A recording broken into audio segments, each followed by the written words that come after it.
I was merely an ordinary student, yet I was deceived by the woman I cherished into embarking on a camping excursion. The outcome involved the extraction of entrails, which were cast into the abyss. And cast me into an unfathomable abyss of despair. I once believed that death was an inevitable certainty, yet was saved by an otherworldly being. Furthermore, one has acquired a remarkable celestial power. Upon returning home, I discovered that my abode had been utterly ravaged. A little over a month ago, I was on the brink of graduation. The affluent heiress Zhou Feifei began to pursue me, and we soon found ourselves enveloped in a passionate romance. Her parents have been exceedingly warm and have extended multiple invitations for me to visit their home. She invited me to go camping at Ghost Cave Ridge. Upon my arrival, I consumed the drink she offered, and subsequently lost consciousness. I lay helplessly on the operating table inside the minibus, with only my mouth capable of uttering words. The affluent heiress Zhou Feifei stood beside, her gaze icy as she regarded me. "What is amiss with me?"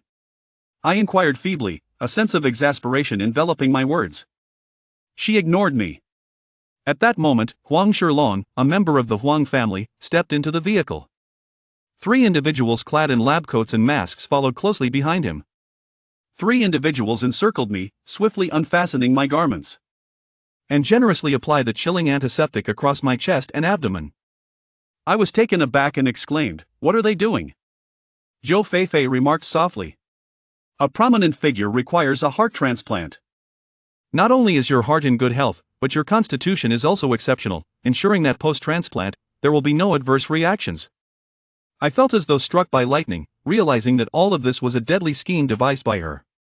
At this moment, Huang Shilong passionately kissed Zhou Feifei and said, "Thank you for your hard work, Feifei. This young man possesses a unique constitution. His organs can be transplanted into anyone. It is unlikely to provoke any rejection reactions. The occurrence of such a constitution among humans is less than 1 in 2 billion. His internal organs are treasures beyond price." Zhou Feifei nestled delicately in Huang Shilong's embrace and chuckled, "Shilong, for your sake, I have endured countless grievances. Not only do I don a facade of cheerfulness every day, but I must also utter a plethora of insincere words. The very thought of it is utterly distasteful." Huang Shilong chuckled and said, "Rest assured, as long as I deliver his heart to the Ma family in the capital, my father will ascend 3 ranks, becoming a formidable figure wielding significant power in Jiangbei province." Zhou Feifei, with a radiant smile, once again bestowed a fragrant kiss upon Huang Shilong. "I am consumed by rage. I roar, declaring that you are devoid of humanity. I shall not grant you mercy. My eyes are filled with rage. I yearn to curse my adversary. Yet the anesthetic has rendered me speechless. All I can do is fixate on them with unwavering intensity."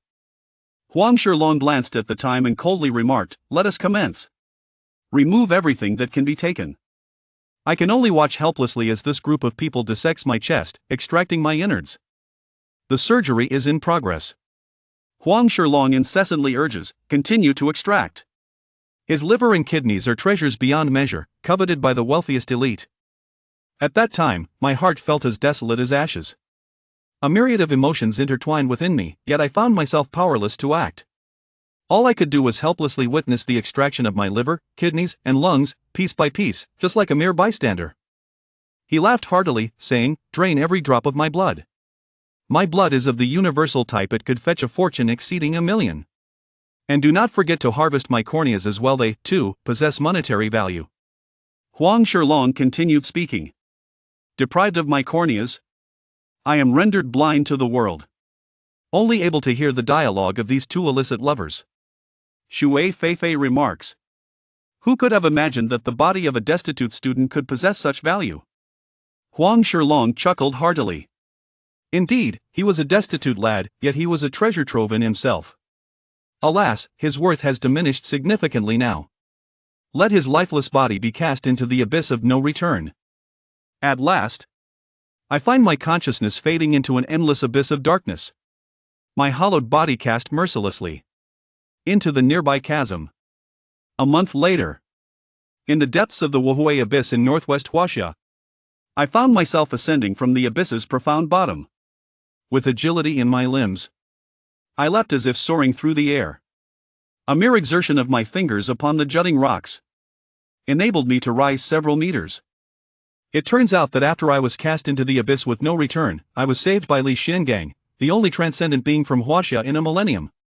He was treacherously ambushed at the moment of his ascension, failing to overcome the tribulation, and his frail body fell to the dust, with little time left to live.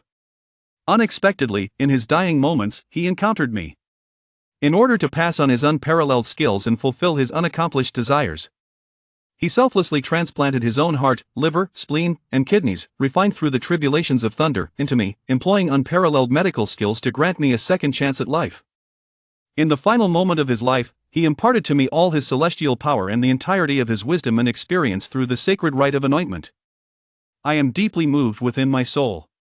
I revere him as my master. My master revealed to me that during his travels across the world, he had once guided four exceptionally gifted individuals, each imparting to them the arts of medicine, martial prowess, and the mysteries of array formations. With their remarkable abilities, they must have already established the most prestigious families in China.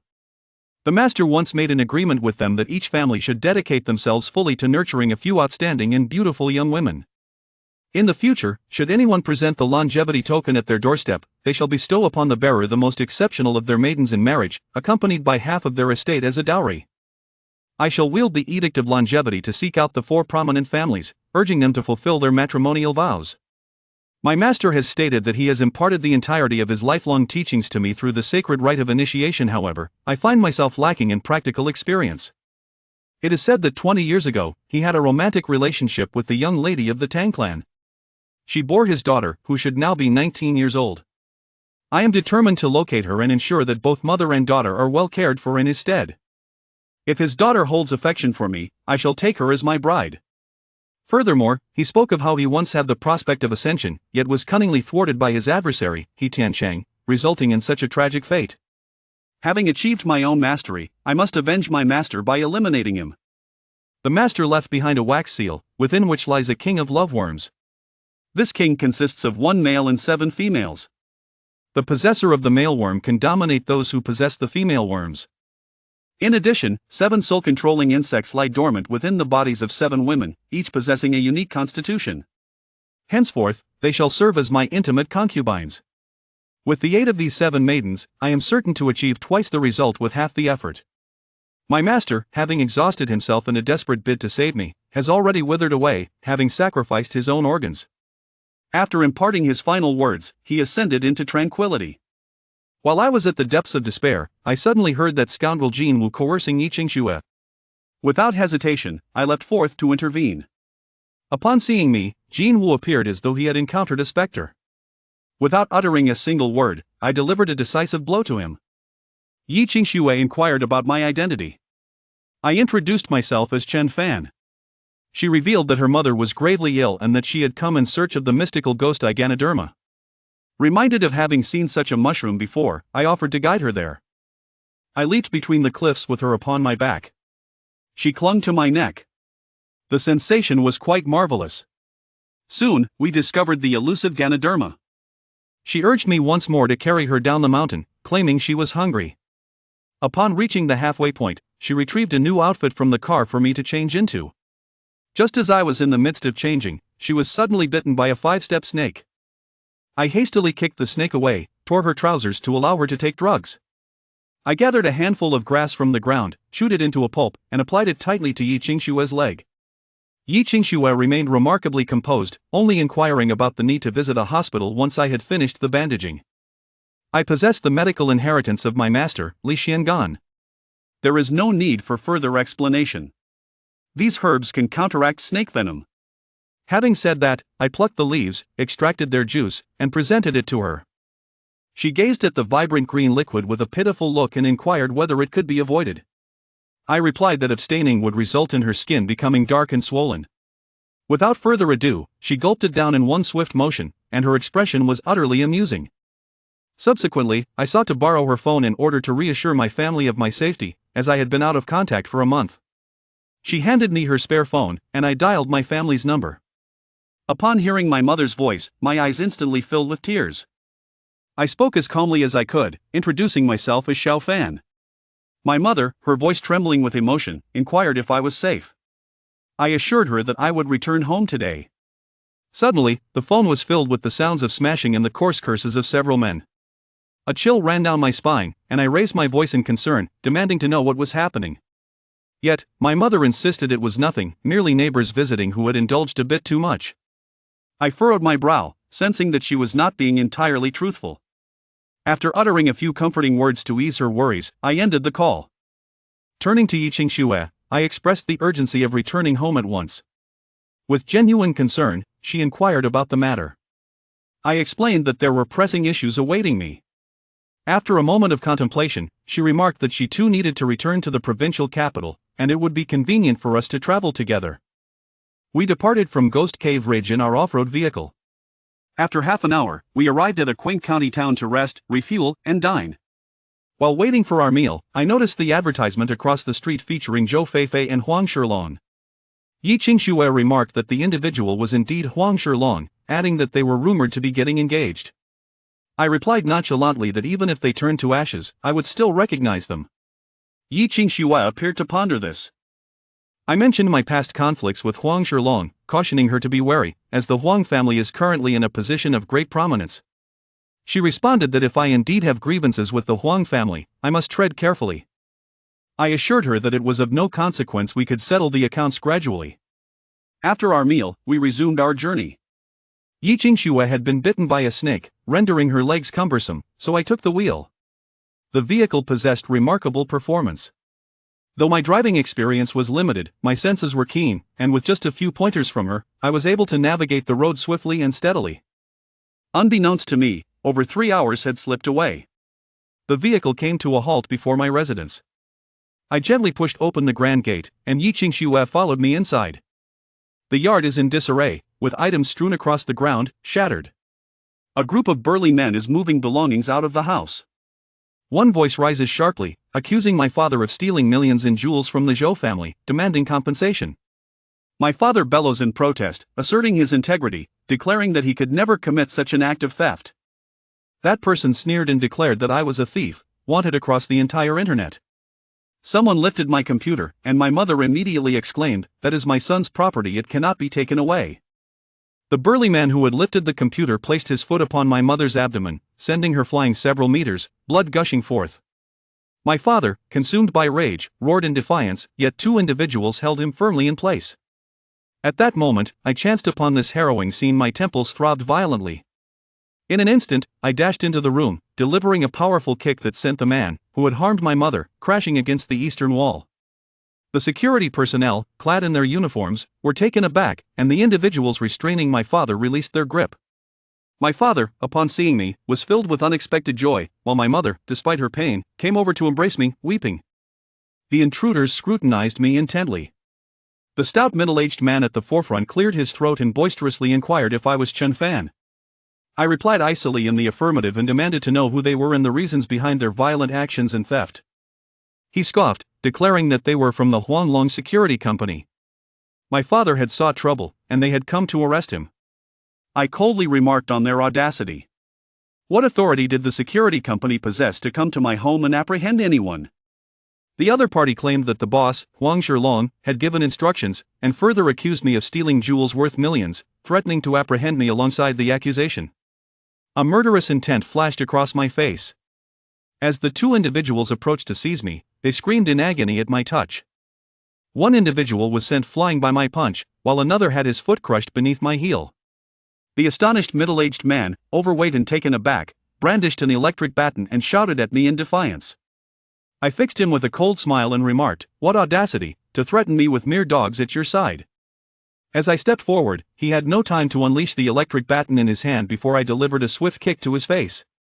The remaining individuals were so frightened that they stumbled backward in retreat. With just a few strikes, I left them broken and battered. After imparting my lesson, I ordered them to leave. I then turned to my parents and inquired if these individuals frequently tormented them. My mother sighed and said, "Ever since my disappearance. Their lives have been fraught with hardship." However, when my parents sought out Zhou Feifei, she audaciously claimed that I had stolen several million worth of jewels from her home and fled abroad. My parents did not believe me when I tried to reason with them. The following day, she hired someone to assault my father and mother. My father's arm was broken in the altercation, and it has yet to heal. The Zhou family wields considerable power and influence, frequently sending individuals to intimidate us. They have even moved our belongings, threatening that if we continue to cause trouble, we will be imprisoned. I was utterly exasperated. At that moment, Yi Qingxue entered, greeting my parents. Subsequently, we worked together to tidy up the yard, as all the valuable items in the house had been removed. After tidying up, Yi Qingxue was about to leave. She handed me a card worth 2 million, expressing gratitude for having saved her. The ghostly Iganoderma is also quite valuable. In need of money, I accepted it. She mentioned that she would be free the day after tomorrow to take her mother for a medical consultation. After bidding her farewell, I turned my attention to assessing my parents' injuries, which alleviated my worries considerably. Subsequently, I commenced my training, dedicating myself to the practice of the 9-yang divine skill. Within half an hour, I successfully mastered the first level, my body radiating a celestial light, and my internal energy flowing abundantly. With a mere strike, I could conjure the sound of thunder, sufficient to contend with ordinary masters. Just as I was practicing, the door was flung open by Lu Sandao. This scoundrel is the tyrant of the village. Having survived 3 stab wounds in his youth, he has become exceedingly arrogant. He observed my momentary stupor. I inquired why he vandalized my home and assaulted my mother. He replied that if he wished to destroy, he would. If he desired to strike, he would do so without needing justification. I dared him to strike me, and he truly lunged at me with a punch. In that fleeting moment, I swiftly sidestepped half a meter and raised my hand to deliver a resounding slap to that fellow, Lu Sandao. This slap was infused with the sinister energy of the 7 poisons hidden hand. Lu Sandao let out a cry of anguish, leaping over half a meter into the air, his face a mask of astonishment as he stared at me. I coldly inquired, "Who instructed you?" Lu Sandao raised his hand, pointing at me, caught between the desire to curse and the fear to speak. Suddenly, a sharp pain pierced through my abdomen, causing me to collapse onto the ground, crying out in agony as tears streamed down my face. I coldly inquired once more, "You are granted another chance." Lu Sandao was writhing in agony, unable to bear the pain any longer. He hastily claimed that young Master Huang had sent someone to find him, instructing him to frequently visit your home to frighten your parents. I squinted my eyes. Huang Shilong. Lu Sandao was drenched in sweat, nodding fervently. I kicked him in the face, and astonishingly, he felt no pain. When he got up, his expression resembled that of someone who had seen a ghost, as he retreated steadily. I spoke softly, instructing you all to kneel at the entrance.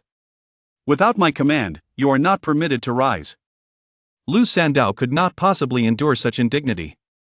With a fierce glare, he boldly exclaimed, "You little rascal!" I, Lu Sandao, was not raised in fear.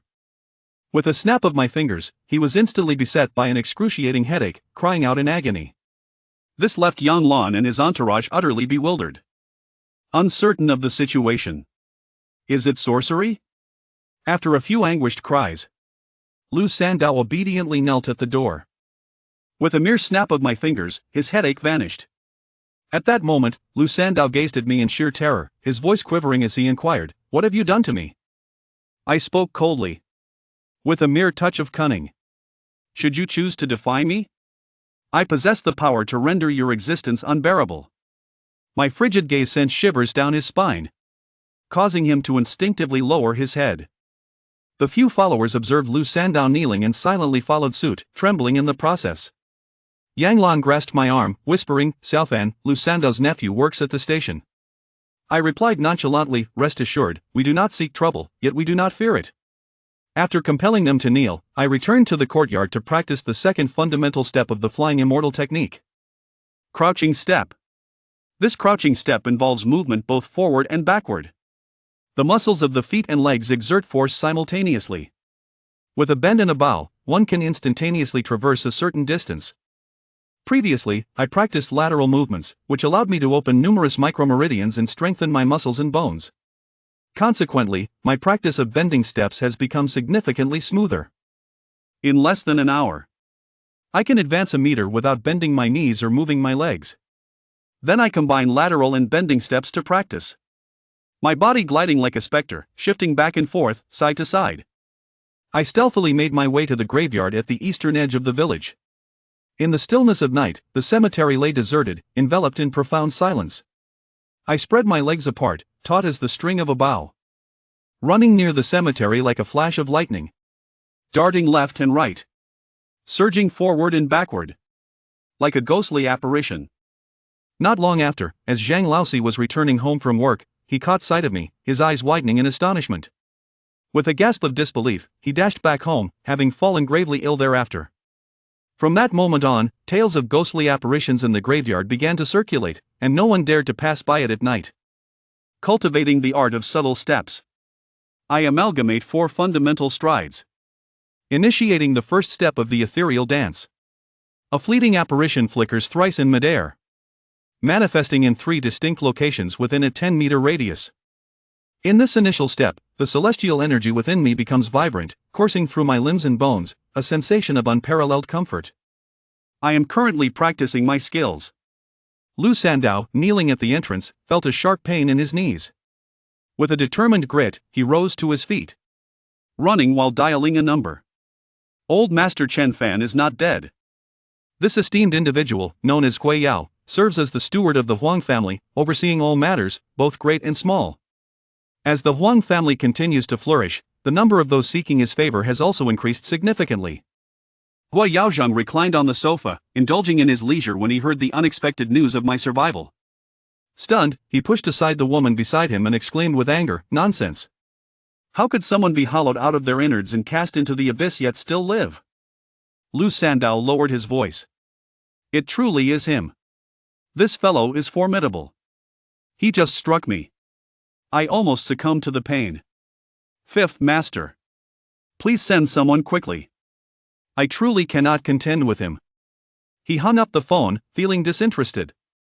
After adjusting his trousers, he first dialed the security company before hastening to meet Huang Shilong. Huang Shilong had just bid farewell to several guests, having successfully concluded a few business deals, with a smile still adorning his face. However, upon noticing Gui Yao rushing towards him, a hint of displeasure crossed his features. He coolly inquired, "What is the matter that has you so flustered?" Gasping for breath, Gui Yao replied, "Chen Fan is not dead." Huang Shilong, upon hearing this, was momentarily taken aback. His initial reaction was one of disbelief, and an inexplicable agitation stirred within him as he retorted with fury, "Nonsense!"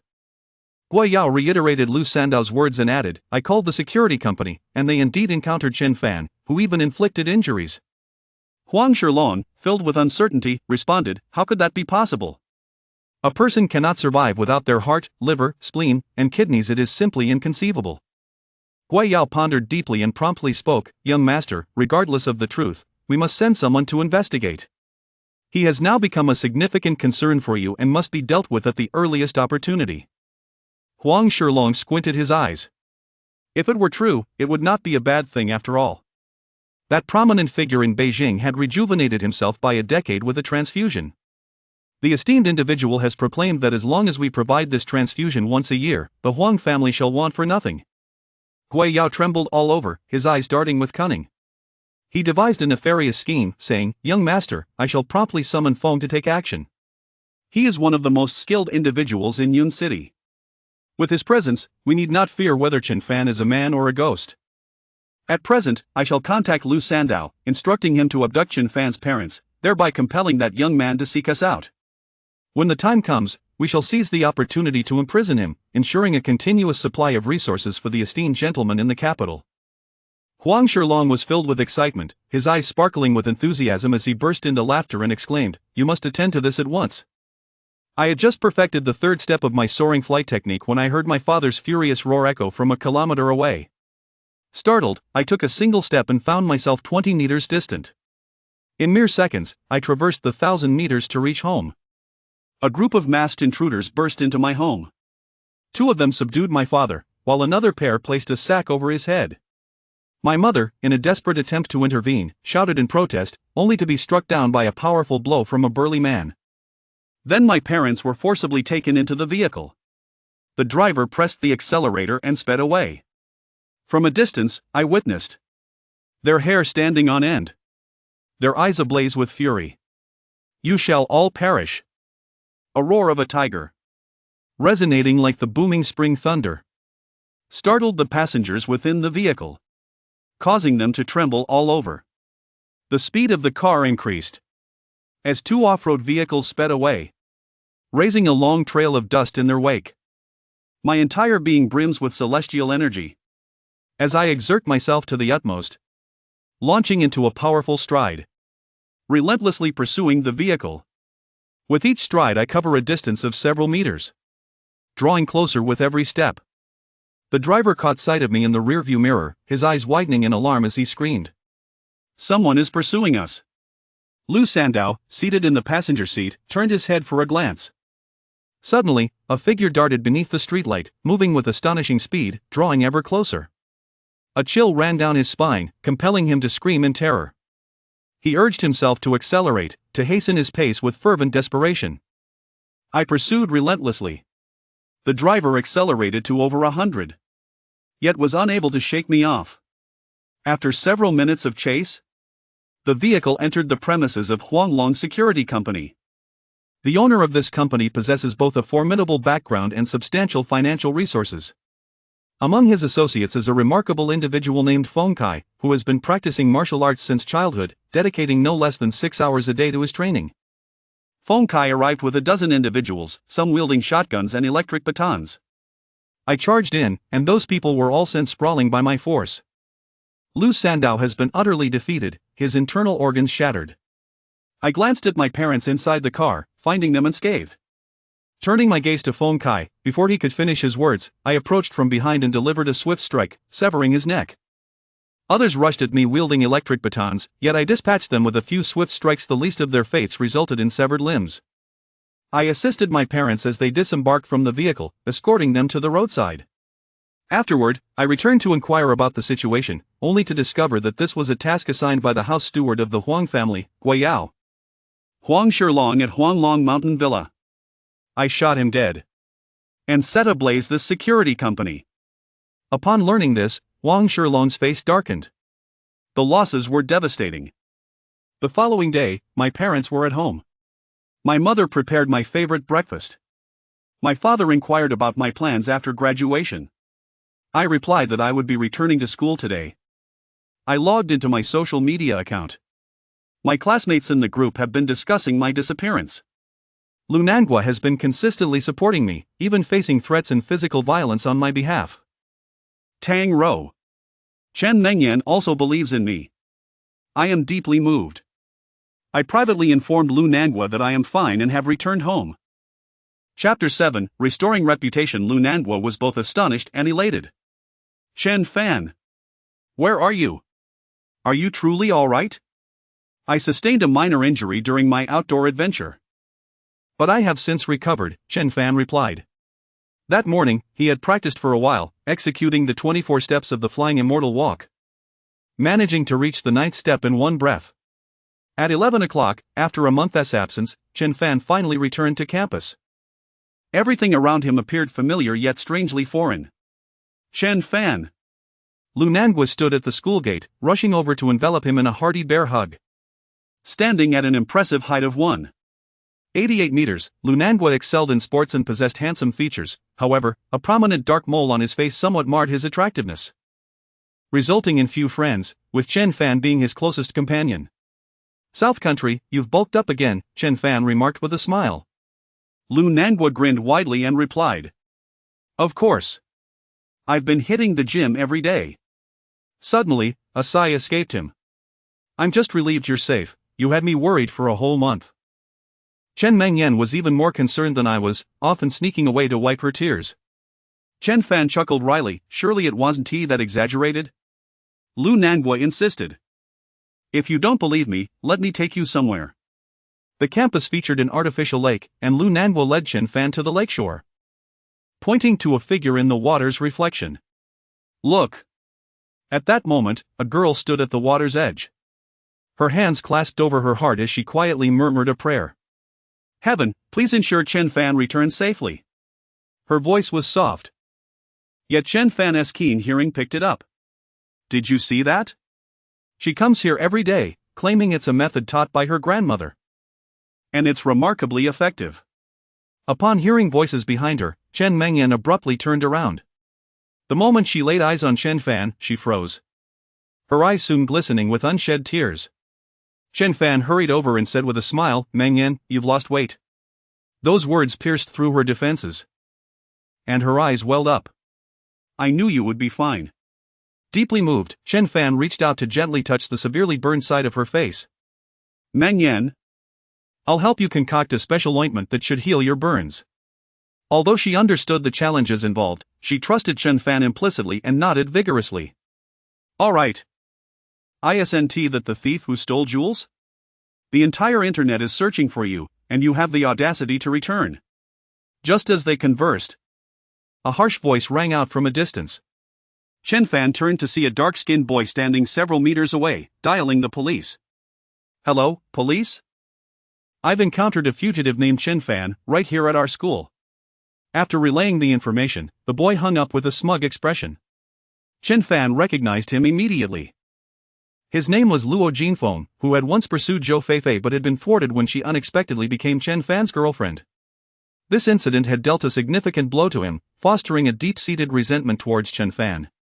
With Chen Fan's recent disappearance and subsequent status as a wanted thief, he felt a surge of satisfaction at the misfortune.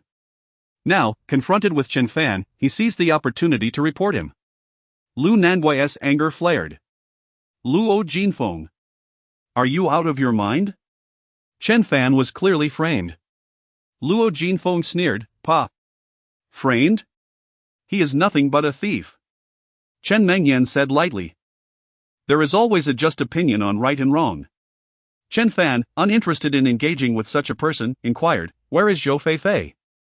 Chen Mengyan replied, "I heard she is preparing for her engagement, likely at home." Chen Fan nodded, "I will find her and demand an explanation. Revenge can wait. But the matter of her falsely accusing me of stealing jewels must be resolved swiftly."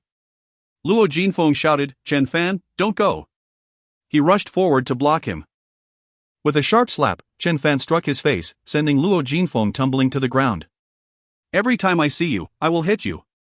With that, he strode out of the campus. Zhou Feifei's home was not far from the school. Chen Fan had visited a few times and quickly arrived. Inside the Zhou residence, Zhou Feifei was trying on a wedding dress in front of the mirror, radiant with joy as she prepared to marry Huang Shilong next month. Suddenly, the doorbell rang. The maid opened the door and was startled to find Chen Fan standing outside. Recognizing him, she gasped and turned to flee. Zhou Feifei's mother, Zhu Lining, was seated on the sofa. Upon seeing Chen Fan, she too screamed in fright. They both knew that Chen Fan had been declared dead. How could a deceased person possibly appear at their doorstep? Was he a ghost? Zhou Feifei rushed out in her wedding dress. And upon seeing the living Chen Fan at the door, her heart raced, and she turned pale, her feet retreating involuntarily. Chen Fan fixed his gaze on Zhou Feifei. His voice cold and accusatory, "Why did you harm me?" Zhou Feifei trembled as she asked, "Are you human or ghost? What do you think?" Chen Fan replied. Entering and sitting beside Zhu Lining, who fainted in fear, her eyes rolling back. Zhou Feifei, sensing that he did not seem like a ghost, bravely approached him and exclaimed, "Chen Fan, you are not a ghost, you are alive." Chen Fan looked at her coldly. "Do you believe a person who has had his organs removed could still be alive?" Zhou Feifei took a deep breath and said, "I do not know how you survived. However, I am about to marry Shilong, and the Huang family is a prominent one in Yun City, not someone like you can provoke." Chen Fan crossed his legs. Locking his gaze on Zhou Feifei's eyes, "I recall that you handed my organs to a significant figure in the capital. How did that person know my organs would not be rejected?" Zhou Feifei realized she had to speak the truth and hurriedly explained, "You donated blood. And your information is in the genetic database. Someone used their connections to discover your unique constitution, which meant that transplanting your heart would not trigger a rejection. The Huang family orchestrated this to curry favor with that powerful figure. So Huang Shilong had you deliberately approach me. Then lured me into the wilderness to harvest my organs for that person, correct?" Chen Fan inquired calmly. Zhou Feifei sighed softly, "Chen Fan. That esteemed person in the capital has immense influence. You are merely an ordinary university student, so you can only blame your misfortune. Although I do not know how you survived, I advise you not to act impulsively." Before she could finish her sentence, Chen Fan suddenly stood before her and delivered a slap across her face, sending Zhou Feifei flying several meters away. With a single strike, several of her teeth were shattered, and the bones of her face were fractured. Zhou Feifei let out a piercing scream, utterly dazed by the blow. Chen Fan delivered a few more slaps to her, coldly proclaiming, "From now on, every 6 hours you will endure excruciating pain, a torment worse than death. If you wish to alleviate your suffering, you must withdraw your case and inform the police that I did not take the Zhou family jewels. Additionally, you are to issue a statement to restore my reputation." At that moment, Zhou Feifei was engulfed in an unbearable itch and pain, rolling on the ground as she cried out, "Chen Fan, I am in so much pain.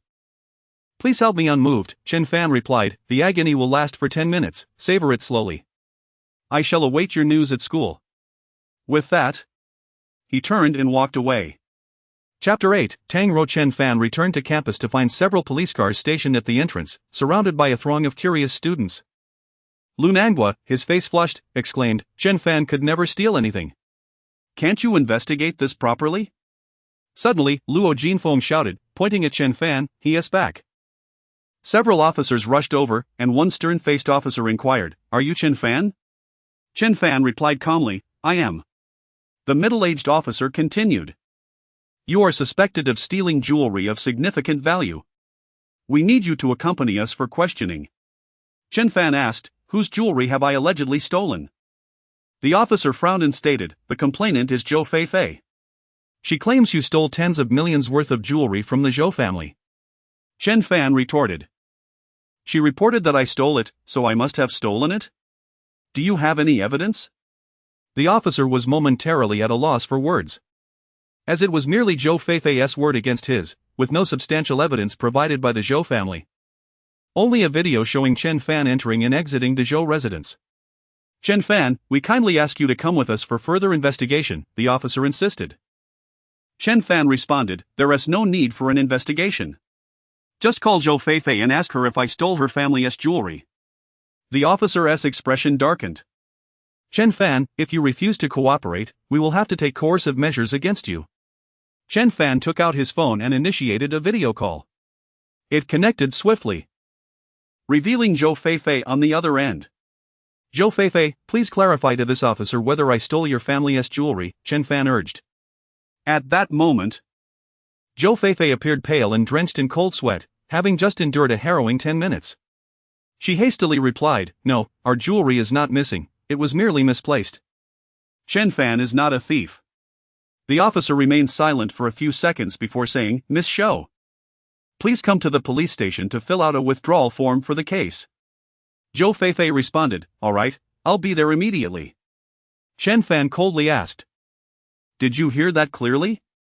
However, Luo Jinfeng, growing anxious, interjected loudly, "Officer, Zhou Feifei must be under threat." The middle-aged officer also sensed something was amiss with Zhou Feifei's demeanor and, with a furrowed brow, stated earnestly, "Miss Shou, if you are under threat, do not be afraid. It is crucial that you speak the truth." Zhou Feifei quickly shook her head, "I am not under threat, I am speaking the truth. Please do not make things difficult for Chen Fan." Luo Jinfeng immediately leaned in, exclaiming, "Feifei, don't be afraid, I will always stand by your side." Zhou Feifei looked at him with disdain and retorted, "Luo Jinfeng, you disgusting sycophant, my affairs are none of your concern. Leave me alone." Luo Jinfeng was taken aback, shocked that Zhou Feifei held such disdain for him. Chen Fan ended the call, and Zhou Feifei also posted an announcement in their class group to clarify the situation. Soon after, several police cars departed, and Lu Nangua remarked with a smile, "Well, the truth is out." Then he recalled, "By the way, the department head is looking for you."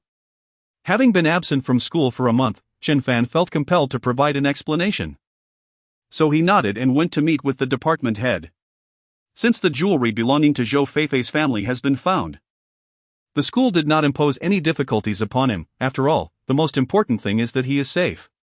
Instead, they encouraged him to diligently catch up on his studies in order to graduate with excellent grades. Upon returning to the classroom, Chen Fan discovered that his seatmate had changed to the stunning Tang Rou. Tang Rou was the dream goddess of all the boys. Yet her lofty demeanor had deterred many quality suitors, leaving few brave enough to pursue her. As Chen Fan approached, the dormant feelings within him suddenly awakened. releasing an unfamiliar energy. Simultaneously, Tang Rou felt a gentle warmth in her chest and abdomen, giving rise to a peculiar sensation. Though she sensed something unusual, she suppressed it and said, "Please take a seat, from now on, we shall be desk partners." Chen Fan sat down, faintly aware of a mysterious connection between them. Could it be that she harbored a feminine essence within her? Curiously, he inquired, "Tang Rou, what brings you to sit here?" She smiled and replied, "Everyone thought you had perished, and those who previously occupied this seat felt it was inauspicious, so they moved. I, however, found this place tranquil. So I decided to sit here." Chen Fan felt a mix of emotions and chuckled softly before opening his textbook to immerse himself in new knowledge. To his astonishment, he discovered he could read at an incredible speed, effortlessly retaining the information. He sighed inwardly, realizing that it was the result of the cornea his master had bestowed upon him. As he attempted to read from start to finish, he found himself able to memorize the entire content with remarkable ease, grasping even the most challenging concepts quickly. Observing Chen Fan's relentless page-turning, Tang Rou said, "There's no rush.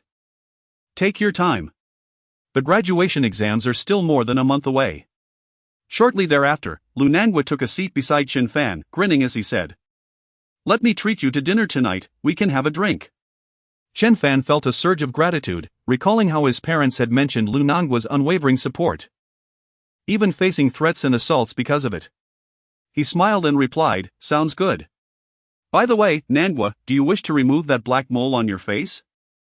Lu Nangua sighed, "Of course I do, but the doctor said it is connected to the nerves, and surgery could lead to facial paralysis." Recalling the medical knowledge passed down from Li Xiangang, Chen Fan examined the situation and said, "This type of mole was known in ancient times as a ghost face mole. It will continue to grow until it covers your entire face." Lu Nangua's expression darkened. "Indeed, it was only the size of a coin when I was young. But now it has multiplied in size." Chen Fan, intrigued, asked, "How did you know it was a ghost face mole?" "I have perused several medical texts that included descriptions of it," Chen Fan replied. "Nangua, I will help you cure your ghost face mole." Lu Nangua looked astonished, "Really?" "Chen Fan, you're not deceiving me, are you?" Chen Fan replied nonchalantly, "When have I ever deceived you? I will write you a prescription. You just need to gather the herbs. Once you have them, simmer them in a clay pot for 10 minutes before grinding them into a paste and applying it to your face. After applying it, your face will itch significantly. But you must endure and not scratch. The next morning, after the paste has dried, you can remove it, but do not wash your face. Repeat this for 7 consecutive days, and the mole will vanish." Lu Nangua, who had always placed his trust in Chen Fan, now looked at him with bright eyes and nodded vigorously, "All right, I will try it as soon as I get home." Chen Fan composed a prescription and, after tearing it off, handed it to Lu Nangua with the instruction, "You must procure authentic medicinal herbs, I have noted their origins on the paper. Seek out reputable pharmacies to gather the ingredients." As Chen Fan wrote, he instinctively began to mimic the handwriting of his master, Li Xiangan, whose wisdom and experience had been imparted to him, including the artistry of his calligraphy. Tang Rou caught a glimpse of his writing and felt a stir in her heart. Unable to restrain herself from exclaiming, "What a beautiful script!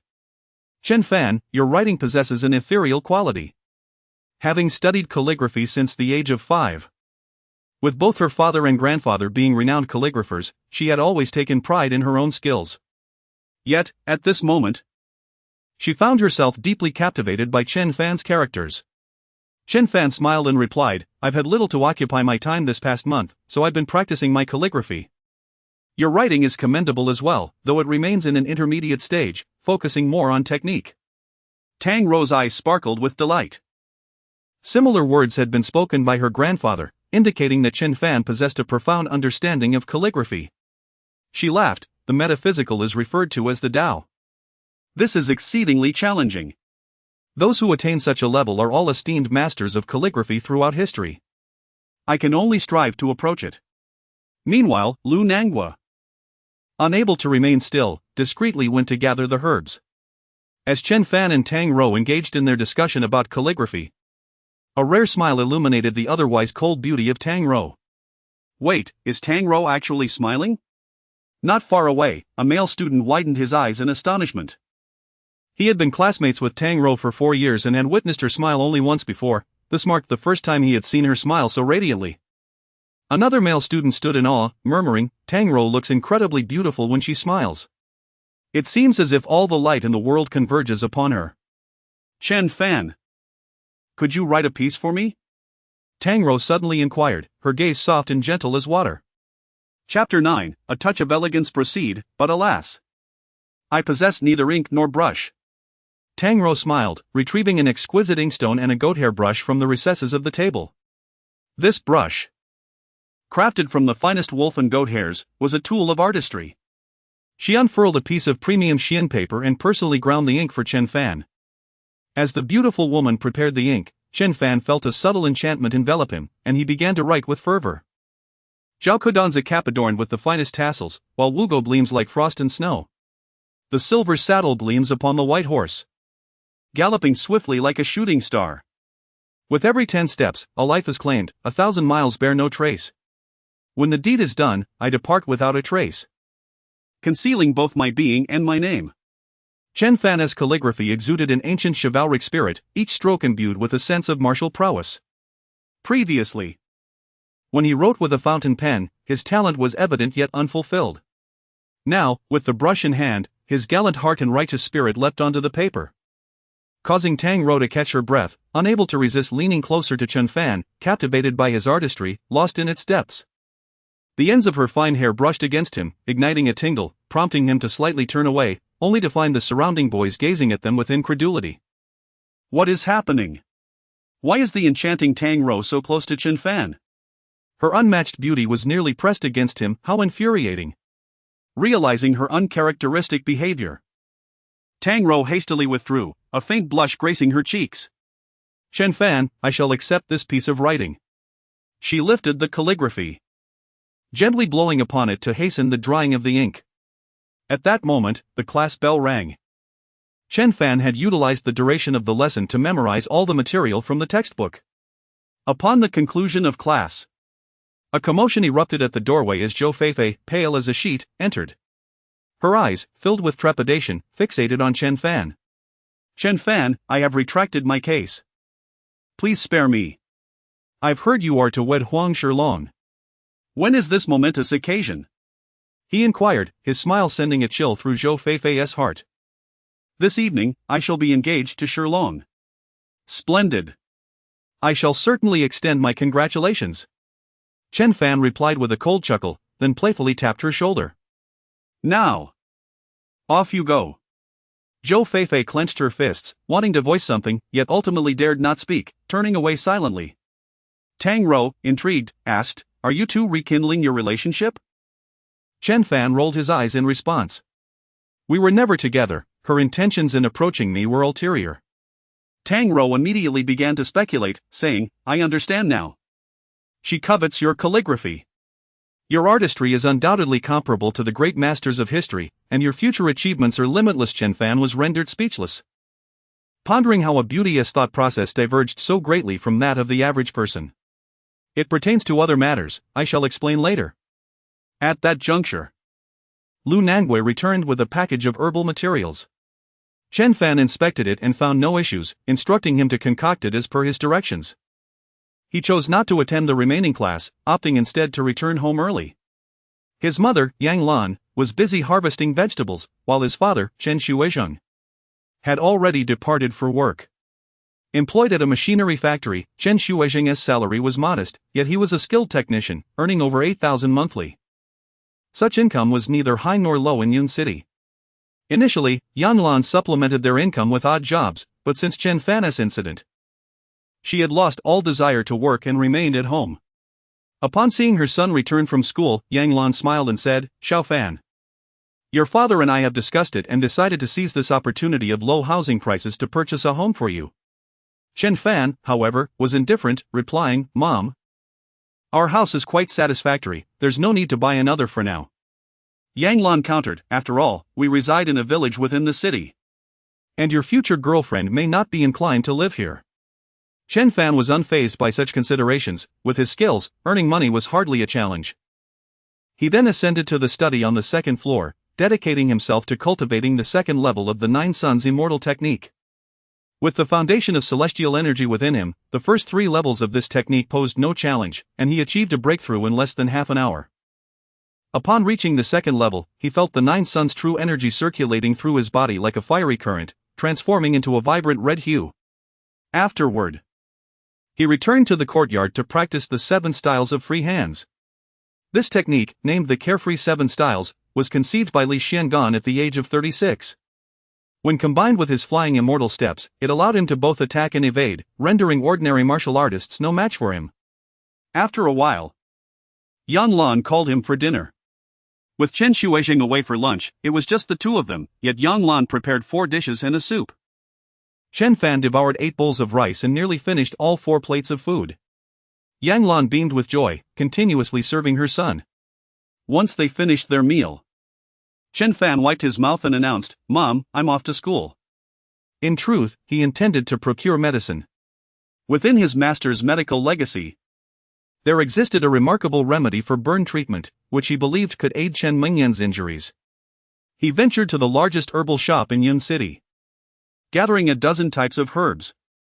To his surprise, the total cost of the materials exceeded 50,000 yuan. After purchasing the herbs, he acquired tools to grind them into powder, subsequently concocting a medicinal paste. By the time darkness enveloped the sky, he had only managed to prepare half a bowl of the remedy, which he promptly took to Chen Mengyan. Chen Mengyan was in her dormitory, having just finished her meal and was washing her clothes. Upon receiving Chen Fan's call, she cheerfully inquired, "Chen Fan, what's up? Come down quickly." "I have something for you," he replied with a smile. Intrigued by the mystery in his voice, Chen Mengyan felt her heart race and hurriedly said, "Oh, I'll be right down." She dried her hands, tidied her hair, and swiftly descended the stairs. Chen Fan awaited her at the entrance, holding a bowl, along with some adhesive tape and gauze. Upon seeing these items, Chen Mengyan paused and asked, "Chen Fan, what are you holding?" He smiled and replied, "It's a medicinal ointment I've prepared for your burns.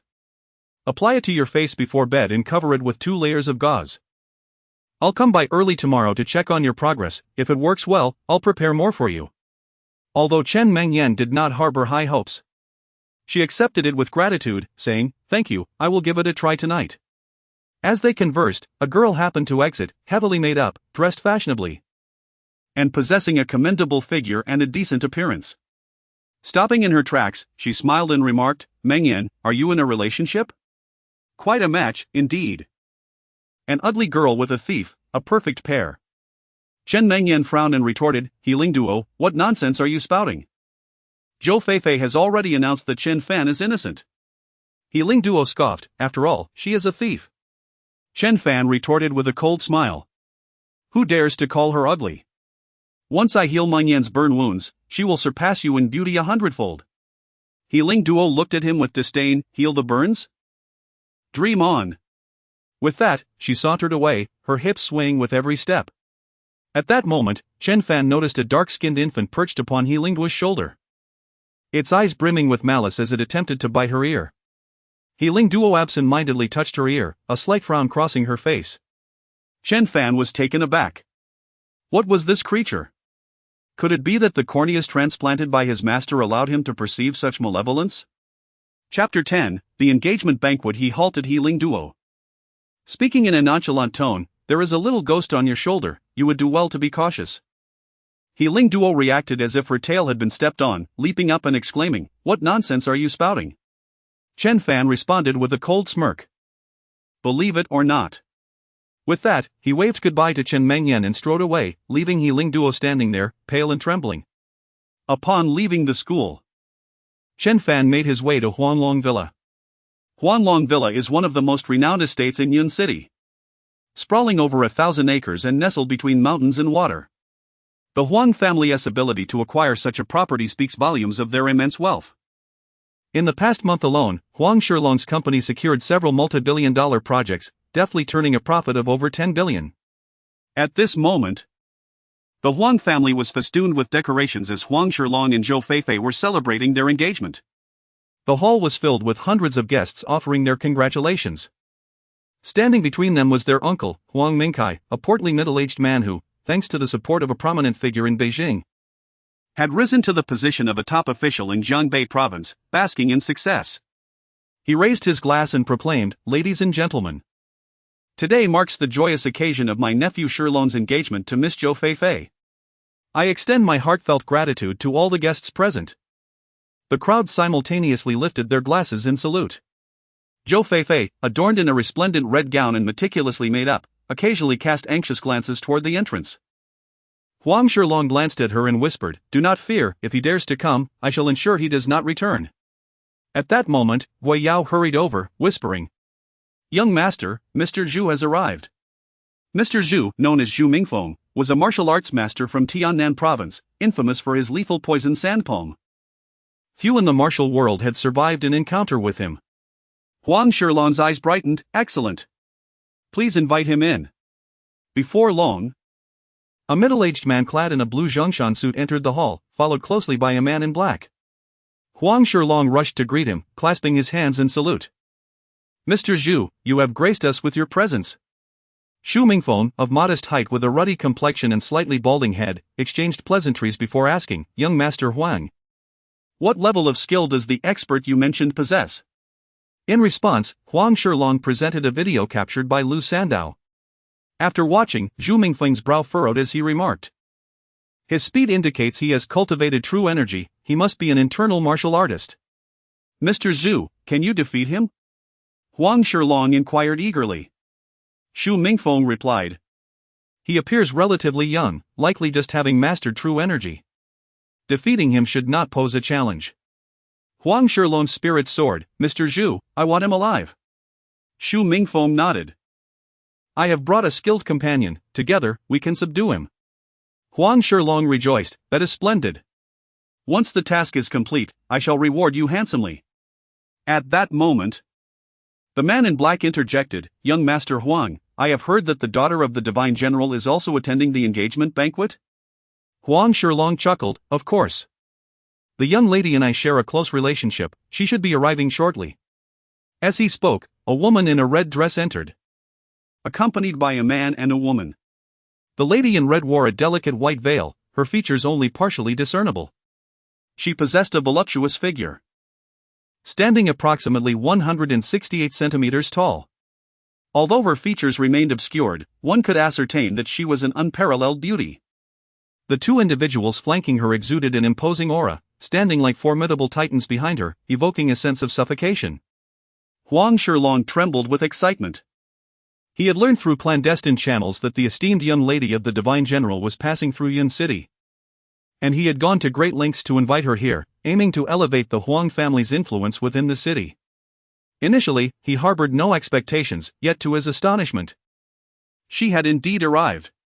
He hurried forward, his demeanor a blend of flattery and reverence, stating, "Young lady, your presence at the engagement ceremony is a great honor for the Huang family."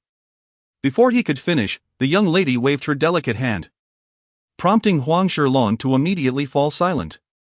It appeared she was searching for someone.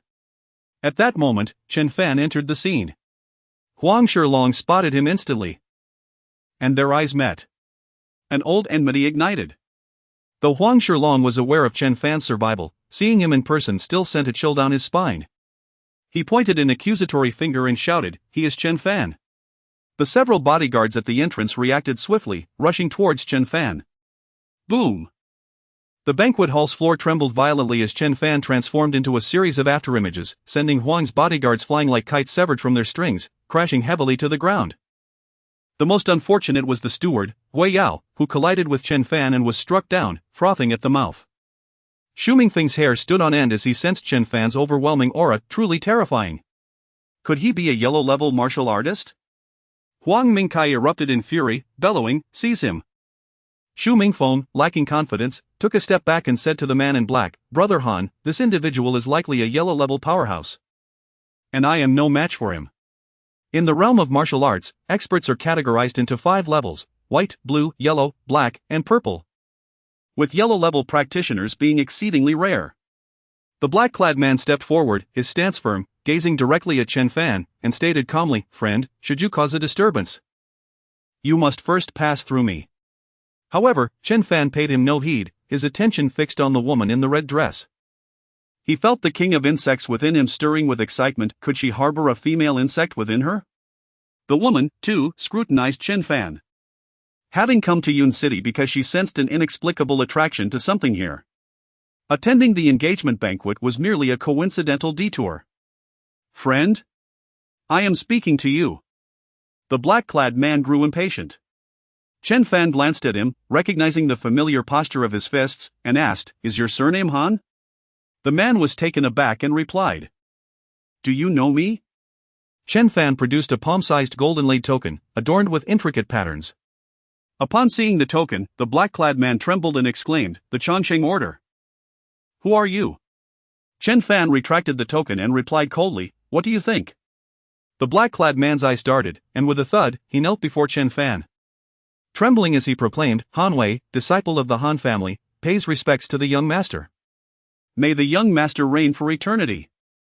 It turned out that the Han family, which stood behind Han Wei, was one of the 4 great families supported by Li Xiangan, renowned for their martial prowess and known to the world as Hanmen. Chen Fan spoke softly, "Rise." Han Wei stood up, slightly bowing as he approached, "Young master." "How is our esteemed master?" Chen Fan replied, "We shall discuss it later." "What brings you here to support the Huang family?" Han Wei's expression turned awkward as he explained. "I happened to pass by, and this esteemed brother Zhu Mingfeng invited me to lend a hand." Zhu Mingfeng, appearing somewhat dazed, glanced at Han Wei and inquired, "And who might this be?" Han Wei, with a serious demeanor, responded, "Brother Zhu, I must apologize. Today, I stand firmly behind the young master. Anyone who opposes him shall confront the entirety of the Han clan." Huang Shilong was taken aback, bewildered by the situation. How could a mere impoverished student become the young master of the Han clan? Chen Fan then turned to Huang Shilong, who shouted, "Someone, seize him! Who dares?" Han Wei roared, his voice resonating throughout the hall, a testament to his status as a Huang-level martial artist. Chen Fan remarked indifferently, "Huang Shilong, we meet again." Pale and trembling, Huang Shilong suddenly knelt before the woman in red, pleading, "Miss, please save me." The woman in red did not spare him a glance. Instead, she walked straight towards Chen Fan, gazing intently into his eyes and asking, "Why do I feel a flutter in my heart upon seeing you?" Chapter 11, A Grievous Revenge. Under the influence of the love spell, Chen Fan found himself inexplicably enamored with the woman before him. He could not help but grasp her delicate hand, her slender fingers appearing almost translucent, akin to the ancient adage of skin as smooth as fine jade. He subsequently lowered his head to kiss the back of her hand. The expressions of the man and woman behind her shifted subtly. The man stepped forward, ready to strike, but was halted by a mere glance from the woman. Chen Fan earnestly inquired, "What is your name, fair lady?" "Liar Being," she replied. "And you?" "Chen Fan."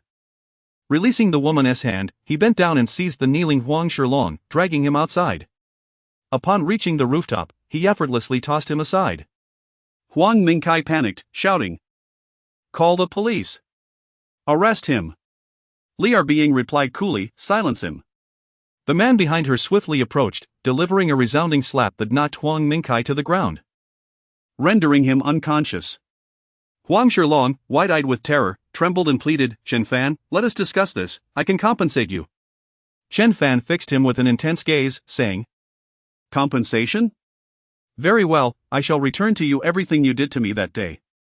Huang Shilong's scalp tingled with dread as he fell to his knees, trembling, "Chen Fan, I was wrong. Spare me, and I shall give you money, whatever amount you desire." Chen Fan replied indifferently, "Money cannot buy your life." He placed his hand on Huang Shilong's body, striking him 5 times with increasing force. The formidable energy coursed through, devastating his heart, liver, spleen, kidneys, and stomach. Huang Shilong emitted a wretched scream, his heart rupturing, his liver bursting, as his insides disintegrated into a ghastly mire. Every nerve in his body screamed in agony. His muscles convulsed, his features contorted, and blood flowed from his orifices. The horrific cries echoed throughout the banquet, causing guests to exchange bewildered glances. "Is that young Master Huang's scream?" they wondered. Thus, the Huang family and guests hastily made their way toward the small building. Zhou Feifei rushed to the forefront. Upon emerging, she could no longer hear the screams, but the air was thick with the pungent scent of blood. With a thud, a grotesquely distorted corpse fell heavily before her. As she recognized the body as Huang Shilong's, a piercing shriek escaped her lips. Almost immediately, the 7 poisonous fingers that had afflicted her activated. And like Huang Shilong before her, she began to convulse on the ground, her insides bleeding, muscles contracting, her body twisting into a horrifying shape. The guests at the scene turned pale with fear, some unable to contain themselves, retching on the spot. Standing on the rooftop, Chen Fan cast a cold glance at Zhou Feifei, then leaped down, vanishing like a fleeting shadow. Li'er Being stepped forward, surveying the corpse, and calmly commanded, "Seal off the scene, no one is to leak any information." The woman behind her nodded, "Miss, leave it to me." Li'er Being pondered for a moment and continued, "We shall stay at Huanglong Villa tonight." Understood. Having eliminated Huang Shilong, Chen Fan resolved to lay low for a while. Given his capabilities, he feared not the pursuit of the police, at worst, he could wander the world. As he pondered where to seek refuge, Chen Fan received a message from Tangro. "Chen Fan, will you come to study tonight?" After a moment's reflection, he replied, "I'll be there shortly." Upon arriving at the lecture hall, he found Tangro already seated, smiling at him. She then produced a box of fruit slices from her desk and said, "This is for you." Chen Fan, taken aback, smiled and replied, "Thank you." Tangro rested her chin on her hand and quietly asked, "Could you write me a piece of calligraphy?" Writing was a simple task, and Chen Fan readily agreed, nodding while enjoying the fruit. "Sure, what do you want me to write?" With a playful flutter of her beautiful eyes, Tangro suggested, "How about a poem, Spring River?" "Flower Moon Night?"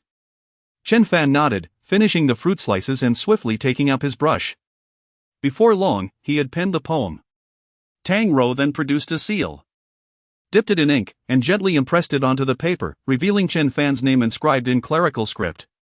"I had this seal made for you," she said with a smile, handing it to him. Chen Fan admired the exquisite craftsmanship of the seal, a soft yellow hue that shimmered under the light like jelly, and exclaimed, "What a beautiful seal! Where did you acquire it?" Tangro replied, "I had my grandfather carve it for me. This piece of Tianhuan stone is his treasure. It took a lot of persuasion for him to part with it." Chen Fan chuckled, "I'll accept it without hesitation." Tangro gazed lovingly at the calligraphy, unable to part with it, and declared, "I want to submit your work to the competition in the capital. With your talent, you are sure to win an award." Chen Fan was slightly taken aback. A calligraphy competition? Indeed, the Huaxia Cup calligraphy competition. It's the most prestigious calligraphy evaluation in the country. And my grandfather is one of the judges. Although Chen Fan held little interest in such events, he did not refuse, saying, "All right, I'll participate. If we win a prize, I'll share half with you." Tangro pursed her lips and smiled, "I don't want your prize money, just take me out for a meal." Nearby boys felt a pang of jealousy. Why was their goddess smiling at Chen Fan again? What kind of magic did he wield? "Deal," Chen Fan replied. "What do you want to eat?" "I'll arrange it." At that moment, a slight stirring occurred within Chen Fan, causing Tangro to suddenly emit a soft gasp, her cheeks flushing. Startled, Chen Fan quickly calmed himself and said, "Tangro, I have something to attend to, I must leave." "All right, we should share a ride. Tomorrow." "I'll have the driver pick you up," she responded.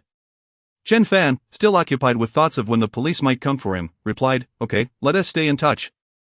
Exiting the campus, he called his mother to inform her that he wouldn't be returning home for a few days, as he intended to spend time with friends. Wandering the streets, unsure of where to go, he decided to practice martial arts by the riverbank. In Yun City, the Yun River meanders through the urban area, its winding course creating a series of discontinuous riverbanks, which have been transformed into a riverbank park. One particular stretch of the riverbank is often isolated by the flow of water, resulting in few visitors at night. Chen Fan leaped over a shallow section of water and landed on the riverbank. The gentle slope, covered in grass, proved to be an ideal spot for his training. He began with several freehand techniques before transitioning into stance training, focusing on his posture and breathing. He stood at the post created during the later stages of Li Xuangan's teachings, which ingeniously combined the wisdom of predecessors with his own experiences. Known as the divine mechanism post. This practice consists of 9 movements, each intricately aligned with the wonders of nature and the universe, promising substantial benefits to the body if practiced diligently over time. As he endeavored to master the first movement, Chen Fan felt a profound discomfort coursing through his body, making it arduous to maintain for an extended period, and he struggled to execute the movements correctly. Nevertheless, he persevered through relentless attempts, gradually discovering the essence of the practice. Suddenly, with a resounding echo in his mind, he realized he had finally performed the movement correctly. In that moment, a celestial figure seemed to manifest above the 9 heavens, an enigmatic force descending to empower him. If anyone were nearby, they would witness a radiant glow enveloping Chen Fan's form, exuding an air of solemn majesty. Chapter 12, The Rampant Dragon and the Black Phoenix. After enduring for half an hour, Chen Fan found himself utterly fatigued and compelled to pause. At that moment, he noticed an elderly gentleman wading through the water toward the riverbank, carrying a pair of cloth shoes. The man, with his silver hair and ruddy complexion, appeared to be in his 70s. The old man spotted Chen Fan from a distance and remarked with a smile, "Young man, were you practicing standing meditation just now?" Chen Fan simply acknowledged with a sound, as his practice was not meant for public observation, and he prepared to turn away. However, he inadvertently noticed a faint black line on the old man's left arm. He halted, intrigued, and focused his gaze on the black line. As he concentrated, his vision penetrated the skin, revealing the old man's meridians and blood vessels. He discerned a subtle black aura emanating from the Yangming large intestine meridian, indicating a potential issue either with his cultivation or perhaps a result of being poisoned by another's malevolent technique. Sensing Chen Fan's scrutiny, the old man inquired with a chuckle, "Young fellow, I can see you possess a keen insight. Would you be interested in learning martial arts?" Chen Fan replied coolly, "You seem to be on the brink of death, do you still have the inclination to teach others?" Upon hearing this, the old man's expression shifted slightly, followed by a soft sigh. "You can discern that my time is limited, you possess some skill. Who is your master?" Chen Fan replied, "My master's surname is Li. You wouldn't know him." The old man responded, "I've encountered a mishap in my practice and do not have long to live. Our meeting is fortuitous. If you wish to learn, I can impart all that I know." Chen Fan replied, "I have no interest. However, if you seek to preserve your life, I can offer you a path. Who wishes to die?" The old man's eyes brightened, albeit with a hint of skepticism. "Please, do tell." Chen Fan instructed. "Find a large vat and fill it with ice. Tomorrow at noon, immerse yourself in it for an hour. Then, at midnight, replace the ice with water heated to 43.5 degrees Celsius, and soak for another hour. While doing so, follow my guidance to circulate your vital energy. This may save your life." The old man inhaled deeply, expressing his gratitude. "Thank you, young friend." Subsequently, Chen Fan shared the method of circulation with him. After taking note, the old man gratefully inquired, "Might I ask your name?" Chen Fan responded, "We have merely crossed paths, there is no need for you to know my name." With that, he strode away and leaped over 10 meters to the opposite bank of the river. As the old man called after him, "Old man Chen Minggong." Chen Fan was about to find a place to rest when his phone suddenly rang, displaying an unfamiliar number. Upon answering, a strong voice inquired, "Are you Chen Fan?" Assuming it to be the police, Chen Fan replied nonchalantly, "That's me." The voice continued, "Our young lady is waiting for you at Huanglong Mountain Villa. Can you come?" Taken aback, Chen Fan recalled the enchanting woman named Lu Rubing and asked, "You mean Lu Rubing?" "Indeed," the voice confirmed. "Your matters have been resolved by Our Lady. The Huang family will not report this incident, and it will remain confidential." Chen Fan was momentarily stunned, pondering the considerable influence these individuals wielded. The man added, "Our young lady has never permitted a man to approach her, you are the first. However, I must warn you, do not harbor any inappropriate thoughts regarding her." Chen Fan raised his brows and said, "I need not the interference of others in my affairs." The other party replied coldly, "Then do give it a try." Chen Fan promptly ended the call. In a small hall of Huanglong Mountain Villa, the man who had previously stood beside Lu Rubing snorted heavily, casting his phone aside as he remarked, "This individual is quite arrogant, I must teach him a lesson." This man with a shaved head and a dark tattoo adorning his forehead that partially covered his left eye, stood over 6 feet tall, exuding a formidable presence akin to that of an ancient Tyrannosaurus rex. Not far away, a woman sat elegantly on a sofa, clad in black attire, her alluring figure suggesting she was in her 30s, radiating an air of mature charm. She cast a scornful glance at the bald man and said, "Quan Long, you remain as foolish as ever. What troubles the divine general the most?" Quan Long pondered for a moment and inquired, "What could it be?" The woman shook her head in exasperation. "It is, of course, the lifelong affairs of the young lady. Since the age of 3, she has not allowed any boy to approach her, not even within 5 meters. Even the divine general himself can only be 2 meters away at most." Quan Long scratched his head and conceded, "Hey Feng, you speak the truth, the divine general is indeed quite troubled by this."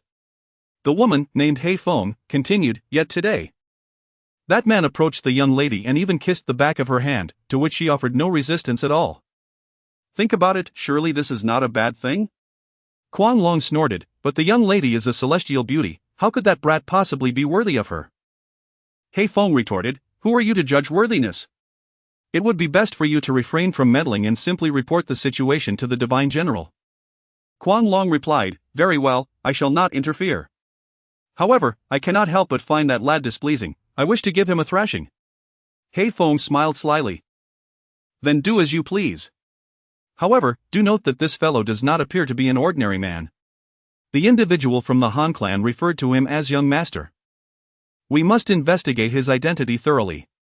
Quan Long lamented, "It is a pity that the one named Han Wei escaped, we could not extract any information from him."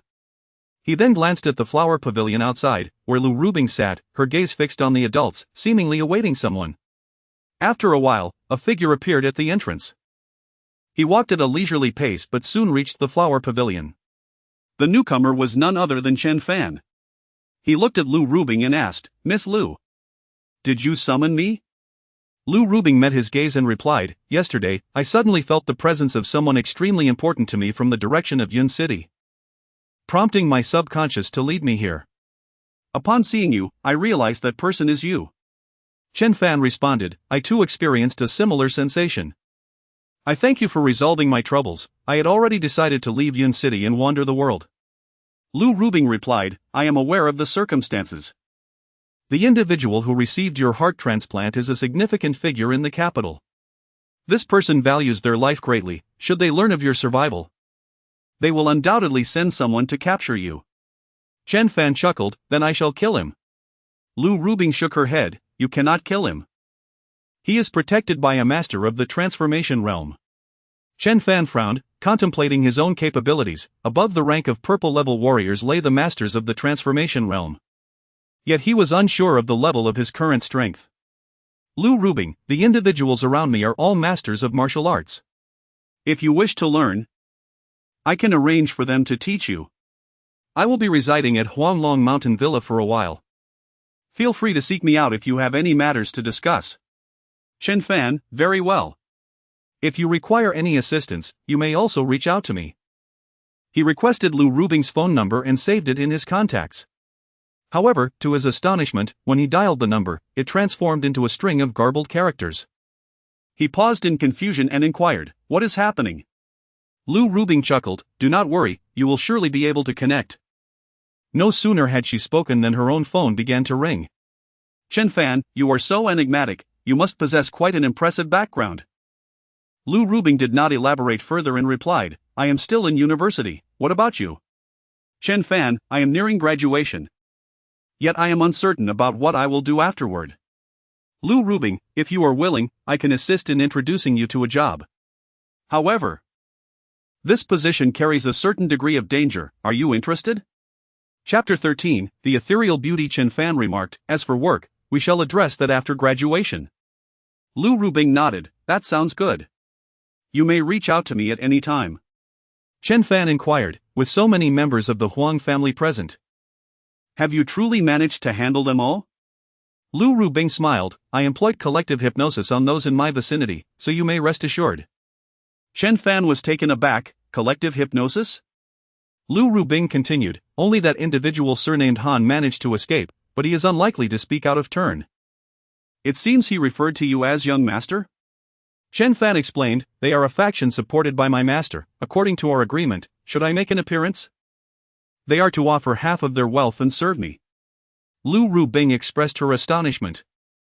The Han clan is one of the most formidable martial arts families of our time. To command their allegiance is no small feat. Chen Fan's eyes brimmed with admiration as he declared, my master is the greatest in the world. Lu Rubing mused. To demand half of the Han clan's wealth seems quite challenging. They have evolved into a colossal entity. Chen Fan chuckled, I am not foolish. I shall not make any demands until I have matured. Lu Rubing smiled, it appears you possess great confidence in yourself. Chen Fan replied, of course. How could the disciple of the world's greatest be anything less? Lu Rubing took his hand, stating, I have never harbored disdain for men. Even my father could not approach me. You are the first man I do not dislike, and in fact, I find myself rather fond of you. I cannot explain why. But it brings me joy. Chen Fan felt a stir within him. Tang Rou also bore the yin gu, yet why did she not exhibit the same disposition?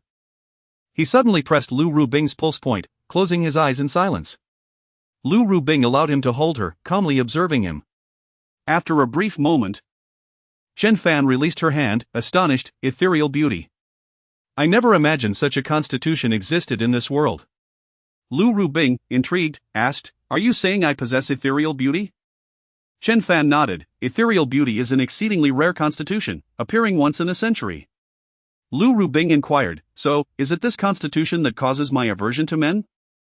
Chen Fan replied, within the body of one with ethereal beauty, there resides an innate pure yin energy, which is still in the process of maturing. At this stage, intimacy with men is prohibited, otherwise, the pure yin essence will wither. Lu Rubing, quite astute, asked, when will it fully mature? Chen Fan sighed softly, in ancient times. Such a constitution was regarded as an exceptional furnace for cultivation, often leading to a tragic fate. Lu Rubing queried, the furnace you speak of.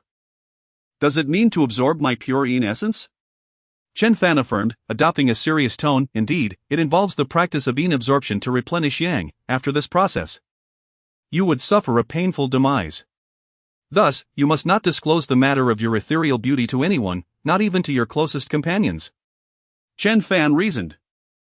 This is simple, you could find someone to masquerade as your boyfriend. That way, no one would suspect. Lu Rubing laughed, yet I genuinely despise men. With you as the only exception. Would you assist me by pretending to be my boyfriend? Chen Fan scratched his head, but we have only just met. Lu Rubing linked her arm with his, grinning, what does that matter? In the distance, the enigmatic Black Phoenix observed the scene, discreetly capturing a photograph on her phone before swiftly sending it out. The fervent dragon inquired, to whom have you sent it? Black Phoenix replied, naturally to the esteemed general. I am curious to see his reaction upon learning that the young lady has found someone special. With a grin, the fervent dragon remarked, I eagerly anticipate it. Having avenged their grievances and resolved matters with the Huang family, Chen Fan was in high spirits, engaging in lengthy conversations with Lu Rubing. As time pressed on, he said, I shall come to find you again when I have time, for now, I must take my leave. He departed with an air of nonchalance. Lu Rubing asked, tomorrow evening? I shall prepare some food, will you join me? Chen Fan responded, certainly, it would be delightful to have some barbecue and beer. Upon returning home, he found his parents already asleep. He quietly slipped into bed and fell into slumber. At 6:30, he awoke to find Yang Lan preparing breakfast for him. After freshening up, he quickly devoured his meal. Shortly thereafter, Tang Rou sent a text message, indicating that her vehicle would soon pass by Chen Fan's home. He tidied himself up and waited at the door. After about a minute, a sleek black business car with the license plate comprising 5 nines came to a halt. The door swung open, revealing Tang Rou within, who waved and greeted him, good morning. Chen Fan climbed into the car, cheerfully saying, from now on, I shall be hitching a ride with you, Miss Tang. The driver, sitting upright, glanced at Chen Fan through the rearview mirror but remained silent. Tang Rou informed him. During the month you were missing, I took 3 subjects, you must retake those exams soon. Chen Fan acknowledged, yes, I am already preparing for them. Tang Rou smiled. I have taken notes for you, do review them. As they chatted, they arrived at the school. He urged Tang Rou to head to her classroom while he sought out Chen Mengyan. Upon receiving a text message downstairs, Chen Mengyan rushed down. Her face partially covered with a bandage, the outer layer stained dark with medicinal paste. "How does it feel?" he inquired. Chen Mengyan replied, "My face itches terribly. I want to scratch it." Chen Fan expressed his delight, "That indicates it is working. Do not scratch, endure until evening, and I will assist you in changing the dressing." He peeled back a corner of the bandage, revealing the surface of Chen Mengyan's burn, now displaying a layer of tender pink skin. His eyes brightened as he exclaimed, "The skin is healing, it should recover well." Chen Mengyan's face lit up, asking, "Chen Fan, will I be able to return to my former self?" He reassured her. "Rest assured, at most, there may be a faint scar left behind." He decided that she should not attend classes today but rather rest in the dormitory, promising to return in the evening. Chen Mengyan nodded vigorously in agreement. As graduation season approached, students began scattering to submit resumes or prepare for postgraduate examinations, while Chen Fan focused on his retakes. He spent the entire morning studying. At noon, he treated Tang Rou to lunch, and in the afternoon, he did not attend classes. For he had promised Yi Qingshu to visit Jiangcheng to assess her mother's condition and see if he could offer assistance. Between Yun City and Jiangcheng, there was an intercity metro, and he took the train, arriving in Jiangcheng in less than half an hour. Upon exiting the metro station, a middle-aged man, dressed in a neat uniform and white gloves, stood at the entrance, holding a sign that read Mr. Chen Fan. Chen Fan walked straight over and introduced himself. "I am Chen Fan." The man promptly responded with respect, "Greetings, Mr. Chen. I am the driver sent by the young lady. Please allow me to escort you to the car." The vehicle was parked not far away in the lot, and Chen Fan boarded it, heading towards the Yi family residence. After a period of travel, they arrived at a grand estate surrounded by blue brick walls. The driver assisted Chen Fan out of the car and guided him into the living room. Upon entering, he beheld Yi Qingshu, her beautiful eyes glistening with tears. Pleading with a middle-aged man, "Dr. Guo, I implore you, save my mother. Name any condition you desire." The middle-aged man, sporting a prominent mustache and appearing to be in his 50s, held a medicinal box and stroked his beard, a troubled expression crossing his face. "Miss Yi, it is not that I am unwilling to assist, however, your mother's condition is exceedingly grave, and I truly find myself powerless." "Yet?" Yi Qingshu's eyes brightened. "Yet what? Dr. Guo, please tell me." The esteemed Dr. Guo contemplated for a moment and replied, "I possess a treasured ancestral elixir, which might be beneficial for your mother's ailment. However, this elixir is extraordinarily precious, and anything to save my mother." Qingshu interjected eagerly. "Qingshu," Chen Fan called out, interrupting her fervent plea. The doctor's expression darkened as he turned coldly to regard Chen Fan. Chapter 14, The Divine Physician Guoling. Upon seeing Chen Fan, Yi Qingshu's eyes sparkled with joy as she exclaimed, "Chen Fan." Chen Fan approached and inquired, "How is Auntie?" With tears streaming down her face, Yi Qingshu replied, "Not well at all. I am currently seeking the wisdom of Divine Physician Guoling for another solution." Chen Fan furrowed his brow and remarked, "Was it not said that finding the ghost Ganoderma would ensure her recovery?" Divine Physician Guoling let out a heavy snort and retorted, "What do you, an outsider, understand? While the ghost Ganoderma possesses remarkable efficacy, it is contingent upon the patient's physical condition. Lady Ye's illness has reached a critical stage, beyond the capacity of any medicine." Chen Fan said, "Qingshu, take me to see Auntie." Yi Qingshu suddenly recalled Chen Fan's claim of possessing medical knowledge and promptly nodded, inviting him inside. Guoling, feeling displeased, coldly interjected, "One matter cannot be overseen by two masters. Since the Yi family has brought in another practitioner, I shall take my leave." Chen Fan intentionally provoked him, sneering, "You haven't healed the patient, it seems you lack the dignity to remain." Furious, Guoling exclaimed, "Impudent! I have practiced medicine for decades, and never has anyone dared to speak to me in such a manner." Chen Fan replied, "And yet, here you are, encountering such audacity." Guoling scoffed, "Very well. If you mock my inability to heal, I shall observe what abilities you possess." Ignoring him, Chen Fan followed Yi Qingxue into the bedroom. A frail woman lay on the bed, her complexion waxy and her breathing faint, lost in a state of semi-consciousness. After observing for a few moments, Chen Fan extended his hand to take her pulse. The legacy he inherited included knowledge of medicine. During his time in the abyss, he had pondered extensively on medical practices. The wisdom and experiences of Li Xiangang had also been imparted to him, allowing him to make swift judgments. Before Auntie fell ill, did she ever suffer from poisoning? He inquired. Yi Qingxue thought for a moment and nodded vigorously, yes. Last year, my mother was bitten by a venomous snake while in the wild. However, she received the anti-venom and was discharged the same day. Chen Fan continued, then she fell ill with a cold afterward? Yi Qingxue's eyes brightened as she replied, indeed. Half a month before her condition worsened, my mother caught a cold. Initially, we thought some medication would suffice, but unexpectedly, 2 weeks later, her condition deteriorated, necessitating hospitalization. Since then, my mother's health has declined day by day. As she spoke, tears welled in Yi Qingxue's eyes. Wielding, standing nearby, let out a cold huff and declared. Such a condition is exceedingly complex, bordering on a malignant disease. Only my elixir holds the chance for a cure, there are no alternatives. That is not necessarily true. Chen Fan replied. Yi Qingxue quickly asked, Chen Fan, do you have a solution? Just as Chen Fan was about to respond, a man in a black suit entered. Upon seeing Chen Fan, he asked, Qingxue, who is this person? Wielding chuckled ominously. Miss Yi has brought in an outsider who dares to deride my inability to cure Lady Yi. Very well, I shall allow him to give it a try. Absurd! The man's expression darkened. Qingxue, what are you thinking? How could you bring such a chaotic figure to treat our mother? Yi Qingxue hastily replied, brother. It was he who helped me find the ghost Iganoderma. I trust him. This man was named Yi Haoji, Yi Qingxue's elder brother.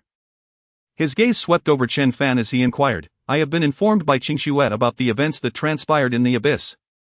Thank you for saving her. Chen Fan replied modestly, it was nothing. Yi Qingxue promptly asked, Chen Fan, did you come up with a solution? Chen Fan nodded. This ailment is essentially caused by snake venom resulting in bodily dysfunction. It necessitates acupuncture treatment. He had brought along a set of silver needles, prepared for unforeseen circumstances. Wielding scoffed, saying, young Master Yi, there is still hope for your mother's ailment. I possess a miraculous pill that, once ingested, should yield improvement. However, if others recklessly intervene before me, the outcome may be uncertain. Wait. Yi Hao's heart tightened as he hastily interrupted Chen Fan. Chen Fan coolly remarked. If your medical skills are lacking, refrain from spewing nonsense here. Wielding huffed, you can choose to trust him or me, the decision is yours to make. Yi Hao paused in silence before politely asking, Dr. Gua, might I inquire about the miraculous pill in your possession? Wielding cast a smug glance at Chen Fan and replied nonchalantly, this pill was originally reserved for a major client, but considering the sincerity of your sibling bond, I shall sell it to you. He then raised 3 fingers, I require no more than 30 million. Yi Hao was taken aback, 30 million was no trifling sum, causing him to hesitate. Yi Qingxue bit her lip and declared, brother, I trust Chen Fan. Wielding sighed, in that case, I shall take my leave. As he turned to depart, Yi Hao quickly blocked his path. Gritting his teeth, he stated, Dr. Gua, I will take the pill. Please. Let us discuss this in the living room. He ushered Guoling to the living room while discreetly signaling Yi Qingxue. The siblings, well acquainted with each other, immediately understood. Yi Qingxue closed the door and whispered, Chen Fan, please treat my mother. Chen Fan recognized Yi Hao's concerns. He worried not only about his ability to heal but also about offending Guoling, which prompted him to consider a delay tactic. He did not mind having Yi Qingxue assist him with the acupuncture. With swift precision, he inserted 12 needles into the patient's scalp and 24 more throughout her body. As he expertly manipulated the needles, the woman gradually began to respond, slowly opening her eyes. Upon seeing her mother awaken, Yi Qingxue was both astonished and overjoyed, exclaiming, Mother! Can you hear me? Chen Fan cautioned, she is quite weak, it is best not to speak. Yi Qingxue nodded vigorously, refraining from further conversation with her mother. The patient. named Su Qing, had once been renowned for her beauty but was now ravaged by illness. As she regained consciousness, her gaze shifted to Yi Qingxue before finally resting on Chen Fan. Chen Fan smiled gently. "Hello, Auntie. There is no need for you to speak. I am Chen Fan, a friend of Qingxue's, and I am here to help you." Su Qing blinked in response. During the treatment, Chen Fan infused a trace of celestial energy through the silver needles into her body, which bolstered his confidence in her recovery. After approximately 10 minutes, Su Qing felt a surge of strength within her. Her throat became slightly irritated, prompting her to cough and expel a mouthful of phlegm. Yi Qingxue hurriedly wrapped a tissue around it and gently wiped her lips, joyfully exclaiming, "Mom, you are going to be just fine." Su Qing smiled softly, responding, "Qingxue, I feel much better." Overjoyed, Yi Qingxue called out loudly, "Brother! Mom is awake." As the words left her lips, Yi Haoji pushed the door open and, upon seeing Su Qing with her eyes open, was filled with excitement. He quickly sat at the bedside and softly inquired, "Mom, you're awake?" Su Qing smiled faintly, "Haoji, I am all right now, thanks to this young man." Yi Haoji enthusiastically patted Chen Fan on the shoulder, expressing his heartfelt gratitude. At that moment, Wielding burst in.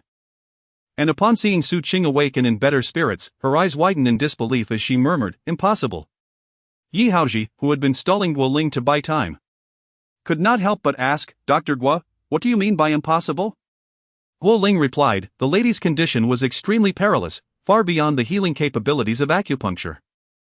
He then scrutinized Chen Fan's silver needles, and gradually, astonishment spread across his face as he exclaimed, "Heavenly talisman needles! Who exactly are you?" Chapter 15, The person you cannot afford to offend. Yi Qingxue remarked, "By the way, my brother has found a buyer for the remaining ghost Ganoderma. The offer is 4,500,000. Chen Fan nodded in acknowledgement. At that moment, he noticed a family photo on the desk, depicting a man holding a little girl. The girl was likely Yi Qingxue, and the man was presumably her father. "Is your uncle not home?" he inquired. Yi Qingxue's expression darkened as she replied, "My father disappeared 5 years ago. We reported it, but the police have found no leads. To this day, there are no signs of him, neither alive nor dead." Chen Fan offered his condolences. "I'm sorry." "It's all right, we've grown accustomed to it," she replied. Curiosity got the better of him, prompting him to ask, "How did your uncle go missing?" Yi Qingxue explained, "My father had a habit of jogging in the morning, covering 10 kilometers daily. That day, he left as usual and never returned." Chen Fan understood that such circumstances often foretold misfortune.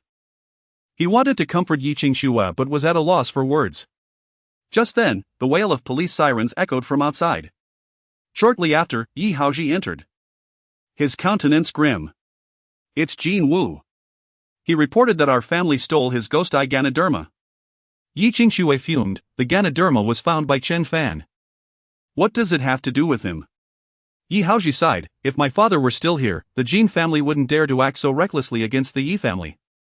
Chen Fan recognized the name. He had previously encountered Jin Wu, who had ill intentions towards Yi Qingxue in the abyss. "I will testify," he declared. Yi Haoji shook his head. "The Jin family has surely bribed someone, the police won't believe you." Chen Fan replied nonchalantly, "Let us see." The three proceeded to the living room, where 3 police officers stood, accompanied by Jin Wu. He sat there with an arrogant demeanor, but his expression twisted upon spotting Chen Fan. "So you are here at the Yi residence? Excellent. Captain Ho, this brat assaulted me, arrest him." A pockmarked-faced officer scrutinized Chen Fan for a moment before coldly asking, "What is your name?" Yi Haoji quickly interjected, "Officer, this is Chen Fan, a guest of the Yi family." The pockmarked officer responded indifferently, "Cuff him." Immediately, 2 officers approached, attempting to place handcuffs on Chen Fan. Yet, as soon as they made contact, it was as if they had been shocked. Their bodies jolted away, collapsing to the ground, frothing at the mouth, their eyes rolled back. Chen Fan chuckled, "That's epilepsy, hurry, get to the hospital." The pockmarked officer was taken aback, hastily dialing emergency services, yet he did not forget Chen Fan, lunging to seize him once more. This time, with greater ferocity, as soon as he touched Chen Fan, his body stiffened, and he could not even draw a breath. Collapsing to the ground. Jinwu was left in shock, recalling how agile Chen Fan had been in the abyss, and immediately realized the gravity of the situation. "You dare to assault an officer!" he exclaimed. In a swift motion, Chen Fan was before Jinwu, delivering a resounding slap that left him dazed. Blood streaming from his mouth. "You will suffer unbearable torment on the 1st and 15th of every month from now on. If you wish to avoid this agony, you may contact me through Yi Qingxue." Stunned from the blow, Jinwu covered his face and fled in disarray. Yi Hao was astonished. He had not anticipated Chen Fan's remarkable abilities. At that moment, he gazed at Chen Fan with newfound respect and expressed, "Brother Chen, I am grateful for your intervention." Chen Fan replied nonchalantly, "It was but a trivial matter." 10 minutes later, 3 police officers gradually regained consciousness, their bodies aching to the point that walking became a challenge. Officer Ho, with a face marked by scars, glanced at Chen Fan in sheer terror and gritted his teeth, demanding, "Who exactly are you?" Chen Fan responded coolly, "Someone you cannot provoke. Now leave." Officer Ho, wishing to retort but too intimidated to do so, clenched his teeth and gestured for his 2 subordinates to depart. Yi Qingshue's beautiful eyes sparkled as Chen Fan's image in her heart grew even more grand. She smiled and inquired, "Chen Fan, how did you accomplish that? Are you perhaps a legendary martial arts expert?" Chen Fan modestly replied, "I wouldn't call myself an expert, I possess a bit of skill." Yi Qingxue chuckled. "I never imagined that not only are you skilled in medicine, but your martial prowess is also remarkable. Truly impressive." After a moment of contemplation, she looked at Chen Fan and said, "Chen Fan, I wish to ask you for a favor." Chen Fan smiled, "Do share. Let us see if I can be of assistance." Yi Qingxue continued, "With your medical expertise, could you help me treat a patient?" Chen Fan inquired, "What ailment does she have?" Yi Qingxue explained, "The daughter of the city mayor was in a car accident a month ago and has since become a vegetative state. If she could be cured, my father would be able to recover his investment from years ago." Intrigued, Chen Fan asked, "What investment?" Yi Qingxue recounted, "My father, Yi Xiuqi, invested 170 million in acquiring 18 of Changqing Company's shares before he disappeared. After his disappearance, all relevant paperwork and contracts vanished, leaving my family unable to claim the corresponding dividends. For years, we have been embroiled in legal battles with Changqing Company, but the process is complicated and protracted. Given their deliberate delays, it seems unlikely we will see results for another decade." To make progress, Yi Qingxue hoped that if Chen Fan could heal the mayor's daughter, they could leverage the mayor's influence to regain that 18 stake in Changqing Company. Upon hearing this, Chen Fan remarked, "I cannot guarantee I can treat a vegetative state, but I can certainly give it a try." Yi Qingxue, with utmost sincerity, stated, "Chen Fan, if you can restore the mayor's only daughter to health, I am willing to share half of the equity with you."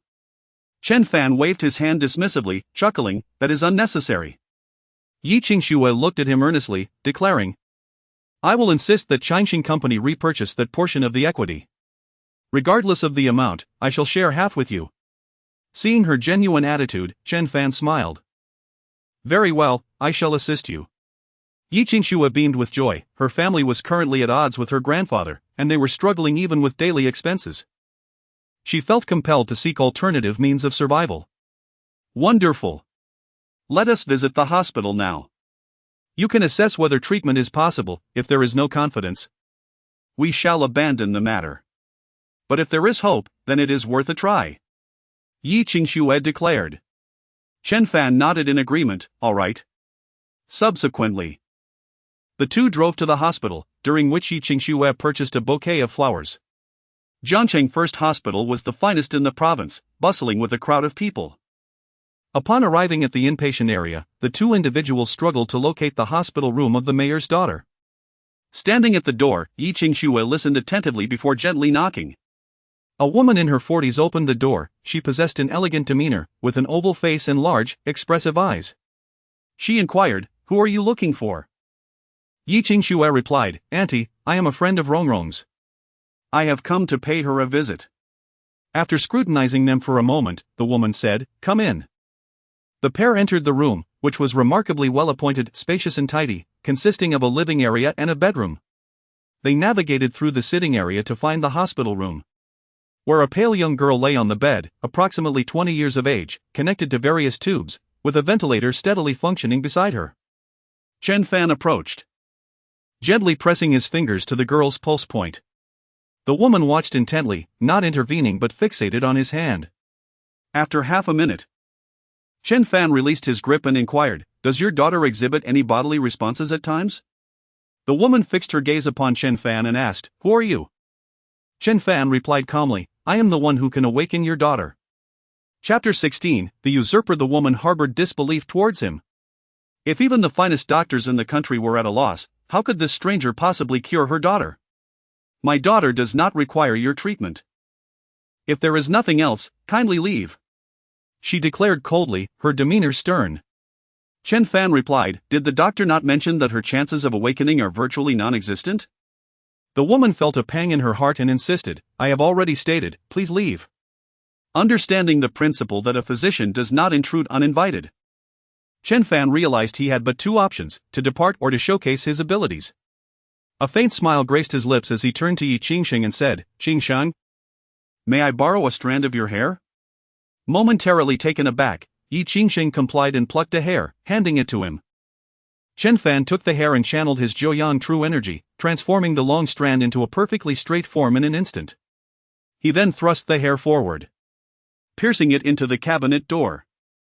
Witnessing this spectacle, the woman's expression shifted to one of astonishment. Having seen her share of extraordinary events, she contemplated for a moment and inquired, "Who exactly are you?" Chen Fan replied, "I have stated before that I can cure your daughter's ailment. Should you consent, I shall commence immediately. If not, I will take my leave." As the woman hesitated, a young doctor entered, furrowing his brow. "Aunt, who are these two?" The woman promptly explained, "Joy Wei, this individual claims he can awaken Rongrong." The young man scoffed, "Do not believe a word from this charlatan." Yi Qingsheng interjected, "We are not frauds, we merely wish to help her awaken.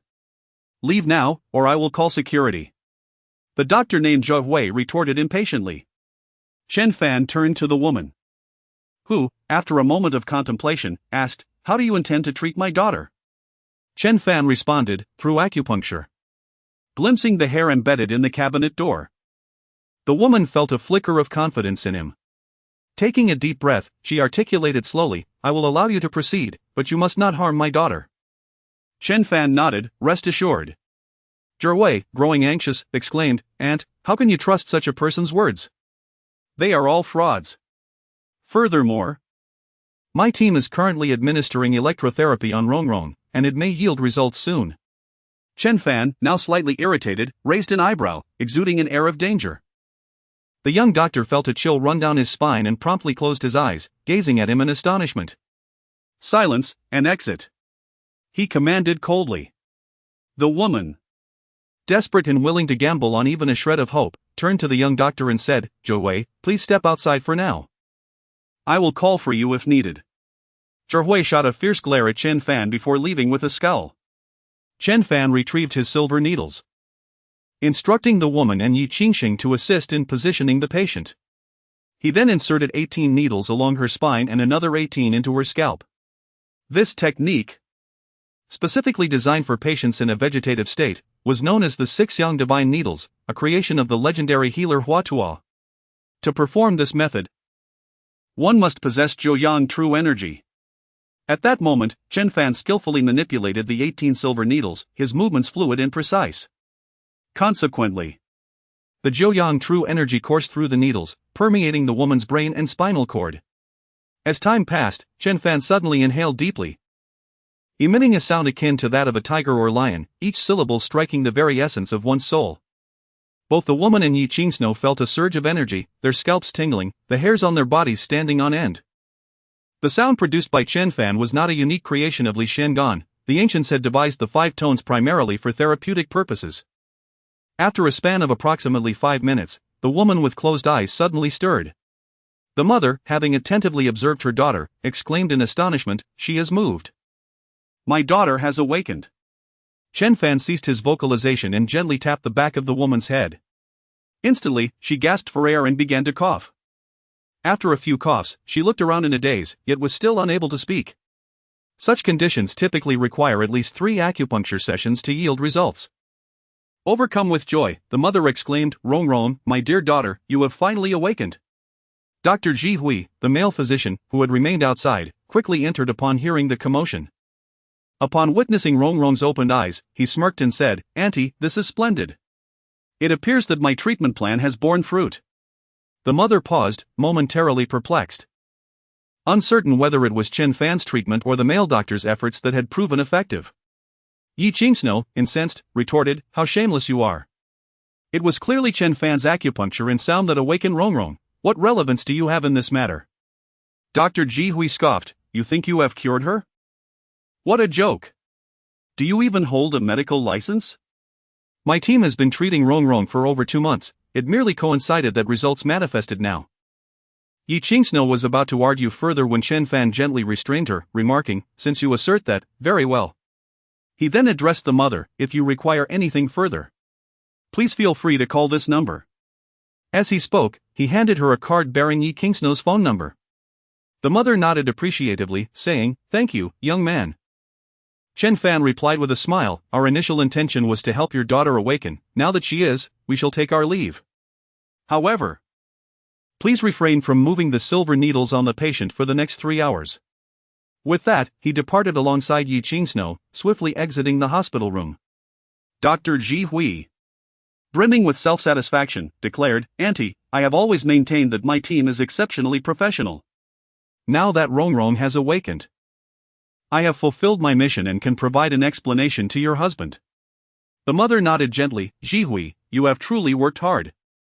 My husband and I must express our gratitude. I shall call him right away." Chen Fan and Yi Qingsno made their way to the parking lot, where Yi Qingsno, her beautiful eyes glistening with indignation, stamped her foot and exclaimed, "It's infuriating. He blatantly steals the credit for your work." Chen Fan chuckled. "What is rightfully ours cannot be taken by others. There is no need to rush, he will come seeking us again. Let us find a place to sit." Yi Qingsno, perceptive and astute, understood that Chen Fan had a contingency plan, and she immediately felt relieved, smiling, "Then let us go to a tea house for a while." After leaving the hospital, they soon arrived at a tea house. Yi Qingsno ordered a pot of tea along with several light snacks, and they engaged in pleasant conversation over tea. The mayor of Jiangchang, named Zhou Chuanwen, received the news of his daughter Zhou Rong's awakening. He abruptly stood up during the meeting and hurriedly left the conference room. His secretary jogged behind him, stating, "Boss, the car is downstairs." Zhou Chuanwen was overwhelmed with emotion, and as he settled into the vehicle, his eyes glistened with tears. The secretary silently handed him a tissue, exclaiming, "Truly, it is a blessing from above." Zhou Chuanwen nodded in agreement, saying, "Luo Jiahui is a remarkable young man. At the time, I underestimated his treatment team, but it seems I misjudged their capabilities." The secretary chuckled, "The Luo family has been deeply entrenched in the medical field for many years, they certainly possess significant expertise." Zhou Chuanwen replied, "The Luo family has always sought to acquire Jiangcheng's second hospital. Please make a note to follow up on this matter." The secretary nodded, "Understood. I will take care of it." Chapter 17, A request from the mayor in a hospital ward. Not long after, Zhou Rong remained seated, a row of silver needles embedded in her back. Luo Jiahui remarked, "These needles are quite bothersome, they should be removed." In his view, Zhou Rong had regained consciousness, and the needles served no further purpose. Mrs. Zhou, named Yang Li, hesitated and replied, "The young man said they cannot be removed for 3 hours." Luo Jiahui dismissed her concern, stating, "Aunt, he is merely a quack, his words are not to be trusted." With that, he proceeded to extract the silver needles one by one. After removing the needles from her back, he observed no change in Zhou Rong and began to remove the needles from her head. Having taken out half of them, Zhou Chuanwen and his secretary entered. Upon seeing his daughter seated on the hospital bed, he approached with great excitement and gently asked, "Rong, can you speak now?" Zhou Rong smiled faintly at her father. Luo Jiahui interjected, "Uncle, Rong has just awakened, I am certain she will soon be able to speak." He continued swiftly removing the remaining needles from her head. However, After extracting the last needle, Zhou Rongrong suddenly appeared vacant, leaning back stiffly, only to be caught by Zhou Chuanwen. In his arms, his daughter closed her eyes once more. What is happening? Rongrong, Rongrong. He called out several times, but Zhou Rongrong remained unresponsive. Luo Zhouwei, now somewhat flustered, quickly reassured, "Uncle, it's all right. I will continue the electrotherapy, she will surely awaken again." Zhou Chuanwen, a man of stature, felt his expression darken instantly. He turned to the anxious Yangli and asked, "Rongrong's mother, from whom did the needles come? Why did she fall unconscious again as soon as they were removed?" Yangli remembered something and hurriedly recounted how Chen Fan had treated their daughter. Zhou Chuanwen closed his eyes, asking, "So that young man had warned you that the needle should not be pulled out for 3 hours, correct?" Yangli, wiping her tears, replied, "He did say that. But just now Zhouwei dismissed him as a fraud, who could have known?" Luo Zhouwei, now panicking, quickly interjected, "Uncle, that person is undoubtedly a charlatan." Zhou Chuanwen cut him off with a wave of his hand, demanding, "Can you awaken Rongrong now?" Luo Zhouwei hesitated, "Uncle, this may require long-term treatment." Ignoring him, Zhou Chuanwen instructed Yangli, "Call that young man's number, I need to speak with him." In a tea house, Chen Fan and Yi Qingxue were engaged in casual conversation when the phone suddenly rang. Yi Qingxue glanced at the number and waited 2 seconds before answering. "Hello? I am Zhou Chuanwen. May I ask if you are the one who treated Zhou Rongrong earlier?" The other party replied, "Hello, Mayor Zhou, this is Yi Qingxue. My friend is right here, I will hand the phone to him." Chen Fan took the call and said, "Hello." Zhou Chuanwen quickly expressed, "Young man, I am immensely grateful for your assistance in waking my daughter. Would it be possible for you to return at your earliest convenience? My daughter has fallen unconscious again, and we urgently require your help." Chen Fan furrowed his brow, inquiring, "Did you remove the needles?" Zhou Chuanwen responded, "This is our fault. So I kindly ask you to come back, it would mean a great deal." Since Zhou Chuanwen ascended to the position of mayor, he has refrained from seeking assistance, especially from a young man he has never met. Chen Fan, "All right, I shall make my way back now." Zhou Chuanwen, elated, responded, "I am immensely grateful. I shall await you at the hospital." After hanging up, Zhou Chuanwen exhaled in relief. He could not fathom why the voice of the young man on the phone had induced such significant psychological pressure upon him. Luo Zhouwei, drenched in cold sweat, recognized that Zhou Chuanwen no longer placed his faith in him. He hastily interjected, "Uncle, one should not easily trust such individuals, instead, we must have faith in modern medicine." Zhou Chuanwen turned to him and replied, "I certainly believe in modern medicine, but can it awaken Rongrong right now?" "You cannot, but he can." Luo Zhouwei fell silent, his mind racing. He said, "Uncle, aunt, I shall step out for a moment." Once outside, he immediately contacted the hospital security team. "Captain Huang, please bring a few men to the inpatient building, there is a man and a woman attempting to disturb the recuperation of the Zhou family's precious daughter. Kindly apprehend them and take them to the station." The head of the security team, having a good rapport with Luo Zhouwei and recognizing the gravity of the situation concerning the mayor's daughter, readily agreed. 10 minutes later, Chen Fan and Yi Qingxue arrived at the inpatient building. They were just about to enter the elevator when they spotted Luo Zhouwei standing a short distance away. With a wave of his hand, several security guards intercepted them. The leading guard coldly inquired, "What is your purpose here?" Chen Fan replied nonchalantly, "We are here to visit a patient." The guard scoffed, "Without the patient's permission, outsiders are not allowed entry." "You should leave at once." Chen Fan raised an eyebrow, suspecting that Luo Zhouwei was behind this, and let out a derisive laugh. "Qingxue, make a call." Seeing Yi Qingxue take out her phone, the guard's eyes widened as he lunged to snatch it away, exclaiming, "No phone calls allowed." With a swift motion, Chen Fan kicked the head of security several meters away, causing him to clutch his stomach on the ground, groaning and sweating profusely. The other guards, startled by the sudden turn of events, froze in place. Yi Qingxue's call had already connected, and she said, "Mayor Zhou, the male doctor from earlier has blocked our entry to the ward." Zhou Chuanwen, infuriated, declared, "I sincerely apologize. I shall send my secretary down to escort you both." After hanging up, Zhou Chuanwen's expression darkened as if blood were about to drip from it. He tersely stated, "You go downstairs and bring them up.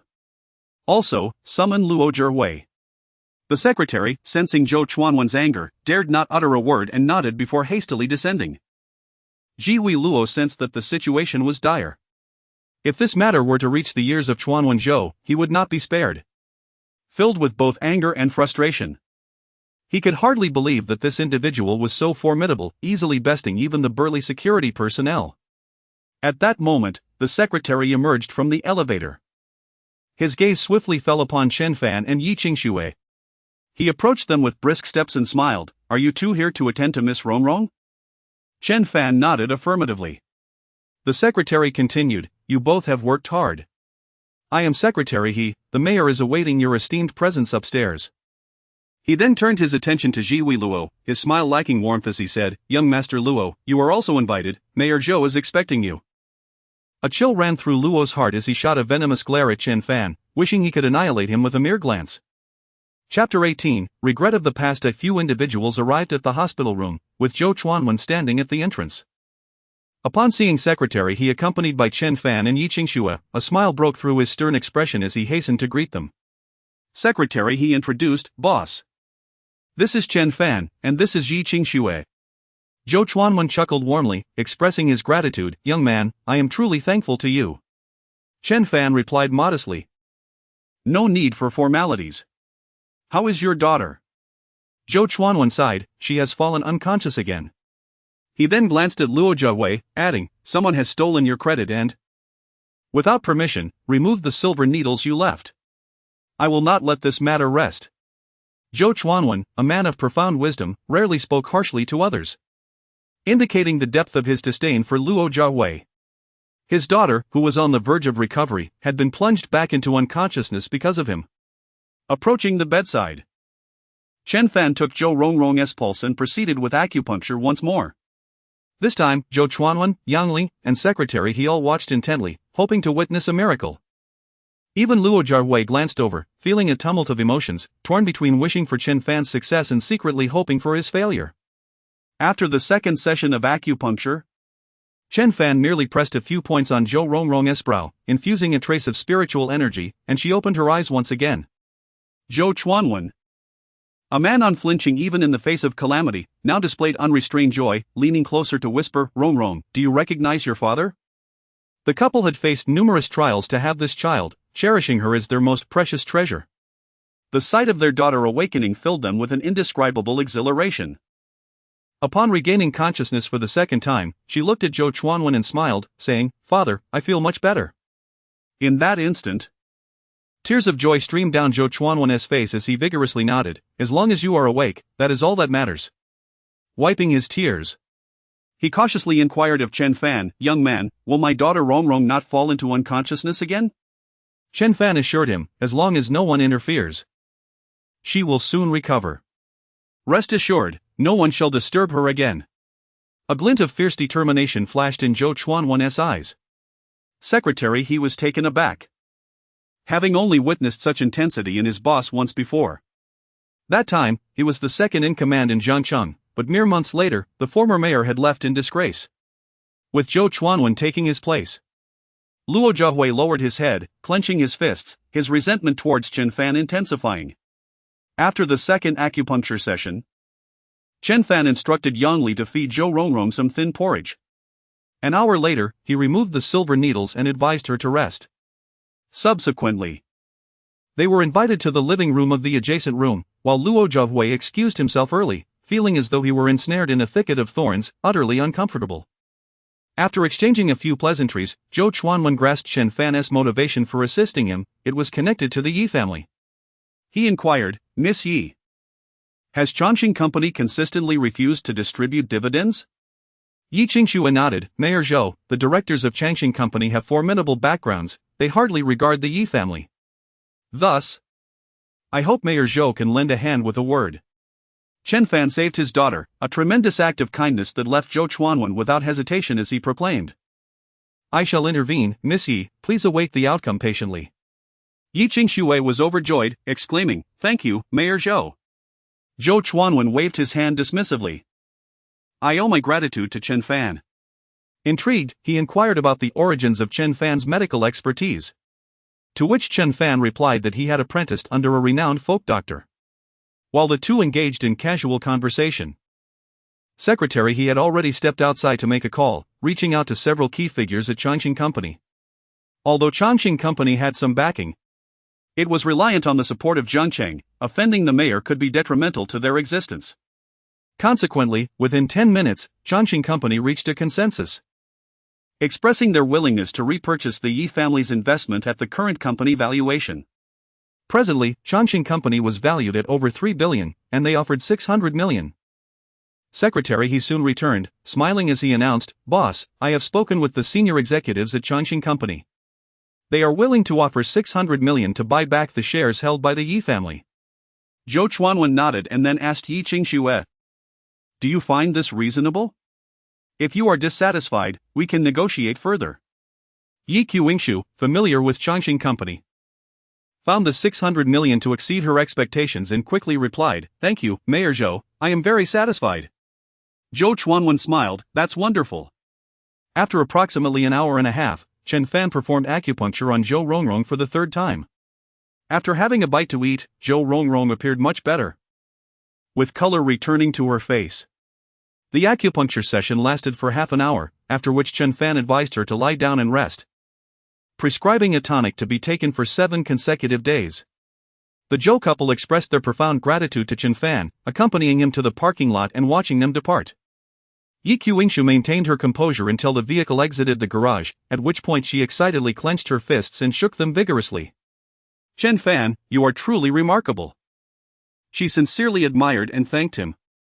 Chen Fan chuckled, "When I return, I will perform acupuncture on your mother once more." Yi Qingshu suggested, "Chen Fan, why not stay at my house tonight?" She was concerned about her mother's condition relapsing. Facing graduation with several examinations to retake, Chen Fan shook his head. "I will return after treating your mother." "Do not worry, she has already recovered, and now she simply needs to rest." Upon arriving at the Yi residence, Chen Fan noticed a car parked outside with a license plate from another province. Entering the house, he found 2 individuals seated in the living room, a middle-aged man and a young man, both clad in black coats, observing them coldly. Yi Haoji sat there as if immobilized, with only his eyes able to move.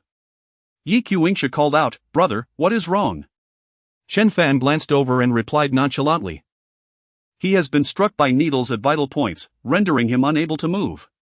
After saying this, he approached Yi Haoji and extracted a silver needle from the top of his head.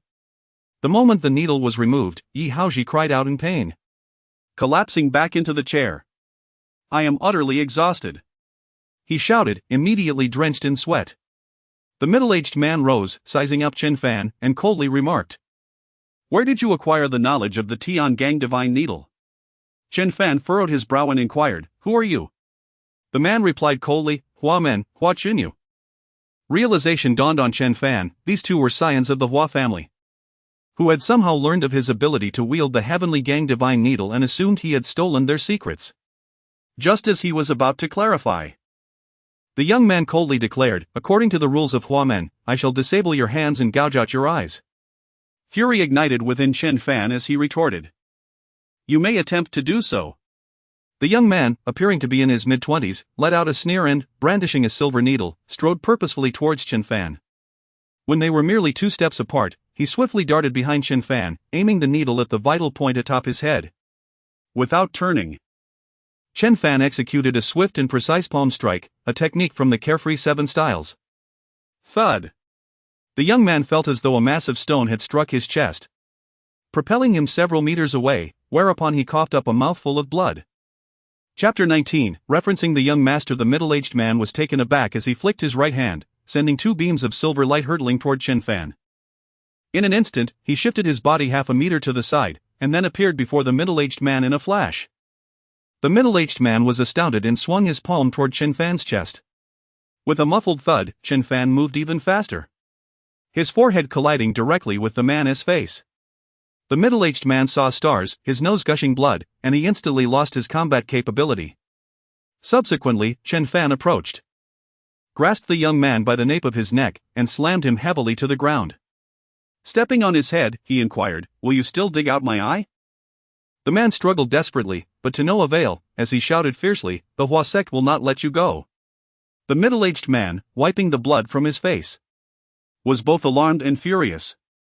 Pointing at Chen Fan, he declared, "You are incredibly audacious. Not only did you steal the sacred techniques of my Hua sect, but you also dare to assault our people.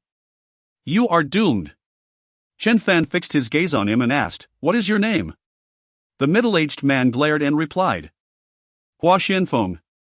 Chen Fan continued, "What did you just say?" "That I stole the Hua sect's Tiangang divine needle?" Huaxianfeng snorted heavily, "I am acquainted with Guoling. Upon witnessing your application of the Tiangang divine needle, he immediately contacted me. Our Hua sect does not have someone of your caliber." Chen Fan retorted, "So? You assume that I have pilfered the Tiangang divine needle. How absurd! Is it not true that your Hua sect's needle techniques were learned from others?" Huaxianfeng scoffed. "The needle techniques of the Hua sect were imparted by immortals, how could you possibly possess them?" Chen Fan queried. "Are you aware of how many methods there are within the Tiangang divine needle?" Huaxianfeng paused, recalling that he had learned this technique in his youth, yet still could not master it to this day. He remembered that his elders had informed him that the Tiangang needle technique had 3 variations, the simplest of which, known as the minor Tiangang needle method, was bestowed upon the Hua family. What Chen Fan had just demonstrated was indeed the minor Tiangang needle method. However, there existed more advanced techniques, the major Tiangang needle method and the Tiangang divine needle. "How do you know so much about the Tiangang divine needle?" he could not help but ask. Chen Fan replied, "What I previously demonstrated was merely the minor Tiangang. As far as I know, your Hua sect has only mastered the minor Tiangang, am I not correct?" Huaxianfeng remained silent for a moment before conceding, "Correct." Chen Fan nodded. "Then allow me to demonstrate a complete major Tiangang needle method for your enlightenment." He reached out and instantly shredded the young man's shirt. Then, with both hands, he seized 9 silver needles. With a flick of his left hand, the needles spun and simultaneously pierced 9 major acupoints on the youth's body. Following this, he flicked his right hand, releasing another 9 silver needles, which also struck 9 additional acupoints. With just 4 flicks of his hands, Chen Fan had embedded 36 silver needles into 36 acupoints. The young man remained motionless, casting a glance toward Huaxianfeng. Huaxianfeng's expression was one of horror as he murmured, "The acupoints have shifted, the difficulty of needlework has increased tenfold." "Is this the major Tiangang needle method?" Chen Fan waved his hand, collecting all 36 silver needles into his palm, and calmly asked, "Did you see clearly?" Huaxianfeng's face flushed, his breath heavy as he stared intently at Chen Fan, questioning, "Who exactly are you?" Chen Fan revealed the Changsheng order and coldly inquired, "Do you recognize this item?" From a young age, Huaxianfeng had seen images of the Changsheng Ling, a token of the immortals, hence every disciple of the Hua clan recognized it. With a sudden leap, Huaxianfeng knelt heavily on the ground, trembling as he spoke. "Huaxianfeng pays his respects to the young master." Chen Fan replied nonchalantly. The disciples of the Hua clan seemed quite imposing, often resorting to gouging out others' eyes and breaking their arms. Huaxianfeng quickly responded, "It is I who am blind to the truth, please forgive me, young master." He then cast a fierce glare at the young man seated in a daze. "Hua Yunlang, why are you not paying your respects to the young master?" Hua Yunlang trembled and, with a thud, knelt down, stammering, "This humble one pays his respects to the young master." It was the immortal who had imparted medical knowledge to the Hua family, allowing them to rise as a prominent lineage in the medical field. Before departing, the immortal had made a pact with the Hua family, declaring that the future bearer of the Changsheng Ling would be his successor, and the Hua clan must honor him as such. Chen Fan put away the Changsheng Ling and said coolly, "I have come out to take a stroll on my master's orders. I did not intend to visit the Hua family. I merely did not expect to encounter you here." Huaxianfeng hastily said, "Please forgive me, young master." Chen Fan replied, "Enough, you may leave now." Huaxianfeng rose, respectfully stating, "Young master, I shall promptly inform the family head to personally welcome you." Chen Fan understood that the Hua clan's reverence for him stemmed from his master, Li Xiangang. However, given that his master had passed away, It was prudent for him to avoid excessive interaction with the Hua family until he had amassed sufficient strength. Chen Fan thought for a moment and declared, "Forget it. I will leave immediately, I have no time to wait for him." Hua Xianfeng, rubbing his hands nervously, inquired cautiously, "Might the young master leave a contact number?" "It would facilitate our future greetings." Aware that such matters could not be concealed, Chen Fan provided him with a phone number. As they retreated from the Yi family, they bowed to Chen Fan simultaneously before departing in their vehicle. Yi Qingxue and Yi Haoji were both astonished, with Yi Qingxue asking, "Chen Fan, are you the young master of the Hua clan?" Chen Fan chuckled, "One could say that, but I am not well acquainted with the Hua clan." Yi Haoji was utterly taken aback, stating, "The Hua clan has generations of imperial physicians. What exactly are you, Chen Fan, to become their young master?" Chen Fan preferred to remain vague, saying, "We can discuss it another time, I must attend to anti-S acupuncture." Following this session, Su Qing's condition improved significantly. Seeing that she was no longer in critical condition, Chen Fan took his leave. Yi Haoji repeatedly urged him to stay, but Chen Fan ultimately departed. After seeing Chen Fan off, Yi Haoji pondered deeply and said to Yi Qingxue, "Qingxue, did you not mention that if the equity were to be liquidated, you would share half with him?" Yi Qingxue nodded earnestly, "Yes, once the funds arrive, I will personally hand them to Chen Fan." Yi Haoji smiled, "Good. Qingxue, I find Chen Fan to be quite admirable, should you consider him?" Yi Qingxue blushed, "Brother, what are you saying?" Yi Haoji waved his hand dismissively, "All right. Let us not dwell on that. For now, let us take good care of our mother. Once she recovers, we will go to the Yi family and reclaim what belongs to us." Yi Qingxue nodded vigorously. Half an hour later, Chen Fan boarded the high-speed train and, before darkness fell, finally returned home. Upon arriving at the entrance, Chen Fan spotted a police car stationed outside. As he entered the courtyard, he observed a female officer and two male officers interrogating Yang Lan in the main hall. Upon seeing her son return, Yang Lan said, "Xiao Fan, these officers are looking for you." Her voice quivered slightly, for she had endured much over the past month, and the sight of the officers now filled her with trepidation. Chen Fan maintained a calm demeanor and replied, "Mom, it's all right. You can carry on with your tasks." Yang Lan turned back repeatedly, anxious that the officers might apprehend her son. The female officer, in her early 20s, was strikingly beautiful, with delicate features and a commanding presence. Her uniform clung tightly to her figure, accentuating her alluring physique. The female officer inquired, "Are you Chen Fan?"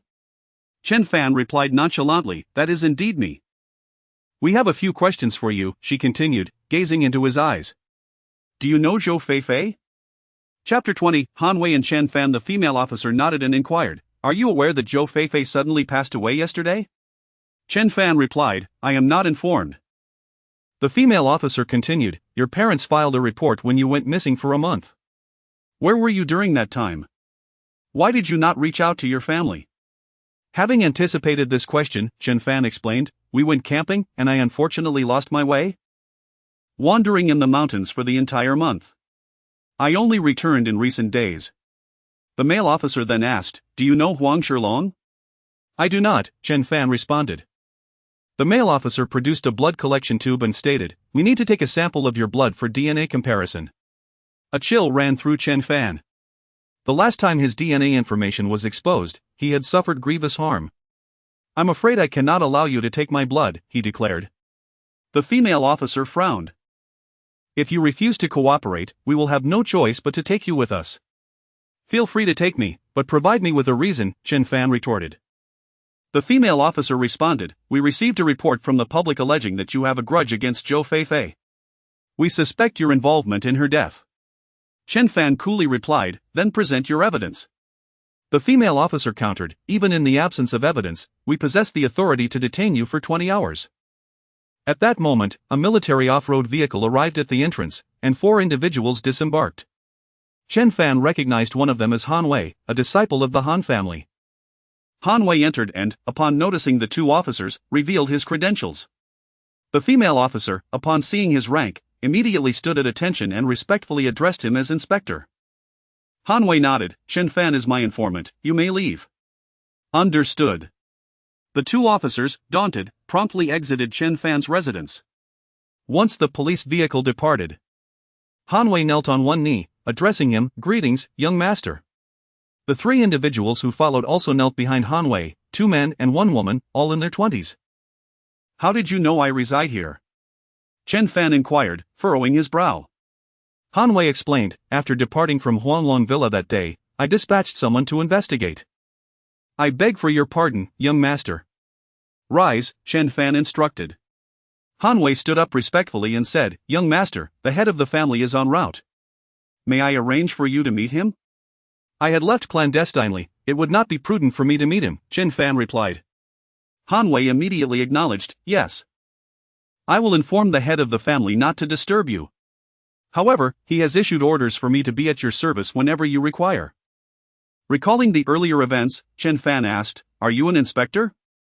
Hanwei responded, "As a disciple of the Han family, I have numerous connections within the military. My title is merely ceremonial." Chen Fan nodded in understanding and invited them to take a seat inside. Hanwei then asked, "Young master, "Were you well acquainted with that individual from Huanglong Villa?" Chen Fan, uncertain about her true identity but sensing her enigmatic essence, replied, "We can be considered friends." Hanwei smiled, "Your social circle is indeed vast, I admire that." It was evident that Hanwei was attempting to inquire about Li Xuangong's whereabouts. But Chen Fan refrained from disclosing any information, leading Hanwei to take his leave shortly thereafter. After finishing dinner at home and noticing that it was nearly time, I prepared a small bowl of medicinal soup and then set out to find Chen Mengyan at school. Since it was inconvenient to change the dressing on campus, I arranged to meet her at a CAF by the school gate, which had private booths. I waited for her there. When Chen Mengyan arrived, a faint blush adorned her cheeks as she quietly took a seat.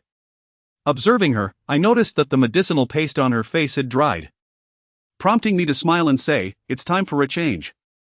I stood up and slowly peeled away the bandage, revealing the delicate new skin beneath, albeit stained dark by the medicinal clay. After a moment of satisfaction, I remarked, "We shall change it again tomorrow night, it should be nearly healed by then." For the next few days, refrain from attending classes and focus on recuperation. With that, I reapplied the medicinal paste on Chen Mengyan and wrapped it again in gauze. Since I was already there, I ordered some sunflower seeds, nuts, and 2 drinks. Half an hour later, we walked out of the CAF side by side, only to encounter Luo Jinfeng, accompanied by a girl whose appearance was less than desirable. Upon seeing us emerge, Luo Jinfeng momentarily froze before immediately launching into mockery, "Chen Fan, you truly have no standards, you can stomach such an eyesore?" I remained silent, merely glancing at the girl beside him, before sighing and pulling Chen Mengyan forward. Luo Jinfeng, as if stepped on the tail, shouted, "What do you mean by that?" However, I paid him no mind and walked away. After escorting Chen Mengyan to the entrance of her dormitory, I spotted Healing Duo waiting there, her face etched with terror, seemingly awaiting someone.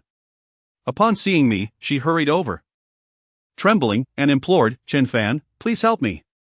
I coldly responded, "Why should I assist you?" Healing Duo cried, "I apologize to Mengyan for my previous rudeness. Chen Fan, please help me, I feel as if I'm going to die." With a scoff, I glanced at her shoulder, where a small ghost still lingered, glaring at me with blood-red eyes. I let out a cold laugh, dragging Healing Duo into a corner, pinching my fingers together, and then summoned my celestial power to direct it at the ghost. With a shriek, the ghost exploded, and Healing Duo instantly felt a wave of relief wash over her. Meanwhile, in a temple in Southeast Asia, an elderly man in black suddenly widened his eyes, black blood trickling from his nostrils. His gaze filled with vengeful fury as he shouted harshly. Soon after, a man in a black robe entered, his long hair obscuring his face. "Go to Huaxia and eliminate the one who has thwarted my grand plans," he commanded coldly. The man in black nodded, "Yes, master." On the other hand, I told Healing Duo, "You are fine now," and turned to leave. She quickly grabbed my arm, asking, "Chen Fan, is the ghost still there?" "No," I replied, studying her. "How did you come to have a ghost?" Healing Duo, with a pained expression, explained. "I traveled to Southeast Asia during summer vacation and paid 1,000 yuan to summon it." I scoffed, "Are you out of your mind? Why would you summon a ghost? If one's fate could be so easily altered, would there still be those who suffer in this world?" Healing Duo was on the verge of tears. I regretted it long ago. But I cannot send her away. Chen Fan, in recent days, I have adopted an early rising and sleeping routine, avoiding late nights.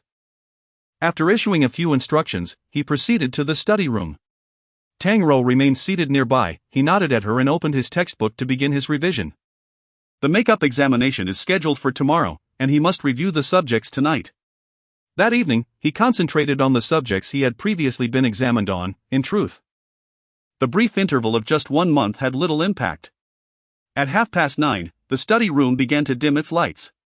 Tang Rou cheerfully inquired, "Shall we leave together?" Chen Fan stretched lazily and replied, "I still need to go to the riverside for some exercise. You can head back first." Tang Rou nodded. And they both gathered their belongings and exited together. Upon reaching the school gate, he watched as Tang Rou boarded a business vehicle. Then prepared to make his way to the riverside for practice. Just a few steps into his journey, a sports car came barreling towards him. Chen Fan squinted, standing still. And the vehicle halted mere centimeters from him. Chapter 21, Beef, Beer, and Middle-Aged Men. A young man alighted from the vehicle, towering at over 6 feet tall. Adorned with a tongue-piercing and sporting eyeshadow, his hairstyle reminiscent of a celebrity. He pointed a finger at Chen Fan's nose and declared, "I warn you. Tang Rou is not someone a pauper like you can pursue. Keep your distance from her, do you understand?" Chen Fan grasped the young man's finger and twisted it, causing him to yelp in agony, his body bending as he cried out, "It hurts, it hurts." With an air of indifference, Chen Fan remarked, "Have your parents never taught you that pointing at others like that is exceedingly rude?" The young man pounded on the car hood, pleading, "Let go, let go." Instead of releasing his grip, Chen Fan applied more pressure, prompting tears to well up in the young man's eyes as he lamented, "I think my hand is going to break. Stop, I apologize." Only then did Chen Fan relinquish his hold. The young man clutched his hand, stomping on the ground in frustration before turning to glare at him fiercely. "Not satisfied?" Chen Fan inquired, locking his gaze onto the young man. Standing upright. The young man cursed, "To hell with you." Suddenly, he swung his fist toward Chen Fan's face. In his estimation, Chen Fan's earlier grip was nothing too severe. Having trained in combat sports, he was confident he could fell Chen Fan with a single blow. Chen Fan observed the approaching fist, slightly leaning back to evade the strike. And in one fluid motion, delivered a kick to the young man's abdomen. Ouch! The impact left the young man feeling as though his insides had been shattered. A bitter taste flooding his mouth as he crouched over, clutching his belly. Chen Fan casually remarked, "You think you can fight? Go back and train properly before seeking me out again." With that, he slapped the hood of the luxury car forcefully and strode away.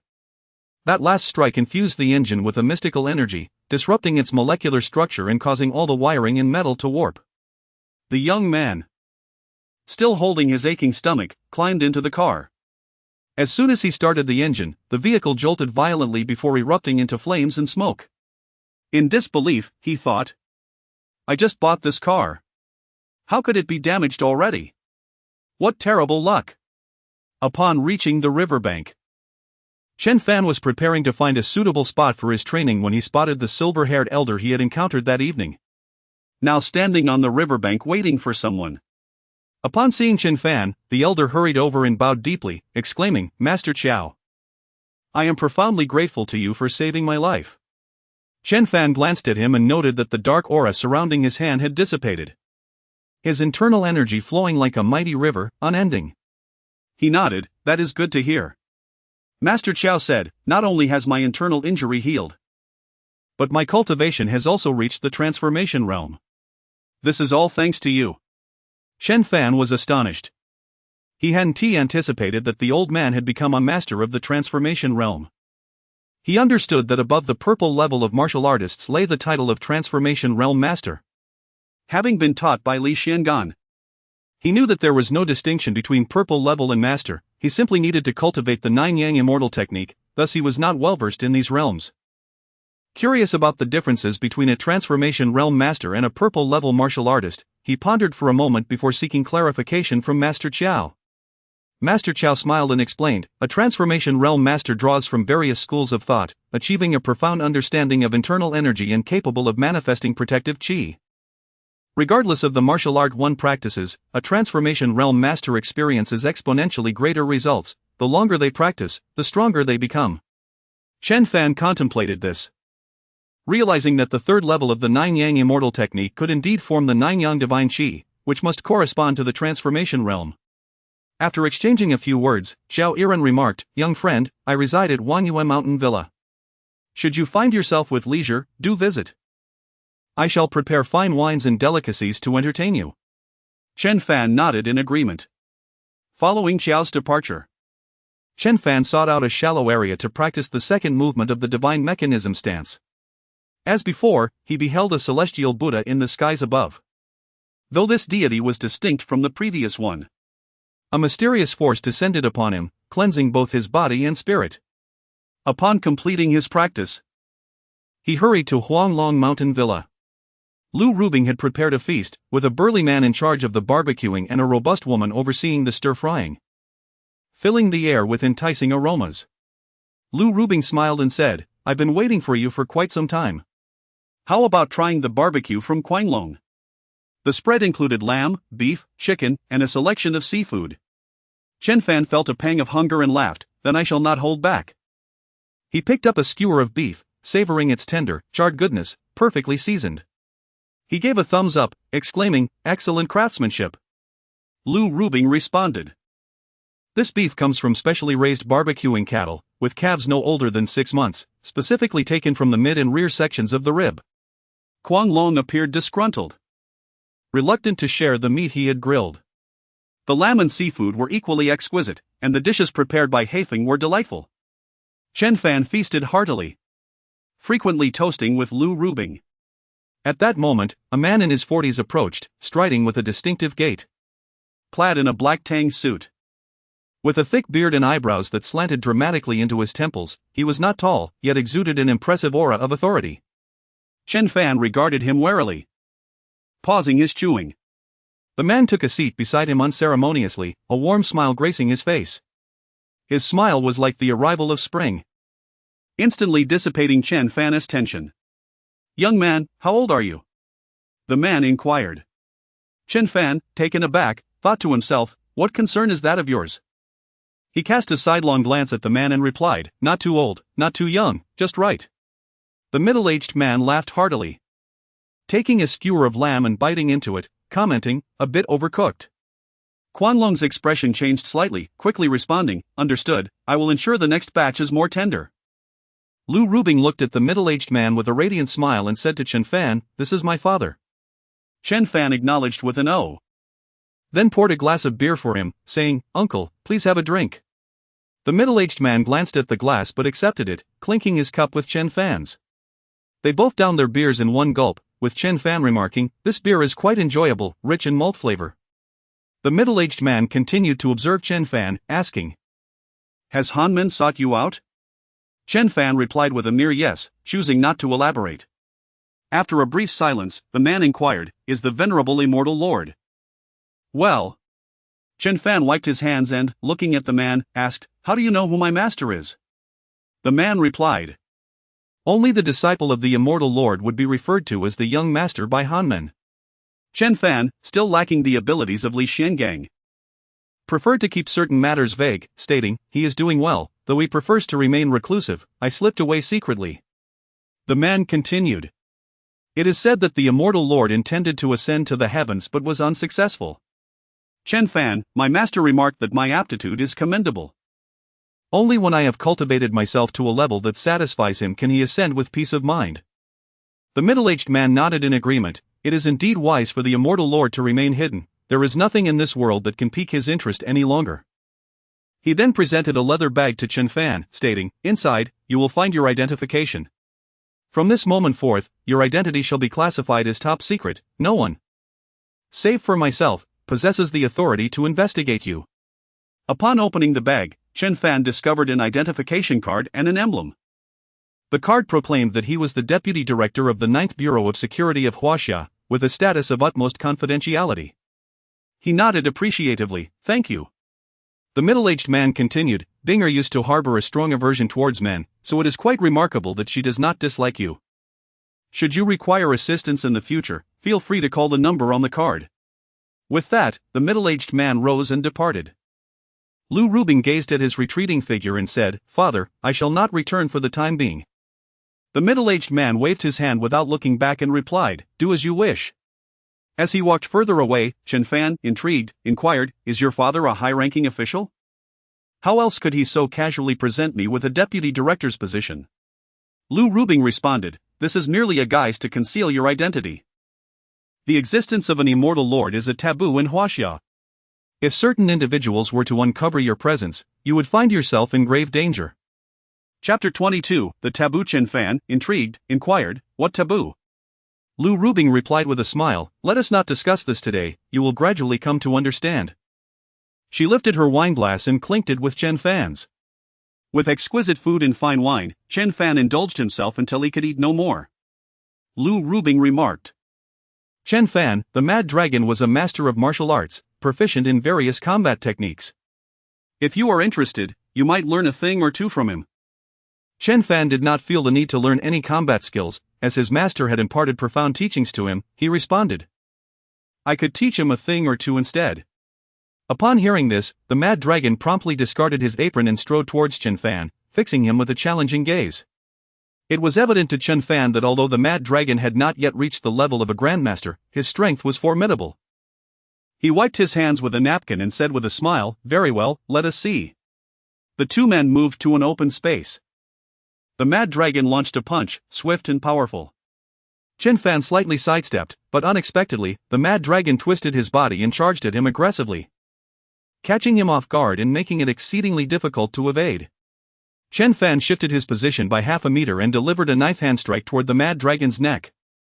To his surprise, the Mad Dragon reacted with remarkable speed, retracting his neck while simultaneously executing a rear kick. Chen Fan swiftly maneuvered to his blind spot and struck towards his lower back. The Mad Dragon, unbeknownst to Chen Fan, had produced a dagger. Its blade aimed directly at Chen Fan's fist. Chen Fan retracted his punch and swept his leg, but the Mad Dragon countered with a kick of his own, meeting him head-on. A dull thud resonated as their limbs collided. Even with his body tempered by celestial energy, Chen Fan felt a sharp pain in his leg. In contrast, the Mad Dragon continued his relentless assault, his expression unchanged. The two exchanged blows with remarkable speed and ferocity, capable of shifting their techniques in an instant. After a minute of intense sparring, the Mad Dragon suddenly leaped back, sneering, "You are not as impressive as I expected." Chen Fan scoffed, retorting, "Your combat skills are rather mediocre." Noticing the time, he turned to Lu Rubing and said, "I'll come to visit again when I have the time. I must take my leave now." Lu Rubing nodded with a smile, "No need to see you off." Once Chen Fan had departed, He Feng spoke up, "Stop pretending. If it hurts, just let out a few yelps." The Mad Dragon's face contorted in pain as he rubbed his shin, grinning through gritted teeth. "This kid's bones are harder than iron, it nearly killed me." Lu Rubing remarked, "He clearly did not use lethal force, otherwise, you would not stand a chance against him." The Mad Dragon retrieved a vial of ointment and applied it to his leg, chuckling, "No wonder the Divine General drinks with him, this lad has some skills." He Feng mused, "His master is the one who once stormed the imperial palace and beheaded a prince before the emperor, no one dares to provoke him." Lu Rubing said solemnly, "His identity must not be disclosed to outsiders." He Feng replied, "Understood, miss." "But will the Han clan keep this secret?" Lu Rubing elaborated. "Although the Han clan received guidance from him in the past, they remain unaware of his true identity. Throughout his life, he has embodied many roles. Supporting the Han clan is merely one of them." The Mad Dragon asked, "Is it true, as the Divine General said, that he once ascended?" Lu Rubing responded, "He likely had the potential to succeed, but unfortunately, he was betrayed by the ancestor of Qing Cheng." Upon returning home, Yang Lan and Chen Xuezhang were still awake, discussing matters in the living room. Chen Fan was somewhat perplexed and inquired, "Mom and Dad, why are you still awake?" Chen Xuezhang wiped his face and replied, "Xiao Fan, your mother and I have discussed it and decided to purchase an apartment for you. A 3-bedroom, 2-living-room unit, approximately 130 square meters. The total price is around 2 million, and we have about 300,000 saved up, which is just enough for your down payment." Chen Fan chuckled, "Mom, why the sudden urge to buy a house? Chen Shuizheng gritted his teeth and said, to spare ourselves from the gossip of those neighbors. Chen Fan maintained a calm demeanor and asked, Mom, what have they been saying? Yang Lan's face was filled with indignation. They claimed that you stole from a wealthy family and that you were supposed to be imprisoned. But we spent money to bail you out. Honestly, do they not fear the repercussions of their slander? Chen Fan laughed, so? Is that why you and Dad want to buy a house, to prove you didn't spend money to bail me out? Yang Lan replied, Xiao Fan. We were going to buy a house eventually. Since the property prices are at a low point, we might as well invest now. Your father and I can still work and gradually help you repay the mortgage. Chen Fan felt deeply touched. His parents always prioritized him, no matter the time or place. He took out the bank card that Yi Qingxue had given him and said, Mom, there are 2 million in this card. If you truly want to buy a house, feel free to use this money. Both Chen Shuizheng and Yang Lan were taken aback. Yang Lan anxiously asked, Xiao Fan, where did this money come from? Chen Fan replied with a smile, I helped someone with a task, and this is a token of gratitude. Yang Lan was astonished. Who would give 2 million just for a simple favor? Chen Fan had no choice but to explain to his parents that he had collected some ghost Ganoderma, which was of immense value, and that there were still several million yet to be given to him. The couple ultimately trusted their son, and Chen Shuizheng exclaimed, That's wonderful. With this 2 million, we can purchase the house outright. After conversing for a while, Chen Fan finally urged them to rest in their room. However, he could not sleep. Instead, he took out his textbooks to continue reviewing and prepare for the resit exam the following day. The next morning, Tang Rou came to pick him up, and they headed to school together. As they approached the school, another vehicle sped up from behind and suddenly cut off the car that Chen Fan and Tang Rou were in. A middle-aged man dressed in a black suit with a blue tie emerged from the vehicle and knocked on their window. The driver rolled down the window, irritated, and exclaimed, What the hell are you doing? Are you looking for trouble? The man punched the driver in the face, causing him to cry out in agony as blood gushed from his nose. He then leaned into the window, fixating his gaze on Tang Rou, and said, Young lady, mind your behavior. You are to marry into the Song family, so do not get too close to other men. Tang Rou's delicate face turned as pale as a sheet, and she trembled as she retorted, You have no right to control me. The man sneered, I haven't notified the young master yet. If he learns of your closeness to other men, can you imagine what he would do? Tang Rou's body quivered slightly, whether from fear or anger was unclear. Suddenly, with a swift motion, Chen Fan delivered a powerful punch to the man's face, causing him to stumble back, barely regaining his footing after 3 steps. Chen Fan then exited the vehicle and delivered another kick to the man's face, sending him flying several meters before crashing to the ground, unconscious. Straightening his attire, he turned to the driver and commanded, Drive.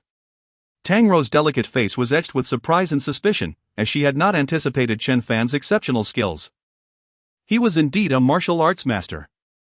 Chen Fan refrained from inquiring about the reasons behind this, as he preferred not to pry into others' privacy. Upon exiting the vehicle, the two of them walked silently towards the campus. Suddenly, Tang Rou halted, grasping Chen Fan's arm. Don't you wish to know why he refers to me as young mistress? Chen Fan replied, If you are willing to share, I am more than willing to listen. With a gentle sigh, Tang Rou began to recount the intricate details of the matter. Upon completing her narrative, Chen Fan's eyes widened in disbelief, exclaiming, What era are we in that there are still selections among the common folk? Does the Song family believe themselves to be royalty? Chapter 23, Song Shihai. It was revealed that Song Shihai, the son of the head of the Song family in Jiangnan, was only 18 when the family conducted a selection of beautiful maidens from both Jiangnan and Jiangbei, adhering to the imperial standards for choosing concubines. At that time, Tang Rou was merely 15 years old, and she was discovered by the emissaries of the Song family for her exquisite beauty and ethereal grace. Consequently, she was designated as a candidate for selection, and her parents were duly informed. Initially, Tang Rou's father deemed the entire affair utterly absurd and vehemently opposed it. However, he underestimated the coercive measures that the Song family could employ. Within a mere 3 days, Tang's business encountered a myriad of troubles. Suppliers withheld goods despite payment. His company faced undue harassment from various regulatory bodies, numerous orders were cancelled, and key personnel resigned en masse. To make matters worse, local thugs began to threaten the Tang family, culminating in the abduction of the 15-year-old Tang Ro. The kidnappers warned that should her father refuse to acquiesce to the Song family's demands, they would inflict suffering and humiliation upon her. In desperation, Tang's father, concerned for his family's safety, had no choice but to swallow his pride and consent to Tang Ro becoming a member of the Song family's selection. On that very day, his business operations returned to normal, as if everything had reverted to its previous state. The individual who had been sent by the Song family to monitor Tang Ro had noticed her growing closeness with Chen Fan and had issued a veiled threat. Tang Ro, with vacant eyes, remarked, "The power of the Song family is beyond the comprehension of ordinary individuals." A newly appointed official in Jiangnan once offended the Song family and was taken away for investigation within 3 days. Although nothing conclusive was found, he mysteriously fell ill and soon resigned. The influence of the Song family in Jiangnan was unparalleled, spanning both the legitimate and illegitimate realms. Chen Fan inquired, "So, upon graduating from university, you are to marry Song Shihai?" Tang Ro replied with a bitter smile, "I am merely a candidate. The Song family will ultimately select a few suitable individuals for marriage, while the majority will serve as Song Shihai's attendants." Chen Fan reassured her, "Do not fret. There will always be a solution. The Song family, though powerful, is not the true emperor. Moreover, even if they were emperors, what of it?" Tang Ro's expression reflected her resignation. In the morning, Chen Fan sat for 2 makeup examinations, both of which he navigated with remarkable ease, scoring above 90 in each. After the exams concluded, he sought out Tang Ro, only to discover that she was not in the classroom. Upon inquiring with classmates, he learned that she had just been taken away by several individuals. Without hesitation, Chen Fan pursued them. At the school entrance, Tang Ro was forced into a business vehicle. As the door was about to close, a figure rushed forward and took a seat beside her. It was Chen Fan, with Tang Ro on his left and a grim-faced man in gray on his right. The gray-clad man initially stared in surprise at Chen Fan but quickly reacted by elbowing him sharply in the head. Chen Fan's head collided with the man's face, causing blood to spurt from the man's nose, leaving him momentarily dazed. Chen Fan then landed a punch to the man's abdomen, twisting his features in agony. 2 others were seated in the back, and upon seeing the commotion, they reached out to seize Chen Fan, only to be swiftly knocked unconscious by his punches. Grabbing the gray man's hair, Chen Fan fixed him with an intense gaze and demanded, "Where are you taking her?" The gray man glared back fiercely and replied, "Kid, do you know what the consequences are for opposing the Song family?" Chen Fan responded with a resounding slap to the man's face, causing blood to trickle from the corner of his mouth. "I am asking you a question." The man in gray gritted his teeth and said, "Our young master has arrived in Yun City. He has heard of Tang Ro's situation and wishes to meet her." Chen Fan replied, "Have the driver start the car. I shall pay a visit to your young master Song." Chen Fan was not a reckless individual. As the vehicle set in motion, he dialed Han Wei's number. Han Wei, filled with excitement, answered, "Young master, what commands do you have?" Chen Fan inquired, "Are you familiar with the Song family of Jiangnan?" Han Wei responded, "The Song family is regarded as the foremost aristocratic household in Jiangnan, renowned across the land, I am certainly aware." Chen Fan continued, "I am about to meet young master Song, and I intend to teach him a lesson." Han Wei pondered for a moment and tentatively asked, "Will you kill him?" "Young master?" Chen Fan replied, "It won't come to that." Han Wei sighed in relief, for in his mind, Chen Fan was a disciple of the immortal, and the Song family was hardly significant before him. Nevertheless, the Song family was a prominent clan, and should a member of theirs perish, it would complicate matters for the Han family. He immediately stated, "Young master, as long as he remains alive, it should not pose a significant issue." "Where are you?" "I shall rush over at once." Chen Fan then queried the man in gray, "Where is your young master Song?" The man in gray scoffed, "At the West River Club. With 2 formidable protectors by his side, coming here is tantamount to seeking death." Chen Fan acknowledged, "The West River Club." Han Wei affirmed, "I shall be there shortly." After more than half an hour's drive, they arrived at an opulent private club by the riverside. The establishment was lavishly constructed, sprawling over several acres, with multiple buildings to accommodate guests of varying status. The vehicle halted before a two-story structure adorned in blue-gray. Inside the first-floor hall, a man in his 20s lounged on a sofa, attended by two young women, one massaging his shoulders and the other providing a leg rub. The man glanced at the time and asked, "Is he not here yet?" A middle-aged man clad in a black long gown and sporting gold-rimmed glasses bowed and said, "Young master, he will arrive shortly." No sooner had he spoken than a vehicle pulled up at the entrance. Chen Fan instructed Tang Rou, "Wait for me in the car." He then seized the man in gray and exited the vehicle, striding directly into the hall. Upon witnessing one of his subordinates being dragged in, bloodied, the man's eyes narrowed. Chen Fan tossed the man in gray to the ground and surveyed the surroundings, inquiring, "Who is young Master Song? How dare you? To strike one from the Song family is to court death." A towering figure stepped forward, standing over 6 feet tall. With massive hands and thick veins on the back of his hands, clearly a practitioner of formidable external arts. The giant was straightforward, launching an immediate attack aimed at Chen Fan's shoulder. Chen Fan deftly sidestepped, delivering a precise kick to the man's knee, resulting in a resounding crack as the giant knelt. Agony etched on his face. With a swift follow-up, Chen Fan landed another kick to his face, rendering him unconscious. The man suddenly sprang up, glaring at Chen Fan, and demanded, "Who are you?" Chen Fan replied, "I am a friend of Tang Rou." "You must be young Master Song?" "Your appearance is rather unremarkable, sharp features and a gaunt visage, a natural harbinger of misfortune." The man, incensed, retorted, "You insolent wretch! Do you know to whom you are speaking?" Chen Fan suddenly appeared before him and delivered a resounding slap to his face. The scion of the Song family, who was renowned for his participation in the provincial selection, was sent reeling back onto the sofa, blood streaming from his mouth. The several elite bodyguards surrounding him were rendered utterly incapable of reacting in time. "How audacious! How bold! You shall pay for this!" The butler and several bodyguards simultaneously reprimanded, yet they dared not approach. Chen Fan stood before the young master, poised to claim his life at any moment. The young master of the Song family was momentarily stunned, and after a few seconds, he regained his composure and bellowed, "You dare strike me? Do you know who I am?" "You are Song Shihai, and I am indeed striking you," Chen Fan replied nonchalantly. Song Shihai trembled, his complexion paling, as he found himself utterly powerless against Chen Fan. "I have come to discuss a matter with you. Your selection process is of no concern to me. But Tang Rou is my friend." "Remove her from your list and do not disturb her henceforth," Chen Fan asserted. Song Shihai sneered, "Who do you think you are? He is not someone you can provoke."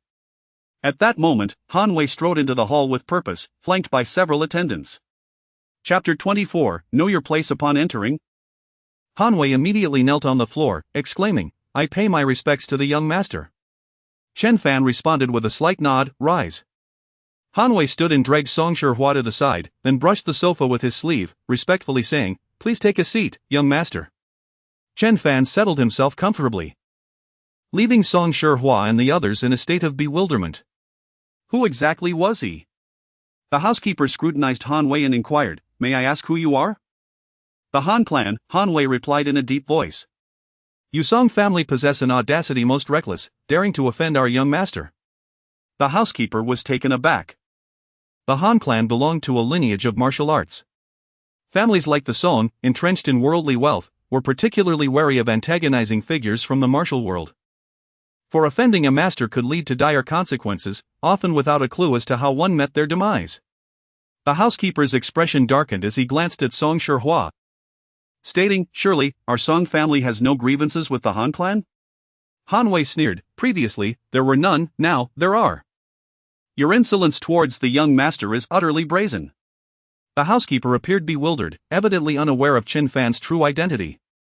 He cautiously asked, "May I inquire about your esteemed young master's background?" Han Wei replied with indifference, in simple terms, with a mere gesture. "My young master could render your Song family irretrievably doomed. As for the specifics, you are not entitled to know." Song Shihua and the housekeeper exchanged glances, pondering what sort of existence could bring about such ruin to the Song family. Han Wei stepped forward, saying, "Young master, that young lady remains in the vehicle. Perhaps you should join her while I handle matters here." Chen Fan, uninterested in further conversation, replied, "Very well." He then returned to the business car. As Chen Fan exited the hall, Han Wei let out a cold laugh. "Your Song family truly courts disaster by daring to offend the young master." A housekeeper hastily responded, "Mr. Han, we were unaware of his identity.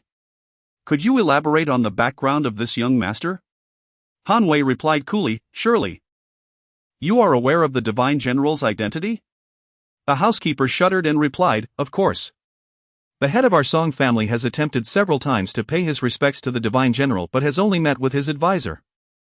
"Could it be that he is?" Han Wei recalled that day and said, "The Divine General has a daughter, one of his romantic interests. Can you fathom his standing?" Though he too was uncertain about the nature of Chen Fan's relationship with Lu Rubing, it mattered not. It was perfectly reasonable for the Divine General to betroth his daughter to someone of such stature.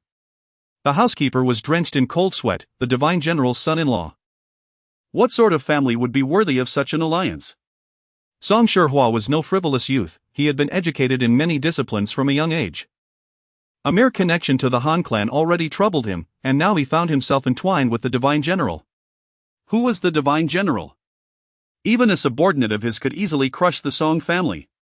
Despite their strength, the Song family remained merely a wealthy clan.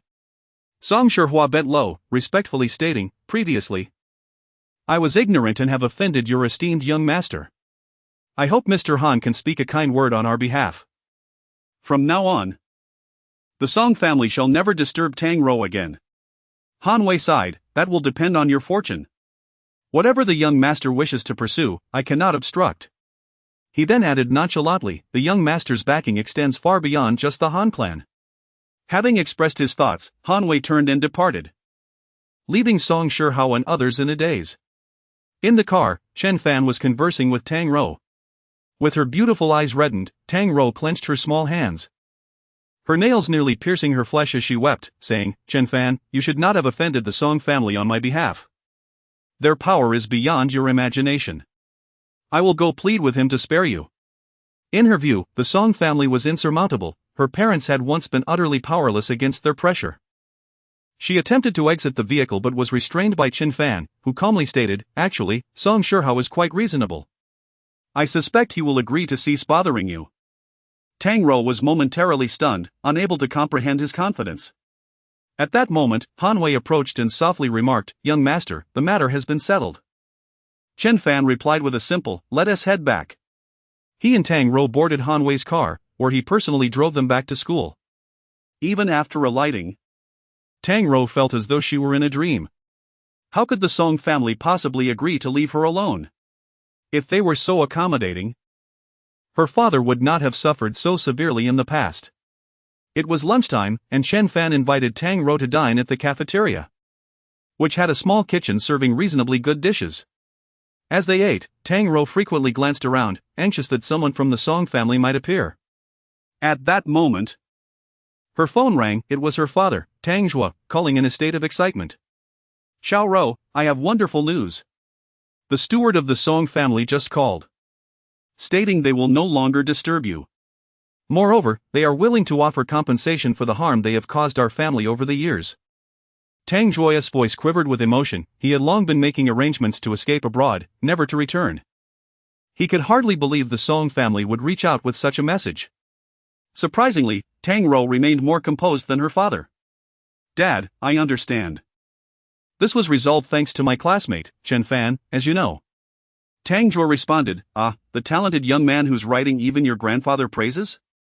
I must thank him in person someday." After exchanging a few more words, Tang Rou ended the call. At that moment, Chen Fan was heartily enjoying his meal when Tang Rou placed a piece of braised pork in his bowl and smiled radiantly at him. "You should eat too," he urged. "All right," she replied. The cafeteria was bustling with students, and as one of the school's beauties, Tang Rou attracted numerous curious glances while dining with a male companion. At that juncture, a young couple settled at the adjacent table. The male was Luo Jinfeng, accompanied by his girlfriend. Upon witnessing Chen Fan dining and laughing with the stunning Tang Rou, who surpassed Zhou Feifei in beauty, Luo Jinfeng was consumed with jealousy. The more he thought about it, the more enraged he became. Finally, he slammed his hand on the table and approached Chen Fan and Tang Rou, stating coldly, "Chen Fan, you are shameless. Now that you are with Chen Mengyan, you should stop bothering Tang Rou." Then he said to Tang Rou, "I saw Chen Fan dining with Chen Mengyan yesterday. They are evidently becoming quite close." Tang Rou rested her chin on her hand and replied, "Oh, and what of it?" Luo Jinfeng was taken aback and said, "I mean, someone who plays both sides, you ought to keep your distance from him." Tang Rou rolled her eyes. "What does that have to do with you?" Luo Jinfeng was left speechless, yearning to explain himself, but Tang Rou, with tenderness, served Chen Fan another chicken leg and softly said, "Take your time eating. If it's not enough, I shall fetch more." Chen Fan nodded, "This is sufficient." Luo Jinfeng stood there, frozen in disbelief. He could not fathom what charm Chen Fan possessed to captivate Tang Rou. Confounded, he retreated to his original position, only to be met with the exasperated expression of his girlfriend. Reflecting on Tang Rou's unparalleled beauty, he felt a surge of tears. Why was it that he felt inferior to Chen Fan? Chapter 25, An appointment with Tang Rou after finishing his meal. Chen Fan returned to the classroom to review his studies, and in the afternoon, he took another makeup exam. Having completed this test, he felt a wave of relief wash over him. At that moment, his phone buzzed with a notification of a transfer. 4,500,000 had been deposited into his bank account. He understood that this was the result of Yi Qingxue selling the remaining ghost eye Ganoderma. Sure enough, shortly after, Yi Qingxue called, her voice cheerful, "Chen Fan, the Ganoderma has been sold, and the 4,500,000 has already been transferred to your account." Chen Fan responded, "Then I shall not be modest. There are many expenses in cultivation, and I truly need the funds. Moreover, my parents have worked tirelessly for half their lives, and I do not wish for them to continue to struggle." After chatting for a while, noticing that time was slipping away, he returned home to prepare medicinal paste for Chen Mengyan's treatment. The two met again at the CAF from their previous encounter. As Chen Fan unveiled the bandages, he was delighted to see that the disfigured half of Chen Mengyan's face had completely healed, radiating a rosy glow. Witnessing the success of his treatment brought him great joy. He took out a moist towelette to wipe the medicinal ointment from her face, revealing a stunning visage, akin to a beauty from a painting, rivaling even Tang Rou's allure. "Exquisite!" he exclaimed, thoroughly satisfied, and he captured the moment with a photograph. When he showed the picture to Chen Mengyan, she was left speechless. Astonished by the remarkable transformation of her previously unsightly half of the face, now smooth and delicate. Suddenly, she covered her face and wept softly. "Thank you, Chen Fan. It's just a small matter, no need to thank me," he replied with a smile. He then applied the remaining medicinal paste evenly across both sides of her face. "This way, the skin tone on both sides will remain consistent," he explained. "Should we still wrap it in bandages?" she inquired. "No need, consider it a medicinal mask. You can wash it off tomorrow morning," he assured her. At that moment, Chen Fan asked, "Mengyan, how did you sustain those burns on your face?" She lowered her gaze and replied softly, "My stepmother scalded me with boiling water. She pressed my head against the edge of the sink and poured hot water over me for half a minute. At that time, I was only 7 years old and utterly powerless to resist." Chen Fan was taken aback. "Your stepmother is truly cruel. Did you not report her to the authorities?" With a bitter smile, Chen Mengyan replied, "My biological father forgave her, he did not report her." Furrowing his brow, Chen Fan asked, "And what happened afterward?" "She despised me immensely, always mocking and belittling me whenever we met. The food she provided was always leftovers. She never bought me clothes or shoes. Nor did she give me a single penny for living expenses. If I wanted money, I had to kneel before her and plead for it. Thus, I began living at school from middle school onward, working during weekends and holidays to earn money, attempting to avoid going home. After entering university, I never returned again." Chen Fan couldn't help but feel profound sympathy for Chen Mengyan. "You are incredibly strong. Had it been me, I would have shattered long ago." Tears welled in her eyes as she said, "What choice do I have but to be strong? Others will not show you pity, they will only mock you. Throughout these years in university, you are the only one who has been willing to help me. All of that is in the past. Do not dwell on it any longer," Chen Fan consoled her gently. After escorting Chen Mengyan back to campus, Chen Fan made his way to the study room. Tang Rou had already arrived early, appearing somewhat different from the day before. She had applied light makeup and donned a previously unworn black long dress that elegantly exposed her delicate shoulders. Chen Fan took a seat, greeted her, and opened his book to review. He intended to revise all subjects within a week. Suddenly, Tang Rou gently nudged Chen Fan with her slender arm. Her cheeks flushed as she asked, "Chen Fan, do you have time after studying?" Taken aback, Chen Fan replied, "I have nothing pressing." "Did the Song family bother you again?" Tang Rou quickly shook her head, "No. I bought 2 tickets for a horror movie, and I'm afraid to go alone." "Would you accompany me?" The atmosphere instantly became infused with a hint of intimacy. Chen Fan rubbed his nose and smiled, "Sure, it's been ages since I last watched a movie." Tang Rou nodded softly, turning her face back to her book, though her lips had already begun to curve into a smile. Before long, Lu Nanhua arrived, strutting in like a proud rooster. Upon closer inspection, Chen Fan noticed that the dark mole on his face had vanished, indicating that the medicinal formula he had provided had worked. Unfortunately, his classmates hardly paid him any attention, which left Lu Nanhua feeling somewhat disappointed. He sat beside Chen Fan, excitement radiating from him as he exclaimed, "Chen Fan, your prescription is miraculous." It only took 2 days for the mole to disappear, leaving behind a patch of dark skin. Chen Fan glanced over. The skin still bore a slight darkness, but it was hardly noticeable upon closer inspection. He chuckled, "Not bad. I'll prepare another formula for you. If you take the medicine for a week, your complexion should return to normal."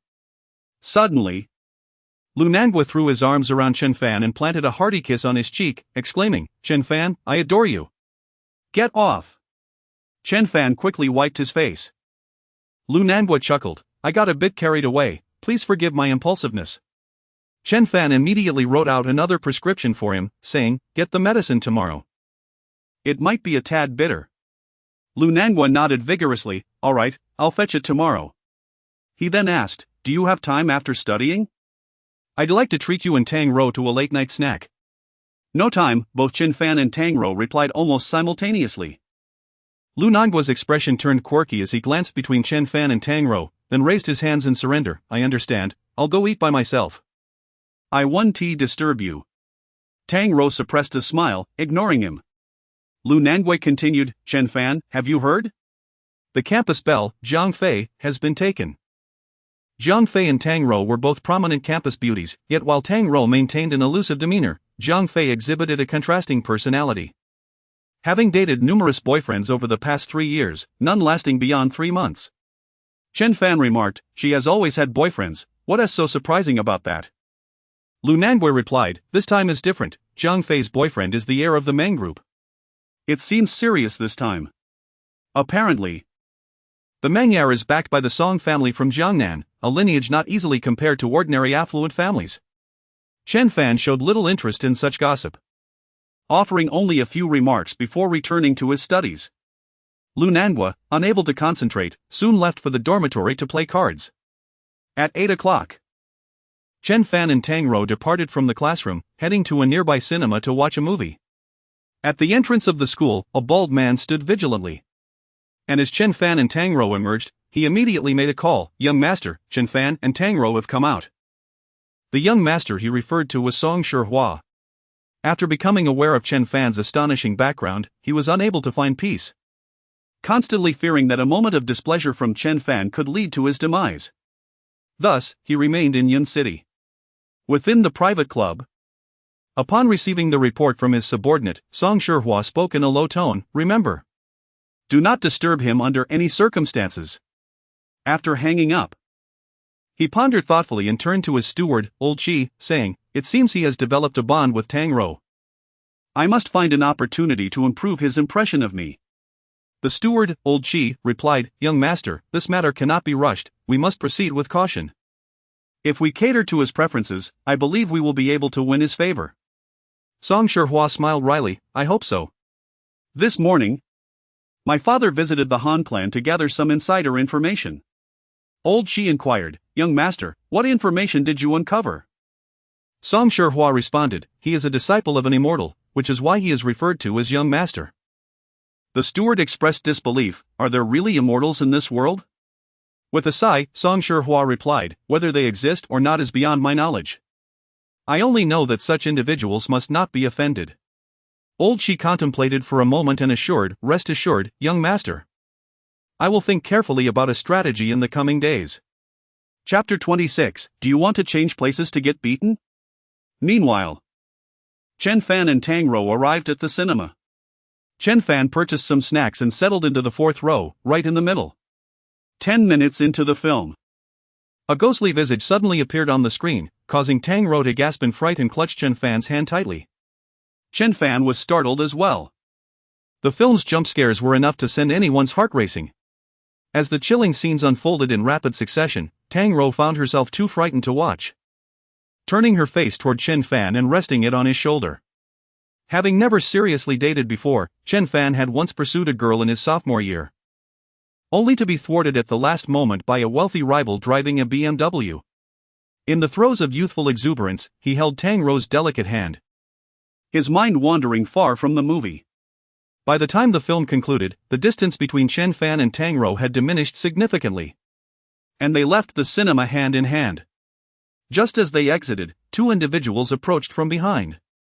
The woman, fair-skinned and beautiful, though slightly less striking than Tang Rou, exuded an air of sophistication through her impeccable style. This woman was none other than Zhang Fei, one of the two campus beauties. Upon seeing Tang Rou and Chen Fan, she paused for a moment before breaking into a smile. I thought you would never find a boyfriend. It seems even the iron tree can blossom. Tang Rou cast a glance at her. Although they were not well acquainted, as fellow campus flowers, comparisons were inevitable. Each had their own circle of admirers, yet overall, Tang Rou held a slight advantage. While Tang Rou remained unfazed, Zhang Fei was keenly aware of the rivalry, always seeking a chance to overshadow Tang Rou. Now, seeing her with an inconspicuous boy, Zhang Fei felt a surge of superiority. So what if Tang Rou is beautiful? Her boyfriend is merely an ordinary person, far beneath my Zhang Fei. At that moment, a young man stood beside Zhang Fei, and upon spotting Chen Fan, his expression shifted dramatically. He was none other than the wealthy car owner who had been humiliated by Chen Fan at the school gate. Unaware of the change in his companion's demeanor, Zhang Fei proudly declared, "Let me introduce my boyfriend, Meng Xiaochuan, heir to the Meng Group." Meng Xiaochuan cast a disdainful glance at Chen Fan, snorting derisively. Chen Fan raised an eyebrow and approached, coldly retorting, "What else with the snort? Do you want a beating?" Meng Xiaochuan was taken aback, quickly stepping back and pointing at him, "If you make a move, I'll call the police." Suddenly, Chen Fan recalled that Meng Xiaochuan had threatened him with his sports car, likely at the behest of Song Hao, considering the Meng family's connections to the Song family.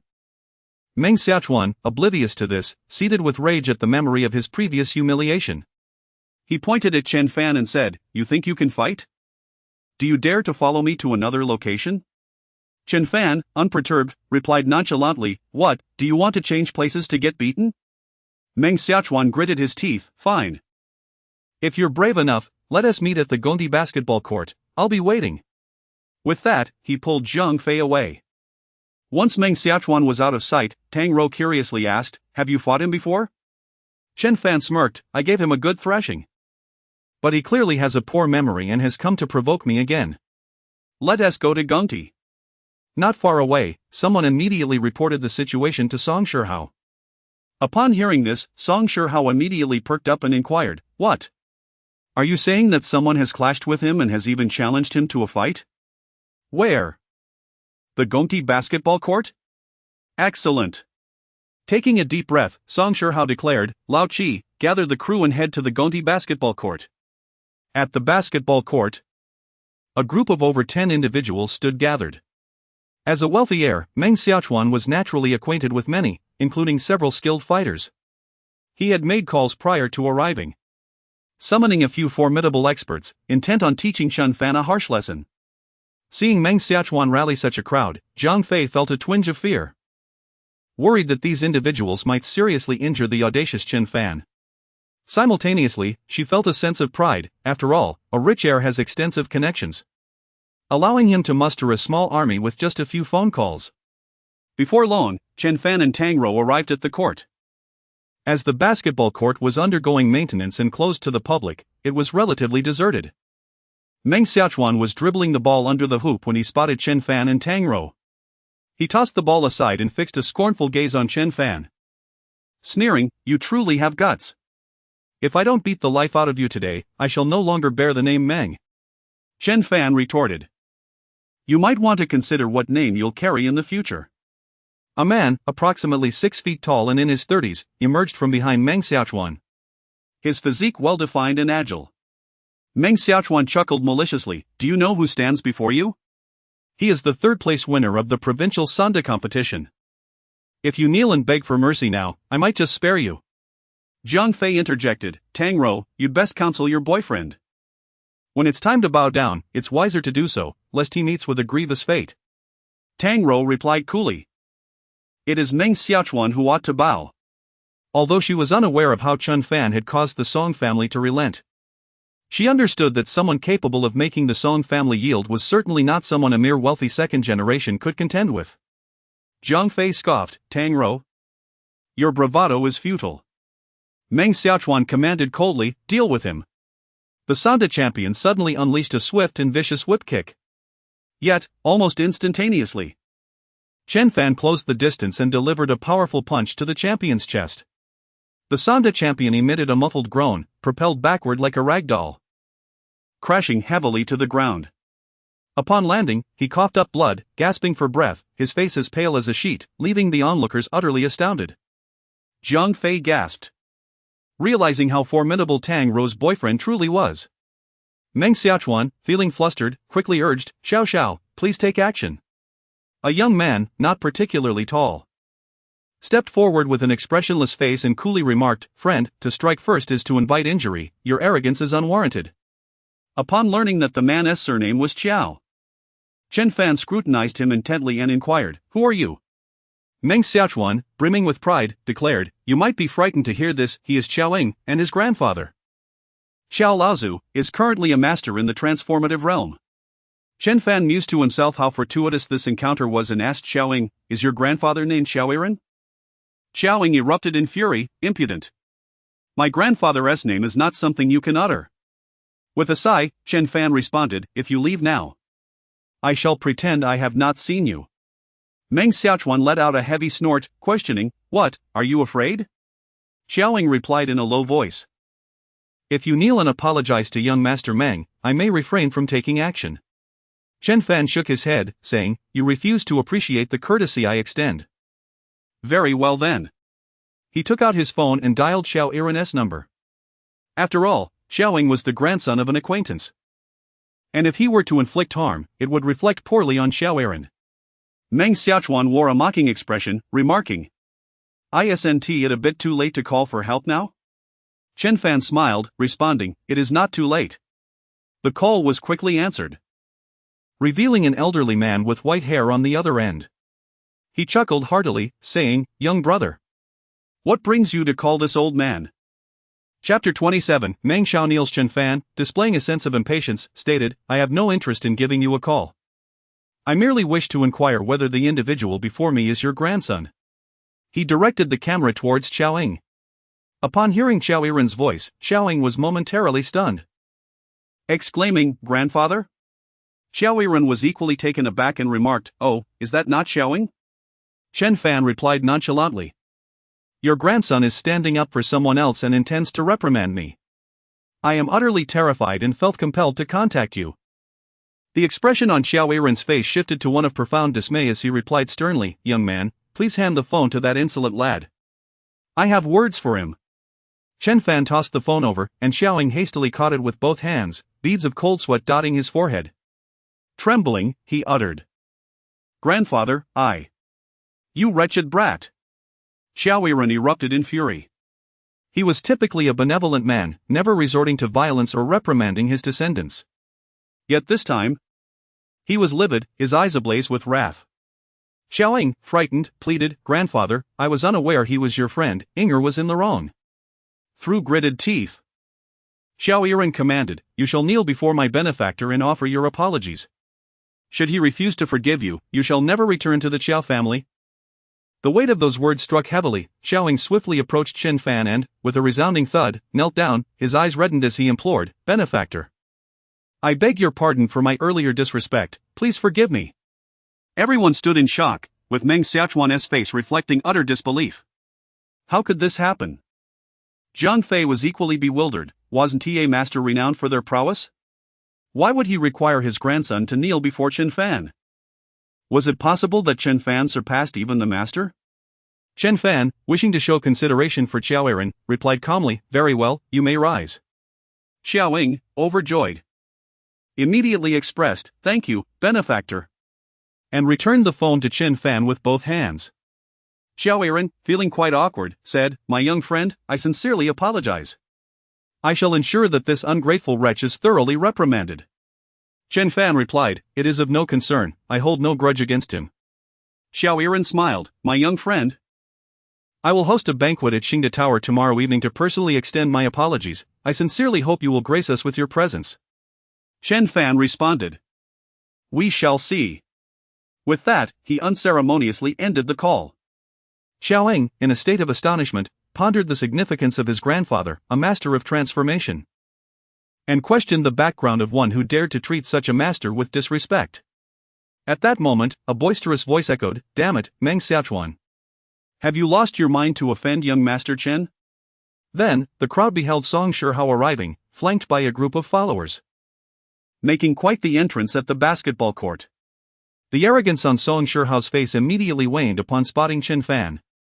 He approached with a deep bow, respectfully stating, "Young Master Chen, I happened to be nearby and came to see what was amiss.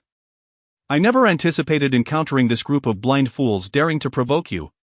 Rest assured, I shall handle them." Chen Fan harbored no fondness for Song Shihao and responded coldly, "Do I require your assistance?" Song Shihao, adorned with a sycophantic smile, replied, "Of course. Whatever young master wishes, I shall comply." Noting his improved demeanor, Chen Fan inquired, "It is said that the Meng family is backed by your Song family. It seems you ought to be acquainted with Meng Xiaochuan." Song Shihao remarked, "Indeed, that's the case. However, I am not very familiar with him. We have merely crossed paths a few times at the Song family annual gathering." Chen Fan responded with a slight acknowledgement, "Since it pertains to your family, I shall leave it in your capable hands." With that, Song Shihao turned around, his face instantly adopting a haughty demeanor as he regarded Meng Xiaochuan with the disdain one might reserve for the deceased. Meng Xiaochuan felt as if he had been struck by a bolt from the blue. How could someone of such stature, whom even the esteemed Song family sought to appease, be standing before him? Heaven forbid. He had merely sought to regain his dignity, yet fate had dealt him this hand. Zhang Fei's complexion turned ashen, her body trembling in fear. The Song family was a formidable ally of the Meng family. And if even this young master from the Song family showed utmost respect towards Chen Fan, what did that make Meng Xiaochuan in his presence? She inhaled sharply, discreetly retreating a few steps to distance herself from him. Song Shihao questioned Meng Xiaochuan, "Now tell me, will you take your own life? Or shall my men take care of it for you?" Overwhelmed with terror, Meng Xiaochuan collapsed to his knees, his trousers drenched, and cried out, "Young Master Song, I was wrong, I deserve to die. Please spare me this once, I promise I won't dare again." Song Shihao smirked ominously. "You still hope for a second chance? If you remain alive, young Master Chen will not be pleased, and I cannot allow that." Chen Fan, increasingly disturbed by the unfolding situation, fixed his gaze on Song Shihao and declared, "Is he out of his mind? Is it customary for your family to toy with lives so recklessly?" Upon hearing this, Song Shihao quickly apologized, "My apologies, young master. I misunderstood, but now I comprehend." He turned to the dazed Meng Xiaochuan and commanded, "Come here and bow an apology to young Master Chen. If he forgives you, I shall not make things difficult for you." Meng Xiaochuan, flooded with relief, slid on his knees towards Chen Fan, pleading, "Young Master Chen, I was wrong, truly wrong. I apologize for the previous incident with Tang Rou, and I express my regrets for this matter as well. I hope you can forgive me." Suddenly, he remembered something and added, "Young Master Chen, Zhang Fei is also a campus beauty, renowned alongside Tang Rou. I will break up with her immediately, henceforth. She shall be yours." Tang Rou, who had been smiling, instantly erupted in anger. Chen Fan wouldn't even care. Chen Fan sensed the absurdity of the situation and waved his hand dismissively, "Enough, you can leave now." Meng Xiaochuan, overjoyed, repeatedly expressed his gratitude. Chen Fan then took Tang Rou by the hand and departed, with Song Shihai hastily bidding them farewell. Zhang Fei stood there, bewildered, struggling to comprehend the rapid turn of events. Suddenly, Song Shihai approached her, causing Zhang Fei to feel an overwhelming surge of anxiety, her breath catching in her throat. He scrutinized her for a moment before stating, "Not bad looking, though not quite at Tang Rou's level, you are still quite exceptional. Your name is Zhang Fei, correct? From this moment forth, your only association shall be with Chen Fan. Should you dare to entertain any other suitors, I will see to it that you are bundled into a sack and disposed of in the river to feed the turtles.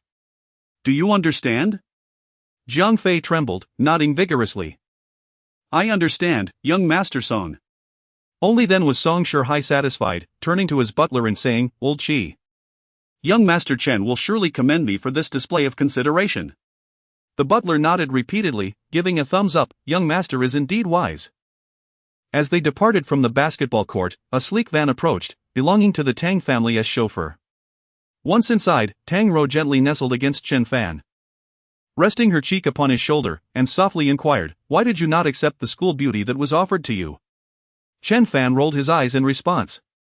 "One school beauty is already quite enough for me, I could hardly dare to take on two." This remark held a double entendre, causing Tang Rou to lightly bite her red lip and playfully retort, "You're lying." The chauffeur, witnessing this exchange, was taken aback, pondering to himself that, indeed, the young lady had finally found herself a romantic interest. He first dropped Chen Fan off at his residence, where the two shared a reluctant farewell.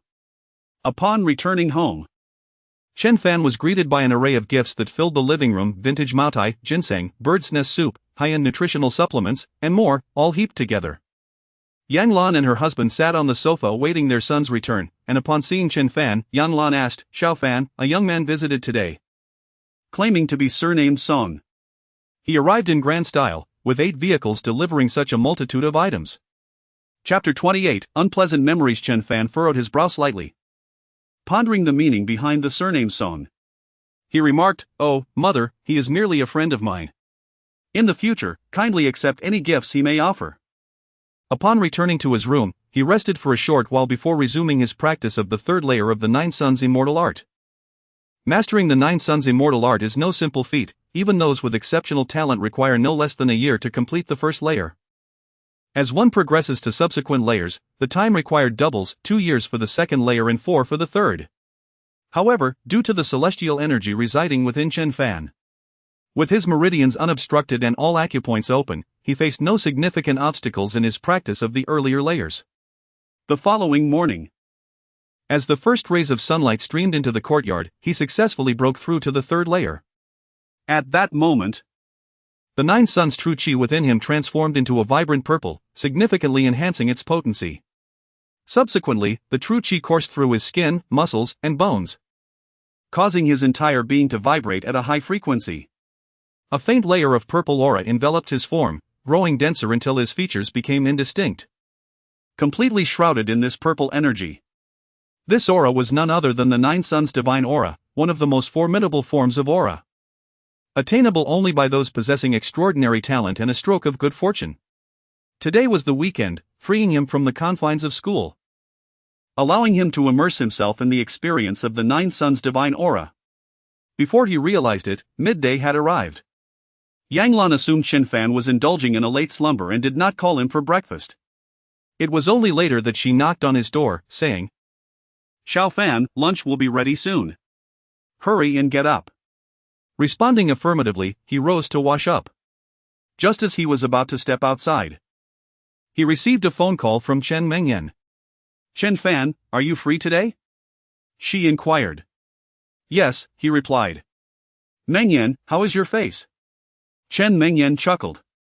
"The discoloration has evened out on both sides, but I am hesitant to go outside." Chen Fan thought to himself, "What is there to be afraid of?" He responded, "I will come to the school. You've just recovered, you should get some fresh air and bask in the sunlight." Chen Mengyan softly agreed, "Chen Fan, I will wait for you." As lunch was no longer an option, he informed Yang Lan and swiftly rode his bicycle to the school. He pedaled rapidly, overtaking one electric bike after another, reaching the school in just over 10 minutes. After securing his bicycle at the dormitory entrance, he sent Chen Mengyan a message. In under 2 minutes, a girl emerged, wearing a mask and sunglasses with her hair styled in a bun. She donned a white shirt, a light blue skirt, and gray blue stockings, completing her look with a pair of black leather shoes. At first glance, Chen Fan did not recognize her, but upon closer inspection, he realized the beauty before him was indeed Chen Mengyan. He was taken aback and exclaimed, "Why are you so heavily covered?" Chen Mengyan quickly replied, "I'm afraid someone might recognize me. Let us go." Chen Fan patted the back seat of his bicycle, saying, "Come, I'll take you shopping." Chen Mengyan nodded gently. Settling onto the bike and wrapping her arms around Chen Fan's waist, her heart racing with a mix of excitement and nervousness. With a powerful push of his leg, he propelled the bike forward, causing it to surge ahead like an arrow released from its bow, eliciting a surprised gasp from Chen Mengyan as she clung tightly to him. The vehicle sped along the tree-lined path, with Chen Mengyan embracing Chen Fan's waist, her face resting against his back, a profound tranquility enveloping her heart, prompting her to gently close her eyes. Soon, the bicycle entered the bustling commercial street, where Chen Mengyan gracefully dismounted while Chen Fan secured the bike. Being the weekend, the commercial street thrived with life, couples strolling past them in pairs. Chen Fan playfully removed Chen Mengyan's sunglasses and took off his mask, revealing a visage as radiant as a lotus emerging from the water, adorned with a hint of lip gloss and subtle makeup that accentuated her beauty. Stunned for a moment, Chen Fan chuckled, "It seems the school has two prominent beauties are about to change." Chen Mengyan's cheeks flushed slightly. "How annoying." Chen Fan suggested, "There are some eateries ahead. Let us take a stroll before we grab a bite." Chen Mengyan nodded softly, "I'll treat you to a meal." They leisurely wandered through the commercial street, and at Chen Fan's urging, Chen Mengyan purchased 2 outfits before they settled down to dine. Throughout their walk, Chen Mengyan attracted 100% of glances, and Chen Fan could sense the envious stares from nearby men. They enjoyed a meal of stir-fried dishes, 3 plates and a soup, accompanied by 2 bowls of vegetarian noodles. Before long, Chen Mengyan's phone rang, a man's voice echoing through, "Xiaoyan, do you have any money left? If so, please send some to Dad." Chen Mengyan's expression turned indifferent as she replied, "I have no money, please stop calling me." With that, she hung up. Chen Fan inquired, "Is that your father?" Chen Mengyan nodded gently. "That woman exploits him harshly, he works outside, sending every penny to her. When he has no money to spare, he asks me." Chen Fan understood that Chen Mengyan relied on scholarships and part-time work to sustain herself, and her financial resources were scant. The thought of him earning money to support another man's daughter while soliciting funds from his own flesh and blood was quite absurd. Chen Fan expressed his disbelief. Then simply ignore him. However, moments later, Chen Mengyan's phone rang again, and naturally, it was her father once more. He said, "Xiaoyan, I just lost my job and I'm feeling unwell. Whatever you can spare, please send it for medicine." Unable to endure any longer, Chen Fan took the phone, stating with a smile, "Hello, uncle, I am Mengyan's classmate. Mengyan is currently in the hospital receiving treatment for burns and requires a substantial sum. Could you possibly send some funds?" The man paused, replying, "It's been so long, I believe there is no need for treatment. Besides, it will cost a lot. And I can't spare any." Chen Fan pressed on, "Uncle, whatever you can manage would be appreciated, after all, this is your biological daughter. The one at home is someone else's." Yet, the other party had already hung up, clearly unwilling to part with any money. A hint of derision crossed Chen Mengyan's face as she remarked, "I know him too well, he wouldn't spend a single cent on me.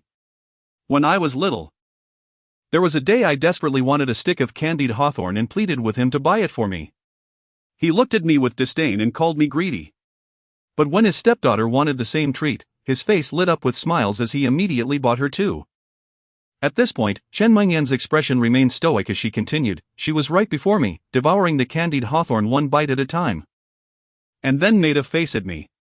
Chen Fan inquired, "That girl must be around your age, right?" Chen Mengyan replied, "She is a year younger than I am. That woman enrolls her in all sorts of classes, while I am left at home to clean and do laundry." She looked at Chen Fan, her beautiful eyes shimmering with tears. "Do you know why she burned my face?" Chen Fan's heart tightened as he asked, "Why?" Chen Mengyan explained, "Because a neighbor aunt praised my beauty, calling me a budding beauty, while neglecting to commend her daughter. I still remember her gaze, fierce and venomous.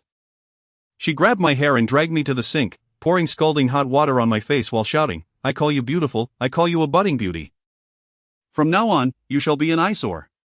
Had it not been for the neighborly grandmother who rushed in upon hearing my screams, she would have surely burned the other half of my face as well. Chen Fan felt a surge of anger and gritted his teeth. That wicked woman. If given the chance, I shall make her pay dearly. Chen Mengyan shook her head. I only hope to never see her again in this lifetime. Chen Fan encouraged. If you live well and take care of yourself, it is as if you have triumphed over those villains. Chen Mengyan gently nodded, wiping away her tears. Chen Fan. I never imagined I could regain my appearance in this life. I truly don't know how to express my gratitude to you. Chapter 29, by Wu. Chen Fan chuckled. It's all trivial matters. By the way, with graduation approaching, how have your job applications been faring, Chen Mengyan? Chen Mengyan. With her outstanding academic record, having secured national scholarships for 4 consecutive years and being proficient in 3 foreign languages, should find the job market relatively accommodating. However, she responded with a bitter smile, I had a burn on my face previously. Which company would want to hire me? Chen Fan replied, that's all in the past. Now that you've submitted your resume as a stunning beauty, companies will surely be eager to recruit you. Chen Mengyan smiled softly, I hardly consider myself beautiful. I just hope to find a job quickly after graduation, enough to support myself. I have some acquaintances who might offer job opportunities. I can reach out to them if you wish, Chen Fan offered. Chen Mengyan shook her head, thank you, Chen Fan, but I would like to try a bit longer. After their meal, the two strolled back to the bicycle parking area, where Chen Fan escorted Chen Mengyan back to school.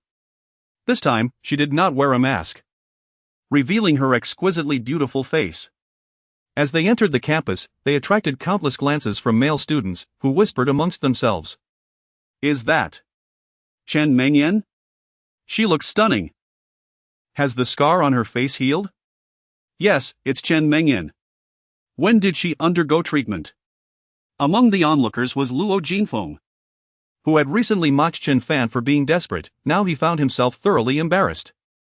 Chen Mengyan was indeed breathtaking. She could rival Tang Rou in beauty. After ensuring Chen Mengyan reached her dormitory, he rode his bike home. As he passed through a dimly lit alley, he suddenly halted, squinting ahead. 10 meters away lay an intersection where 2 figures emerged from either side, their features cast in a sinister light beneath the yellow glow. Simultaneously, 2 individuals appeared behind him, encircling him with a total of 4. As they approached, the man in front, with long hair and appearing to be in his 30s or 40s, bore calloused hands and moved with steady strides. Chen Fan sensed that this individual possessed strength on par with the unpromoted Xiaoerin. Could they be from the Han clan? The long-haired man scrutinized Chen Fan and inquired, Are you Chen Fan? Yes, I am. Who are you? Chen Fan replied. The man nodded, Our boss wishes to meet you. Come with us. Who is your boss? Chen Fan asked. Impatience crept into the man's tone as he retorted, Less chatter, you'll find out once we arrive. Chen Fan did not resist, instead, he nodded, very well. He secured his bicycle under the streetlight, locking it before turning to follow the 4 individuals. With 2 in front and 2 behind, they guided Chen Fan deeper into the alley, where they turned a corner and led him through a gate into a courtyard. This was a rental area, modest in size, with an open door revealing a man in his 30s seated inside. He sported a scruffy beard, a bald head, and a conspicuous gold chain, while a luxurious watch worth millions adorned his wrist. He sat there, dining on barbecue and sipping imported beer, as a subordinate poured him more drink. Upon Chen Fan's entry, the man did not lift his head, asking, Did this kid not put up a fight? The long-haired man spoke respectfully, Master Bai Wu. He did not resist and obediently came with us. Master Bai Wu finished his beer, wiped his mouth with a wet napkin, and looked up at Chen Fan, his eyes filled with perplexity. You do not resemble a deity, despite having your organs hollowed out. How are you still alive? He stroked his chin, murmuring to himself. Upon hearing this, Chen Fan instantly recognized the man's identity. He must be sent by that Ma figure from the capital, Huang Shilong. Upon learning he was alive, most likely informed the other party. He inquired, Was it the one surnamed Ma who sent you? Bai Wu chuckled, You're quite astute, aren't you? Come here, lift your shirt so I can see if you've had someone else's organs transplanted. Chen Fan approached and, with a swift motion, sent Bai Wu crashing to the ground. The others behind him shouted and rushed forward. The power of the Joyang divine energy began to manifest. And with the effect of the flying immortal step, he moved like a ghost, swiftly incapacitating everyone in the room. The long-haired man suffered the worst, as a single punch shattered several of his bones and ruptured a major artery, causing him to bleed profusely, leaving him on the brink of death. The others were also gravely injured, none able to withstand his might. Jin Lianzi finally regained his composure, witnessing his subordinates falling, and in a mix of shock and fury, he pointed at Chen Fan and shouted, "Do you know who I am?" Chen Fan approached, pressed down on his shoulder, and squeezed forcefully. Crack! Jin Lianzi emitted a wretched cry akin to that of a slaughtered pig, his shoulder shattered, blood gushed forth. Simultaneously, the hidden energy Chen Fan had discovered surged into Jin Lianzi's body. The previously cultivated toxic energy, under the impetus of the Joyang divine energy, had intensified significantly. "Who are you?" Chen Fan demanded. Jin Lianzi, now gripped by fear, stammered, "Hero, I was wrong, spare me." "Oh, it hurts." But upon seeing Chen Fan's icy gaze, he hastily added, "My surname is Bai, I am the fifth in my family, and they call me Bai Wu. My family specializes in doing the dirty work for the Ma family." Chen Fan pressed, "Tell me about the one surnamed Ma." Bai Wu dared not withhold the truth and spoke candidly. The individual who had received Chen Fan's heart was named Ma Jingzhu. He had held a prominent position in his early years but later assisted his brother in rising to power while he ventured into business. Over the past 30 years, the Ma family had amassed a fortune of hundreds of billions. This was, of course, aided by the formidable influence of Ma Jingzhu's brother. Once Bai Wu finished, Chen Fan inquired, "What did Ma Jingzhu send you to investigate about me? Hasn't he already replaced his heart?" Bai Wu replied, "After he received your blood, he seemed to have rejuvenated by a decade, and he was overjoyed. A few days ago, upon learning that you were alive, he decided to capture you and have a blood transfusion each year." Chen Fan chuckled. "You should call him now and inform him that I am already captured and will be delivered shortly." Bai Wu's face turned pale. "I dare not deceive second master. He would have me killed." Chen Fan replied nonchalantly, "If you cannot, then I shall kill you right now." Bai Wu's facial muscles twitched, and with gritted teeth, he retrieved his phone and dialed a number.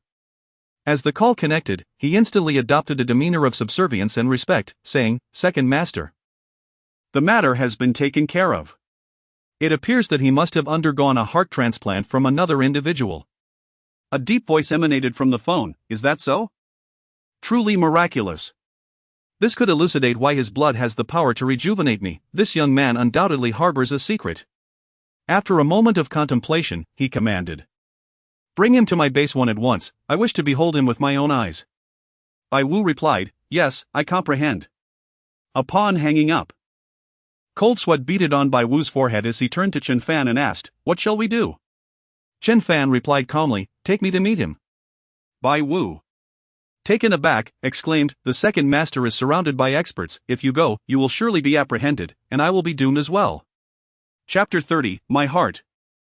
"You do not deserve Chen Fan, that is my concern." He glanced at the time and inquired, "How did you arrive?" Bai Wu replied, "We drove." Chen Fan responded, "Very well, you shall drive. We will journey to Beijing overnight." Bai Wu added, "The driver has been incapacitated, shall we awaken him?" After identifying the individual, Chen Fan roused one of them. Fortunately, this person lacked martial prowess, and Chen Fan merely rendered him unconscious. Thus, Chen Fan took the wheel while he and Bai Wu settled into the back seat. Ma Jingzhu, the one who incited the Huang family to extract his vital organs, was still scheming against him. If not dealt with, Chen Fan would find no peace. He instructed the driver to head towards Huanglong Mountain Villa, where he encountered Lu Rubing. Upon seeing Chen Fan's vehicle, Lu Rubing questioned, "Are you departing?" Chen Fan replied, "Ma Jingzhu has sent individuals to capture me, intending to change my blood annually. I am going to meet with him." Lu Rubing studied Chen Fan and asked, "Do you seek revenge?" Chen Fan inquired, "Do you believe I should eliminate him?" Lu Rubing nodded, "Indeed, you must. However, it is perilous to act alone. Ma Jingzhu is surrounded by formidable experts, including a grandmaster. Chen Fan declared, within 10 paces. I am confident I can take him down. No grandmaster can shield him. Lu Rubing paused, then earnestly stated, if you can slay Ma Jingzhu, I assure you that no one will pursue this matter. But should you fail, my father cannot save you. Chen Fan chuckled, that is sufficient, thank you. Lu Rubing nodded vigorously, take care. Before dawn, I shall also arrive in the capital, we will reconnect then. Shortly thereafter, the vehicle carrying Chen Fan entered the highway. Along the way, Bai Wu perspired profusely, acutely aware that whether Ma Jingzhu lived or died, his fate was sealed. The Bai family were merely the dogs of the Ma family. When the master perishes, the dog cannot survive. Not long after Chen Fan departed, Quan Long exhibited a flicker of concern, saying, Miss, there is still a grandmaster by Ma Jingzhu's side, Yang Jiwu. If he is present, Chen Fan may find it exceedingly difficult to succeed. Lu Rubing cast a glance at Quan Long and replied coolly. You must not assess Chen Fan as you would an ordinary individual, his master is an immortal. One who has inherited from an immortal cannot be understood through common reasoning. Haifeng interjected, Miss, you have finally encountered a captivating man, should Yang Jiwu slay him, then. Lu Rubing calmly stated, that will not happen. At the very least, he will return alive. Prepare the vehicle, we shall return to the capital. When Chen Fan and his companions arrived at the so-called Base 1, it was already midday of the following day. This Base 1 was a secure refuge meticulously constructed by Ma Jingzhu, and it also housed a vast trove of wealth amassed by the Ma family. As the vehicle entered the base, Chen Fan sat in the back seat with his hands bound, seemingly under control. Upon reaching the checkpoint, two men in black suits glanced over and gestured for the vehicle to proceed. The vehicle halted before a building, and Bai Wu pushed Chen Fan out. Bai Wu's expression was somewhat unnatural, beads of sweat dotting his forehead as he assisted Chen Fan into the first floor, then took the elevator to the 5th floor. The 5th floor featured a spacious hall adorned with several sets of sofas. The decor here is extraordinarily opulent, resembling a vast office space. He sank into the sofa while Bai Wu stood beside him, his legs trembling incessantly, beads of sweat glistening on his brow. Chen Fan closed his eyes, reclining against the plush upholstery. Observing his closed eyes, Bai Wu cautiously retreated. Suddenly, Chen Fan opened his eyes, delivering a swift kick that rendered Bai Wu unconscious. At that moment, two burly men burst in, unleashing a flurry of punches that pinned him to the sofa, binding his feet with zip ties. Once they confirmed that Chen Fan was incapable of resistance, one of them spoke into a walkie-talkie, declaring, all clear. Bai Wu was dragged away, and an elderly gentleman, appearing to be in his 60s, entered, clad in a white tang suit and sporting a head of dark hair. He moved with an agile grace. Two imposing figures dressed in black flanked him. The old man glanced at Bai Wu being taken out and shook his head, remarking, this young Wu is still as reckless as ever. The two men in black positioned themselves between Chen Fan and the elder. The elder settled onto the sofa opposite Chen Fan, smiling as he said, you must be Chen Fan. Indeed, your spirit is commendable. That kick you delivered to Bai Wu was quite impressive, have you trained in martial arts? Chen Fan fixed his gaze upon the elder, calmly inquiring, so? You are the one who used my heart? The elder, Ma Jingzhu, chuckled, indeed. Thank you for your heart, I feel as though I have regained a decade of youth. Your blood is brimming with vitality, haha. You are truly my savior. Chen Fan retorted, if you are living so well, why do you still need to capture me? The elder replied with a grin, I manage a commercial empire worth trillions, indulging in all earthly pleasures, thus wishing to extend my life. Your blood happens to enhance my quality of life. Therefore, I require you to donate blood to me annually. Chen Fan pressed further, so? You intend to make me your permanent blood donor? The elder reassured him, fear not. I will not kill you, I shall only draw blood once a year.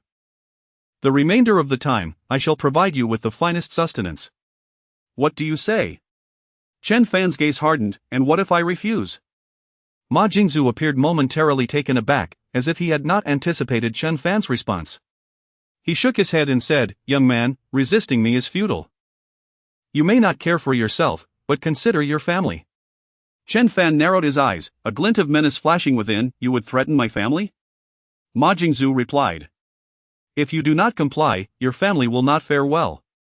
You are a dutiful son, I trust you would not wish harm upon your parents. In an instant, Chen Fan's internal divine energy surged wildly. He had been cultivating it diligently, and now it was more refined than ever, merging with the celestial power imparted by his master. It exuded an astonishing might. Beware! The black-clad man on the left exclaimed in alarm, being the first to act.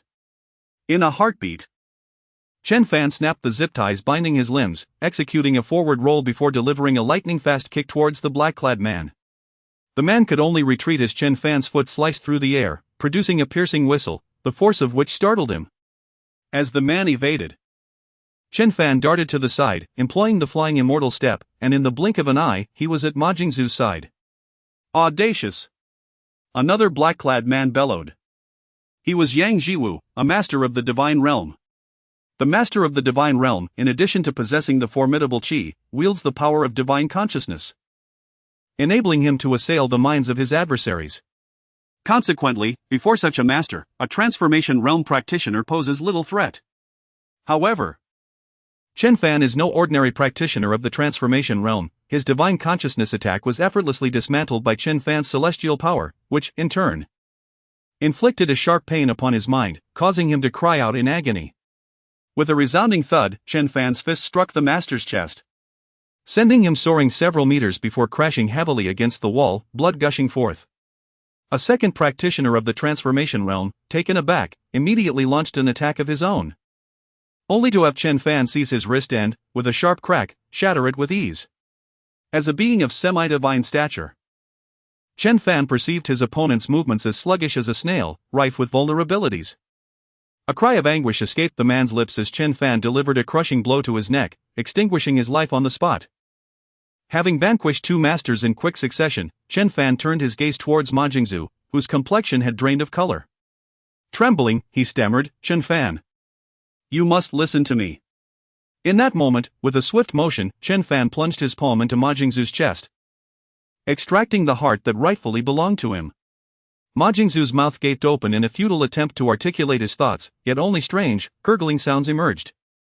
"You are unworthy of possessing my heart," Chen Fan declared coolly.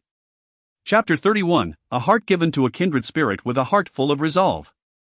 Chen Fan leapt from the window, his form gliding gracefully away from base 1. Not far off lay a mountainous region, and he promptly dialed Lu Rubing, stating matter-of-factly, "He is dead."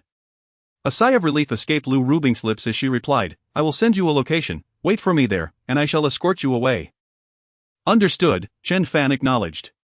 Upon receiving the coordinates, he realized the straight-line distance was merely a few kilometers, and he set forth in that direction. Before long, he arrived at a serene Buddhist temple, adjacent to a parking lot, where he decided to await Lu Rubing. After a brief interval of 3 to 4 minutes, a business vehicle approached. As the door swung open, Lu Rubing was seated within, and Chen Fan promptly entered the car. As the vehicle began to move, Lu Rubing produced a damp towel, offering it to Chen Fan. "There is blood on your face, please wipe it off." In his hand, Chen Fan held a plastic bag containing a pulsating heart. He stated with a tinge of detachment, "This is my heart. It was forcibly extracted from me." Suddenly, a thought struck Lu Rubing. "Chen Fan, I know of a young girl, nearly 17 years old, who suffers from severe cardiac failure. The doctors say she is unlikely to survive this year. Could you possibly transplant this heart to her?" Without hesitation, Chen Fan nodded. "To save a life is worth more than the construction of 7 pagodas. I would be honored to assist." Lu Rubing's face lit up with joy. "She is the granddaughter of Su Dianga, exceptionally intelligent since childhood, and Su Lao cherishes her deeply. If your heart can restore her health, the Su family would be immensely grateful." Curiously, Chen Fan inquired, "Why hasn't she undergone a heart transplant sooner?" Lu Rubing explained, "Her constitution is peculiarly similar to yours. She rejects any donor. A normal heart would be attacked and cease functioning within an hour of transplantation." Chen Fan expressed his astonishment, "Such a condition exists?"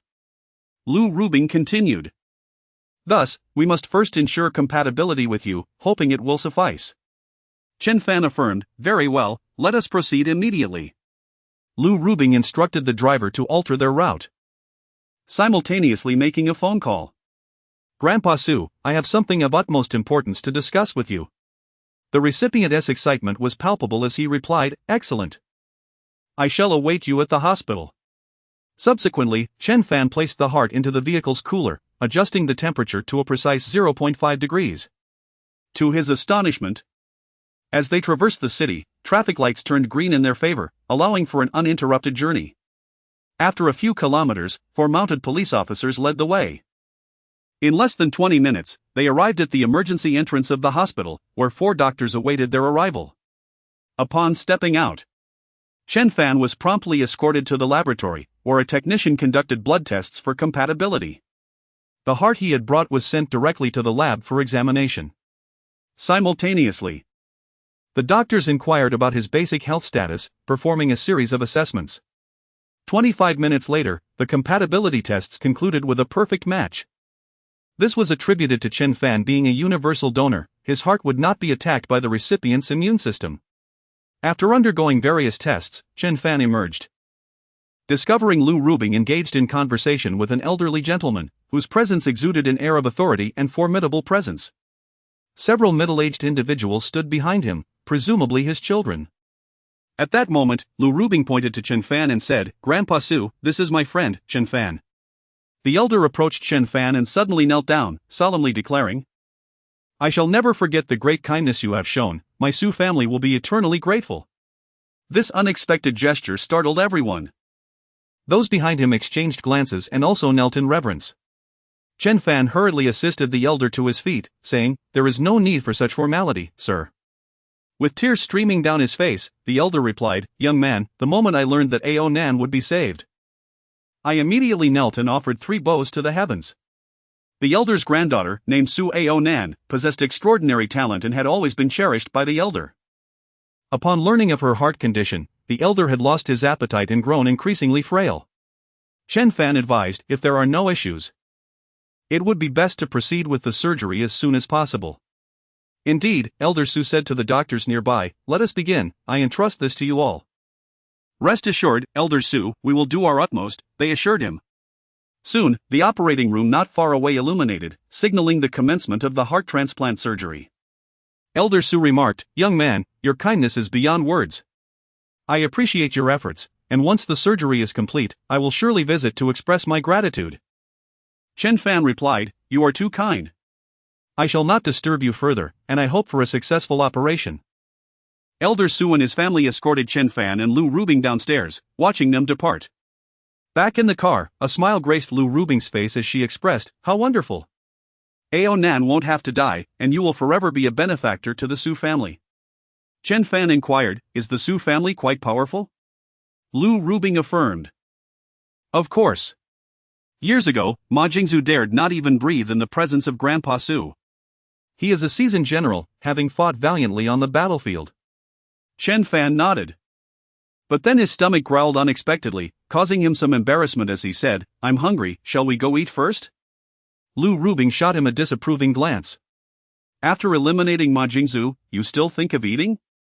Chen Fan replied nonchalantly, To me, he is no different from a pig. Lu Rubing was momentarily at a loss for words, but she understood that this was Chen Fan's true sentiment. Let us go to Jingxi No. 2 courtyard.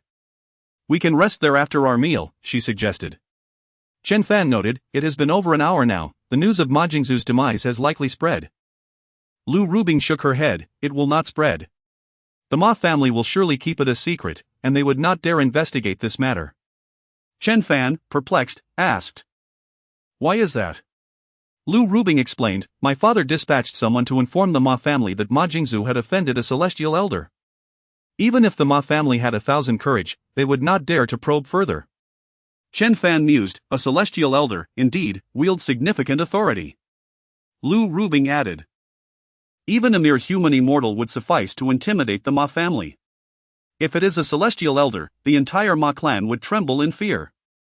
It is likely that the Ma family will seek my father's mediation to avert catastrophe. Chen Fan queried, Will the Ma family not investigate personally? Lu Rubing replied, If the Ma family dares to investigate, it would signify a lack of trust in my father. In truth, my father did not deceive them. Your master is in existence even more fearsome than a celestial elder. Chen Fan nodded, expressing his gratitude. I must thank your father for alleviating much of my troubles. Lu Rubing gazed at Chen Fan and playfully inquired, I am quite curious, what was your original plan? After a brief silence, Chen Fan replied, First, I would eliminate Ma Jingzhu. If the Ma family dares to retaliate, I shall annihilate them. This year may not suffice, nor perhaps next. Yet there will come a day when I can trample the Ma family beneath my feet. Lu Rubing sighed in admiration, truly fitting of the heir to that esteemed lineage. Bold and formidable. I have faith in your abilities, especially since that master of the divine realm could not withstand even 3 strikes at your hands. Chen Fan responded. All my prowess is derived from celestial teachings, they are merely mortal martial artists, and the chasm between us is as vast as the sky and the earth. After a while, the vehicle arrived at the second courtyard of Jingxi. They reached a quaint abode, and just a few steps away was a small hall, adjacent to a dining room, with a study and bedroom located at the rear. Lu Rubing said, You shall rest here tonight. If you find it dull, I shall stay and keep you company. Pleased with the accommodations, Chen Fan nodded in agreement. In less than 10 minutes, a sumptuous feast was laid before them. 2 servers clad in elegant red kipaos attended to them with warmth and attentiveness. Chen Fan, with a hearty appetite, consumed a quantity sufficient for 4. Ultimately finishing with an additional bowl of wide noodles to satisfy his hunger. After a contented belch, he set down his chopsticks and smiled, Thank you, I am full. Lu Rubing playfully asked, Would you like to hear me play the piano? Although Chen Fan was not particularly knowledgeable about music, his master, Li Xiangang, was a virtuoso in the art, and he had certainly absorbed some of that mastery. As he searched his memories, his fingers involuntarily quivered slightly as he inquired, Is there a guqin here? Chapter 32, The Melody of the Zither. Lu Rubing nodded, My zither is right here, I shall fetch it. Shortly thereafter, she returned cradling an ancient zither and gracefully settled cross-legged upon the couch. With her delicate fingers, she gently plucked the strings, producing a cascade of enchanting notes. Chen Fan noticed a sword hanging on the wall, reached out to retrieve it, and upon drawing it, discovered it was a sharpened blade, exuding a faint aura of lethality. Lu Rubing remarked, This was a gift from one of my father's generals, it is called Haning. As Chen Fan grasped the sword, a myriad of sword techniques flooded his mind, and a faint sense of sword intent began to blossom within him. With a smile, Lu Rubing began to play a piece.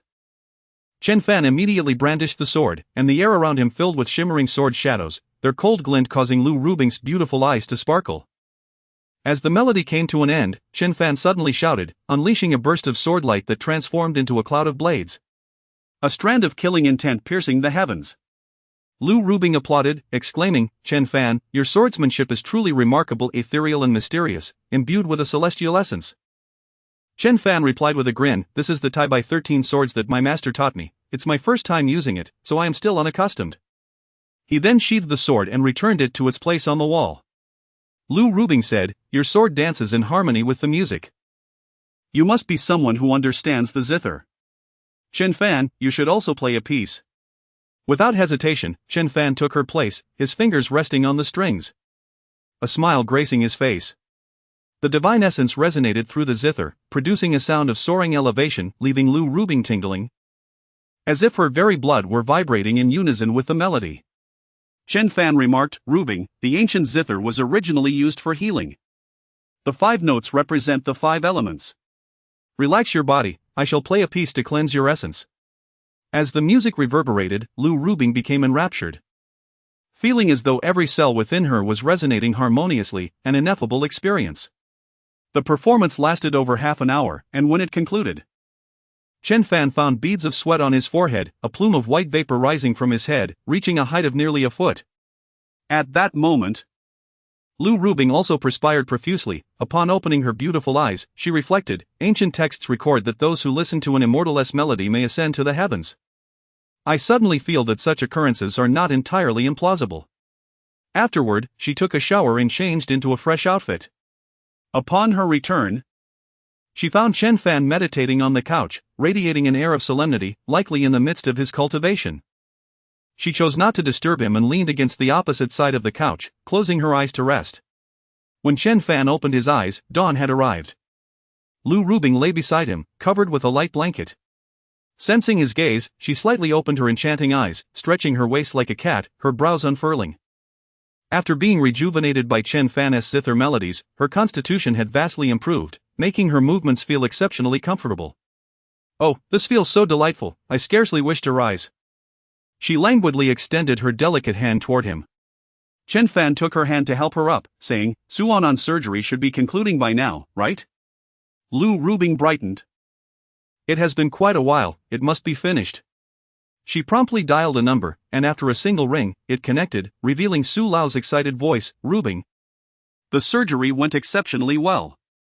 After the transplant, Ao Nan's condition was remarkably stable. The doctor remarked that the heart fit him as if it had always belonged to him, showing no signs of rejection whatsoever. Moreover, the heart was exceedingly healthy, and the doctor anticipated that he would be discharged in approximately 2 weeks. Lu Rubing sighed in relief and joyfully exclaimed, "Congratulations, Grandpa Su. Once Ao Nan has recuperated for a few days, I will visit him." "Very well. He has been eager to see you," replied Su Lao with a smile. "By the way, where is Chen Fan?" Lu Rubing responded, "We are together." Su Lao continued, "Tonight, I shall personally pay my respects to him." Lu Rubing chuckled, "Grandpa Su, Chen Fan is my friend, such formalities are unnecessary. We shall visit Ao Nan together." Su Lao pondered for a moment before conceding, "All right then. It seems a bit hasty to go now, as I have not yet devised a suitable way to express my gratitude." He then inquired, "Rubing, once the surgery is complete, will Ao Nan be able to speak?" "She has expressed immense gratitude upon learning that someone has given her their heart. She mentioned that Chen Fan is only a few years older than she is, and she wishes to consider him as her godbrother. I wonder if he would agree." Lu Rubing laughed, "That sounds delightful. I will speak to Chen Fan. I am certain he will agree." After exchanging a few more words, Lu Rubing ended the call and turned to Chen Fan with a smile, "Did you hear that? Ao Nan wants to recognize you as her godbrother. You've gained a sister without any effort." Chen Fan chuckled, "Well, considering that my heart is within her, we share a unique connection, I accept the sisterhood." As they conversed, a middle-aged man entered, flanked by the formidable Long and Hei Feng, who was none other than Lu Rubing's father. Chen Fan stood up to greet him, "Uncle." The middle-aged man acknowledged him with a non-committal grunt, his expression a mixture of complexity as he scrutinized Chen Fan. About that master of the divine realm, it seems he was dispatched rather swiftly.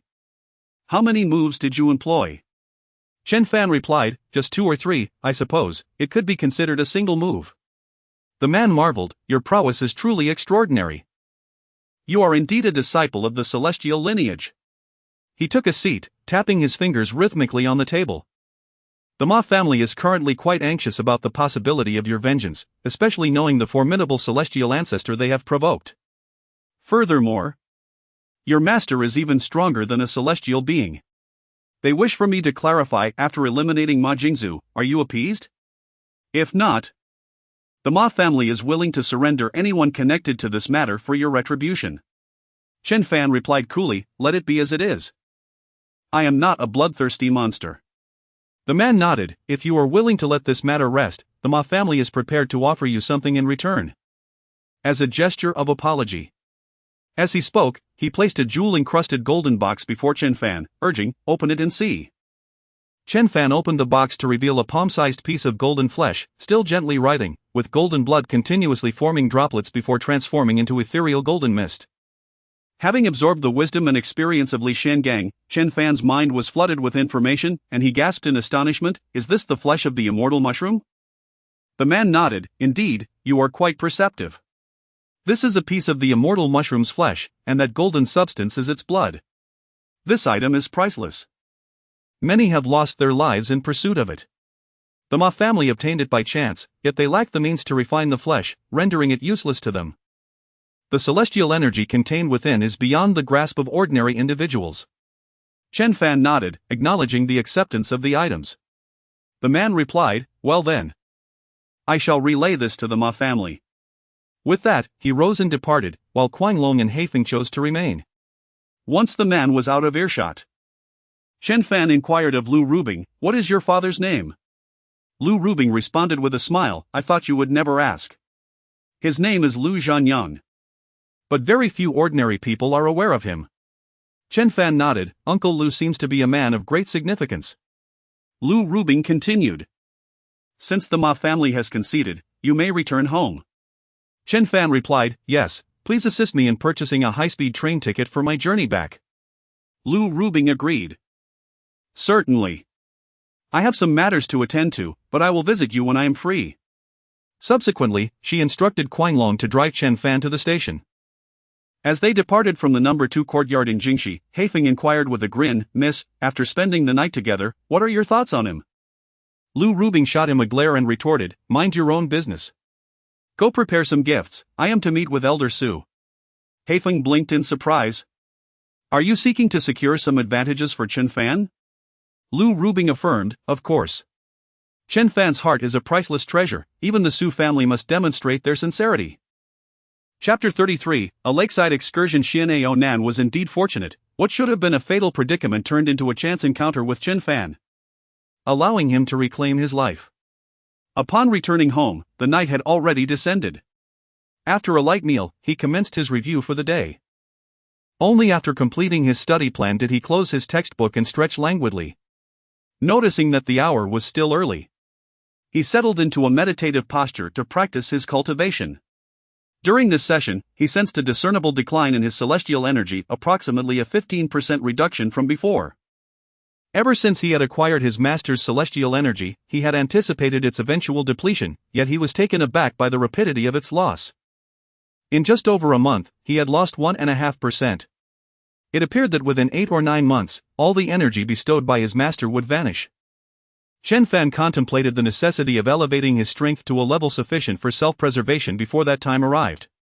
With this thought in mind, he practiced the third movement of the divine machine posture in the courtyard.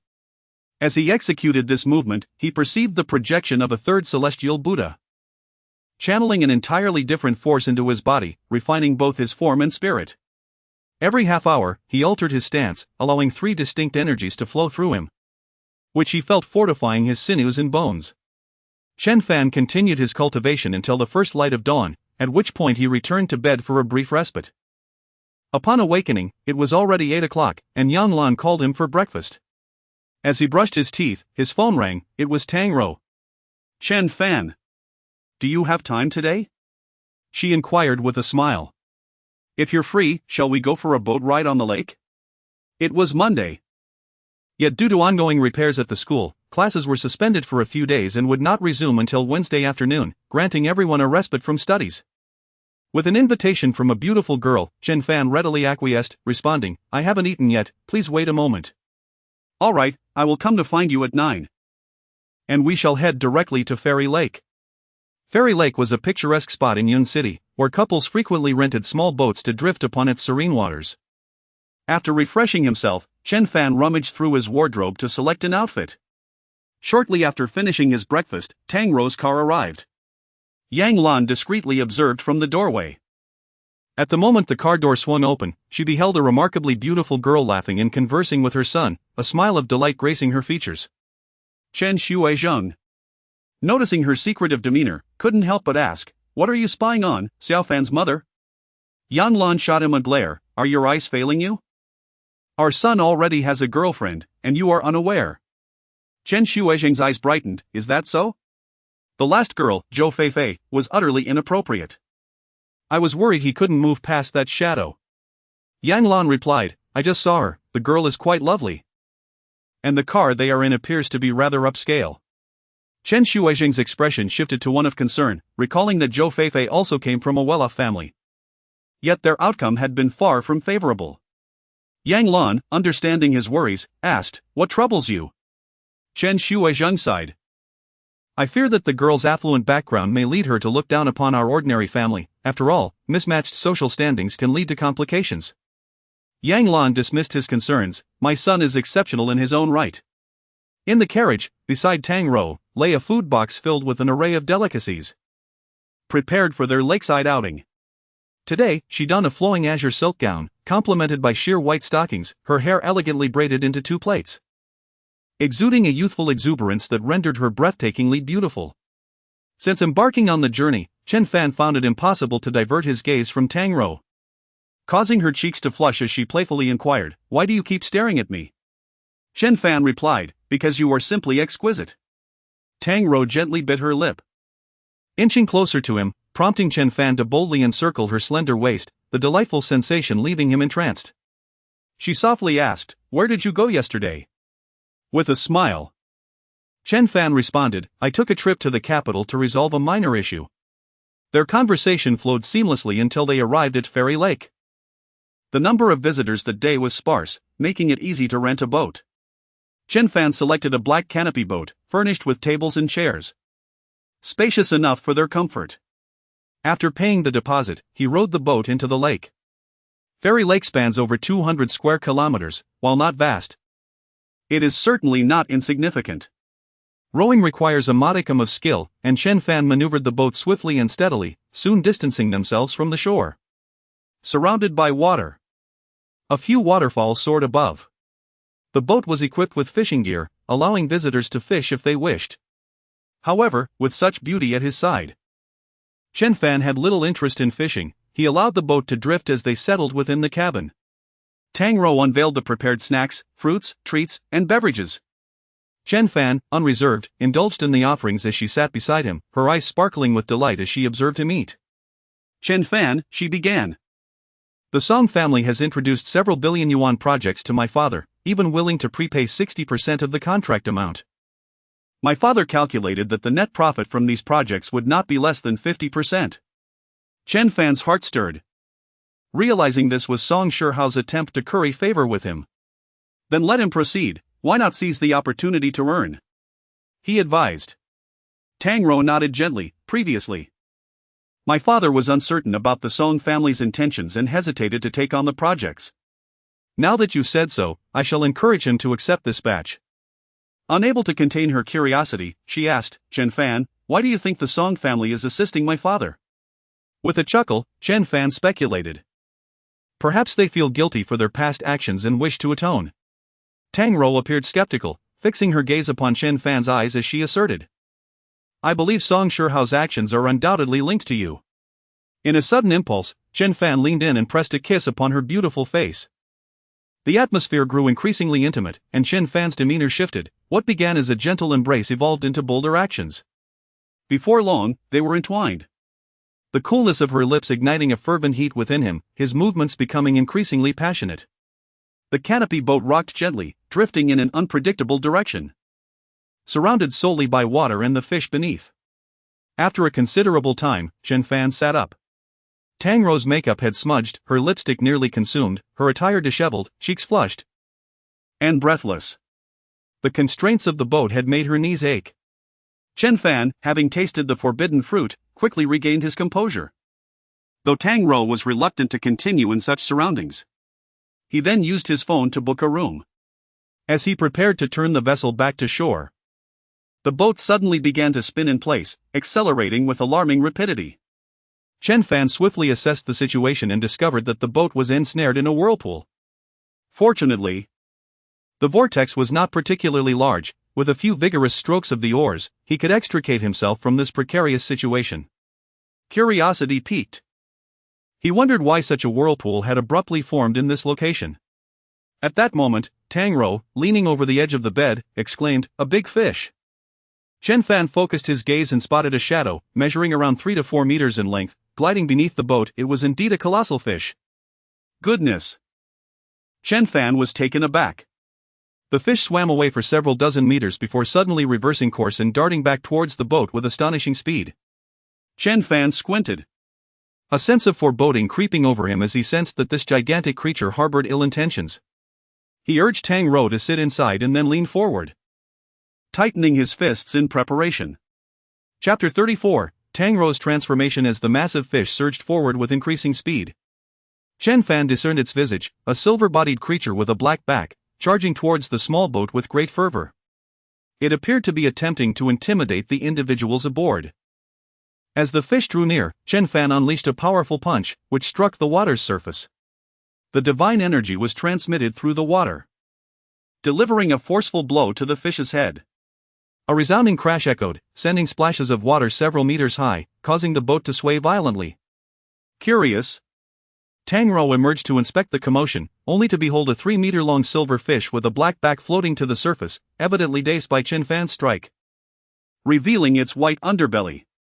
A fish dares to frighten me? Chen Fan grasped the creature, seizing its gills, intending to hoist it aboard.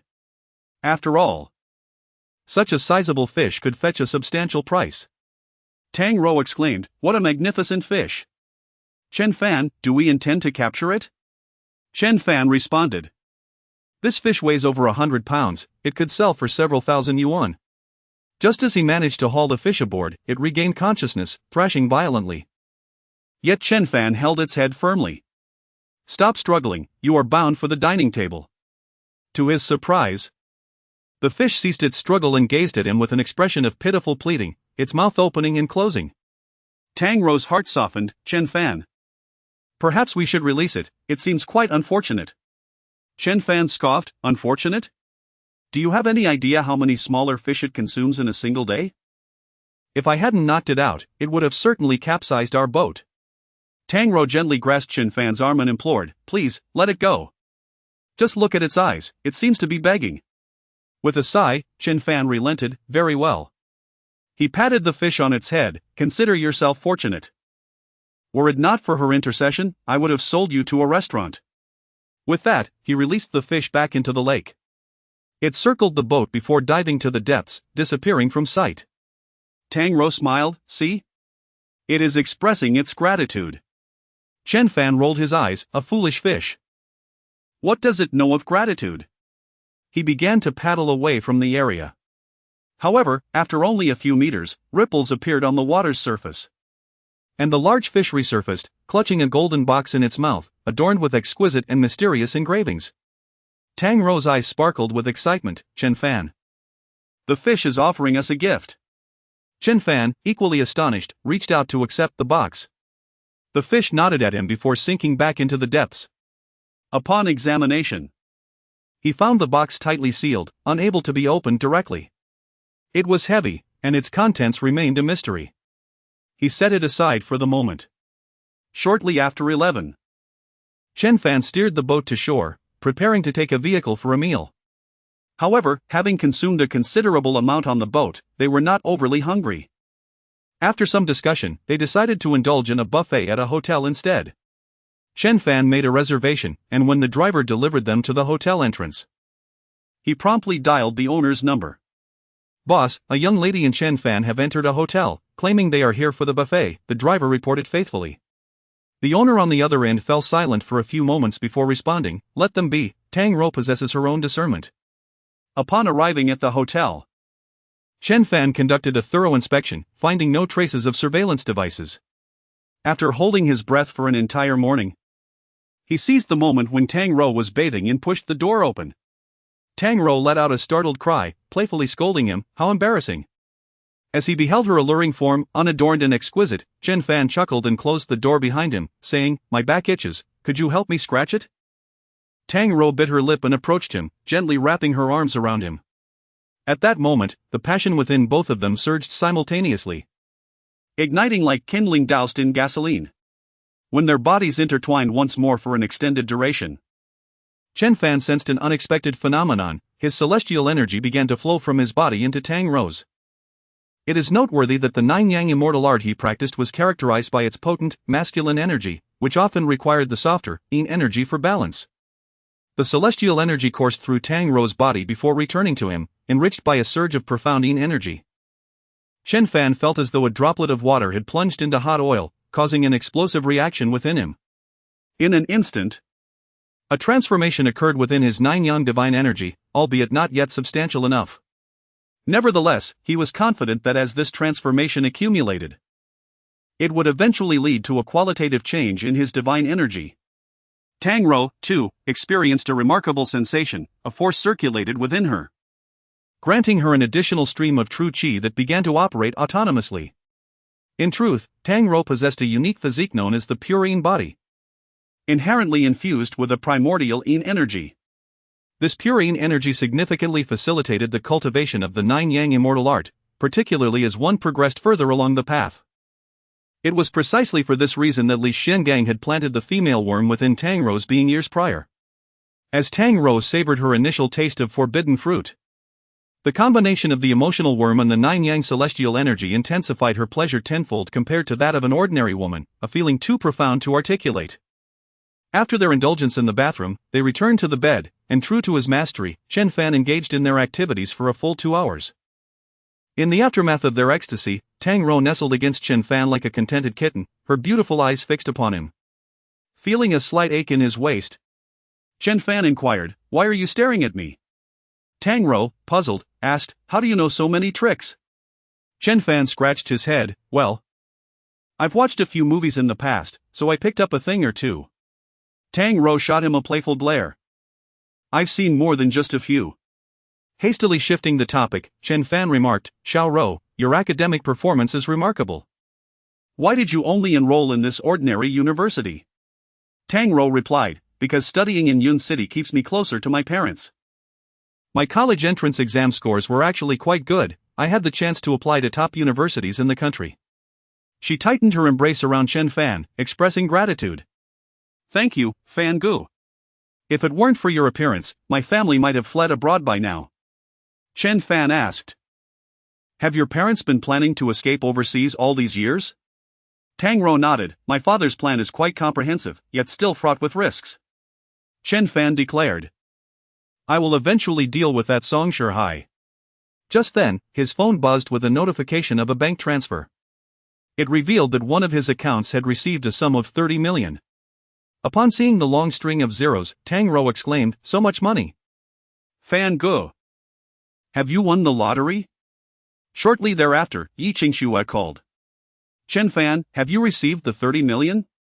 Chen Fan replied, "Yes, I have received it." "Qingxue, I mentioned that I do not want this money."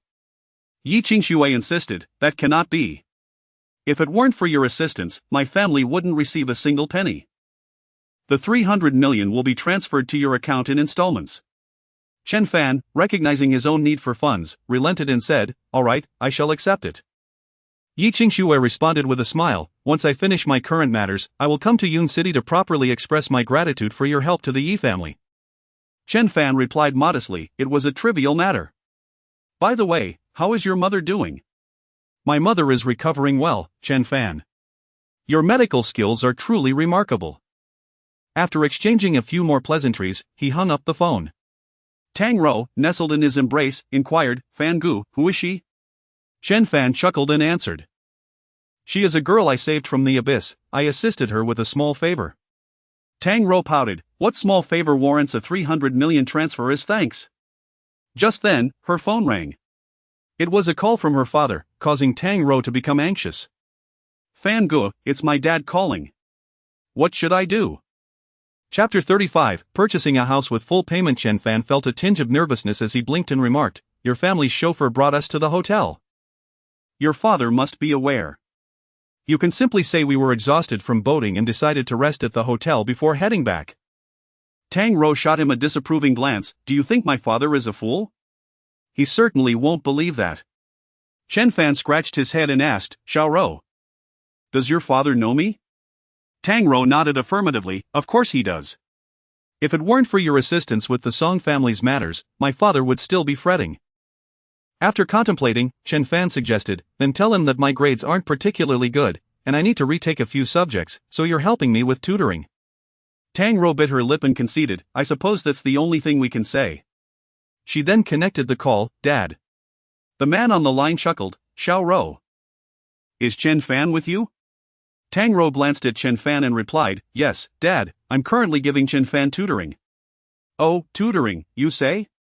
The man responded, uncertain whether to believe her. "Will you be back tonight?" Tang Rou assured him, "Yes, I will definitely return home." Her tone revealed a hint of anxiety. The man replied, "Well, if you don't come back, it's fine, I was just asking.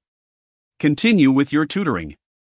After hanging up, Tang Rou sighed in relief, only to find Chen Fan chuckling at her. She playfully punched him twice and scolded, "I was terrified, and you're laughing." Once the call ended, Tang Rou appeared somewhat unsettled, stating, "Fan Ge, I'll head home shortly." Chen Fan nodded, "All right, you go ahead, I will return soon as well." After bidding Tang Rou farewell, Chen Fan had just checked out when Yang Lan called, cheerfully saying, "Xiao Fan, your father and I have found another house, a 200 square meter elevator apartment with excellent lighting. Would you like to come and take a look?" Recalling the recent transfer of 30 million, Chen Fan replied, "Sure, I'll be right over." He took a taxi to the residential area for viewing, known as Jiangnan Mingyue City, featuring 7-story small villas and duplex houses. At the sales office, Yang Lan and her husband were listening intently to a salesperson's animated description. Upon seeing their son, they waved him over eagerly. Chen Fan glanced at the model layout and observed that the duplex villa in the front row had an appealing design, consisting of 3 floors above ground and 2 below, with a usable area exceeding 600 square meters. Additionally, the villa boasted a front yard, side yard, and backyard, totaling over 200 square meters. Noticing Chen Fan's interest in the villa, the salesperson smiled and said, "Sir, this is our currently promoted duplex villa, with a usable area of 685 square meters and a private elevator." Yang Lan interjected, "Xiao Fan, this one is far too expensive, costing over 20 million. Accustomed to living in a yard." Chen Fan expressed his desire for a property with one and inquired about the price. "Is this one over 20 million? The salesperson replied with a smile, "Yes, sir. This one is 26 million. If paid in full, we can offer a discount to 26 million. Chen Fan asked, "Is there a model room I can see?" The female salesperson responded cheerfully, "Yes, sir, please follow me." Chen Shui, who had been trailing behind, tugged at Chen Fan's sleeve and said, "Xiao Fan, why are we looking at it if we're not buying?" Chen Fan smiled and said, "Dad, I find this house quite appealing. If there are no issues, let us go ahead and purchase it." Chen Shuizhen quickly waved his hand, replying, "Xiao Fan, such a large property requires a loan of several million. We simply do not possess that kind of money." Just as Chen Fan was about to explain, a family of 3 approached. He recognized them as his uncle, Chen Shuihu, his aunt, and their son, Chen Fu.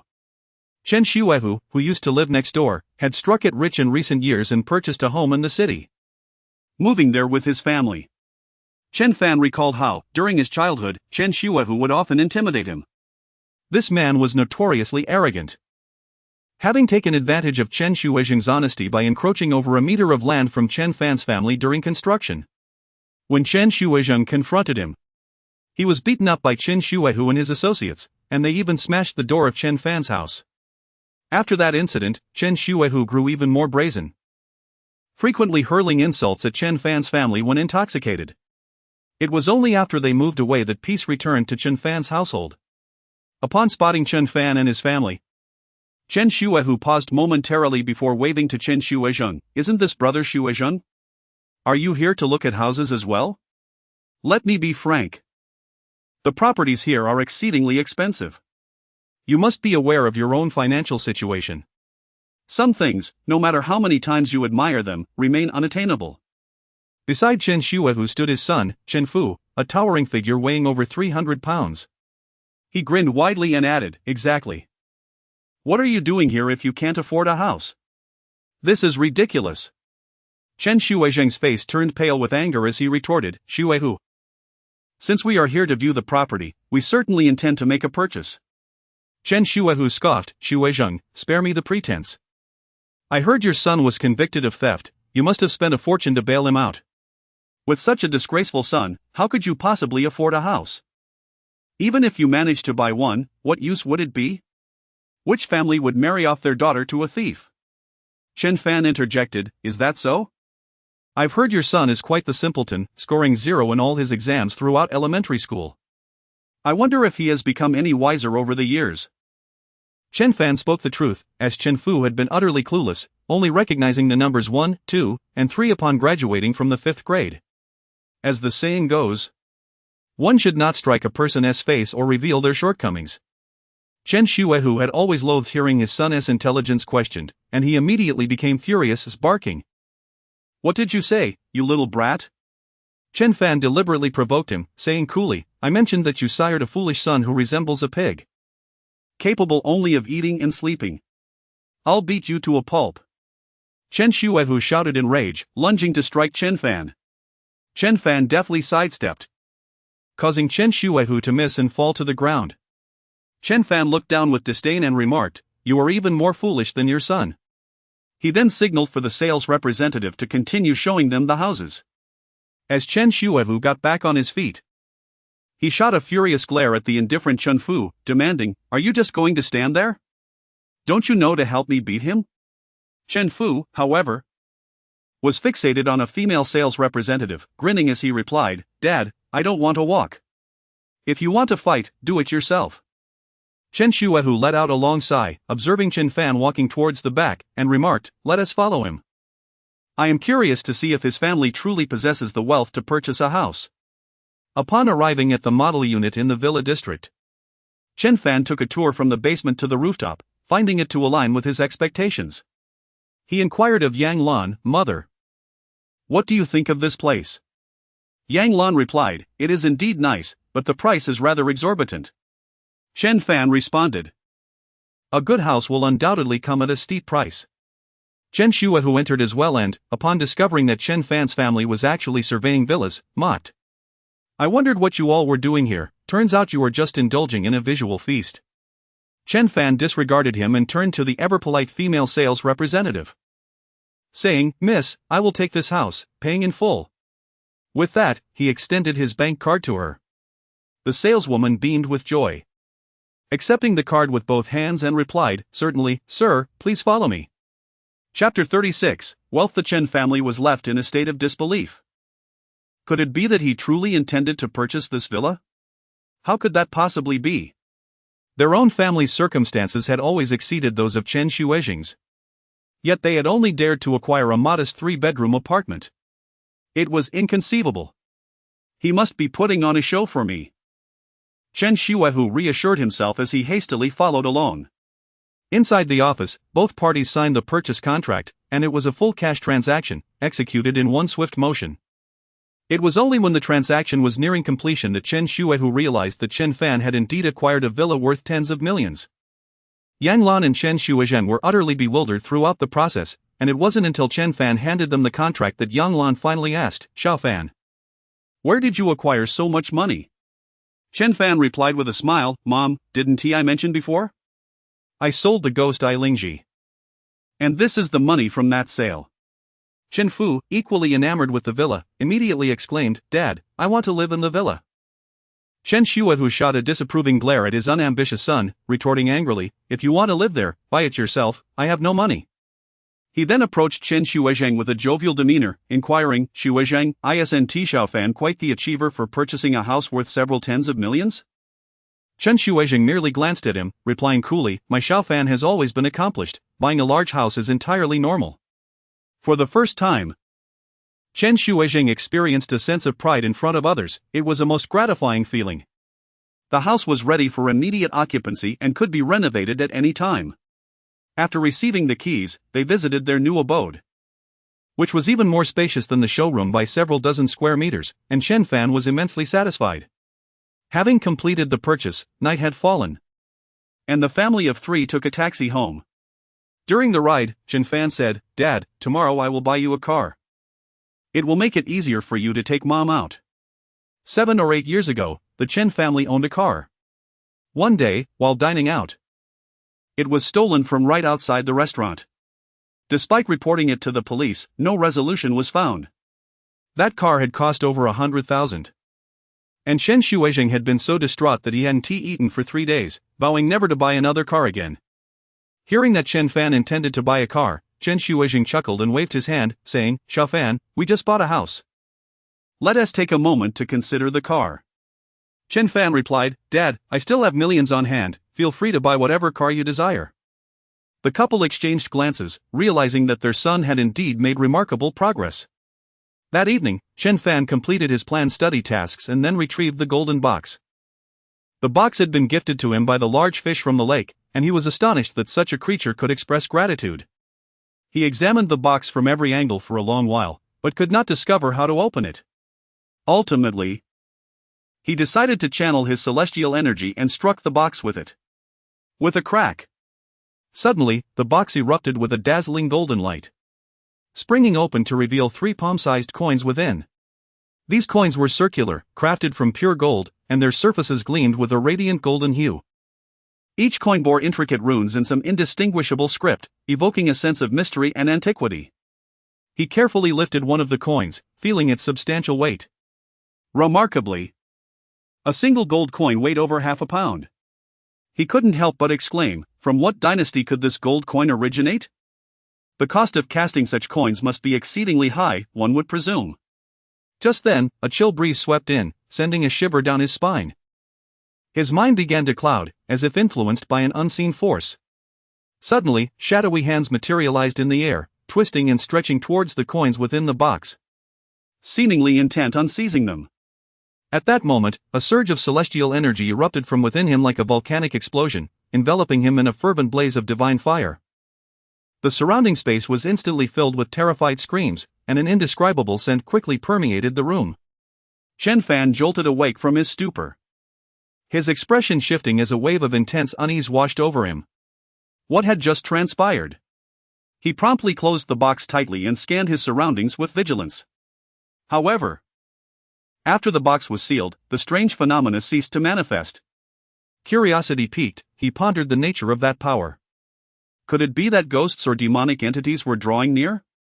He rifled through Li Xuangan's memories, recalling that when rare treasures appeared, they often attracted the attention of spirits. Moreover, the swiftness of such entities' emergence indicated the treasure's immense value. His heart raced. Could it be that the 3 coins within the box were priceless treasures?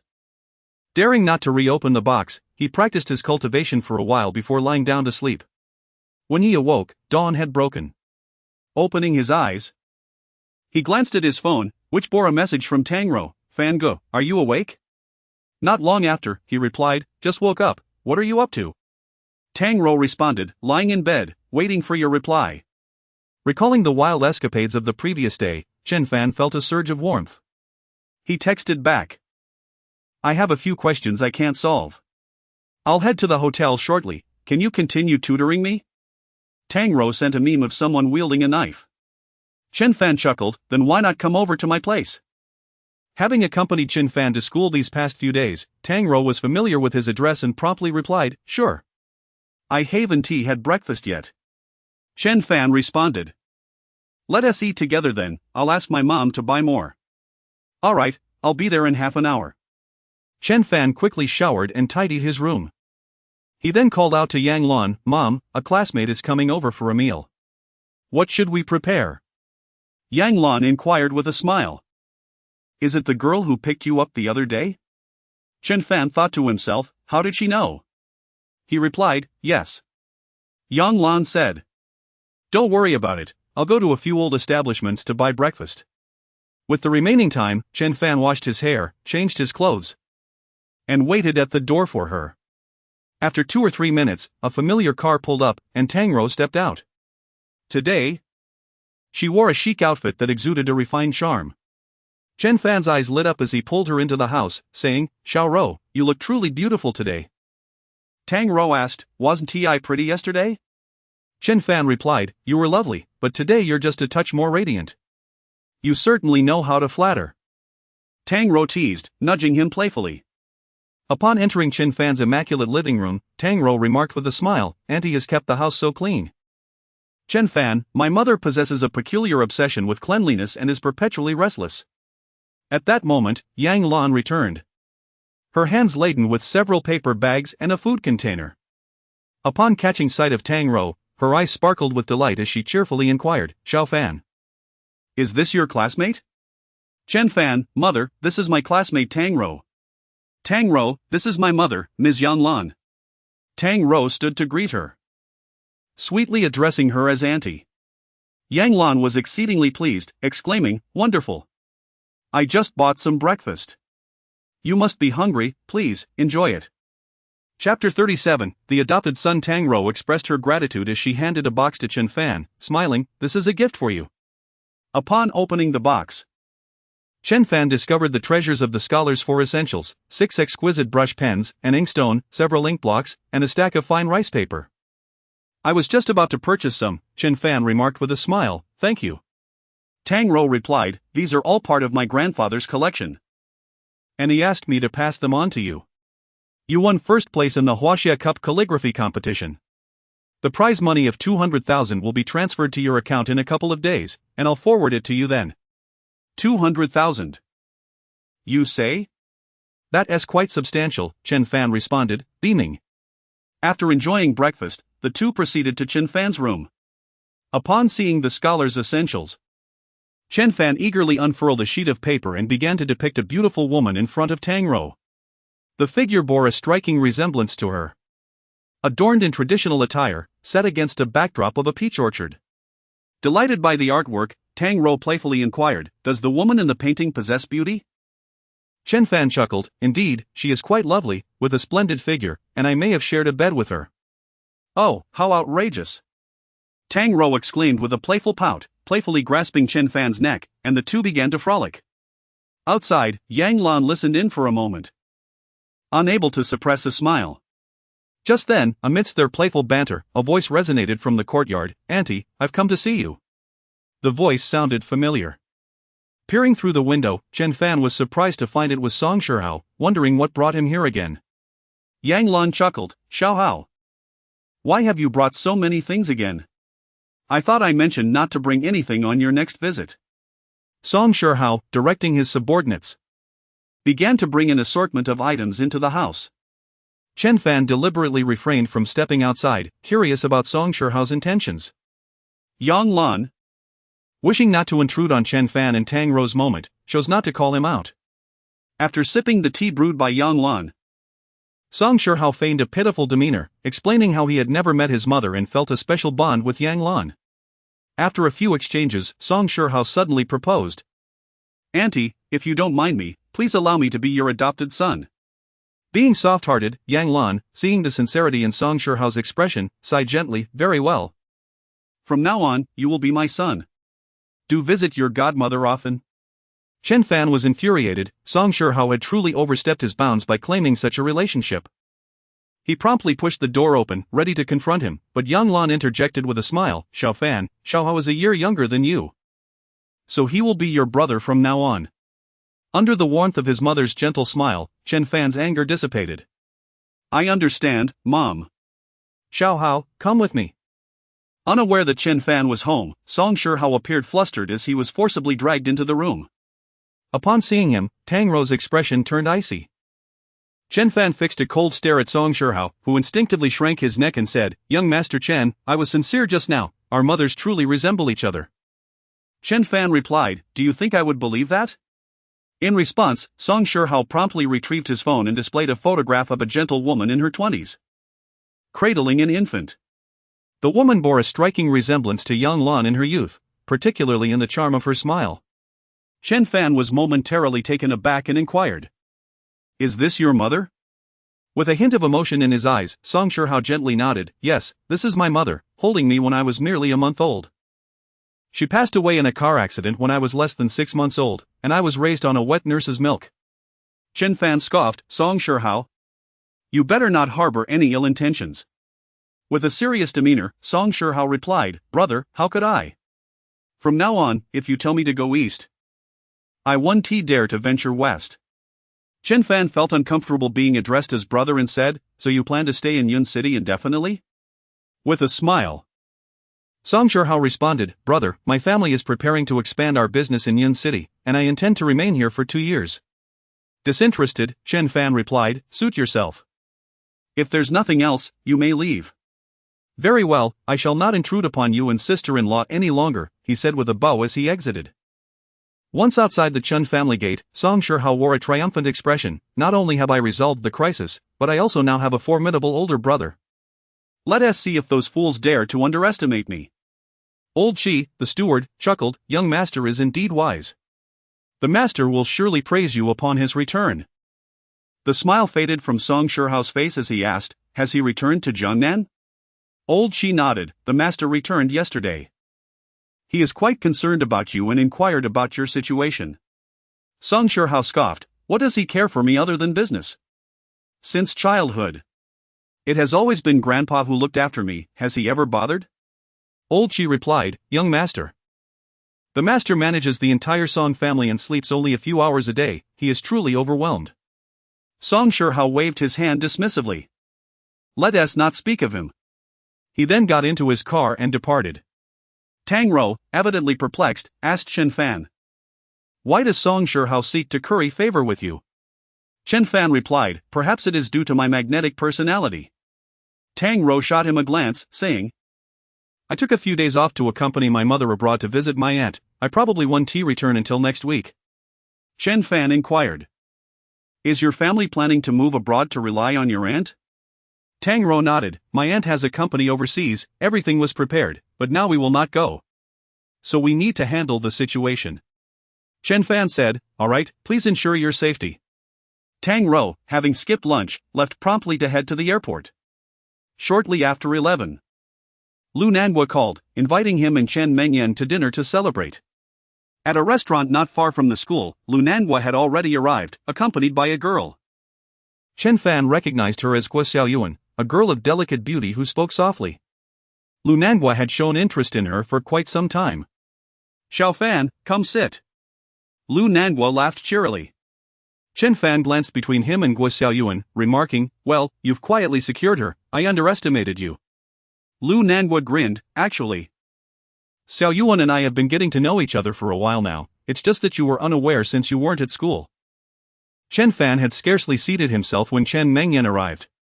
Today, she wore a striking red V-neck jumpsuit that accentuated her fair, slender legs. Her long hair was casually tied back into a ponytail, her neck as white as snow, with bright eyes and pearly teeth, her lips a fiery red. Leaving Chen Fan momentarily speechless. Lu Nanhua's eyes widened in astonishment. Wow! Mengyan, you look stunning. Chen Mengyan smiled gently, taking a seat beside Chen Fan. A delicate fragrance wafting through the air, quite delightful. Nanhua, the blemish on your face is completely gone, congratulations. Lu Nanhua replied, I owe it all to Chen Fan. His prescription was remarkably effective. Chen Mengyan turned her gaze towards Chen Fan, saying, I too am grateful, thanks to Chen Fan. Chen Fan waved his hand dismissively. It's a trivial matter, you need not dwell on it. Suddenly, Lu Nanhua lowered his voice, Xiao Fan, there's actually something else I wanted to discuss with you. Zhou Feifei's parents and the Huang family declared bankruptcy yesterday. That official from the Huang family in the province has also been investigated and sentenced to life imprisonment. Chen Fan understood that with Ma Jingzhu's demise, the Ma family now viewed the Huang family as a harbinger of misfortune, naturally exerting all efforts to suppress them. Providing the immortal elder with a satisfactory explanation. The Ma family's drastic shift in attitude had led to the surrounding individuals taking advantage of the situation. The downfall of the Huang family was anticipated. He merely responded with a hum, saying nothing further. Lu Nanhua spoke bitterly, the Zhou family falsely accused you. And now they deserve their fate. It is said that the Huang family member under investigation has implicated Zhou Feifei's parents as well. And the couple fled abroad under the cover of night, their assets completely confiscated. Rumor has it that the smuggling boat they boarded sank, leaving their fate uncertain. Chapter 38, Tenant Han Linger Chen Mengyan remarked, let us not dwell on the past. Chen Fan, I wish to discuss something with you. Chen Fan inquired, sure, go ahead. Chen Mengyan continued, initially, I ranked third in the city during the college entrance examination and could have applied to several prestigious universities. However, my stepmother was unwilling to contribute financially, so I had to find a way on my own. I heard that our school offers full tuition waivers and a reward of 50,000 yuan for high-scoring students, which is why I decided to enroll here. Over the past few years, I have saved some money and hope to apply for graduate studies at Huaxia University. Chen Fan felt a deep sense of injustice for Chen Mengyan, such an exceptional student was attending a mere ordinary institution. He said, Mengyan, I wholeheartedly support your aspirations. If you find yourself short on funds, I can lend you some. Chen Mengyan smiled slightly and nodded gently. Despite her unfortunate childhood, she had never relinquished her pursuit of dreams, regardless of how arduous and winding the path might be.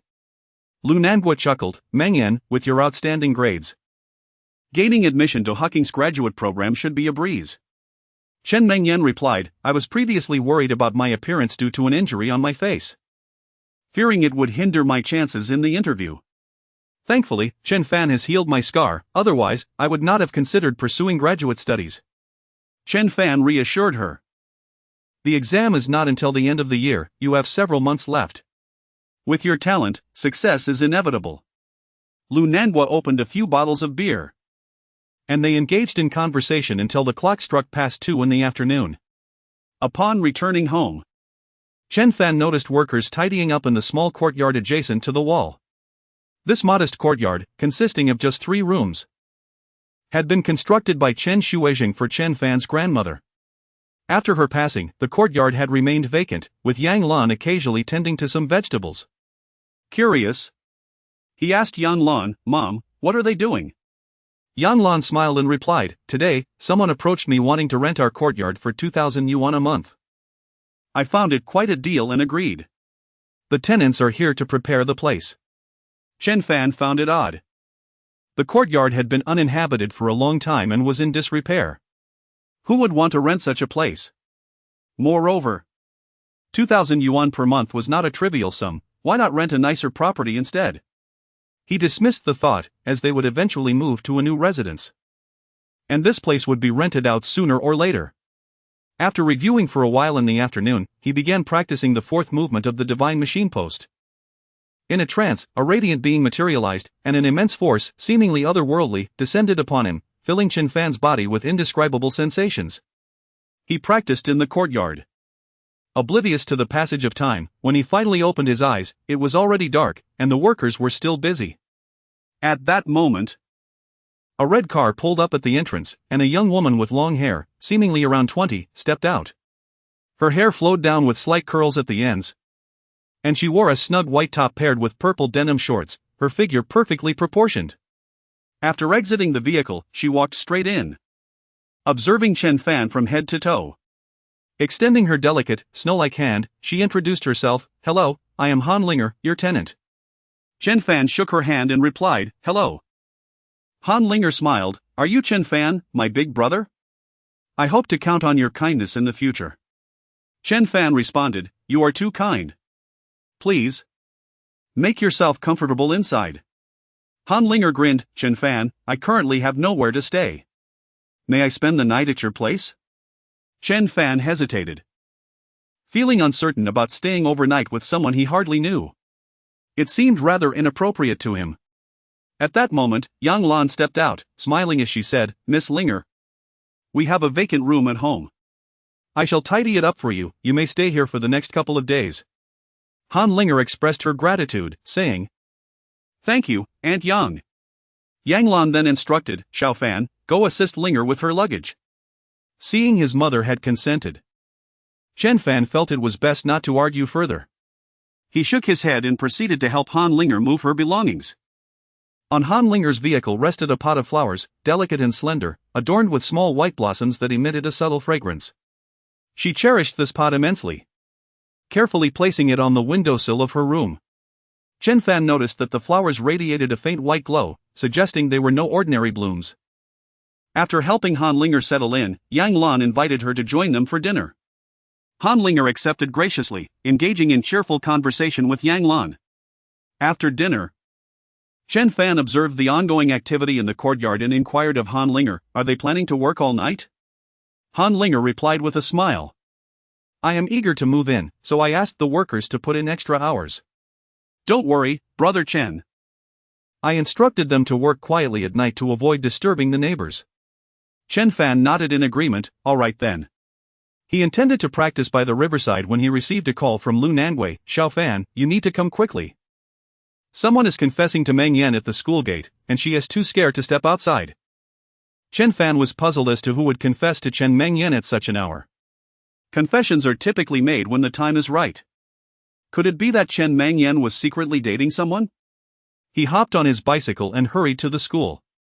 From a distance, he spotted the school gate adorned with candles arranged in the shape of a heart, beside which stood a luxurious Mercedes-Benz G-Class. A young man stood amidst the candlelight, gazing toward the entrance. At that moment, Chen Meng Yan was hiding in a nearby pavilion, surrounded by 4 girls who were urging her on. "Meng Yan, you must seize this opportunity. Zhang Yanlong's family is in the liquor wholesale business, owning numerous properties. With a boyfriend like that, your future is secure." You could live the life of a wealthy lady. One girl exclaimed. Indeed, Meng Yan, you've regained your beauty, now is the time to leverage that advantage. Zhang Yanlang is smitten with you, why not accept him? Another chimed in. You must know that many girls at our school are vying for Zhang Yanlang's attention. Yet he only has eyes for you. If you and Zhang Yanlang hit it off, further studies will be a mere formality. Being with him means a life of luxury and upward mobility. Your family will benefit as well. Chen Mangyan coldly retorted, if Zhang Yanlang is so wonderful, why don't you all accept his confession? One girl laughed, if Zhang Yanlang liked me, I would have accepted him long ago. Mangyan, hurry up. Once this opportunity passes, it will be gone. Just then, Healing Duo approached, angrily confronting the girls. What are you doing? Everyone knows what Zhang Yanlang is like. Does he deserve Chen Mangyan? Stop giving her such foolish advice. One girl sneered, Healing Duo, are you jealous of Chen Mangyan? You used to bully her. And now that she has regained her beauty, you can't stand to see her thrive? Healing Duo, infuriated, shot back, nonsense. She rushed forward, engaging in a fierce altercation with the girl. Chen Mengyan hurriedly exclaimed, stop fighting. Cease this at once. Just then, Chen Fan arrived, pulling the two girls apart. What are you doing? Have you nothing better to do? Upon seeing him, the girl who had clashed with Healing Duo laughed and said, oh, it's Chen Fan. You're friends with Chen Mengyan, do persuade her. Chen Fan replied, this is her affair, you should return to your own business. The other girls, noticing both Chen Fan and Healing Duo's presence, huffed in disdain and made their way to the entrance to find Zhang Yanlang. Healing Duo, smoothing her hair, remarked. Zhang Yanlang outside once pursued me, he is not a decent fellow. His girlfriend can fill a whole car. Chen Fan took Chen Mengyan's hand, saying, Mengyan, there is nothing to fear. Come, I shall take you outside. Hand in hand, they exited the school gate. Zhang Yanlang, witnessing this scene, was taken aback. His gaze fixed intently on Chen Fan, his hands clenched tightly as he bellowed, Chen Fan, you're courting death. Chapter 39, You are not worthy of carrying his shoes. Chen Fan coldly remarked, Zhang Yanlang, are you a rabid dog? Biting anyone in sight. Stepping out of the heart-shaped candlelight, Zhang Yanlang pointed an accusatory finger at Chen Mengyan, seething with anger. Chen Mengyan. The entire school is aware that he is now with Tang Rou. How can you still be with him? You truly have no shame. Slap. Chen Mengyan delivered a resounding blow to Zhang Yanlang's face, leaving him momentarily stunned. Her delicate visage was shrouded in frost as she retorted. What right do you have to judge my relationship with Chen Fan? Is it because of your one-sided pursuit of someone else? Regardless of the state of my relationship with Chen Fan, he is 1,000 times superior to you, 1,000 times more exceptional. You are not even worthy of carrying his shoes. You. Zhang Yanlang trembled with rage, feeling profoundly insulted as he pointed at Chen Mengyan. A crowd of classmates had gathered around, as many had arrived early on this final day of vacation, eager to witness the spectacle. Chen Mengyan surveyed the onlookers before fixing her gaze back on Zhang Yanlang. When I had suffered severe burns on half of my face, you all called me half-face Shisher, claiming I was half demon and half angel, regarding me with the eyes of a monster. Zhang Yanlang, why did you not pursue me then? Did you think I was too ugly to be worthy of you? Zhang Yanlang's mouth moved, but he was rendered speechless. Chen Mengyan's eyes softened as she looked at Chen Fan, speaking gently, yet Chen Fan never shunned my appearance. On that day when I lost my phone and no one was willing to assist me, I sat by the lake, gazing at the reflection of my disfigured face, contemplating the depths of despair. Fortunately, Chen Fan appeared beside me, smiling and asking why I had not yet eaten, offering me a bottle of water and a piece of bread. Her beautiful eyes shimmered with tears as she continued. From his gaze, I saw no disdain or rejection, but rather sincerity and concern. We conversed for quite some time. He lent me his spare phone and even gave me money to help me through that difficult time. Thus began our friendship. He never deemed my scarred visage as anything undesirable, he was like the solitary ray of sunshine piercing through a darkened sky in my life. Without that light, I might have succumbed to utter hopelessness. Chen Mengyan's words stirred complex emotions within the crowd, particularly among the boys.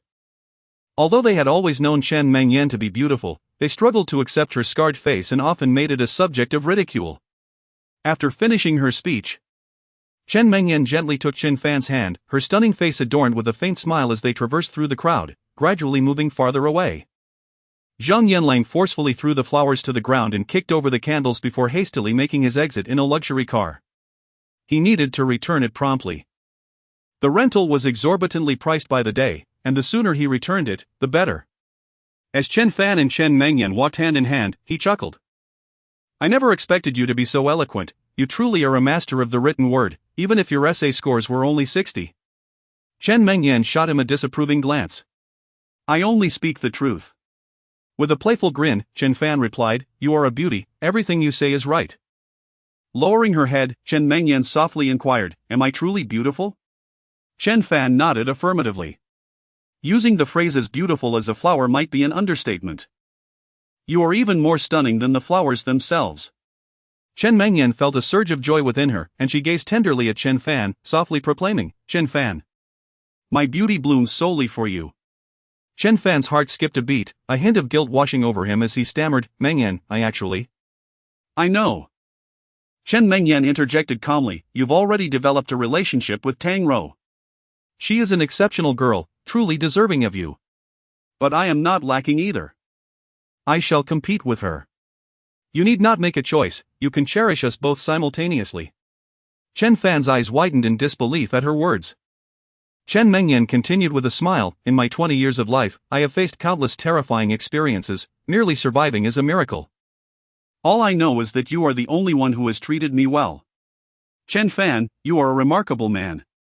They may not yet perceive your charm, but I have come to understand it deeply." At this moment, they found themselves in a dimly lit corner, where Chen Mengyan suddenly embraced Chen Fan tightly, pressing her soft lips against his with fervent passion.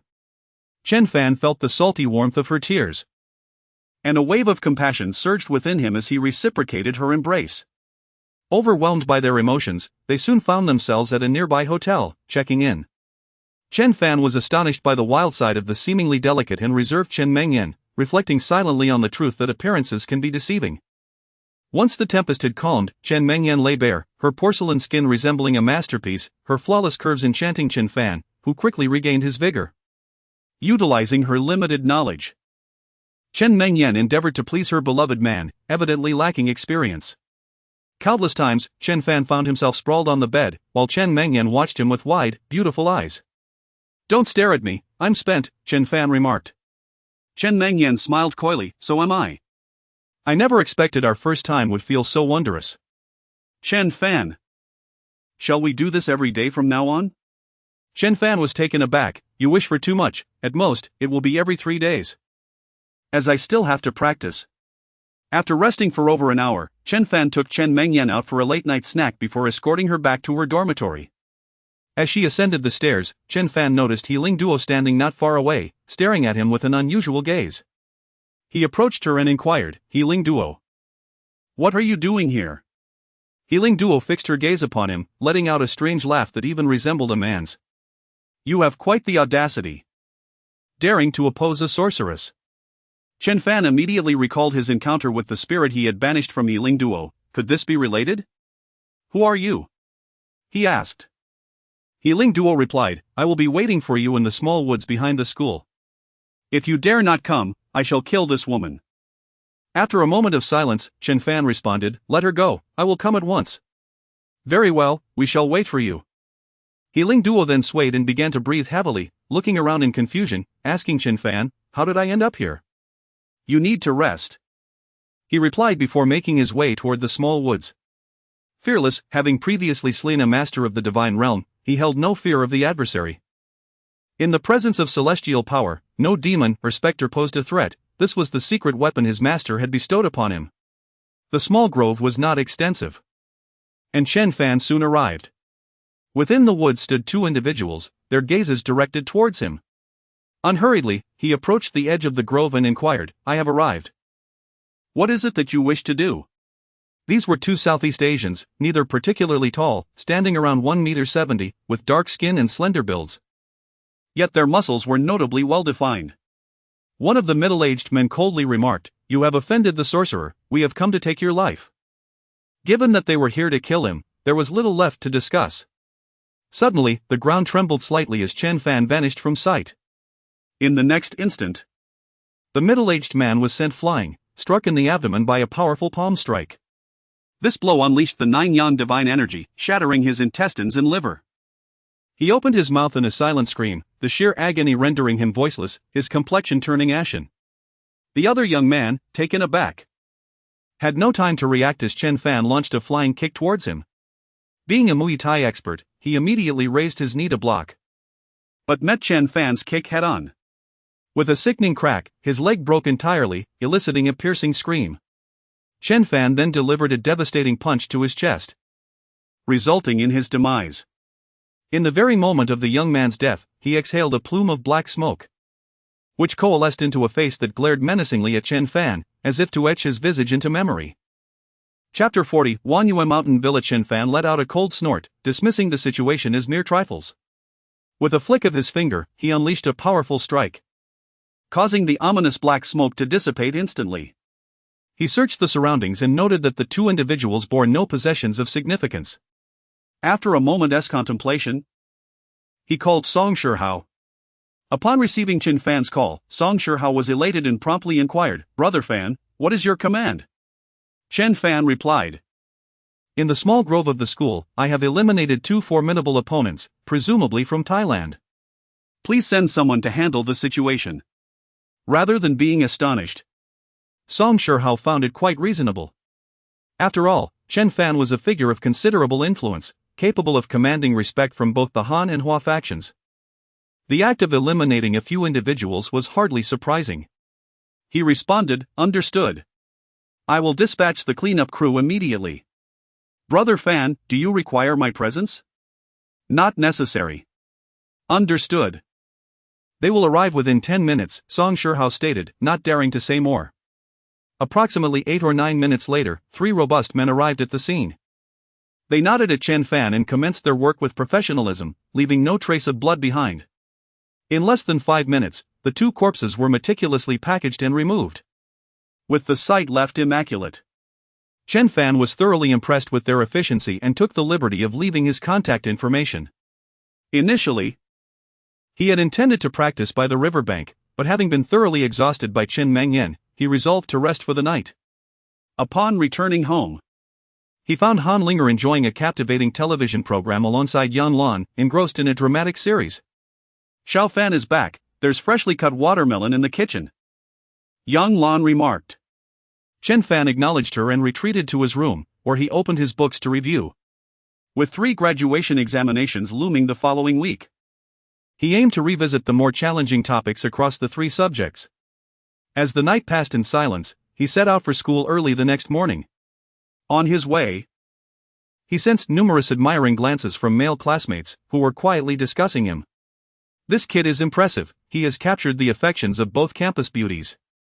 I can hardly fathom how he managed that. Indeed, I've heard that the prospective beauty, Jiang Fei, has been inquiring about Chen Fan everywhere. Is he experiencing a surge of romantic fortune? I'm envious." Jiang Fei? Chen Fan felt a twinge of curiosity. What could this woman possibly want with him? Upon arriving at the classroom, he was surprised to find Jiang Fei occupying the seat typically held by Tang Rou, prompting him to frown slightly. Lu Nangua quickly interjected. "Xiao Fan, I told her this is Tang Rou's seat, but Jiang Fei insisted on sitting here." Taking his seat, Chen Fan sensed the curious gazes of his classmates upon him. He leaned in and quietly asked Jiang Fei, "Are you certain you are in the right classroom?" They were not even in the same department, studying entirely different subjects. She was either lost or had come specifically to find him. Jiang Fei was indeed quite beautiful. While she might not surpass Tang Rou, she was certainly a striking presence in her own right. Her figure was more voluptuous and mature, and her sense of style was commendable, making her visually appealing. Biting her lip, Jiang Fei declared, "Chen Fan, may I be your girlfriend?" "Rest assured, I will not engage in jealousy." Chen Fan found her request perplexing and stared at her, questioning, "Have you lost your senses?" With tears welling in her eyes, Jiang Fei replied, "Song Xiao has declared that I am destined to be your woman. Chen Fan, I implore you, I shall not pester you. All I ask is that you occasionally take me out for a stroll. After that, you are free to do as you wish. Chen Fan was infuriated. Was Song Shihao unwell? With a scowl, he dialed Song Shihao's number. Brother Fan, I'm here, Song Shihao promptly replied. Chen Fan inquired. Was it you who urged Zhang Fei to become my girlfriend? Song Shihao reassured him, Brother Fan, do not worry. Although Zhang Fei may seem frivolous, she is, in fact, quite reserved. I have spoken to Meng Xiaochuan, and he hasn't had the chance to act, so you can rest assured. I do not require your arrangements for my matters. Do you understand? Chen Fan issued a warning. Understood, I acknowledge my mistake, Song Shihao quickly conceded. Annoyed, Chen Fan abruptly ended the call and turned to Zhang Fei, stating, I have spoken to Song Shihao, you need not heed his words. Now, please return to your classroom. Zhang Fei nodded gratefully, thank you, Chen Fan. Let us exchange contact information. Concerned about Song Shihao, she insisted on acquiring Chen Fan's number before departing. As graduation approached, the classroom was primarily filled with self-study. Occasional teachers coming by to highlight examination points. After attending a lengthy lecture, Chen Fan left to practice martial arts by the riverbank. Upon arrival, he spotted Xiao Aaron, who was accompanied by two youths, instructing them in their training. Seeing Chen Fan, Xiao Aaron hurried over, smiling, young brother, I sincerely apologize for the previous incident. It was my lack of discipline. Chen Fan replied, no harm done. Do you frequently practice here, Xiao Lao? Xiao Aaron responded, I come here occasionally. Most of the time. We train at Huaxia Villa. If you have time, you are welcome to join us there. Chen Fan had long sought a tranquil place to practice, as his home was too small and noisy. If Huaxia Villa offered a pleasant environment, he would gladly visit. He inquired, how far is it from here? Xiao Aaron replied. Only 2 or 3 kilometers, not far at all. Very well, I would like to see it now, Chen Fan stated. Xiao Aaron, pleased, said, excellent. Let us walk there together. Just follow the riverbank. The two began their journey along the riverbank, where the sidewalks were paved with cement bricks and lined with trees, presenting a lovely scenery. After walking a while, Xiao Aaron intentionally quickened his pace, wishing to gauge Chen Fan's martial prowess. However, no matter how fast he went, Chen Fan matched his stride effortlessly, clearly indicating that Xiao Aaron's skills were far superior. Quietly impressed, Xiao Aaron remarked, young brother, if you do not mind, from now on, you may call me Xiao Laoj, and we shall refer to each other as brothers. Very well, Xiao Laoj, Chen Fan responded. You must have also reached the transformation realm. I presume? Chen Fan, without hesitation, replied with a smile, I suppose so, I have just crossed the threshold into the transformation realm. Xiao Aaron gave a thumbs up, exclaiming, brother, you are truly remarkable. To achieve the transformation realm at such a young age, your future is boundless. The 2 or 3 kilometers were not far, and before long, they arrived. Chen Fan beheld a mountain a few hundred meters from the riverbank, upon which was constructed a series of buildings. This was Xiao Aaron's Huaxia Villa. Huaxia Villa was several times larger than Huanglong Villa, and its architecture was much more grandiose. Xiao Aaron, as a prominent figure in Zhangbei, undoubtedly wields considerable influence, far surpassing that of the Huang family. The entrance of Huaxia Villa is impressively grand, leading into a lush forest where one might catch a glimpse of some cicadere and cranes, frolicking in carefree delight. The villa embodies the elegance of Jiangnan gardens while showcasing a distinctive design. It harmoniously blends the delicate charm of the south with the rugged beauty of northern landscapes, creating a cohesive aesthetic that avoids any sense of discord. Within Chen Fan's heritage lies an understanding of feng shui, and he discerned that the villa's layout is exquisitely crafted, undoubtedly the work of a master. As they traversed the forest, crossed rockeries, and small bridges, they arrived at a training ground bustling with dozens of individuals honing their martial skills. Upon entering the arena, Xiao Aaron clapped his hands, prompting all to cease their practice and turn their attention towards him. With a smile, he announced, young ones, this is my brother, Master Chen Fan. His prowess far exceeds that of my own, come forth and pay your respects. Instantly, the crowd gathered, bowing respectfully towards Chen Fan, exclaiming, we pay our respects to Master Chen. Chapter 41, The Jujube Tree in the Courtyard. The individuals present, The youngest barely in their teens and the oldest in their 40s or 50s, regarded Chen Fan with curious eyes. Could this master truly be so youthful? It is noteworthy that Elder Qiao had only recently transcended to the realm of a master after dedicating a lifetime, over 60 years, to martial arts. Yet here stood Master Chen. Scarcely in his 20s, how had he achieved such a title? Elder Qiao chuckled, "My dear friends, these are my disciples and their students. Over 2 decades ago, I began to take on apprentices. Some may not be formal disciples, but they have trained under my guidance." He gestured toward a man in his 40s, saying, "This is my disciple Yang Jinfeng. He has attained the rank of a black-level martial artist. If all goes well, he will reach purple level within 3 to 5 years, a particularly talented student among my apprentices." Yang Jinfeng, of modest stature and clad in a purple training outfit, stepped forward and clasped his fists in greeting, "Master Chen."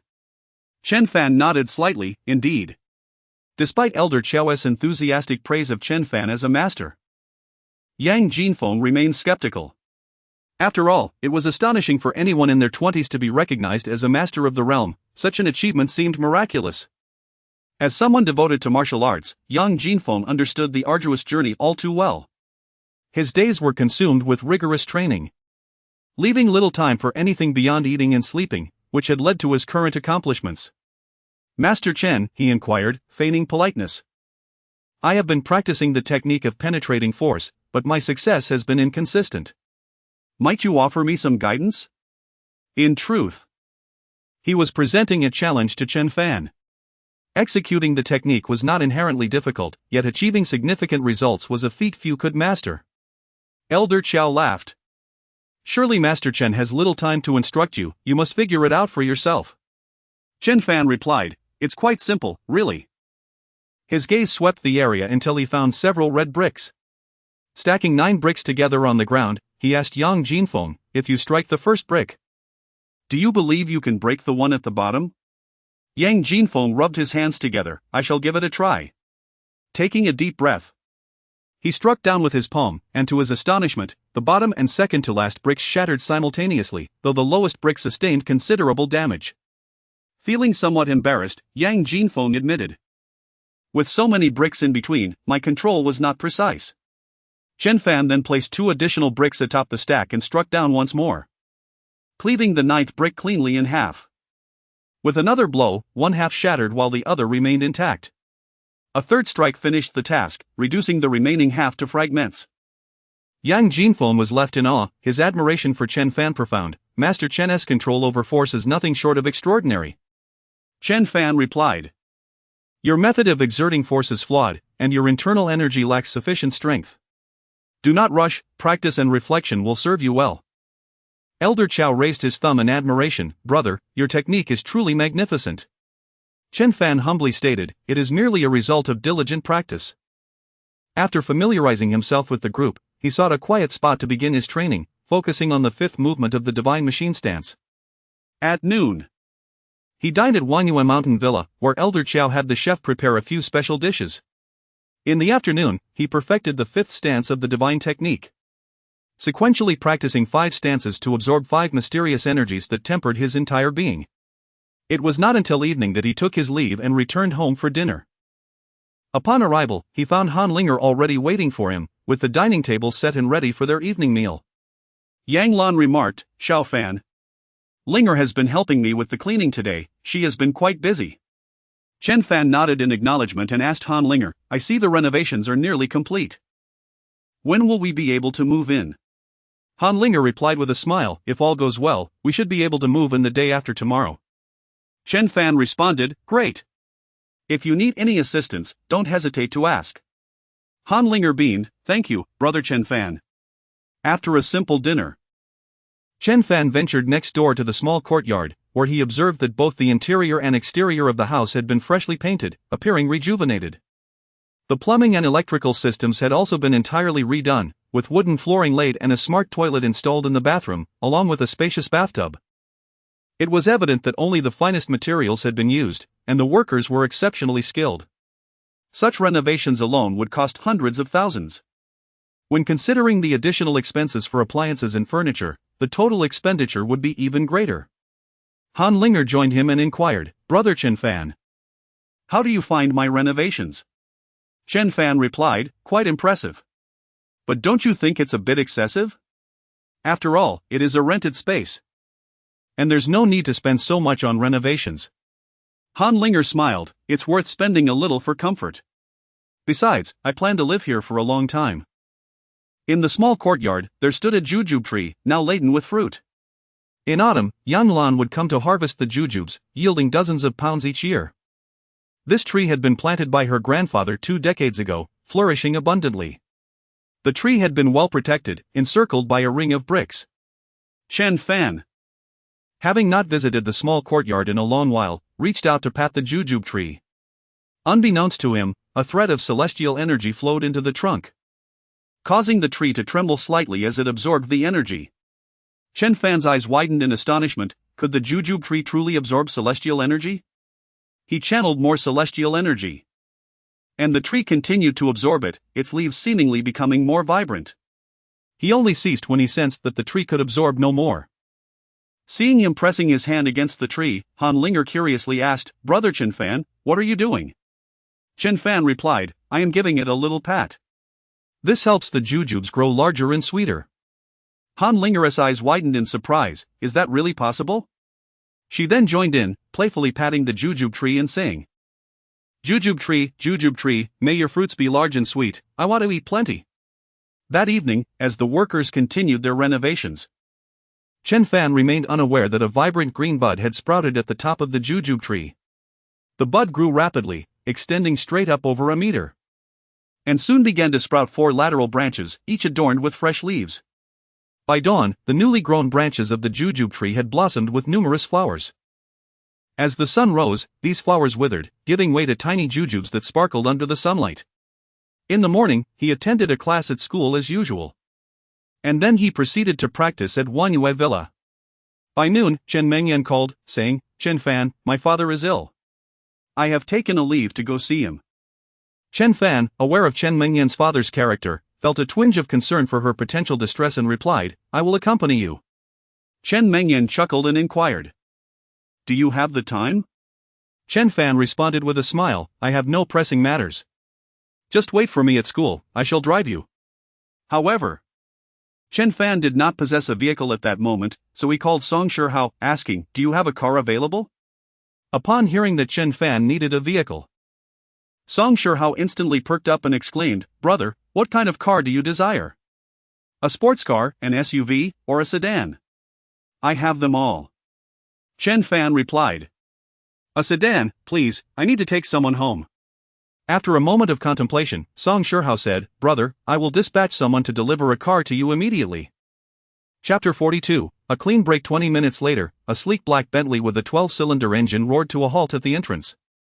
The driver, elegantly attired in a suit and white gloves, respectfully addressed, "Mr. Chen, I am the driver sent by young Master Song. You may call me Zhou Yang, or simply Xiao Zhou. From now on, I shall be your dedicated chauffeur." Chen Fan acknowledged with a brief nod, "Xiao Zhou, to the school." "Yes, sir," Xiao Zhou replied as he took the wheel, while Chen Fan settled comfortably in the rear seat. The D-Class vehicle, measuring 5 meters and 3 centimeters, provided a lavishly appointed and exceedingly comfortable back seat. Upon arriving, Chen Mengyan awaited Chen Fan at the entrance, attracting the furtive glances of several boys lingering nearby. The driver stepped out to assist Chen Mengyan, graciously opening the door. "Miss Chen, please step inside." Chen Fan waved her over from within, and a hint of surprise crossed Chen Mengyan's face as she took a seat beside him. In a hushed voice, she inquired, "Whose car is this?" "It belongs to Song Shihao, I borrowed it for the occasion." "Let us go see how your father is faring," Chen Fan replied. Chen Mengyan's home lay over 400 kilometers away, in a small county enveloped by mountains in the southern part of another province. The vehicle swiftly merged onto the highway, and Chen Mengyan grasped Chen Fan's hand, expressing her uncertainty. "I wonder if my father is trying to deceive me again, deliberately coaxing me back." "Do not worry. I am here with you." "What did your father say?" Chen Fan reassured her. "He mentioned that he was assaulted, suffering several broken ribs, and even sent me a photograph," she replied, retrieving an image from her phone. It depicted a middle-aged man, his face battered and bruised, lying in a hospital bed. In the upper left corner stood a woman with a sharp jaw and thin lips, her expression one of disdain. "Is this woman your stepmother?" he inquired. Upon seeing her, Chen Mengyan's complexion paled slightly, and she nodded gently. Chen Fan scoffed, "It is clear what sort of person she is." With a sigh, Chen Mengyan lamented. "It is my misfortune to have crossed paths with such an individual. That is why I have longed to escape that county. To distance myself from them as much as possible." Chen Fan smiled, "Isn't it wonderful now?" He then inquired about Chen Mengyan's mother. Chen Mengyan recounted that her mother, Huaxia, had been a university student who was sold deep into the mountains, becoming the wife of Chen Mengyan's father, Chen Dagang, who had only attained a primary school education. The Chen family controlled Huaxia, and she bore Chen Mengyan the following year. However, when Chen Mengyan was just over a year old, Huaxia seized an opportunity to flee the mountains. After more than a year of obedience, the Chen family had gradually lowered their guard, allowing her to escape. Without her mother's care, Chen Mengyan's life had been arduous, under the neglectful supervision of her grandmother, who favored boys and treated her granddaughter with indifference, offering no affection. The young child often suffered from frostbite on her hands. Chen Fan could not help but reflect on her plight, asking, "Has your mother ever returned to find you?" Chen Mengyan gently shook her head. "I do not wish for her return. She has endured so much suffering, it is best if she never comes back here. Moreover, I bear her no resentment. Her hardships surpass my own, sold into the mountains and forced to bear a child for a stranger." Yet, despite her words, a glimmer of yearning appeared in Chen Mengyan's eyes as she confessed, "I often dream of my mother. Regrettably, I was still quite young at that time and can no longer recall her appearance, leaving the image of my mother in dreams rather nebulous." Over 400 kilometers. The journey took nearly 5 hours before we reached the county town of Huaxia County, home to Chen Mengyan, with a population exceeding 200,000. Huaxia County is surrounded by mountains, many houses precariously built upon their slopes. The day was waning, and Chen Mengyan had no intention of staying at home, thus, Chen Fan reserved a room at a hotel in the county town, and the two proceeded to the hospital. In the emergency ward of the county hospital, Chen Dagang lay in bed, while a woman with a sharp jaw and thin lips vehemently jabbed her finger at his head, poking him repeatedly. Each jab made Chen Dagang's head sway, yet he dared not utter a sound. "How blind I must be to associate with a coward like you. They beat you, and you don't even know how to retaliate?" Chen Dagang stammered, "But we accepted 38,000 in betrothal gifts from their family." "It's only natural that they are anxious after not seeing Mengyan for over a year." "Useless. Why didn't you let her return home?" the woman shrieked, her fingers still prodding at Chen Dagang's head, her nails nearly piercing his skin. "Isn't Mengyan still studying?" "She is about to graduate." "I thought there was no rush these few days," Chen Dagang replied.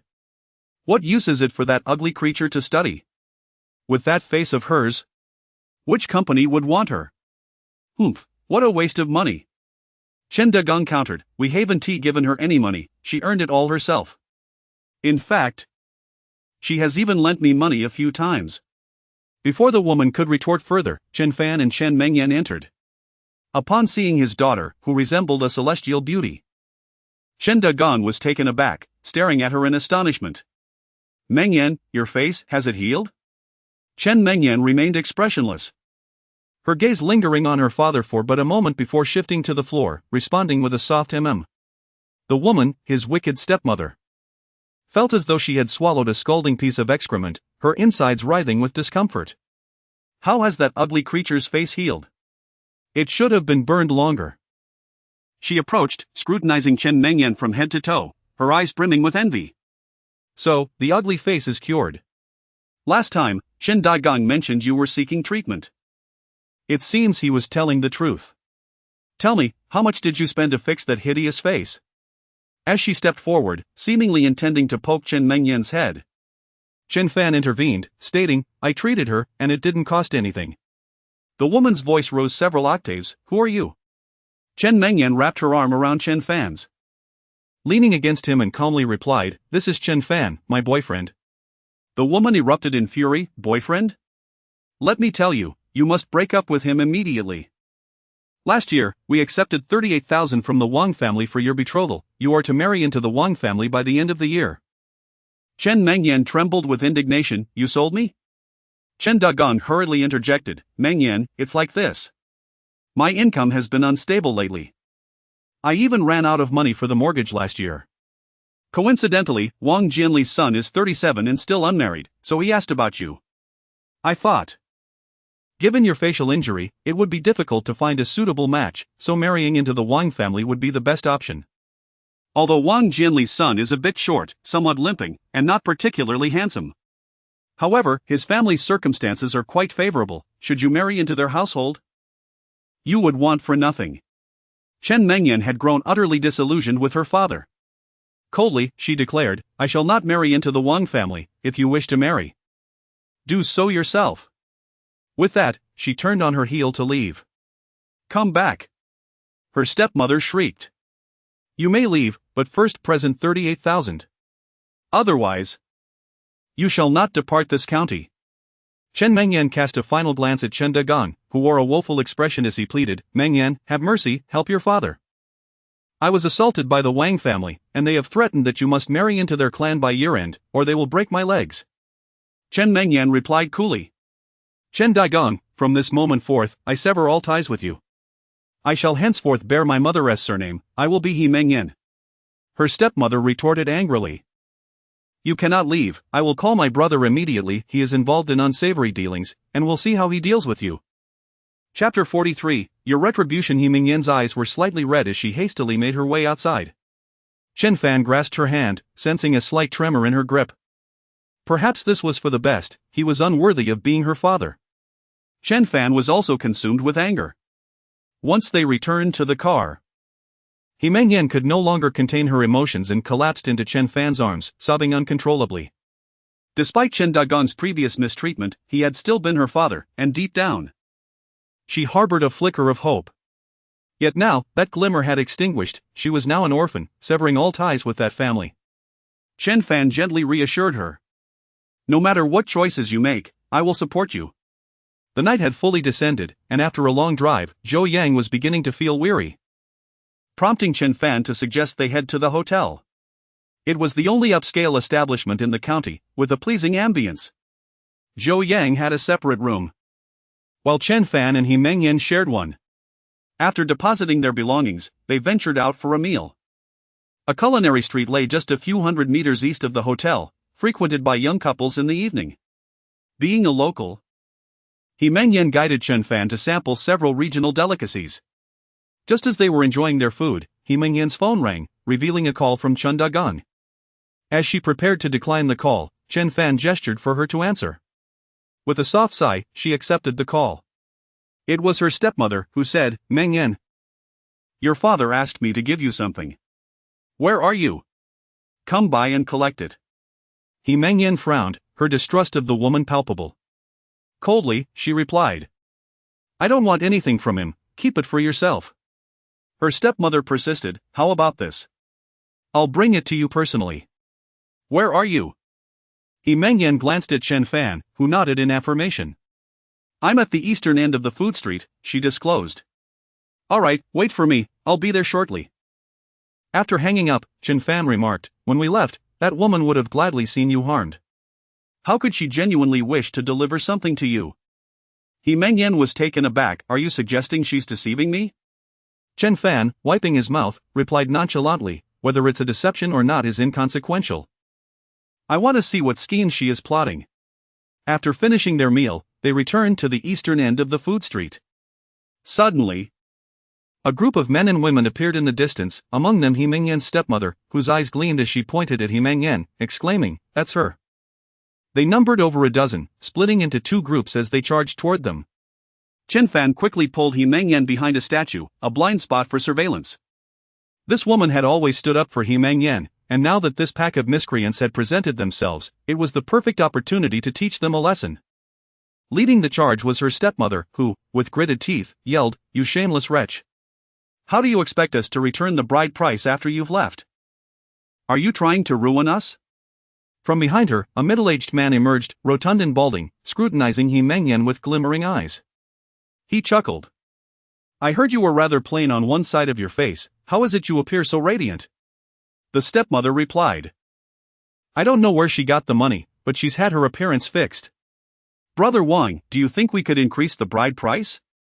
The man nodded, saying, I can add to it. I'll give you an extra 120,000. However, this girl must marry into my Wang family this year. He observed He Mengyan's expression, as if he were the groom himself. The stepmother, elated, declared, rest assured, Brother Wang, she will obediently marry into the Wang family. He Mengyan retorted furiously. If someone is to marry, it should be your daughter. A man in his 40s with a buzz cut emerged. He was the stepmother's brother. A man of dubious repute and lacking in skills. With a menacing glare, he fixated on He Mengyan and threatened, if you do not comply, I will have someone deal with you, do you believe that? Chen Fan stepped forward and struck the buzzcut man across the face, sending him sprawling several meters away. His teeth scattered and jaw shattered, rendering him utterly dazed and unconscious. Everyone stood in stunned silence, while the stepmother shot a shocked glance at her brother on the ground, only to suddenly scream and point at Chen Fan in outrage. With a swift motion, Chen Fan delivered another slap, causing the woman to fall to the ground weeping. He followed up with several kicks, employing the 7 poisonous shadow technique. Noticing Chen Fan's formidable prowess, Brother Wang hastily proclaimed, we will not go through with the marriage. This matter does not concern us. Let us leave.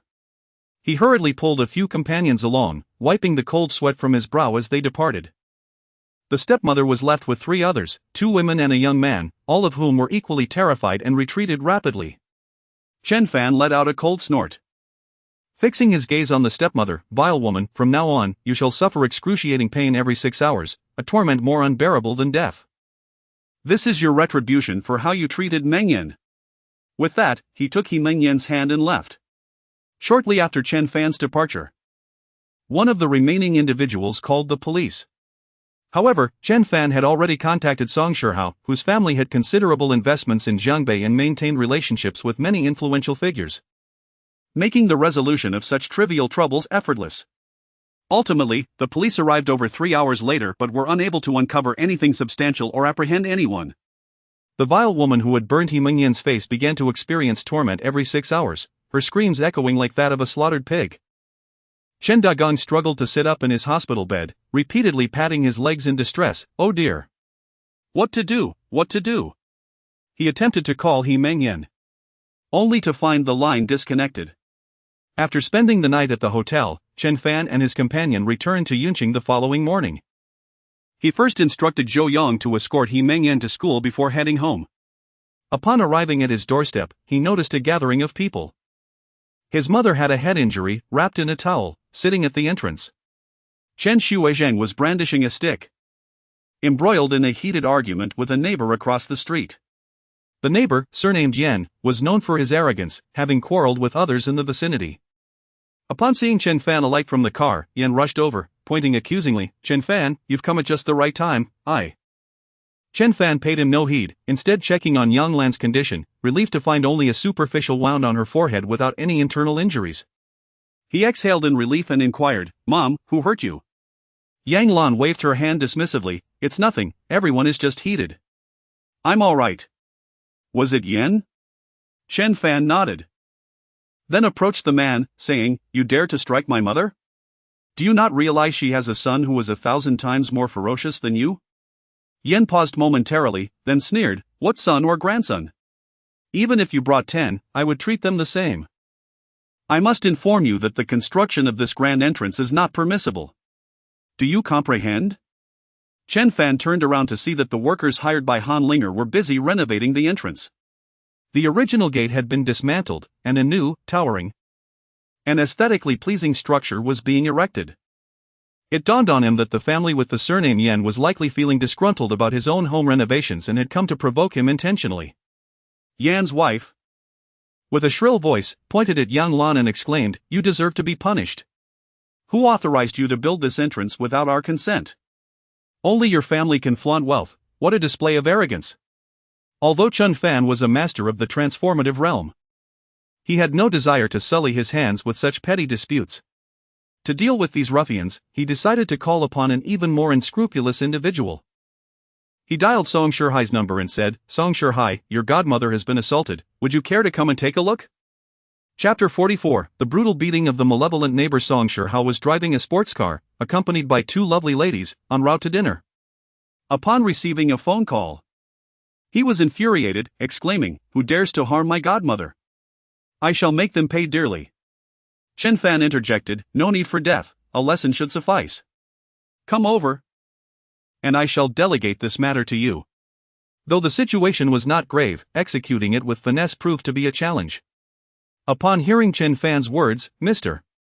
Yen scoffed dismissively, retorting, "Kid, spare me your theatrics. Do you know who my nephew is? He works at the police station. With a single call, I could have your entire family arrested." Chen Fan replied coolly, "Is that so? We shall see." The couple continued their tirade for over 10 minutes until a convoy of luxury vehicles arrived, the least expensive worth several $100,000. Dozens of individuals disembarked. At the forefront was a sports car, from which Song Shihai emerged, hastily approaching Yang Lan, assessing her injuries, and asking, "Godmother, does it hurt?" "We should head to the hospital." Chen Fan reassured, "There is no serious harm, I can bandage it up shortly." Song Shihai, eager to impress Chen Fan, cast a glance at the Yen family. He was a debauched youth, and his demeanor was unmistakable. With a sidelong glance, the Yen family felt a chill run down their spines. "You dared to lay a hand on my mother. If I don't annihilate your entire clan today, I shall find no peace." With a decisive wave of his hand, several men in black surged forward, mercilessly assaulting the Yen couple and their son. The trio screamed in agony and pleaded for mercy, but the onslaught only intensified. Mr. Yen suffered several broken ribs, lost half his teeth, had both legs and arms shattered, and his face was rendered unrecognizable, writhing in pain. Others invaded the Yen residence, wreaking havoc and destruction. Even a sleeping dog was struck twice, yelping as it fled. At that moment, police cars arrived, startled by the scene, and swiftly intervened. The assailants, obedient to authority, ceased their violence immediately. Two men in black stepped forward, stating, "We were the ones who inflicted the injuries, and we are willing to cooperate with the investigation." One officer glanced at Song Shihai and suddenly recalled something. Stepping forward with a smile, "Are you young Master Song?" Song Shihai grinned, "You recognize me?"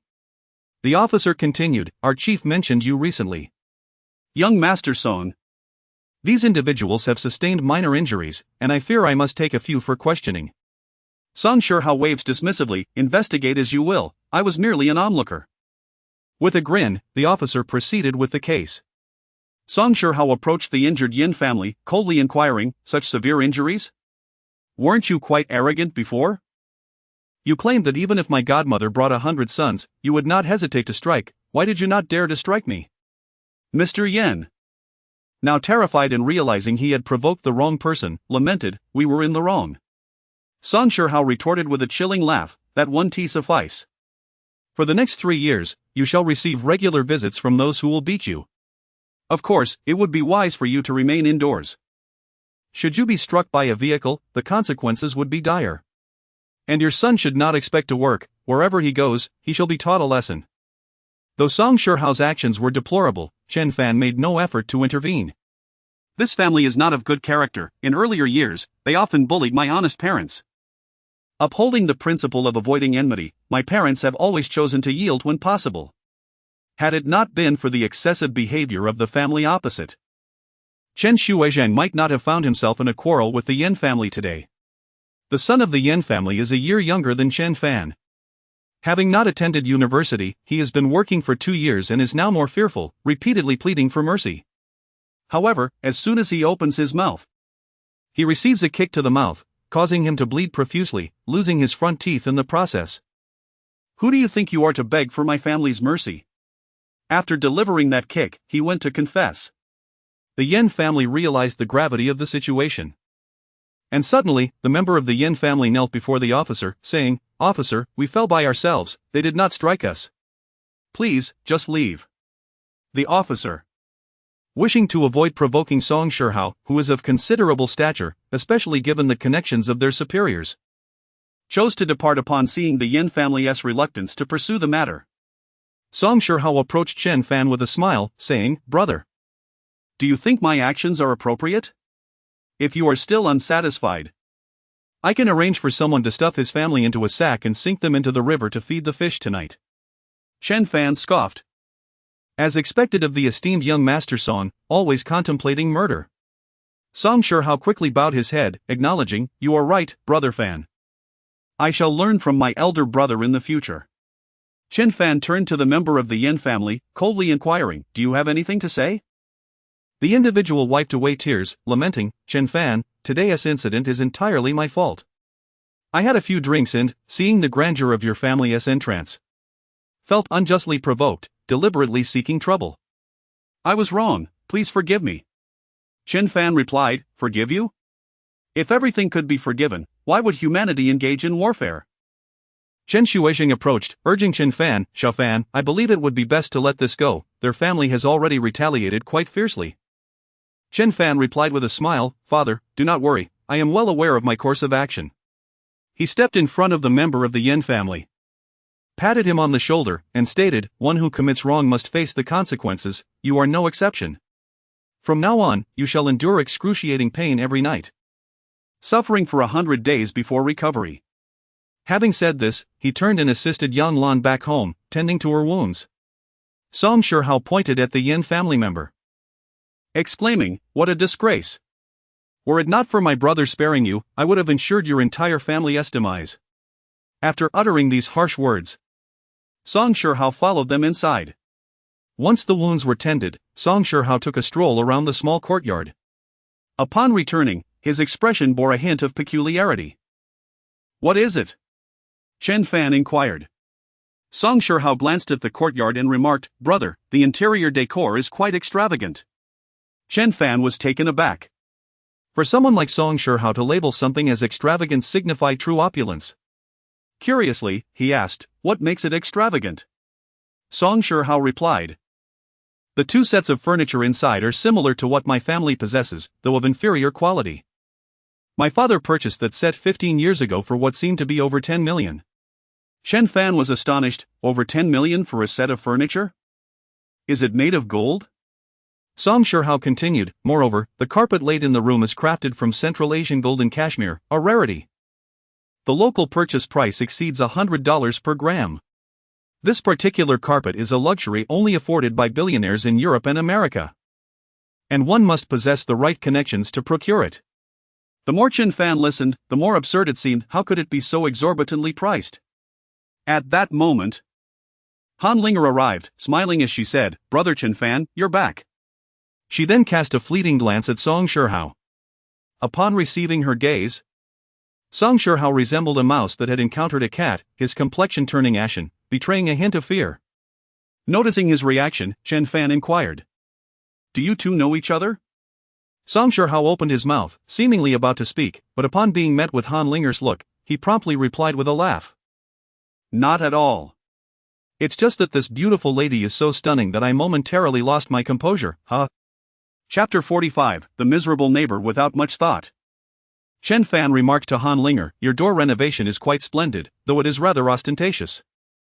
The neighbor across the street has come over today to cause trouble and even assaulted my mother." Han Linger's beautiful eyes narrowed. "Someone harmed Aunt Lan?" Chen Fan replied, "It has been dealt with, they will likely think twice in the future." Han Linger nodded and said, "Brother Chen Fan, I brought some groceries. Since Aunt Lan is injured, I will prepare dinner tonight." Chen Fan responded, "No need, let my dad handle it." "It's quite all right, my culinary skills are commendable," Han Linger said with a sweet smile as she headed straight for the kitchen. Upon entering the kitchen, a frost settled upon her lovely face. She made a phone call, stating, "Huangqi, investigate the house directly opposite the Chen residence, it is imperative to uncover the truth." "Understood, I shall attend to it immediately," Huangqi replied. Han Linger opened a bag containing semi-finished shark fin, crafted by the finest chef in Yun City, requiring merely a few minutes of steaming. She proceeded to open several more plastic bags, each containing semi-prepared dishes that only needed slight heating before they could be served. In less than 10 minutes, Han Linger completed 6 dishes and a soup. Song Shihao had not left, he sat at the dining table like a robot, only taking small bites from the dish in front of him. Han Linger served Aunt Yum a bowl of shark fin soup, smiling, "Aunt Lan, do taste this.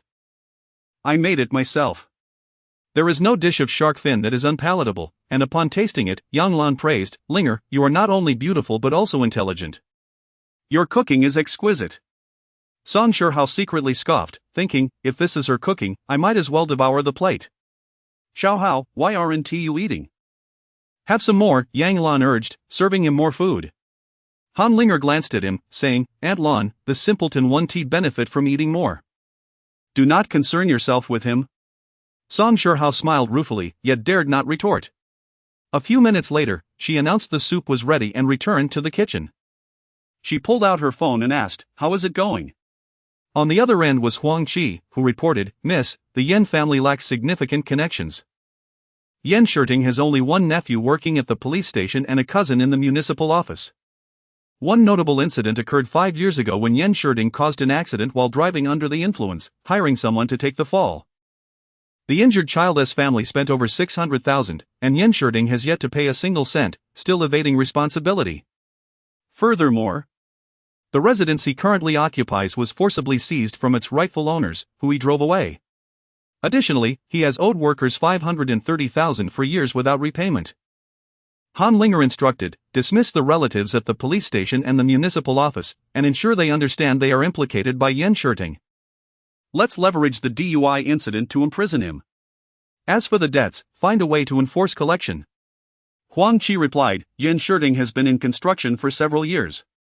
His properties and liquid assets combined amount to approximately 2,300,000, which is sufficient. Proceed with the arrangements, Han Linger commanded. Then return to the dining table with the warm soup. She personally served Aunt Lan a bowl, smiling, Aunt Lan, this is a treasure soup, it is very nourishing. You should drink more since you've been injured. Yang Lan praised repeatedly, commending Han Linger for the delicious soup. Song Shihao quietly drank his soup, refraining from interrupting. Chen Fan recalled the matter of the renovation and remarked, the renovation looks splendid, it must have cost quite a fortune. Allow me to contribute a little, for after all, this is my family's house, and it should not be solely your expense.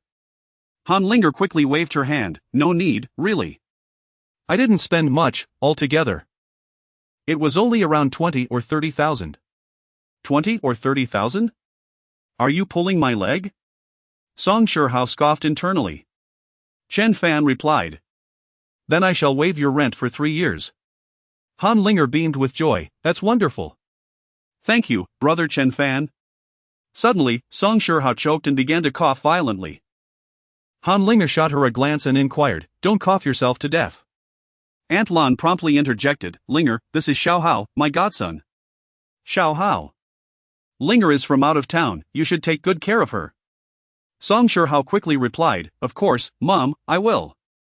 Han Linger considered retorting to Song Shihao but, upon glancing at Yang Lan, smiled and said, Aunt Lan, I don't have to work tomorrow, let me accompany you to the market. Yang Lan smiled back, all right. Let's go together. After dinner, Song Shihao was eager to leave and, as he departed, he cast a glance at Chen Fan, who felt a stir of curiosity and followed him outside. Once outside, Song Shihao quietly asked, Brother, what is Han Linger doing at our home? Chen Fan looked at him with a smirk, why do I sense a hint of fear in your tone? Fear her? Ha! Not at all, Song Shihao quickly denied. I merely prefer not to engage with women. He seemed to want to say more but ultimately held back, stating, Brother, I find Han Linger quite extraordinary. You should be cautious. Understood, Chen Fan replied. Song Shihao nodded, Brother, I need to return home tomorrow to handle a small matter. It may take some time before I can return. Having spent considerable time with Song Shihao, Chen Fan found him less bothersome and casually asked, What matter requires your attention? Song Shihao sighed, Brother, the Song family has 2 major backers that secure our standing in Jiangnan. Currently, one of the grandsons of a significant backer has fallen gravely ill on our territory.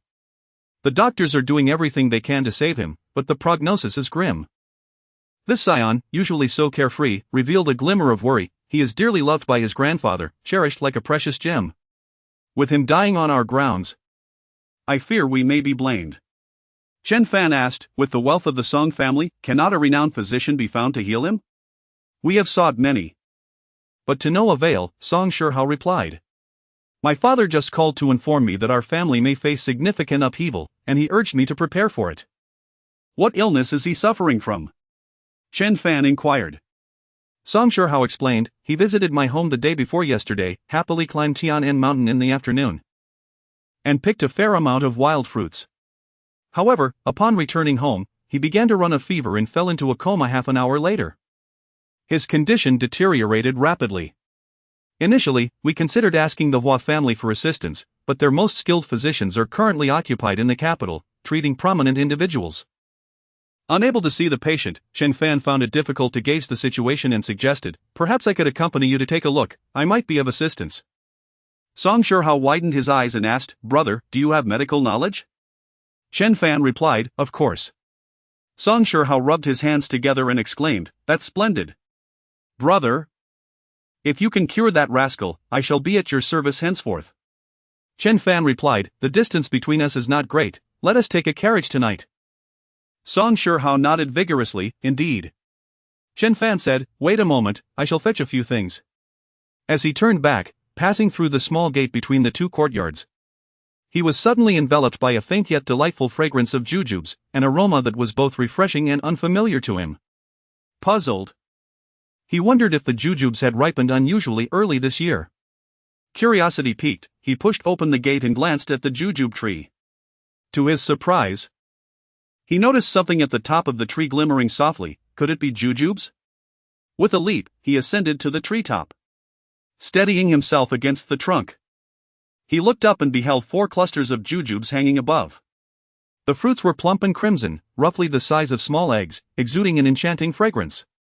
Astonished, he quickly fetched a basket and reached up to pluck the jujubes, gathering approximately 40 to 50 of them, enough to fill the basket, weighing no less than several pounds. Chapter 46, Night Journey to Hangzhou. Descending from the tree, he plucked a jujube and took a bite. The fruit was crisp and sweet, accompanied by a delightful fragrance that was utterly enchanting. How delectable! His eyes sparkled with delight, and he hurriedly brought the jujube indoors, exclaiming, Try this jujube. It is absolutely delicious. Han Linger, with a smile, picked one up and, after a single bite, widened her eyes and exclaimed, This is exquisite. Brother Chen Fan, is this from that jujube tree? Chen Fan chuckled, I hadn't noticed it yesterday, I was surprised to see how large the jujubes had grown atop the tree. He retrieved a set of silver needles and packed a dozen jujubes before settling into the carriage, accompanying Song Shihao to the largest and most prosperous city in Jiangnan, Hangzhou. Seated in the spacious and comfortable rear seats, he offered 2 jujubes to Song Shihao. Though he had tasted many things, Song Shihao had no intention of eating. Yet he accepted them with a feigned politeness and took a bite. After only a couple of chews, his eyes widened in astonishment. Wow, this is incredible. Brother, what variety of jujube is this? Chen Fan replied, These are from the tree in the courtyard, but they taste different from previous years. Song Shihao quickly devoured the jujubes and asked for more. Chen Fan opened his hand, then closed his eyes to savor the experience. He discovered that after consuming the jujubes, numerous beneficial properties began to circulate within him. Had the jujubes acquired some essence? The medicinal qualities were astonishing, leaving him perplexed. He set aside the container that held the jujubes, saying, Do not eat anymore, save some for that grandson of yours, they could save his life. Song Shihao was taken aback. Can jujubes truly save a life? Chen Fan offered no further explanation, stating, You will understand in due time. The 2 cities were not far apart, with a straight line distance of over 100 kilometers, translating to a mere 200 kilometers by road. 2 hours later, the carriage entered a grand estate. The towering pillars on either side reached several meters high, carved from solid rock. Upon entering the gates, they found themselves on a straight tree-lined avenue, flanked by gardens and stables. After traveling 100 meters, they reached a magnificent fountain, where the road split into 2, encircling the fountain. On either side stood meticulously trimmed evergreen plants. After a brief 2-minute drive, the carriage halted before an elegant European-style building. Upon disembarking, Song Shihao grasped Chen Fan's arm and led him inside, where 10 individuals were engaged in discussion. At the center sat a middle-aged man of imposing demeanor, clad in a royal blue tang suit, flanked by an elder in his 60s. As Song Shihao approached with Chen Fan, the middle-aged man appeared taken aback and inquired, "Shihao, Did you not say you would return tomorrow? Why have you come so late?" With excitement illuminating his face, Song Shihao replied, "Father, I brought my godbrother. He understands medicine and can assess whether Xian Zun can be saved." The middle-aged man's interest was piqued, and he promptly asked, "Is this the esteemed young master Chen?" Song Shihao beamed, "Father, indeed it is he is now my godbrother." "Brother, this is my father, Song Chengwang." Chen Fan inclined his head slightly and said, "Greetings, Uncle Song." Song Chengwang immediately rose, smiling, "Young Master Chen has arrived. I regret not being able to greet you from afar, please do not take offense." "Too kind," Chen Fan replied. However, those outside of Song Chengwang remained unaware of Chen Fan's true identity. A young man in his 20s coldly remarked, "Brother, what on earth are you doing? You can't just bring anyone to treat Xiang Zun. Do you even realize who he is? If something goes wrong, how will you explain it to the Xiang family?" Song Shihao narrowed his eyes and retorted, "What I do is none of your business." The young man immediately turned to Song Chengwang and said, "Dad, look at him, he never listens to advice." This young man was Song Shiyun, the son of Song Chengwang and his second wife. He was 2 years younger than Song Shihao but possessed a profound depth of character. Not only did he excel academically from a young age, but after graduation, he also ascended directly to a managerial position within a subsidiary of the Song Group. In comparison, Song Shihao's debauchery seemed rather trivial. Typically, Song Chengwang would side with Song Shiyun, but this time was different. He replied coolly, "What do you understand? This young Master Chen is not an ordinary person." He stepped forward and said, "Young Master Chen, I moved the ICU to our home yesterday. Young Master Xiang is currently at the residence." Chen Fan nodded, "Yes, please take me to assess the situation." Song Chengwang led the way, and after a short distance, they arrived at another house.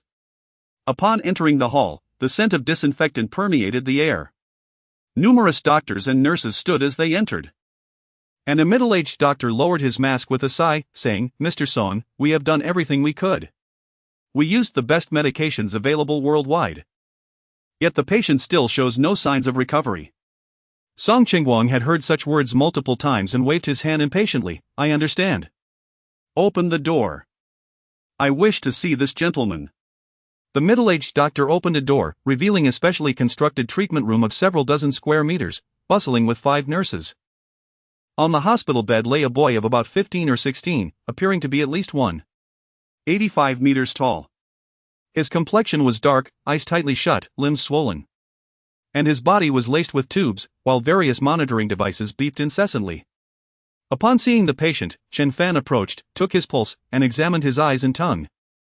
Based on the wisdom passed down from his master, he discerned that the boy was afflicted with a form of sinister poison. This toxin was formless and tasteless, rendering it undetectable in a hospital setting, ultimately leading to a grim fate. Song Shihao, feeling anxious, inquired, "Brother, can it be treated?" Chen Fan nodded slightly.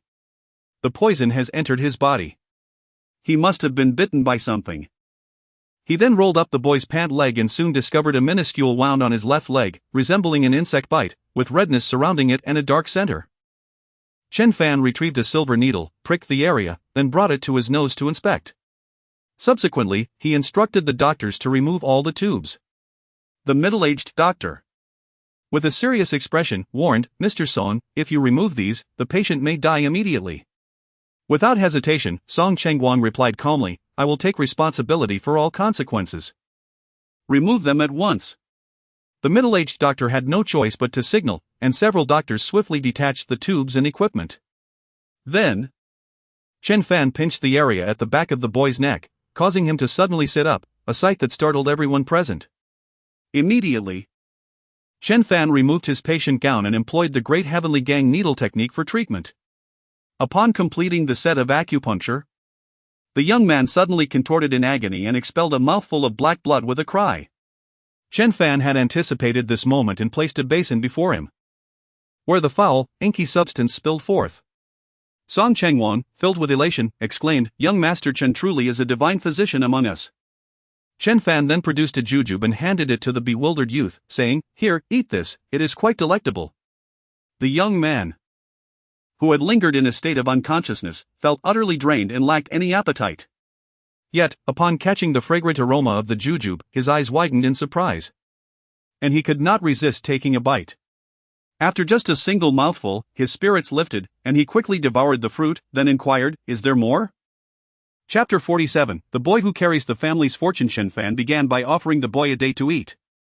Subsequently, he instructed the youth to sit while he grasped the boy's left hand, gently manipulating it to channel his spiritual energy through the boy's meridians. After 10 minutes, he moved on to the right hand. At this point, the boy appeared significantly revitalized, his stomach growling audibly, and he suddenly expressed, "I need to use the restroom." Chen Fan nodded, "Help him there." The restroom was not far, and as they assisted the rather stout and tall boy, a series of sounds echoed from within, followed by a contented sigh. At that moment, Song Shiyun entered the hospital room and, upon noticing that young Master Zun had awakened and even ventured to the restroom, he was taken aback and hurriedly inquired, "Father, has young Master Zun truly recovered?" Song Chengwang chuckled heartily, "Despite the numerous esteemed physicians I summoned failing to awaken him, young Master Chen accomplished it in mere moments, and he even consumed 2 dates." He then asked, "Young Master Chen, do you believe he can achieve a complete recovery?"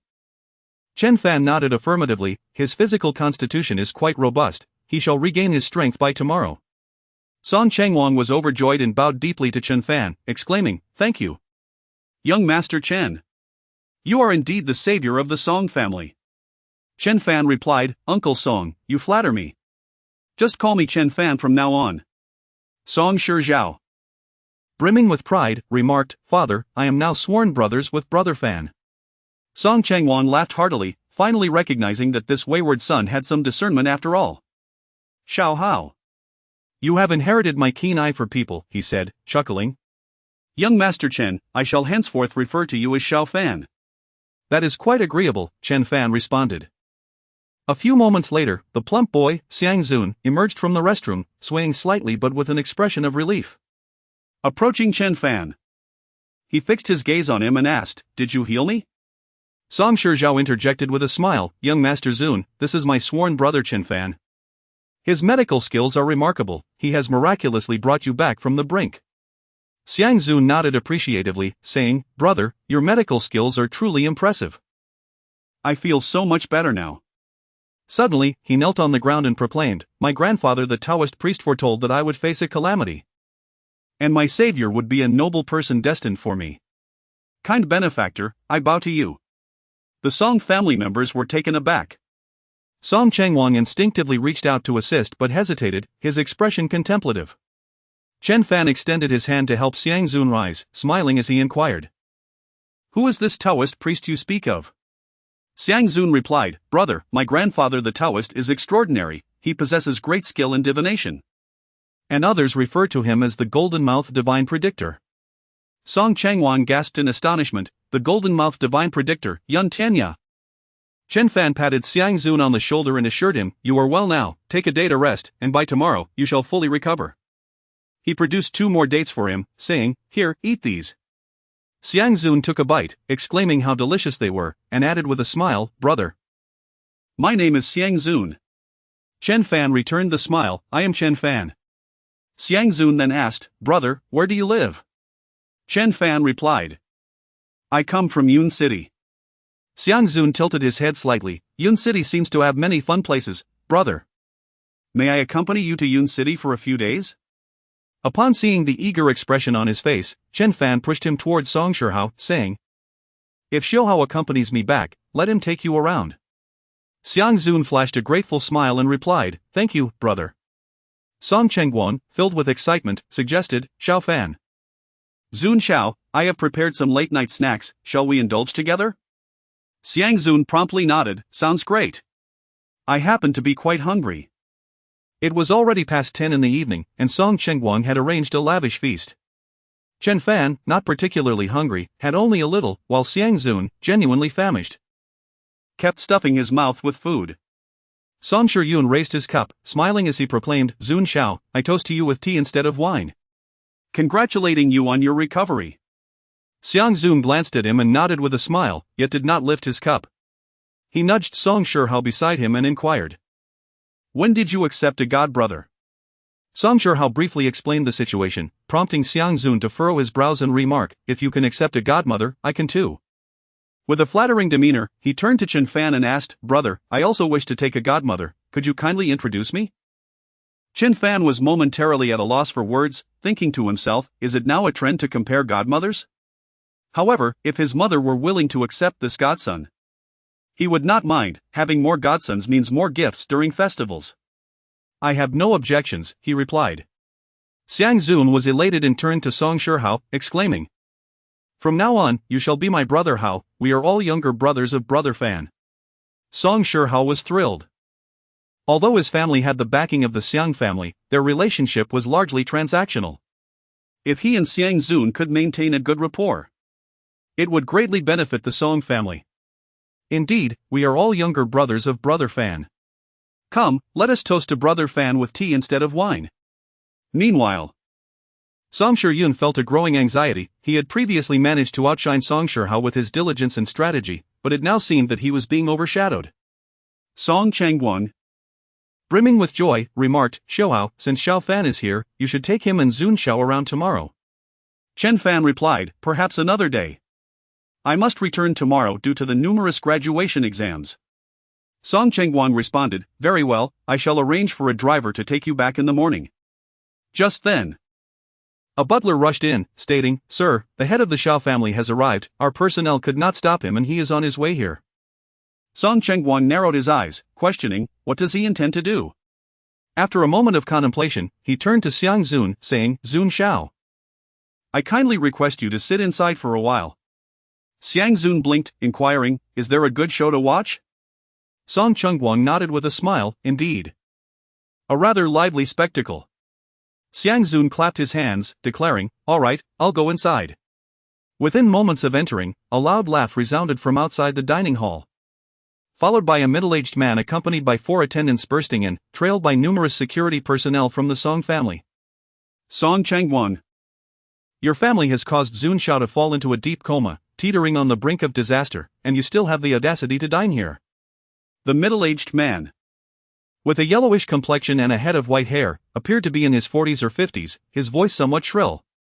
Song Changguang slammed the table in fury, exclaiming, "Xiao Shenying! How dare you intrude upon my Song residence?"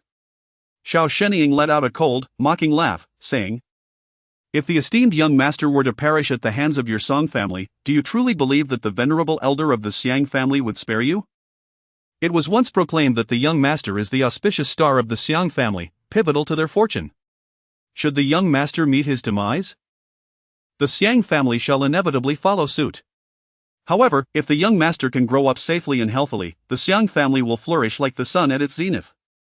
Now, as the young master is on the brink of death within your Song family, what do you think the Xiang family will contemplate? Will they continue to support your Song family in reigning supreme over Jiangnan? The news of Xiang Zun's recovery remains unknown to the outside world, known only to the few individuals present, thus it is evident that Xiao Shenying is unaware of the situation." Song Changguang fixed his gaze upon Xiao Shenying and remarked, "Xiao Shenying, I am aware that your Xiao family harbors ambitions and has aspired to contend with my Song family over the years. But do you not think that you are being rather hasty? Your Xiao family has only risen in prominence for a few years, and with such scant foundation. You wish to overshadow the Song clan?" Xiao Shenying erupted into laughter. "In the past, that was indeed unachievable, but as I have stated, should the young master perish, your Song family is destined for destruction. At that point, my Xiao family shall rise to take their place."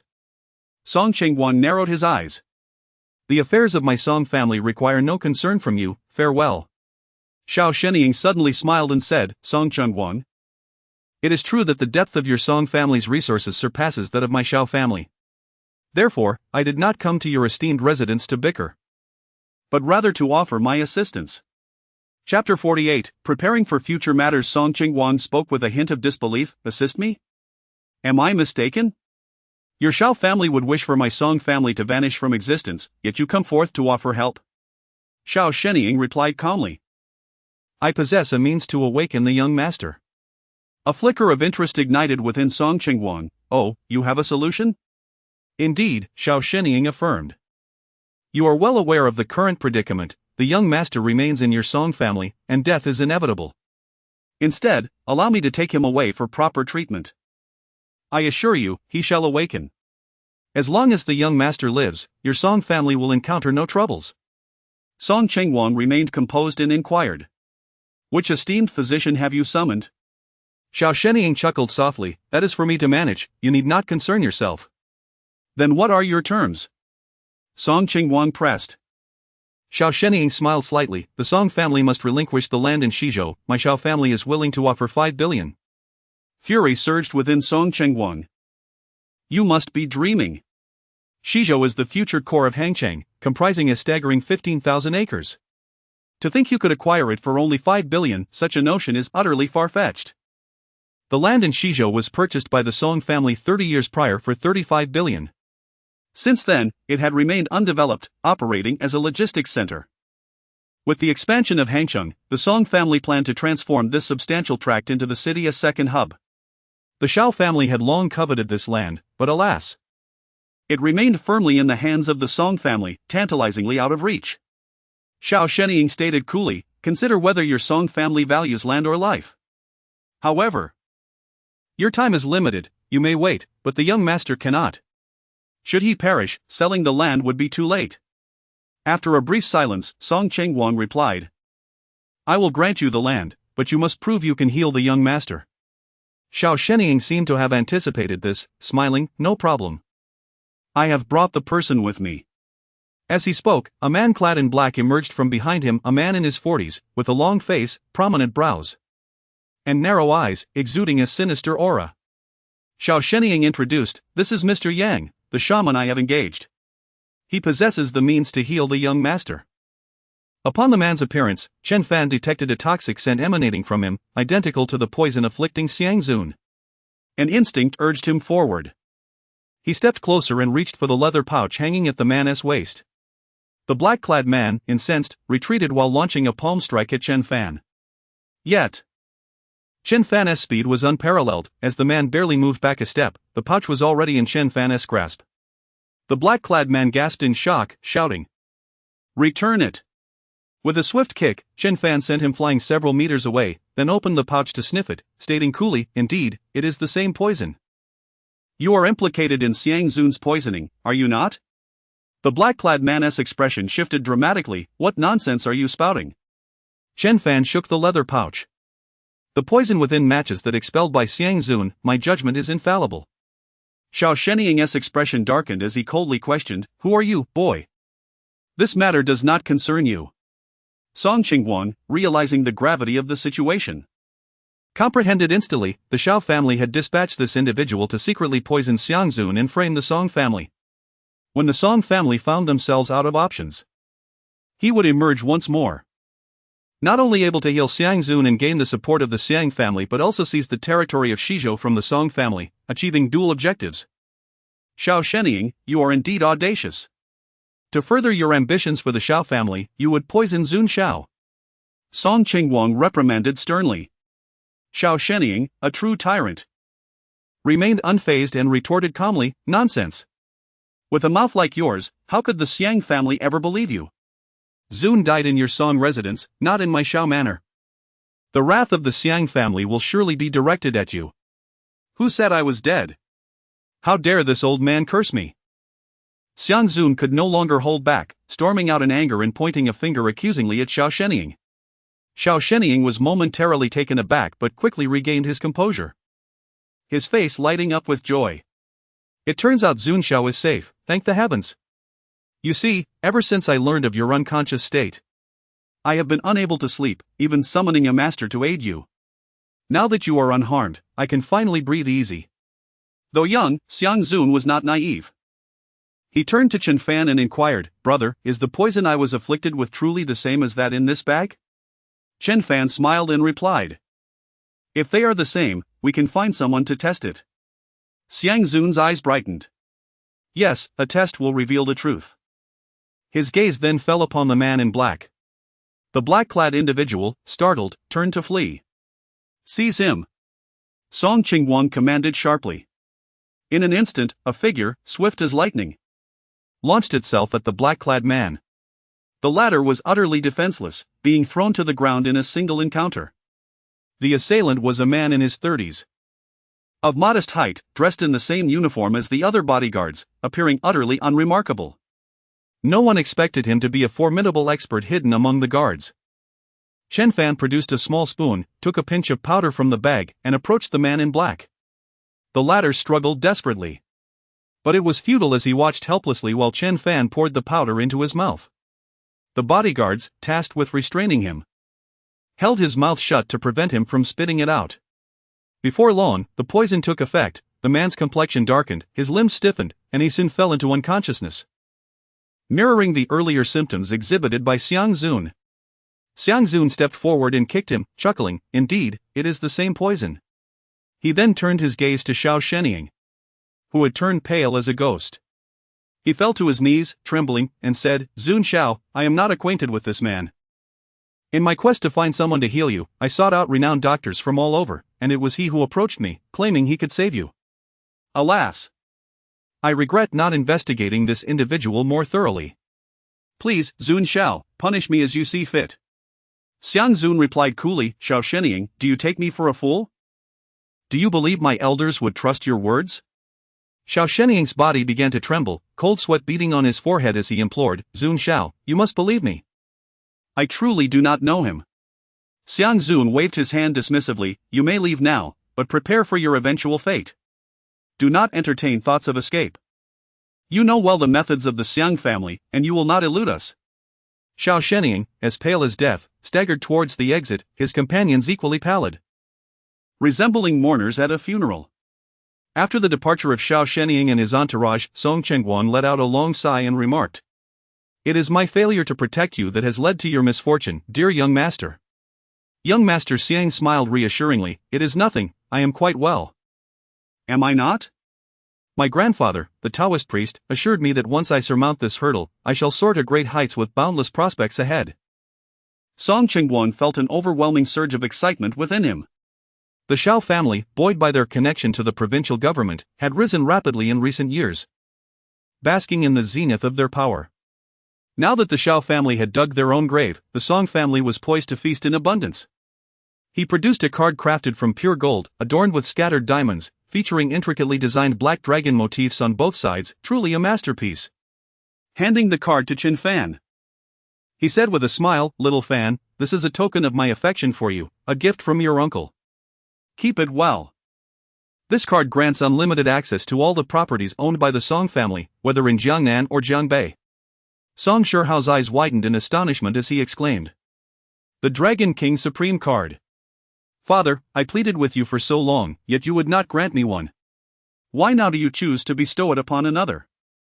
Chapter 49, The Four Heavenly Kings of the Sports Institute. Song Chengguan cast a stern glance at his son and remarked, "The Dragon King Supreme card is a treasure of utmost rarity, with only 3 in existence. Bestowing it upon you would be a sheer waste." Song Shihai, filled with envy, whispered, "Brother, let's share it when the time comes, using it alone would be too extravagant." Holding the weighty golden card, Chen Fan inquired curiously, "Xiuhao, how does one utilize this card?" Song Shihai replied with a grin, in simple terms. Possessing this card grants you the privileges as though Chairman Song himself were present at all Song family establishments. Moreover, expenditures made using this card incur no cost. You may use it freely. Chen Fan chuckled, "That simply cannot be allowed." Song Shihai quickly insisted, "Brother, you must accept it. If you don't, I still have my little brother here." Xiang Zun winked and added, "Fangu, this card is quite advantageous, my grandfather possesses one as well." With no choice but to acquiesce, Chen Fan accepted it, saying, "Thank you, Uncle Song." Song Chengguan laughed heartily, "You have rendered great favors to the Song family. This modest gift is merely a token of my appreciation." That evening, Chen Fan was assigned to a secluded courtyard. Xiang Zun took residence next door, insisting he was concerned Chen Fan might depart alone the following day without bringing him along. Once everyone had departed, Song Chengguan entered his study, inhaling deeply before dialing a familiar number on the landline. After 3 rings, the call connected. A deep voice resonated from the receiver, "Has Zuner shown any improvement?" Song Chengguan promptly replied, "Rest assured, Elder Xiang, Zun Xiao has awakened and is in fine health. We just shared a meal together. The other end sighed in relief.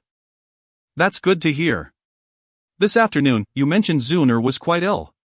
I was preparing to send someone to bring him to the capital for treatment. Song Qingguang continued. Elder Xiang, the truth is that someone has poisoned Zun Xiao, and I have just uncovered the details.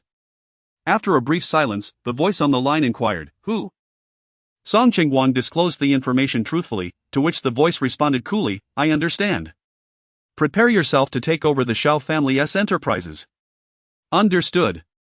That night, Chen Fan practiced martial arts for a while before retiring to bed. Upon awakening, he found it was already 7 o'clock. After enjoying breakfast with Xiang Zun and Song Shihai, the three of them shared a vehicle back to Yun City. During the journey, with little else to occupy them, Xiang Zun, ever the curious soul, bombarded Chen Fan with questions until the latter, somewhat exasperated, handed him a handful of jujubes to quiet him. Around 10 o'clock, the car pulled up in front of the house. As soon as they arrived, Chen Fan noticed that the renovations on the courtyard had been completed, with workers engaged in final cleanup tasks. Xiang Zun explored Chen Fan's home, observing everything with delight, and exclaimed, Fan Gu, your home is truly simple. May I stay here tonight? With limited rooms available, one occupied by Han Linger, another by his parents, and one by himself, Chen Fan replied, You may stay. But you will have to share a room with me. Song Shihai chuckled, Xiao Zun, I have purchased the courtyard across the way. I will have it renovated so that you can reside there with me. Taken aback, Chen Fan asked, You bought the Yin family's house? Song Shihai explained. The Yin family was burdened with substantial debts they could not repay and willingly sold the property to me. I have already instructed the steward to arrange for renovations to commence today. Chen Fan shook his head and said, Suit yourself. A guest has arrived at the home, bringing joy to Yang Lan, who promptly begins to prepare lunch. Xiang Zun, with a sweet tongue, calls her Aunt Lan with every bite he takes. Chen Fan, indifferent to their chatter, climbs the jujube tree for a glance, discovering no new fruits. Pondering thoughtfully, he places his hand against the trunk and, like yesterday, channels his celestial energy until the tree can absorb no more. He distinctly feels that the tree has absorbed twice as much energy today as it did previously. The lunch spread is lavish, and Xiang Zun, accustomed to gourmet delicacies, devours the meal with great enthusiasm, continually praising Yang Lan's culinary skills. After the meal, Song Shihai and Xiang Zun exchange a few hushed words before departing without disclosing their plans. Chen Fan pays them no mind and heads to school in the afternoon. Upon returning to the classroom, Lu Nangguo awaits him, announcing, Chen Fan, this morning, Hong Wei, one of the 4 kings from the adjacent sports academy, came looking for you. Chen Fan is momentarily taken aback. His school is situated within the university town of Yun City, established 2 decades ago when 13 universities relocated there. Adjacent to Chen Fan's school is the Jiangbei Sports Academy, renowned for its prowess in cultivating numerous world-class champions for both provincial and national teams. The most influential 4 male students from the academy are dubbed the 4 kings by admirers. Each of these individuals boasts a privileged background, including offspring of high-ranking officials, wealthy heirs, and families steeped in athletic tradition. For instance, Hong Wei, one of the 4 kings, hails from a lineage of athletes. Both his parents played basketball, and his grandfather and great-grandfather were also basketball players, now holding leadership positions in the provincial and national basketball management. Standing at a height of 198 meters, Hong Wei is a skilled basketball player who has participated in university basketball leagues as a member of his school's team, achieving commendable rankings. Although his looks may not be striking, his stature and lineage attract many admirers, leading him to frequently change girlfriends. Chen Fan inquires, I do not know him. Does he seek me for something? Lu Nangguo sighs, he was quite assertive, instructing me to inform you that he awaits you at the 5th basketball court at 3 o'clock this afternoon. Chen Fan retorts, who does he think he is? To demand my presence? Lu Nangguo cautions, Chen Fan, I believe it would be wise for you to avoid confrontation. I sense that Hong Wei harbors ill intentions. Unfazed, Chen Fan replies, regardless of his intentions, I am unconcerned. Let us return to our studies. After completing a study session, Chen Fan departs the classroom, intending to practice at Wanyuan Mountain Villa. Upon reaching the school gate, he finds 5 tall young men awaiting him, each towering over 185 meters. the tallest standing at 198 meters. This young man, with hands in pockets and a row of diamond studs adorning his left ear, approaches Chen Fan with a deep, resonant voice, asking, "Are you Chen Fan?" Chen Fan responds, "I am, and you are?" With a slight smirk that betrays contempt and derision, he replies, "I am Hong Wei. I instructed you to meet me at the basketball court at 3, why did you not comply?" Chen Fan coolly retorts, "If I told you to eat feces, would you do it?"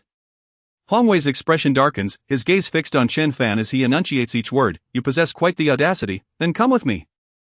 Chen Fan furrowed his brow and inquired, "What do you want from me?"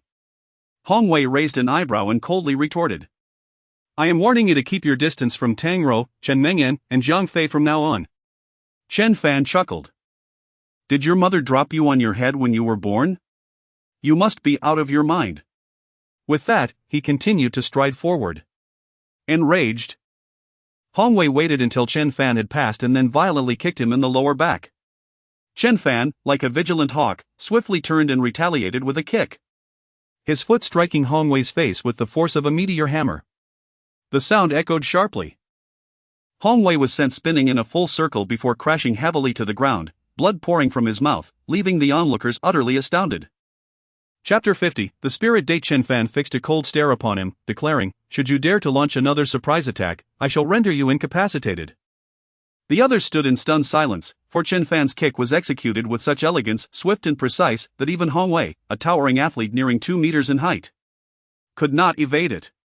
As Chen Fan continued onward, Hong Wei's mind buzzed, immobilized, yet he could not suppress a furious roar. "Damn it! You're as good as dead. I will annihilate your entire family." Suddenly, Chen Fan halted, remaining silent for a heartbeat before retracing his steps to Hong Wei's side. He placed a few firm pats on him, saying, "Do refrain from threatening to obliterate others' families, such behavior is unbecoming." After delivering a light pat on Hong Wei's cheek, he strode out of the campus. Barely had Chen Fan departed when Hong Wei was seized by convulsions, his muscles began to cramp, and he emitted a piercing wail akin to that of a slaughtered pig. The agony coursing through him was excruciating, far surpassing the pain of a knife slicing through flesh, rendering him unconscious. At Huaxia Villa, Xiao Yiren had prepared a private courtyard for him. One side of the courtyard housed 3 tiled rooms, with a living room and dining area in the center, a bedroom to the left, and a study to the right. There was also a restroom and shower area at the entrance, allowing Chen Fan the option of residing there for an extended period if he wished. The courtyard boasted a peach tree and a dozen tea flowers. The expansive yard, with its hardened earth, was ideal for martial training. Absorbed in his practice, Chen Fan lost track of time, and before he knew it, the sun had dipped below the horizon. Sitting beneath the peach tree, he sipped tea when a thought struck him. He placed his hand upon the tree. Instantly, the celestial energy within him surged forth, swiftly absorbed by the peach tree. When the tree could no longer draw in any more energy, he withdrew his hand, murmuring to himself, "If jujubes can be birthed from celestial energy, might it not also give rise to peaches?" As dinner time approached, he bid farewell and made his way home. Upon arrival, the sky was just darkening, and Yan Lan had prepared dinner, 8 dishes and a soup, along with several plates of pickled vegetables. Han Linger, Song Shihao, and Xiang Zun were all present, and there was something peculiar about their demeanor. Song Shihao was preoccupied with his phone, occasionally stealing glances at Han Linger and Xiang Zun, while the latter two appeared to be engaged in light-hearted conversation, seemingly having become close friends. Upon Chen Fan's return, Han Linger greeted him with a smile. "Brother Chen Fan, you're home late from school." He simply acknowledged her with a hum before washing his hands and sitting down to eat. Noticing that the diagonally opposite house had begun renovations, he inquired, "I see work has commenced. Are you planning to reside here long-term?" Xiang Zun replied with a grin, "Brother, I intend to spend a few months in Yun City. Staying in hotels is uncomfortable, so I plan to temporarily stay with Hao Gu." Chen Fan responded, "Do as you please, just refrain from causing me any trouble." Song Shihao quickly reassured, "Brother, how could we possibly create any disturbances?" Yang Lan served several dishes to the group, smiling as she said, "Xiao Fan, Xiao Ao, and Xiao Zun are all good kids, they wouldn't cause any trouble." This afternoon, they even bought supplies to visit some elderly residents in the village. Chen Fan remarked, "Mother, our house still requires renovations. And I noticed that Han Linger's renovation team seems quite capable, perhaps we should enlist their services. Han Linger nodded eagerly, Brother Chen Fan, I am well acquainted with them. Rest assured, entrusting them with the work will pose no issues. Should any problems arise, I will take responsibility. Song Shihao declared his resignation, saying, Brother, my renovation team is quite reliable, entrust the task to me, and I shall ensure your satisfaction. Han Linger cast a chill gaze in his direction. Although Song Shihao felt a shiver down his spine, he continued, Brother, once my work is completed, I will have them attend to your needs. Chen Fan responded. Your own renovation is not yet finished, perhaps it would be best to reconsider. Han Linger, filled with delight, smiled and said, I shall contact them shortly. After dinner, he returned to the small courtyard and leaped up into the jujube tree. As he anticipated, the treetop bore several clusters of jujubes, larger and sweeter than before. This time, he gathered 2 baskets of the spiritual jujubes, keeping one for himself while placing the other on the table for everyone to enjoy. Upon seeing the jujubes, both Song Shihao and Xiang Zun's eyes sparkled with excitement. They had tasted these delectable fruits before and found them irresistible. However, the current harvest was even grander. Each of them took a few, consuming them without washing. Han Linger picked up a jujube, inspecting it closely before inhaling its fragrant aroma, her expression contemplative. Suddenly her eyes lit up, and she took a bite, marveling at the exquisite flavor. She quickly grabbed a handful to stow away in her bag, laughing, as a girl. I can indulge a bit more. Song Shihao and Xiang Zun, showing maturity, understood the value of the treats and limited themselves to 10 each, leaving the remainder for Yang Lan and her husband. While savoring the spiritual jujubes, Han Linger returned to her room and dialed a number. On the other end, a melodious feminine voice resonated, enchanting and ethereal. Linger, where have you been these days? She inquired. Han Linger replied, Sister, I am at my brother-in-law's place. The other party was taken aback, what nonsense? Young Master Chen is a disciple of an immortal, do not provoke him. Han Linger chuckled, Sister, I merely worry that you might encounter someone undesirable. What if he is a hideous monster or possesses a poor character? That would be unfortunate for you. I came ahead to observe. The other party, feeling helpless, asked, And what are your findings? Han Linger responded with a smile, My brother-in-law is wonderful. Cold in demeanor yet warm-hearted. Moreover, he possesses a noble aura and striking looks, far more appealing than those pampered young lords. The other party fell silent, seemingly deep in thought. Han Linger continued, Sister, do you know what I am eating? What? Spiritual jujubes, which are even more extraordinary than those in Master Zhuo's courtyard. Han Linger exclaimed, marveling at the generosity of an immortal's disciple in sharing such precious fruits. I've taken 25 of them. The other party gasped. Are they truly more exceptional than those cultivated by Master Zhuo? Indeed, they possess superior quality, Han Linger explained. The jujube tree at Master Zhuo's home had once absorbed the essence of an immortal, allowing it to thrive for 7 centuries, thus bearing spiritual jujubes.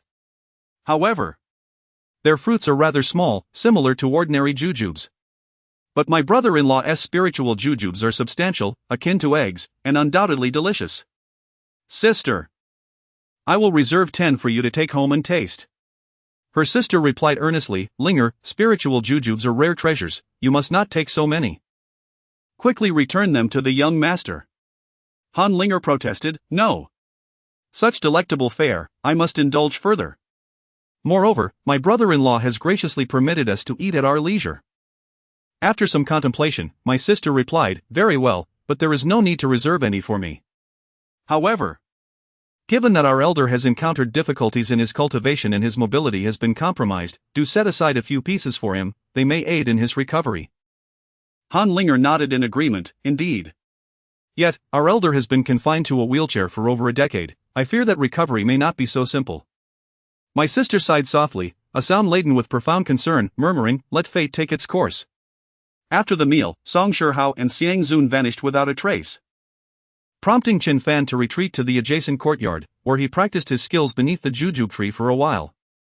At that moment, He Mengyan called, her voice tinged with worry.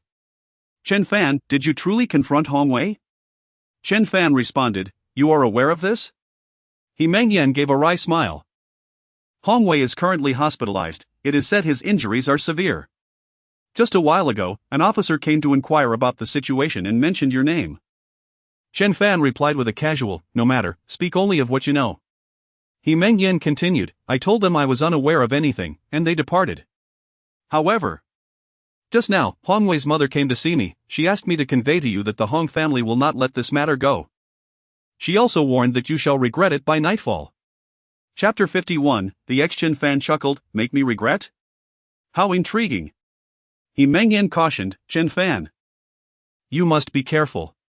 If things get too overwhelming, just take a couple of days to lay low." Chen Fan reassured her, "Do not worry, I will be fine." Still feeling uneasy, He Meng Yen inquired, "Do you have time tonight? I'd prefer to discuss this in person." Chen Fan replied, "No problem." He Meng Yen insisted, "I will wait for you at the CAF across from the school, let us not miss each other." "All right, I will head over shortly." At the CAF across from the school, Chen Fan entered a private room to find He Meng Yen had already ordered some nuts and snacks. With a smile, Chen Fan asked, "Aren't you supposed to be studying tonight?" He Meng Yen replied, "I have finished my revisions, I'm not feeling as anxious now." Chen Fan, Hongwei comes from a rather unique background, so please do not underestimate him. Chen Fan smiled lightly, "I understand. This fellow is trying to threaten me because he knows we are close." Rest assured, he will soon be begging on his knees. He Meng Yen said, "As long as you are safe, I have nothing to worry about. By the way, how is your preparation for the postgraduate entrance exam going?" He Meng Yen laughed. "I'm nearly done, it's just revision from here on." After chatting for over an hour in the CAF, they decided to leave. Not far from the CAF was a bustling night market, alive with vendors selling food, clothing, and trinkets. They stumbled upon an archery booth, where one could win a golden egg for every bullseye hit out of 10 shots. Chen Fan smiled at He Meng Yen, "This looks fun, let us give it a try." He Meng Yen replied, "For someone like us who has never practiced archery, hitting the target is quite challenging." Chen Fan winked, "Let us see." He picked up the bow, which appeared as full as a crescent moon. Remarkably, on his very first shot, he hit the bullseye. In truth, the angle of the bow was off. But for a master archer, such adjustments were trivial. With the next 9 arrows, he struck the bullseye each time. The proprietor exclaimed, "Young man, you are quite skilled." He Meng Yen laughed, "Chen Fan, you are truly impressive." She then took a hammer and smashed 10 golden eggs. Though the prizes were merely trinkets, her joy was palpable. Chen Fan had shot 3 times and hit the target 30 times, while He Meng Yen left with an abundance of small treasures. Just as they were reveling in their enjoyment, a mocking voice interrupted, "Chen Fan, what a coincidence." Turning around, Chen Fan was met by a couple. The woman was familiar, she was Shi Rongrong, his girlfriend from his sophomore year. To be precise, he had been nothing more than her backup, primarily serving to provide emotional support. By their junior year, Shi Rongrong had found a suitable boyfriend, a wealthy heir who spent extravagantly. Consequently, Chen Fan's value diminished, and she discarded him without hesitation. At that time, Chen Fan had been rather naive, he threw himself into the relationship based on a few kind words, only to realize the truth after being cast aside once he no longer served her emotional needs. "Chen Fan, what I desire, you cannot provide. We are not suited for each other, let us end this. Please do not contact me again. My boyfriend is quite sensitive, if he were to find out, it would not end well for you. Accept it, we belong to different worlds. The monthly expenditure I allocate for beauty treatments surpasses your family's annual income." At this moment, He Meng Yen turned around, her stunning visage momentarily leaving Shi Rongrong breathless, while her boyfriend gazed at He Meng Yen with rapt attention. The mocking expression on Shi Rongrong's face dissipated instantly as she calmly remarked, "Long time no see." Chen Fan glanced at her indifferently and inquired, "And you are?" Shi Rongrong's complexion shifted slightly, "You no longer recognize me?" Chen Fan chuckled, "My apologies, after more than a year apart, I find myself struggling to recall." Shi Rongrong huffed lightly, "Chen Fan, there's no need for pretense. You weren't like this when you pursued me back in the day." Chen Fan replied with a smile, "Indeed. I was quite inexperienced and indiscriminate back then. Later on, I couldn't help but scold myself for such folly." Enraged, Shi Rongrong retorted, "You He Mengyan, already well acquainted with Chen Fan, was aware of the history between him and Shi Rongrong. She gently linked her arm with Chen Fan's and asked with a smile, "Brother." "Who is she?" Chen Fan answered, "A classmate from my sophomore year, we studied in the same classroom." "Her name is Shi Rongrong." He Mengyan smiled, "Hello. I am He Mengyan, Chen Fan's girlfriend." Shi Rongrong's teeth clenched in frustration as she coldly remarked, "So you are the infamous beauty, a pleasure to meet you." Chen Fan glanced at He Mengyan, then back at Shi Rongrong, suddenly retching, and waved his hand dismissively. "My apologies, I overindulged." Fury coursed through Shi Rongrong, causing her to tremble. Her boyfriend's expression darkened as he questioned, "What do you mean by that?" Chen Fan shook his head and, taking He Mengyan by the arm, moved forward, disregarding the chaos behind him. Shi Rongrong stomped her foot in anger and exclaimed to her boyfriend, "This is infuriating." He continued to gaze at He Mengyan's retreating figure and remarked casually, "She's one of the new campus beauties, He Mengyan, even Jiang Fei pales in comparison." Shi Rongrong snapped. "What, are you dissatisfied with me?" The boy chuckled, "Dissatisfied? Never. Come on, let me handle this." His mind was filled with ulterior motives. He intended to trample Chen Fan beneath his feet in front of He Mengyan to showcase his prowess. The boy, named Lu Qiangu, was a student from the physical education department, having trained in Sanzhou since his youth, earning accolades as a skilled practitioner and a runner-up in a city-level competition. Lu Qiangu quickened his pace, soon reaching Chen Fan's back, where he patted Chen Fan's shoulder and smiled, "Friend, shall we converse over there?" Chen Fan, aware of his intentions, replied with a slight smile, "Sure." Across from the night market lay a small park, currently sparsely populated with a few middle-aged individuals jogging for fitness. In an open space, Lu Qiangu interlocked his fingers, producing a series of cracking sounds as he coldly stated, "Friend, what was that about? Do you look down on me?" Chen Fan quickly shook his head and replied earnestly, "You misunderstand, I have no disdain for you or Shi Rongrong." Lu Qiangu seethed with rage, "Are you seeking trouble?" He strode toward Chen Fan, delivering a swift kick aimed at his face. However, before his leg could fully rise, Chen Fan's foot had already landed heavily against his face. Slap! Lu Qiangu was left bewildered, lying on the ground, convulsing incessantly and frothing at the mouth. Shi Rongrong was taken aback. And then she let out a piercing scream, "Murder!" He Mengyan picked up her phone and calmly stated, "Do not wrongfully accuse Chen Fan, I have recorded the entire incident. It was your boyfriend who struck first." Shi Rongrong threw herself over Lu Qiangu, crying, "How could you possibly hit him?" Chen Fan replied coldly, "That kick of his could easily kill an ordinary person.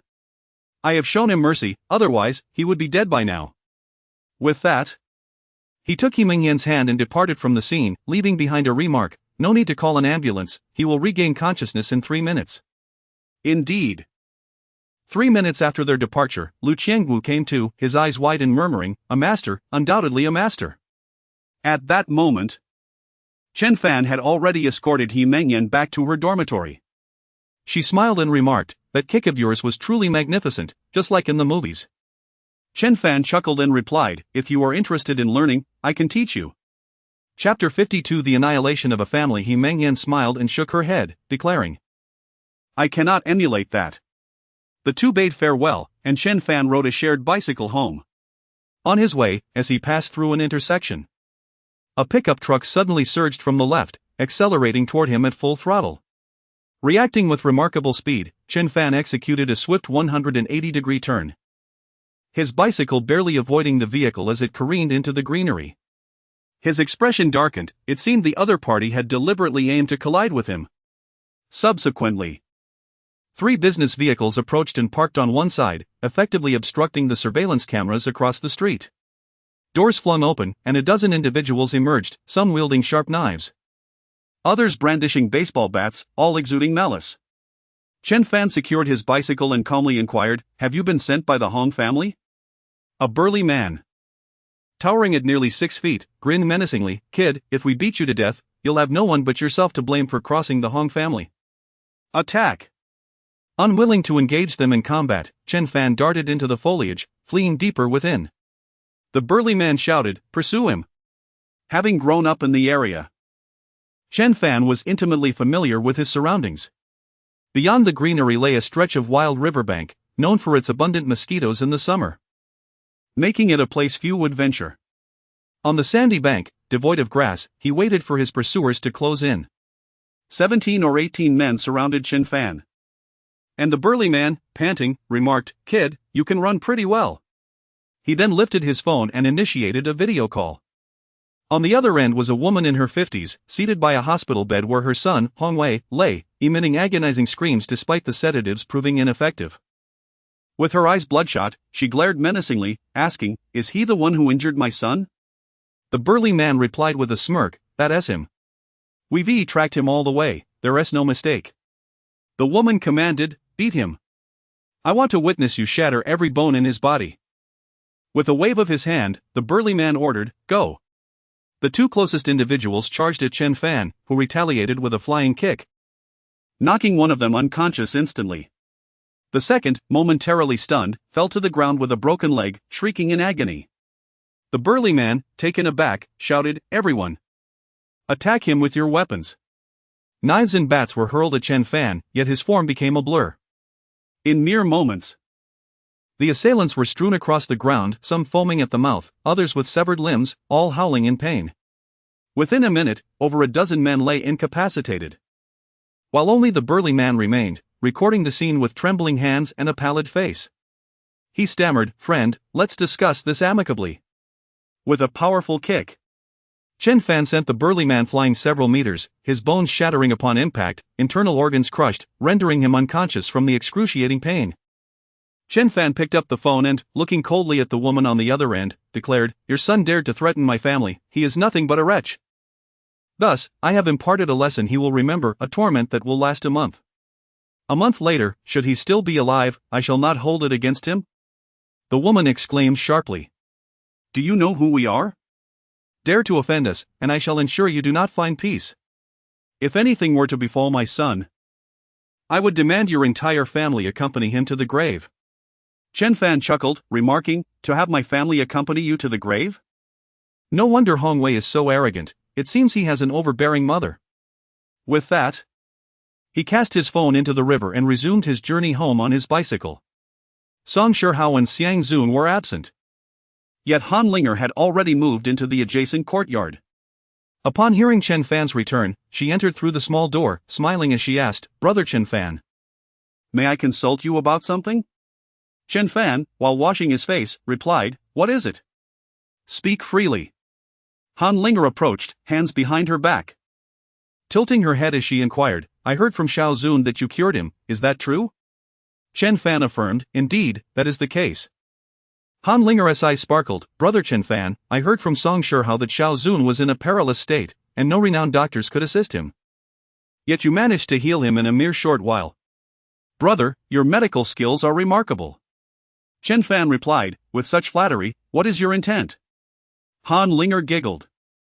"Brother Chen Fan, my grandfather has been paralyzed for many years and can only sit in a wheelchair. Do you have a way to heal him?" As she posed this question, Han Linger was serious, her eyes fixed intently upon him.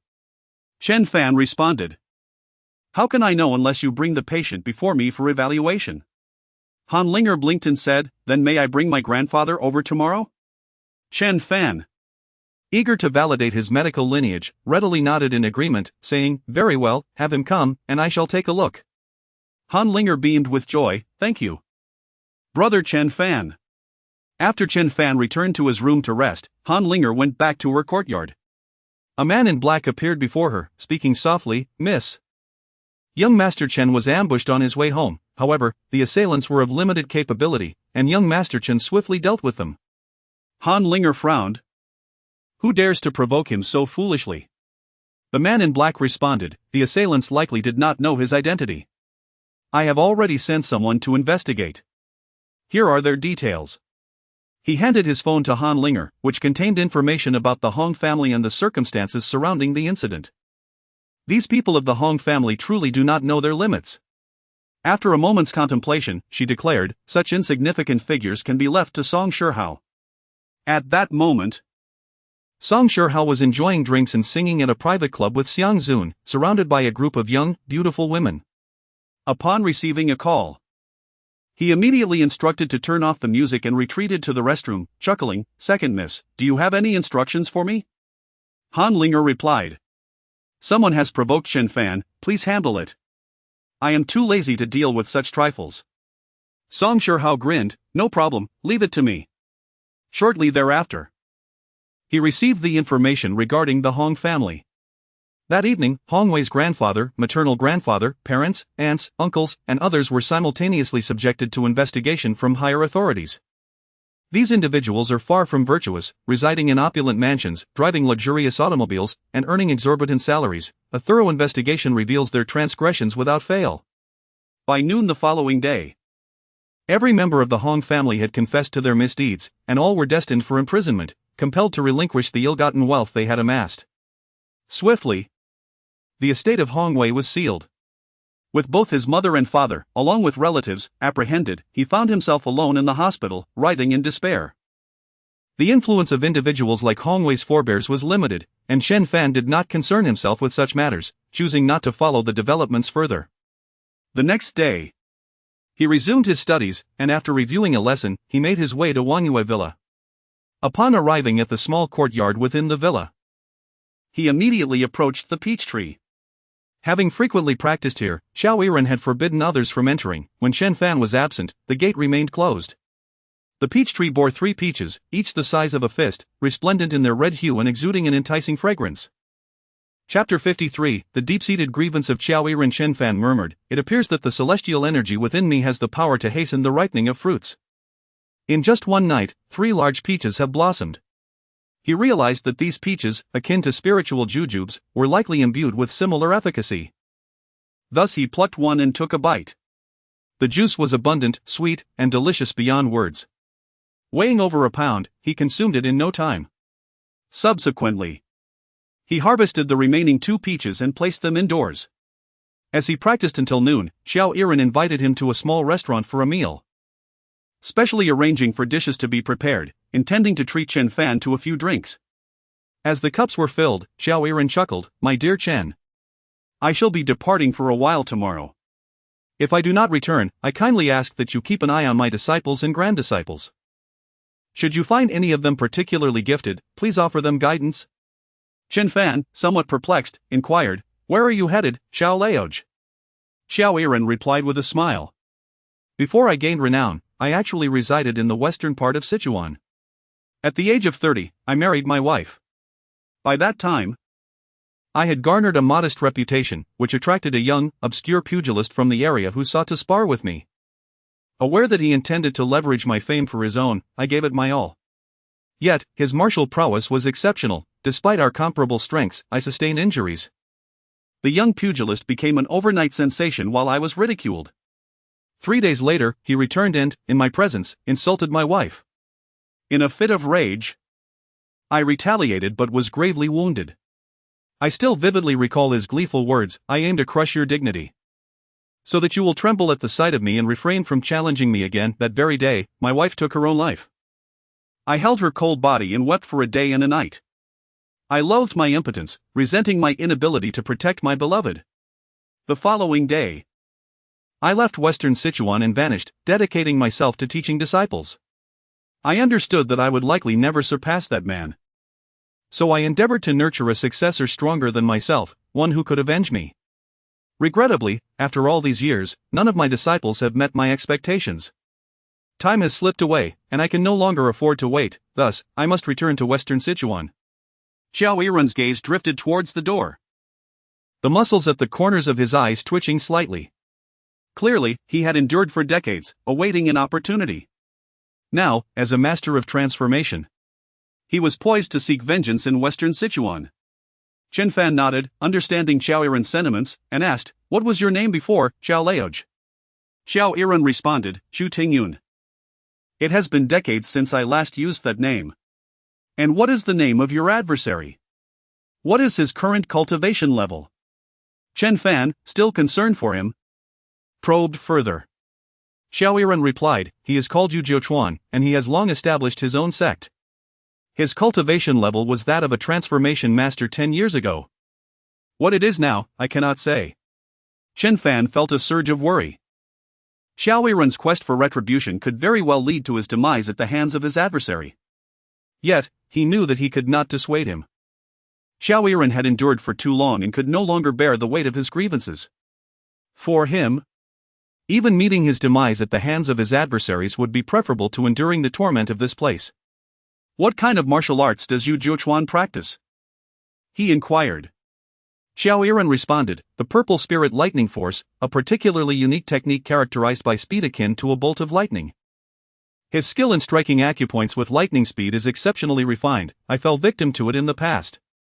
Chen Fan delved into his master's memories and recalled a technique known as the drifting dragon force, which could unleash a type of energy called the drifting lightning force. He believed that the lightning energy he possessed was superior to the so-called purple spirit lightning force. Without hesitation, he set aside his chopsticks and began to practice this energy.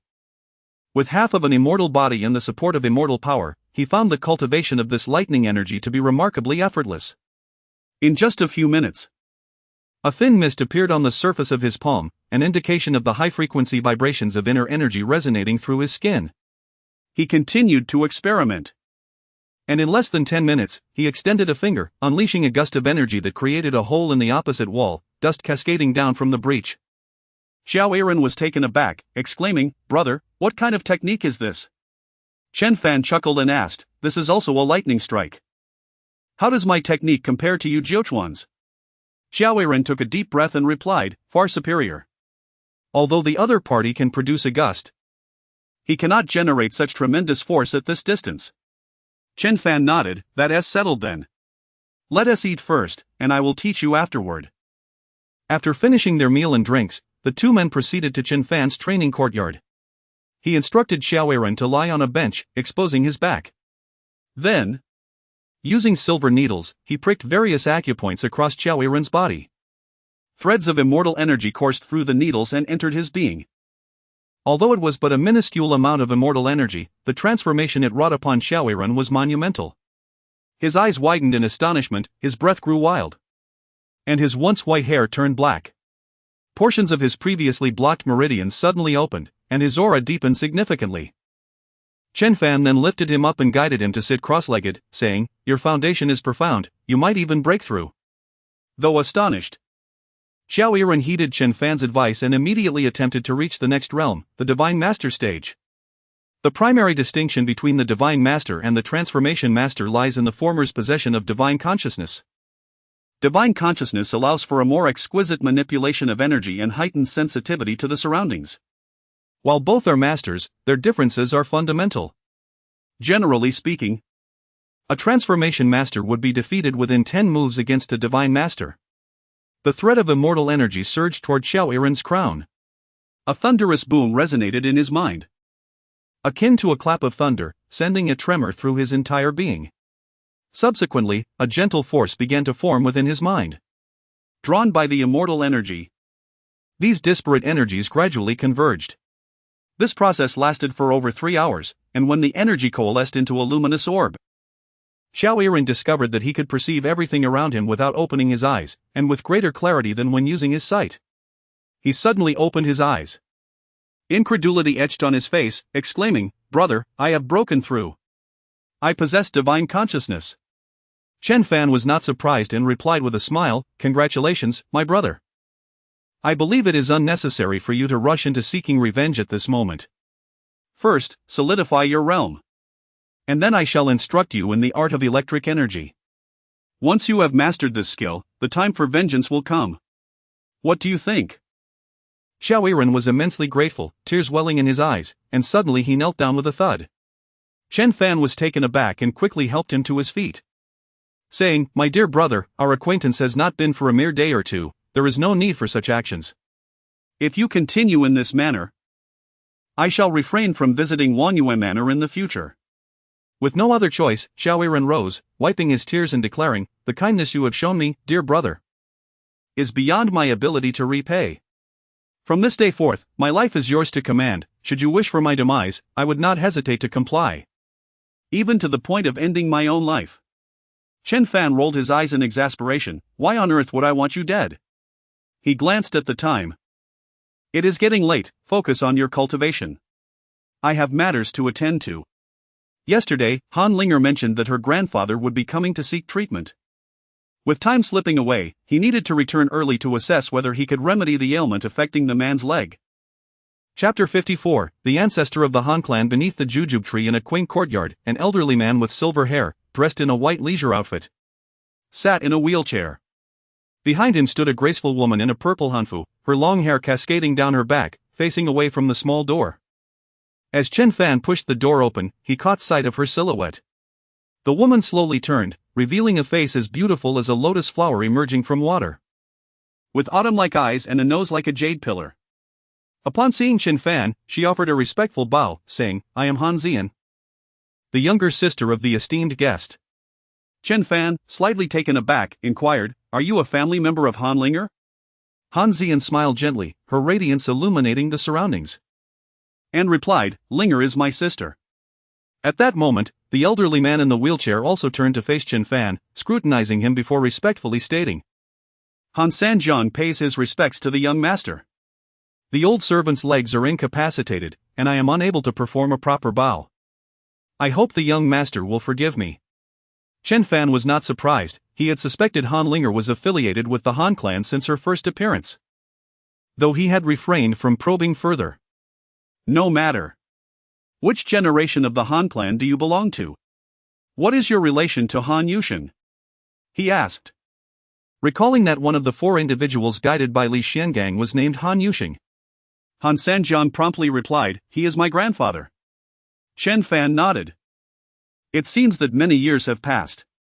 How many from your generation are still alive?" With a hint of melancholy, Han Sanjiang responded, "I am the only one left." Approaching him, Chen Fan pressed down on his pulse point, and after a moment, he remarked, "You have encountered a significant setback in your cultivation, injuring both the stomach meridian and the gallbladder meridian severely. Although you attempted to save yourself, it is now beyond remedy. Your legs are deteriorating day by day. Approximately 7 years ago, you could no longer walk, and it has even affected the circulation of your vital energy." Han Sanjiang was visibly shaken and nodded fervently. "The young master's medical skills are profound. My experiences indeed align with your words." Chen Fan continued, "Indeed.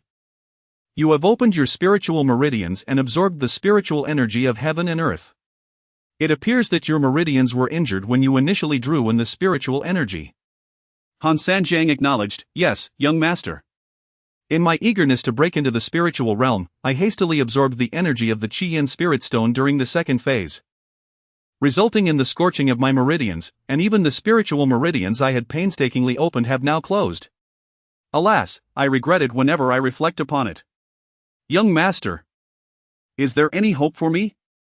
Han Sanjiang asked eagerly. Chen Fan replied, "If you were to seek help elsewhere, there would be no cure. However, encountering me is indeed your good fortune." Han Sanjiang rejoiced, "The immortal's medical skills are exceptional. It seems the young master has inherited true divine teachings." Chen Fan responded, "I will prescribe a remedy. You must gather the necessary herbs. These ingredients are quite rare and may be difficult to find, but do your best." He took out a piece of paper and wrote down the prescription, handing it to Han Sanjiang. "Try to collect them all. If you cannot find some, I will substitute with other herbs, though the efficacy will be reduced. Rest assured, the old servant will do everything possible to procure them," Han Sanjiang assured him. "Regarding my identity, you must not disclose it to anyone." "I have returned secretly. Should my master find out, I shall undoubtedly face a reprimand," he stated calmly. Han Sanjiang vowed, "Please be at ease, young master. I will ensure that no one else knows your identity." Chen Fan said, "All right, let us first gather the medicine. Call me once everything is in order." He turned to head back, and Han Sanjiang promptly exclaimed, "I bid you farewell, young master," casting a glance at Han Zian. Han Zian quickly followed, softly saying, "Young master, allow me to see you off." Chen Fan, somewhat exasperated, replied, "Please refrain from calling me young master in the future. Moreover, my home is just next door. There is no need for such formalities." Han Sanjiang immediately responded, "Understood. Henceforth, I shall refer to you as Master Chen." Despite this, Han Zian still accompanied Chen Fan to the door, watching him return to his home. As twilight descended, Yang Lan was already preparing dinner. Although Song Shihao and Xiang Zun would not be joining for the meal, there remained Han Linger, along with her sister and grandfather, ensuring a bountiful feast. Chen Xuezheng was also assisting in the kitchen, stating, "Xiao Fan, Linger's grandfather and sister have arrived and will be staying for a few days. Please visit the butcher at the village entrance and procure an additional 2 pounds of beef brisket. I shall concoct a pot of beef and tomato soup."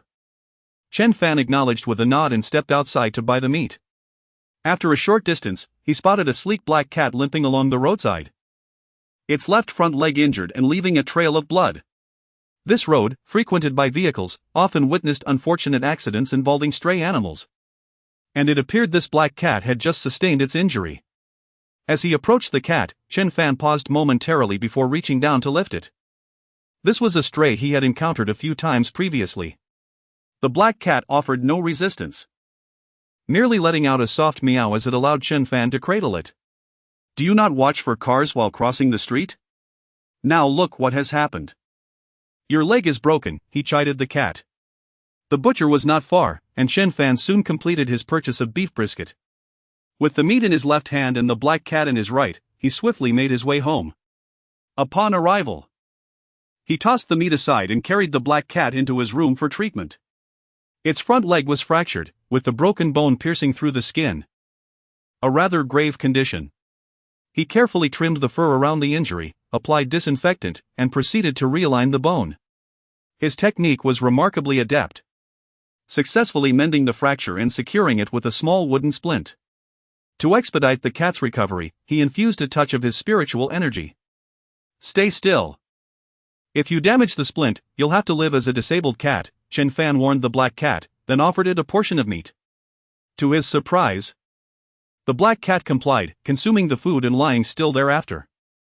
After Chen Fan left the room, golden glimmers flickered within the cat's pupils. And soon a tuft of golden fur sprouted from its forehead. The cat's paws also began to transform, developing 2 additional pads and claws at the edges. Beneath the tuft of golden fur on its head, a seam opened, rapidly giving rise to sensitive cells.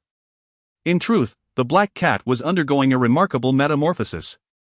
Its ears became more acute, its muscles grew stronger, and its skeletal structure visibly altered. During dinner, Han Zian joined them, and eventually, Han Linger returned as well. Han Sanjiang, the venerable elder of the Han clan, seemed rather constrained, claiming he felt unwell and did not join them. Han Linger then took him a serving of food. Throughout the meal, Yang Lan alternated her gaze between Han Zian and Han Linger, smiling as she remarked, "You sisters are truly beautiful, surely. You will both find worthy suitors in the future." Chen Fan quietly indulged in his meal, and after finishing, he retreated to his chamber to practice his cultivation.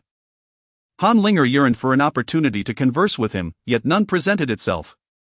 His 9-yang immortal technique had reached the 3rd level, distinctly different from the previous 2.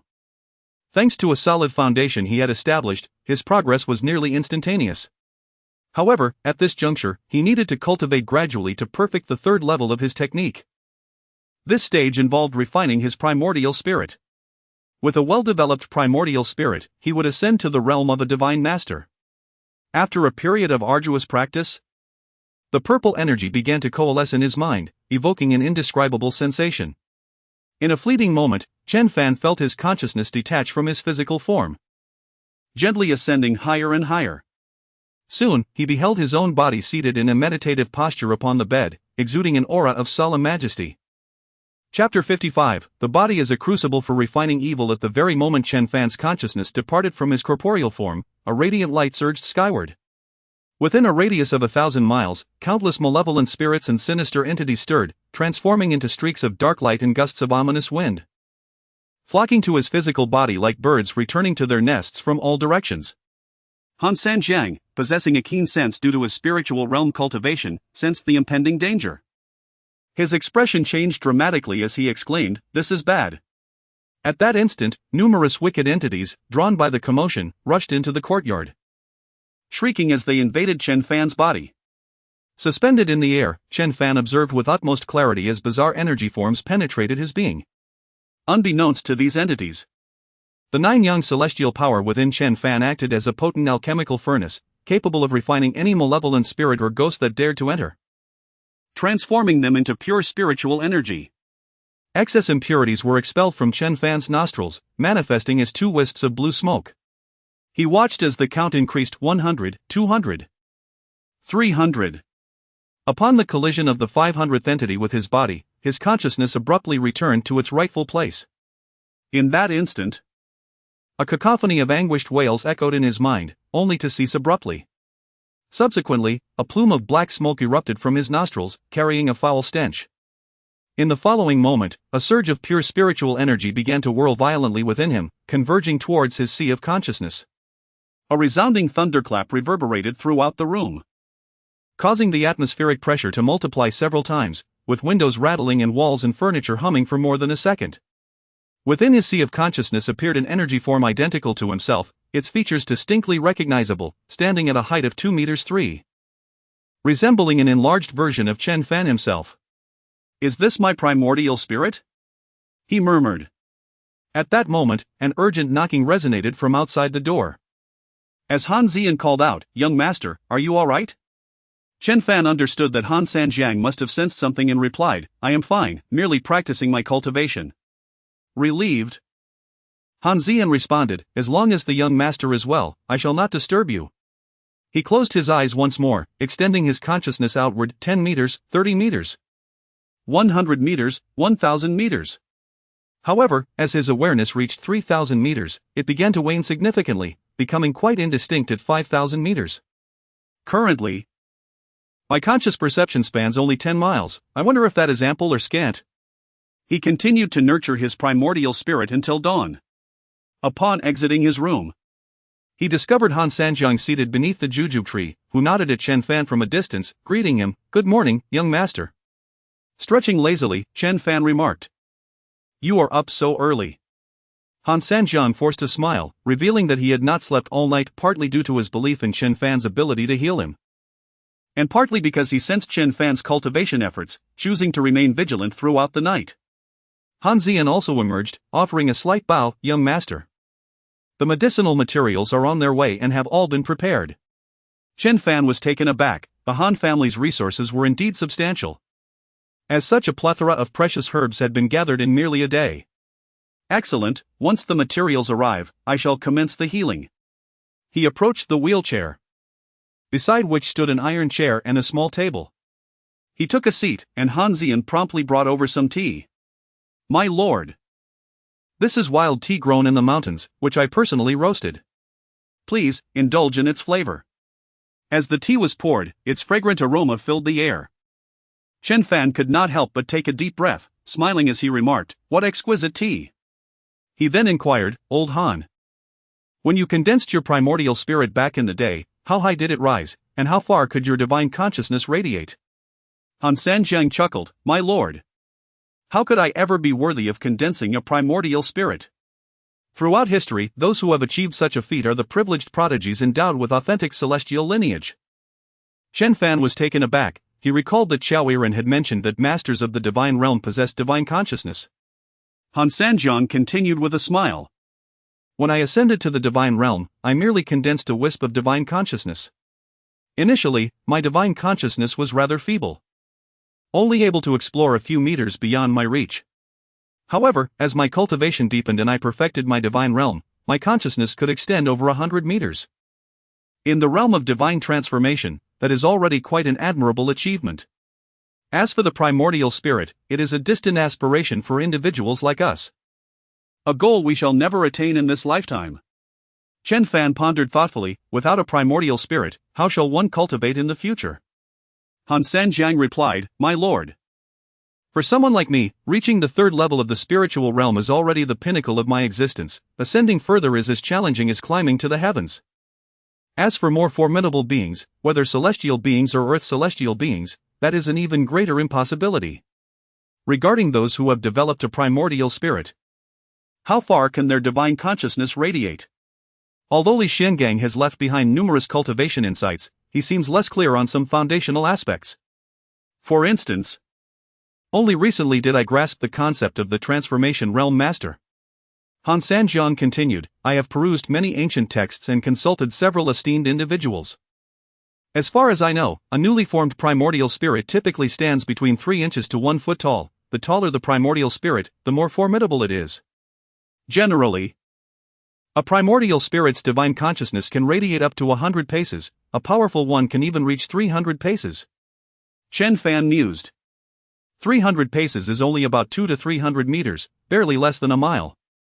It seems my primordial spirit is rather formidable. Han Sanjiang's face lit up with longing as he remarked, with a primordial spirit, one can perceive the energies of higher dimensions more clearly, which greatly aids in subsequent cultivation of the spiritual realm. The spiritual realm involves sensing the higher energies of the universe and then absorbing and refining them to enhance oneself. After conversing with Han Sanjiang for a while, Han Zian returned with some breakfast, smiling as she said, "My lord, Linger mentioned that you must go to school this morning. So I prepared some breakfast for you. Please, enjoy." Chen Fan glanced at the array of freshly made pastries, 7 in total, their enticing aroma wafting through the air. Curiously, he asked, "Did you make these?" Han Zian gently nodded, "I have some culinary skills." Chen Fan picked up a piece of pastry. Its crisp and fragrant texture delighted his palate, prompting him to sing its praises. The assortment of small dishes also offered unique flavors, and he quickly finished them. Turning to Han Sanjiang with a grin, "Old Han, I left none for you." Han Sanjiang chuckled, "My lord, you still need to go to school. Please, indulge yourself. Han Zian will prepare more shortly." Wiping his mouth, he added, "Very well, I shall return at noon to provide you with treatment." After bidding farewell to his grandfather and grandson, Chen Fan pedaled his bicycle swiftly to school.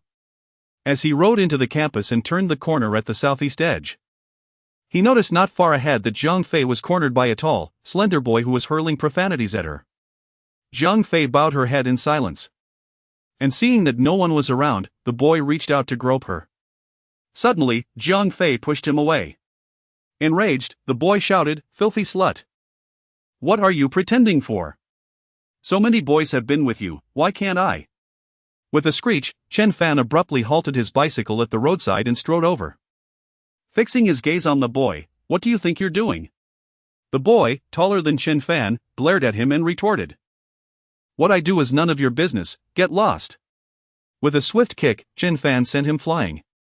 Although he did not exert his full strength, the boy was nonetheless left in pain, beads of cold sweat forming on his forehead, unable to utter a sound. Chapter 56, The Request of Princess Jiang. Upon seeing Chen Fan, Princess Jiang felt an overwhelming sense of grievance, her eyes reddening as she glared at him. Chen Fan, perplexed by the situation, approached and delivered a swift kick to the boy nearby, exclaiming, "Get lost." The boy, clutching his abdomen, ran away. Fully aware that he was no match for Chen Fan and could only temporarily endure the humiliation. However, as he distanced himself, he cast a venomous glance back at Chen Fan, declaring, "You'll regret this, kid." Disregarding the boy, Chen Fan turned to Princess Jiang and inquired, "Why didn't you call for help when others bullied you?" Seemingly at the brink of despair, she suddenly burst into tears, lamenting, "It's all because of you. In the past, I could rely on a boyfriend for protection, but now, as a girl, I don't even dare to step outside." Chen Fan found her reasoning rather peculiar and couldn't help but ask, "Are you saying that without a boyfriend, others bully you?" Princess Jiang replied with bitterness, "Precisely. It has always been this way, only when I had a boyfriend did those boys dare not lay a hand on me." Suddenly, an epiphany struck Chen Fan as he pressed his fingers against her pulse point. After a brief moment, he realized, "No wonder. You possess an innate charm that naturally attracts men. Without someone to protect you, you will inevitably encounter troubles. The ancient adage of beauty bringing disaster aptly describes someone like you. Some women may not be the most beautiful in the world, yet their inherent allure captivates men." And Princess Jiang belonged to this category. Upon being called a beauty by Chen Fan, Princess Jiang ceased her tears, her eyes still tinged with redness as she asked, "What should I do?" Chen Fan sighed, "This is something innate to you, there is not much that can be done." Princess Jiang began to weep again. "I cannot date anyone now, who will protect me in the future?" Chen Fan replied, "Didn't Song Sure How tell you that currently, no one is looking after you? Why can't you date?" Wiping her tears, Princess Jiang responded, "With Meng Xiaochuan in the past and you now, which boy would dare to pursue me?" Frowning, Chen Fan asked, "If they dare not court you, how do they dare to bully you?" Princess Jiang explained, "They want to test the waters, if you don't intervene. they will only become more audacious. Feeling somewhat helpless, Chen Fan suggested, how about this? I'll give you my phone number if you encounter such issues again. Just reach out to me. Princess Jiang bit her lip and asked, can I tell others that you actually like me and will look out for me? Chen Fan pondered for a moment and, perceiving no adverse effects from such a statement, nodded in agreement. Do as you wish. He accompanied Princess Jiang to her classroom, where many onlookers witnessed the scene, sparking a flurry of discussions. With the weekend approaching, Chen Fan reviewed his studies. By this point, he had nearly covered all subjects and anticipated no issues with the upcoming exams. After attending 2 lengthy classes, he rode his bicycle home, only to find Princess Jiang waiting at the school gate, waving at him. Chen Fan halted before her and asked, is there something you need? With her cheeks flushed, she stepped closer and softly requested, Chen Fan, I can't expect others to believe me. Could you take me for a ride on your bicycle around the school just this once? Chen Fan, rendered speechless, thought to himself. Do you think I have nothing better to do? Princess Jiang lowered her head and gently pleaded, just this once, I promise not to trouble you again. As Chen Fan noticed that many around him had begun to take interest, he patted the back seat, come aboard. A glimmer of joy illuminated Jiang Fei's delicate face as she gracefully settled onto the rear of the bicycle, gently wrapping her arms around Chen Fan's waist. In that moment, a profound sense of security enveloped her, one she had never experienced before. Chen Fan circled the school twice before finally escorting her to the entrance of the dining hall, after which he returned home. At that moment, Han Sanjiang and Han Zian were awaiting his return in the small courtyard. Upon hearing the sound of the bicycle, Han Zian hurriedly stepped outside to greet him. Chen Fan pushed the bicycle against the wall and inquired, have the medicinal herbs arrived? Han Zian promptly nodded, young master. The herbs have been delivered. Entering the courtyard, Chen Fan observed several small boxes on the table, each containing a few sprigs of medicinal herbs. He picked one up, examined it closely, and inhaled its scent, nodding approvingly, these are authentic medicinal herbs. Han Zian explained, young master. As the disciples of the Han family devote themselves to martial arts, the demand for medicinal herbs is substantial. Therefore, many years ago, we began operating a pharmacy, making it quite easy to procure the herbs you require. Chen Fan requested Han Zian to bring a clay pot, into which he poured water to boil, subsequently adding various herbs at different temperatures. Once the final herb was introduced, he swiftly poured out the concoction, setting the medicinal broth aside. He invited Han Sanjiang to take a seat in the living room, helping him to remove his outer garments to reveal his legs. Once the broth had cooled slightly, he presented it to Han Sanjiang, saying, drink this. Han Sanjiang accepted the bowl and drained it in one gulp. This time, Chen Fan employed a rather intricate acupuncture technique known as the Ziyang Divine Needle, whose efficacy surpassed even that of the Tiangang Divine Needle. His hands moved with remarkable speed, simultaneously piercing 63 needles, each infused with a trace of 9 yang celestial energy. The silver needles adorned Han Sanjiang's legs.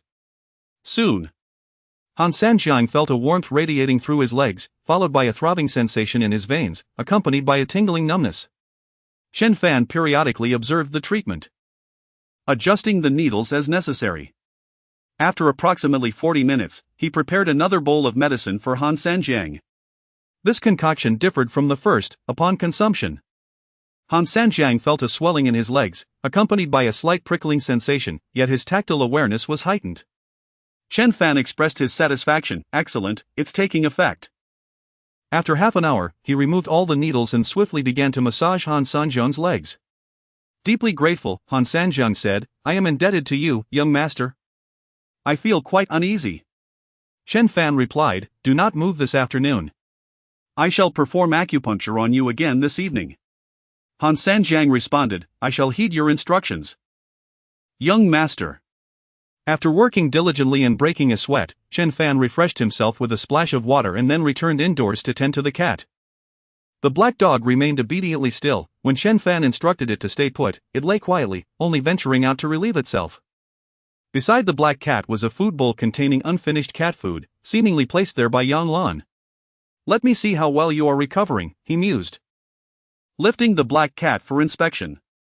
To his astonishment, its recovery was remarkable, its bones had already healed. Oh? How have your paws grown so large? And how did you acquire 2 additional claws? He wondered, playfully examining the cat's paws while the black cat squinted contentedly, appearing rather languid. He unwrapped the bandage and gently lifted the black cat to bathe it. Han Xian, peering through the small door, observed Chen Fan's efforts and hurried over, saying, "Young master." "Allow me." Chen Fan nodded in agreement. "Very well, I appreciate your help." Han Xian smiled. "I have several cats at home, so I am quite adept at handling them." The black cat was remarkably cooperative. As Han Xian grasped its paw, her beautiful eyes narrowed slightly, and she exclaimed, "A spirit cat." Chen Fan, who was washing his hands, inquired with curiosity, "You claim it to be a spirit cat?" Han Xian affirmed, "It possesses 6 toes, making it a 6-toed spirit cat, rarer than the 5-toed variety. And it is regarded as the king among spirit cats." She then gently parted the tuft of golden fur atop the black cat's head, revealing a protrusion resembling a vertical eye. Han Xian remarked, "This spirit cat has already awakened its intelligence, surpassing that of humans."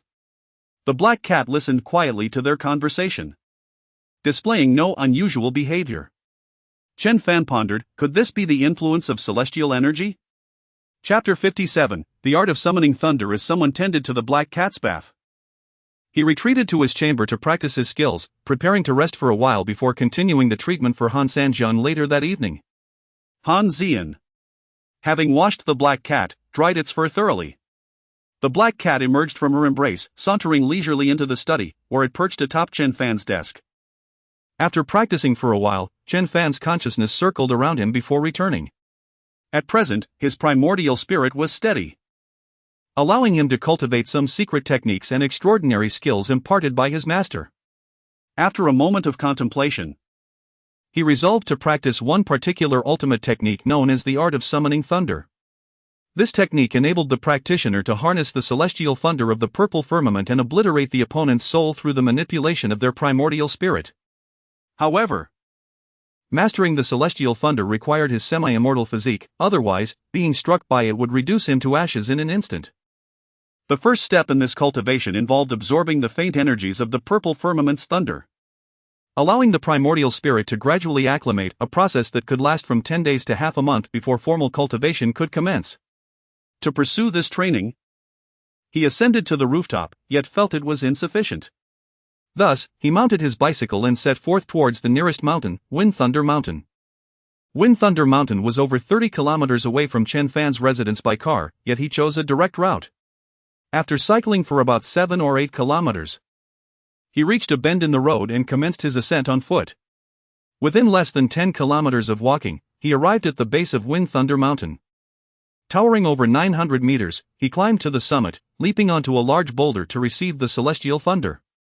The celestial thunder of the purple firmament is, in essence, energy from a higher dimensional spacetime, imperceptible to ordinary masters of the divine realm. However, Chen Fan possessed a formidable primordial spirit, granting him a perception far exceeding that of typical divine realm masters. In approximately 3 minutes, delicate purple lightning began to manifest around him. It started sparse but gradually intensified. After 10 minutes, a dense array of purple lightning enveloped an area of 100 meters around him, creating a formidable energy field that shrouded the entire Wind Thunder Mountain. The purple lightning converged above his head before descending slowly, being absorbed by his primordial spirit. Upon absorbing a spark of lightning, Chen Fan shuddered involuntarily, a tingling and painful sensation causing him to grit his teeth. After several attempts 1, 2, 3, and more, he gradually acclimatized, continuing to absorb greater quantities of purple lightning. He persevered in his efforts until the sun dipped below the horizon and darkness enveloped the sky, at which point he descended the mountain to return home. Upon arriving at the entrance, he overheard the voices of Xiang Zun and Song Shihao. The two had come once more to partake in a meal. Fortunately, they exhibited a modicum of conscience, bringing along some game and fruits for the evening. Yan Lan and Chen Shuozheng were still bustling about in the kitchen, with Han Xian assisting. "Brother, you're back," Xiang Zun exclaimed cheerfully as he approached. Noticing his overly familiar demeanor, Chen Fan inquired, "What is it?" Xiang Zun scratched his face and replied, "Brother, I just spoke with Aunt Lan and asked her to be my godmother, and she agreed. Now, I am your godbrother. If your godbrother is bullied, you must help me seek justice." Chen Fan scoffed, your grandfather is the backing of the Song family, who would dare bully you? The Jade Emperor? Xiang Zun pointed towards the courtyard, that old man inside. I went to pick some jujubes, and he actually kicked me. Brother? You must help me teach him a lesson. Chen Fan was momentarily speechless and inquired, what purpose do you have in going there? Xiang Zun smiled and replied, I wish to see if there are any jujubes left on the tree. Chen Fan shook his head, saying, you've received a kick from him. So you must endure it. Xiang Zun was taken aback, why? Chen Fan explained, he is the ancestor of the Han clan, a formidable spiritual realm expert. Even your grandfather would hesitate to provoke him. Xiang Zun was dumbfounded, what? A spiritual realm expert? Goodness. I'm fortunate I didn't engage him, otherwise it would have been disastrous. Chen Fan led into a small courtyard where Han Sanjiang sat in a wheelchair, delicately examining a jujube leaf. Young master.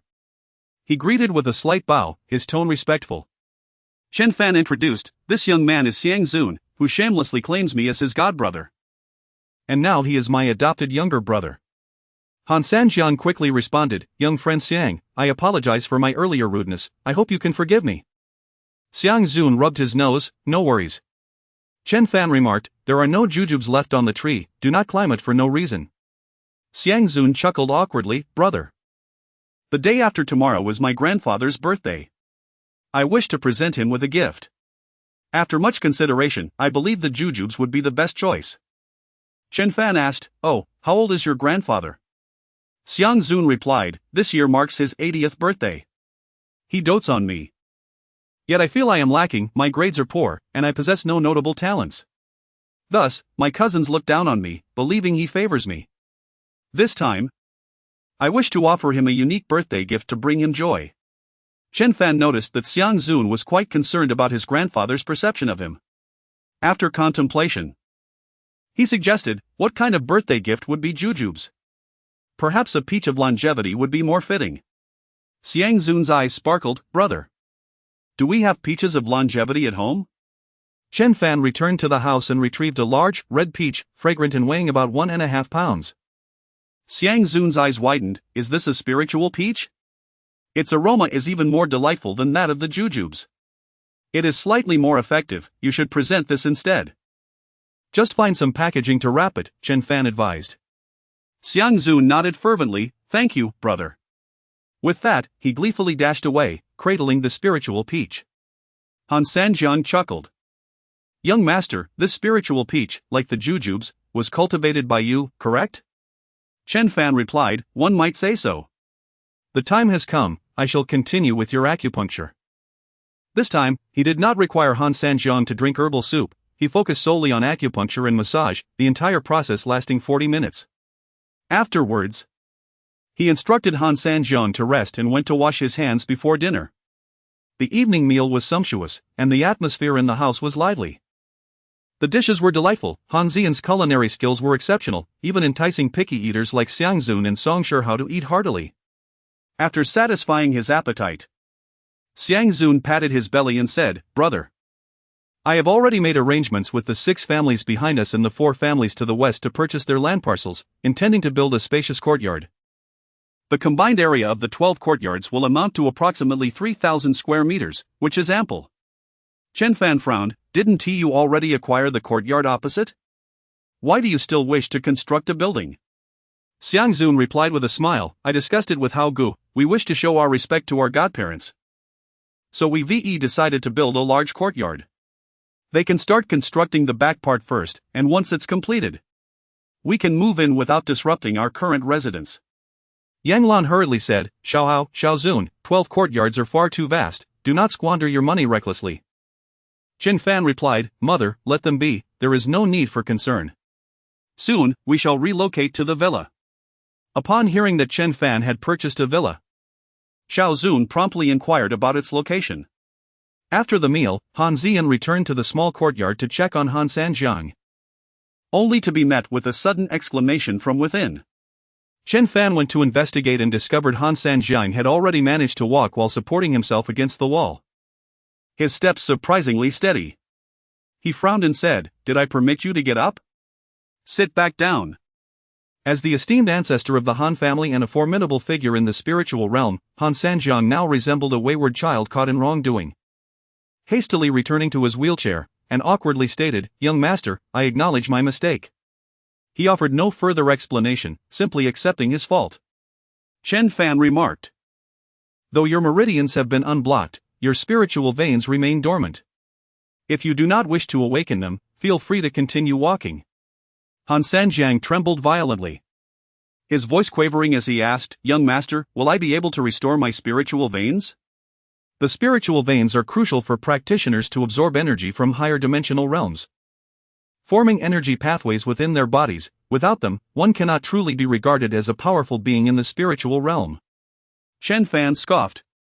"What do you think I have been doing with acupuncture and massage?" A surge of elation coursed through Han Sanjiang, his eyes glistening with unshed tears as he stammered. "Young master, your great kindness and benevolence leave me with no means to repay." Chapter 58, Traffic Accident. Chen Fan remarked, "All right, let's return to the house and rest." Beside him, Han Xian's beautiful eyes sparkled. It seemed that the young master was even more remarkable than she had anticipated, truly deserving of his celestial lineage. With little to occupy his evening, he hurried back to Fenglai Mountain to practice the Zixio lightning invocation until the early hours of the morning, returning home at 3 o'clock. The rigorous training left him utterly exhausted, and he collapsed into slumber. Early the next morning, he was awakened by a call from Tang Rou. Her voice was filled with joy. "Fan Ge, have you missed me?" Stretching and yawning, Chen Fan replied, "Yes, I have." Tang Rou teased. "How much have you missed me?" Chen Fan quipped, as thunder resounds in spring. With a cheerful laugh, Tang Rou announced, "Fan Ge, I'm home now. I slept the entire way and feel like having something to eat." Casting a glance at the clock, Chen Fan said, "Sure, what do you feel like eating?" "I'll take you." Tang Rou suggested, "Let us have some noodles from Su Ji." "But it's quite busy at this hour." "So we'll have to wait in line." Chen Fan replied, "Since you just arrived, take a moment to rest. I'll queue up first." Su Ji's noodles were a local delicacy, a time-honored establishment run by 3 generations, which had even been featured on television in recent years. Consequently, many internet celebrities flocked there, making it a lengthy endeavor for locals to enjoy a simple bowl of Su Ji noodles. After washing his face, he hopped on his bicycle and sped towards the noodle shop. The sun was already high in the sky, warming his scalp. He pedaled swiftly and came to a halt at a traffic light. At that moment, to his left, a red palme was being driven by an urban beauty, with a little girl of around 1 year seated in the back. The female driver occasionally turned to interact with the child.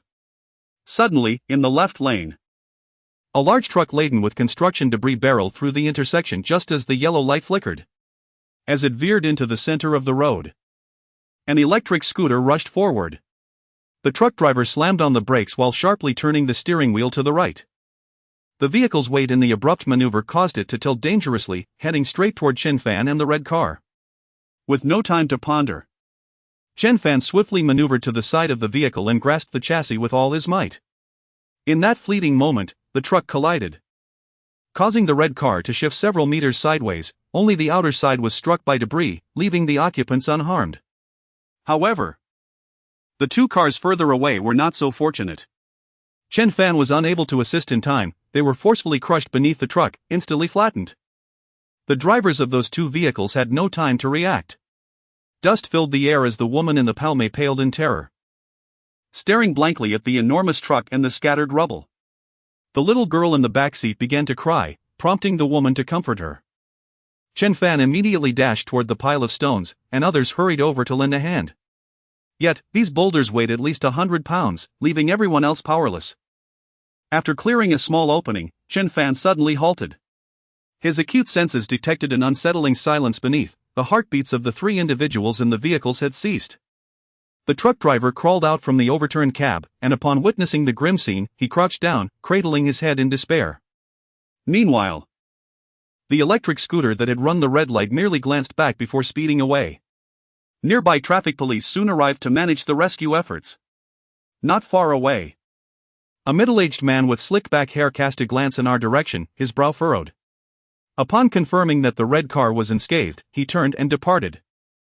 He entered another vehicle and promptly dialed his phone, stating, "Mission failed, we need to replan." Chen Fan's bicycle lay beneath the car. He abandoned it and silently left the scene, his heart heavy with sorrow. The fragility of vibrant life is starkly revealed in the face of unexpected tragedy, as it can vanish in an instant. The fire department soon arrived, lifting the larger vehicle aside and clearing the two cars. But the occupants within had already ceased to breathe. A woman emerged from her car, adorned in a flowing red dress, her long hair cascading gracefully, her features strikingly beautiful.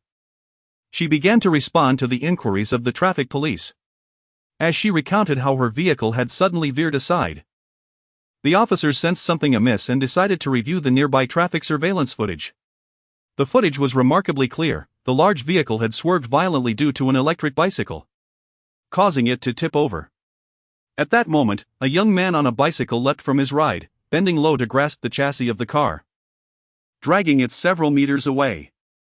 His actions were so swift that the woman mistakenly believed the vehicle had been pushed aside by a stone. Watching the surveillance video, her expression transformed with shock as she murmured, "So it was he who saved me and my daughter." With no bicycle left, Chen Fan hurried to a noodle shop. Fortunate that it was only a little over 2 kilometers away, arriving shortly thereafter.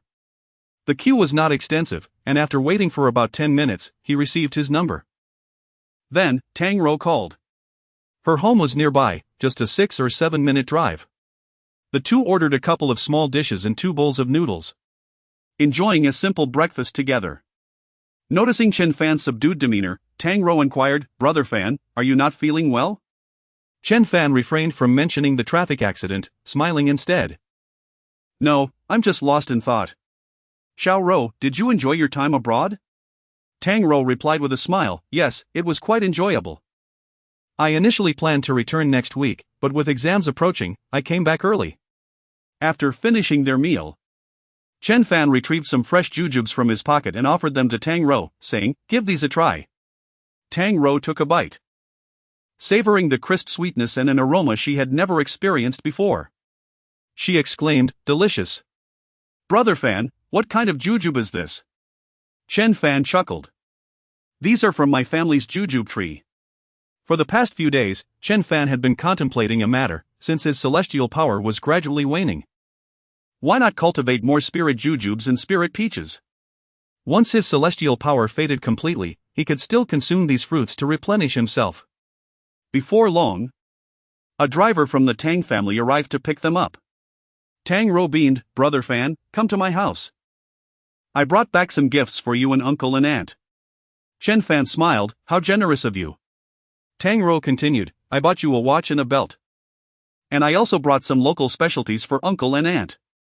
As the car approached the Tang residence, it navigated directly to the underground parking area, where several spacious parking spots awaited. Exiting the vehicle, they walked inside, descending to the residential basement level. Tang Ro and Chen Fan took the elevator to the first floor, which boasted an impressively large living room adorned in an elegant European style. A man in his 50s sat on the sofa, fiddling with his phone. Hearing their arrival, he glanced back. Tang Ro smiled and said, "Dad, this is Chen Fan." Chen Fan greeted him, "Hello, Uncle Tang." The man smiled and said, "Greetings, Chen Fan. Xiao Ro often speaks of you, please take a seat. Luma, please pour some tea for Xiao Fan." The man was tall, approximately 187 centimeters in height, with well-defined features and an exceptional demeanor. His hair was meticulously styled, and he wore a white shirt, hinting at his past as a strikingly handsome young man. The man's name was Tang Zhua, and he regarded Chen Fan with a friendly gaze. Having navigated the business world for many years, he possessed a keen insight into people. Yet, in this moment, he found Chen Fan to be an enigma. The calm composure exuded by Chen Fan was something he had only encountered in a select few individuals of high stature. Chapter 59, The Tea Garden. The servant poured tea for Chen Fan, and Tang Zhua remarked with a smile, "Xiao Fan, do try our homegrown Longjing tea." Although Chen Fan was not much of a tea drinker, he inhaled its faint aroma, reminiscent of beans. "Does your uncle have a tea garden?" he inquired. Tang Zhua chuckled. "Years ago, a business partner of mine, facing cash flow issues, borrowed a sum from me. He pledged a tea garden as collateral. It isn't very large, just over 200 acres. When he failed to repay, the garden became mine. Since I enjoy tea myself, I hired a specialist to process it. Most of the tea is either gifted or kept for personal use, with only a small portion sold. He gestured towards the tea bowl before Chen Fan, saying, "This tea is from century-old trees, the finest quality. I can hardly bear to part with it, preferring to keep it for my own enjoyment." Chen Fan took a small sip, savoring the subtle fragrance that lingered on his lips, and nodded in appreciation. "This is excellent tea. Although I am not well versed in it, I can discern several aromas." Tang Jua was taken aback, unable to suppress his curiosity. "Xiao Fan, you claim you can identify several aromas?" Chen Fan nodded affirmatively. "Indeed. There are 3 are quite pronounced, while one is more delicate." Tang Jua was astonished, even he could only recognize 2 aromas. The notion of 4 distinct fragrances had been proposed by a tea connoisseur, whom he had initially dismissed. However, hearing Chen Fan articulate this, he realized the expert had indeed been correct.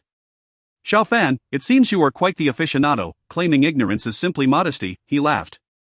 "I truly do not know much about it," Chen Fan replied. Tang Rou, seated beside him, unabashedly entwined her arm with Tang Jua's and said, "Brother Fan, my dad has stored quite a bit of tea. I shall bring you some to take home." Tang Jua grinned, "Yes, do take a few pounds with you." Tang Rou continued, "Brother Fan, why not stay the night? I can take you to the tea garden for some fun. I have 2 adorable puppies there. We can have lunch at our restaurant nearby, which is quite well known locally." As it was the weekend and free of commitments, Chen Fan nodded in agreement. Tang Jua added, "Then let us all go. I have a client to entertain there around noon." Tang Rou laughed, "Dad, we shall head to the tea garden first and not wait for you." Tang Jua wished to engage Chen Fan further, probing into his family background. But seeing Tang Rou's eagerness, he refrained. "Very well, let the driver take you." As they descended, Tang Rou instructed the driver to load a pile of gifts into the car, intended for Chen Fan's family. Yunchang has long been a primary region for Longjing tea, and Tangjua's tea garden sprawled across a mountainous area, encompassing over 230 acres. The scenery of the tea garden was splendid, with an expansive open gate at the entrance, bordered by a wooden fence. As the vehicle ventured deeper, a row of buildings came into view, adorned with a sign proclaiming famous tea restaurant. Further in were several tile houses where the garden workers stored their tools and rested. As Tang Rou alighted from the car, 2 plump puppies, a black one and a red one, bounded towards her, wagging their tails excitedly.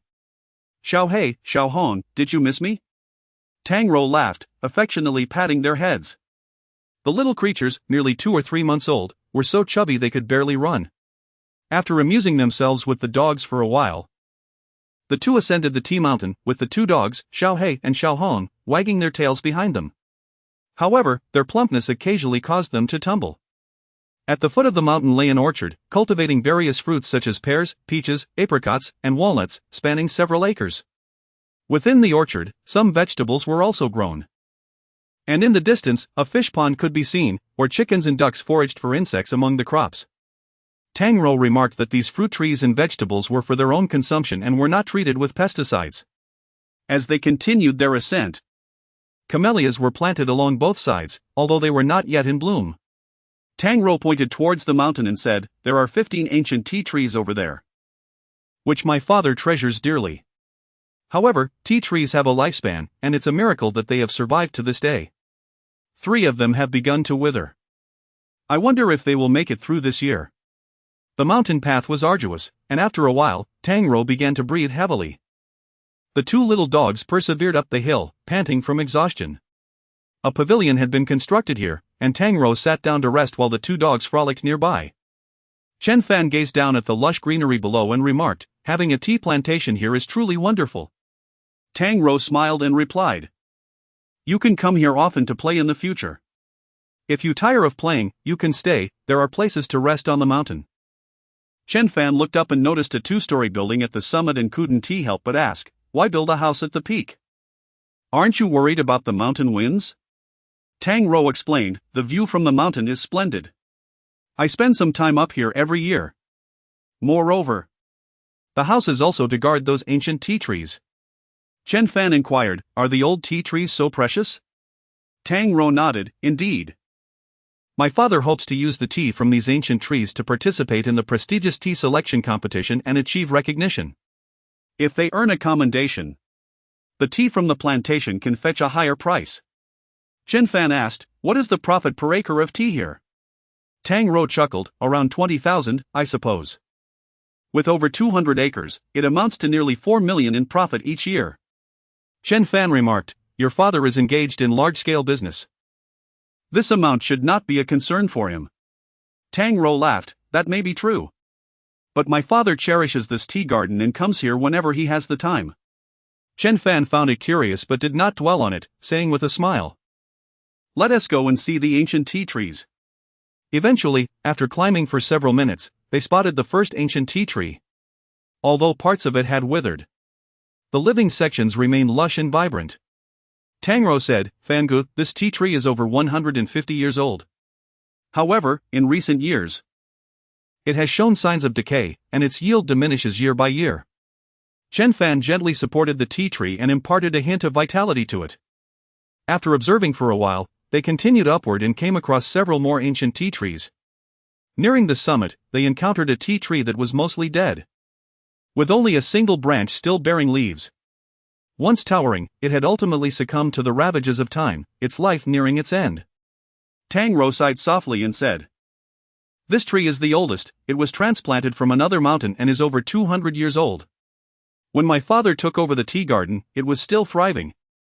But now it is nearly gone. Chen Fan infused a semblance of spiritual energy into the ancient tea tree, chuckling, perhaps it will revive by tomorrow. Above them lay the mountain's peak, transformed and adorned with a quaint courtyard, lush with flowers.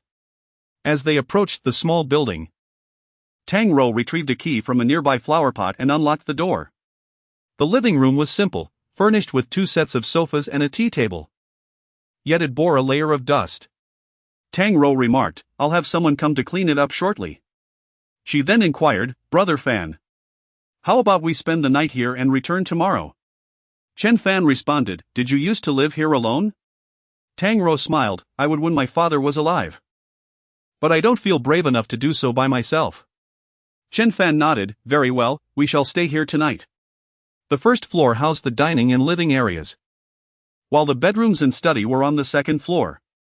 One of the bedrooms belonged to Tang Rou, imbued with a faint scent of perfume. She promptly flopped onto the bed, languidly declaring, I am utterly exhausted, I need to rest for a while. Chen Fan gazed at her graceful figure, unable to resist wrapping his arms around her slender waist, his hands wandering. Suddenly, his phone rang, displaying an unfamiliar number. With a hint of impatience, he answered. And a woman's voice resonated from the other end, hello, thank you for saving me this morning. Where are you? Could we possibly meet? Chapter 60, I seek vengeance for you. Chen Fan recalled the red parme and curiously inquired, how did you obtain my number? I had someone look it up. The other party replied. I mean no harm, I merely wish to thank you in person. There's no need for that, Chen Fan stated. I simply lent a helping hand. The woman's voice trembled slightly as she continued, my friend mentioned that you possess the strength to effortlessly lift a 2-ton vehicle, you are indeed a remarkable individual. May I hire you as my bodyguard? Chen Fan felt a flicker of interest in his heart. I am still a student and do not have the time to protect others. The woman began to sob.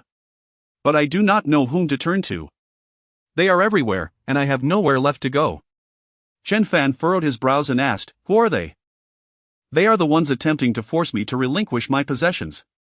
Today's accident was deliberately orchestrated. If you had not intervened, my daughter and I would have been crushed like the other 2 vehicles. Chen Fan was taken aback, the accident had indeed been staged. He thought of the vibrant lives contained within those 2 vehicles, a cold glint flashing in his eyes. I will provide you with an address, drive over to meet me.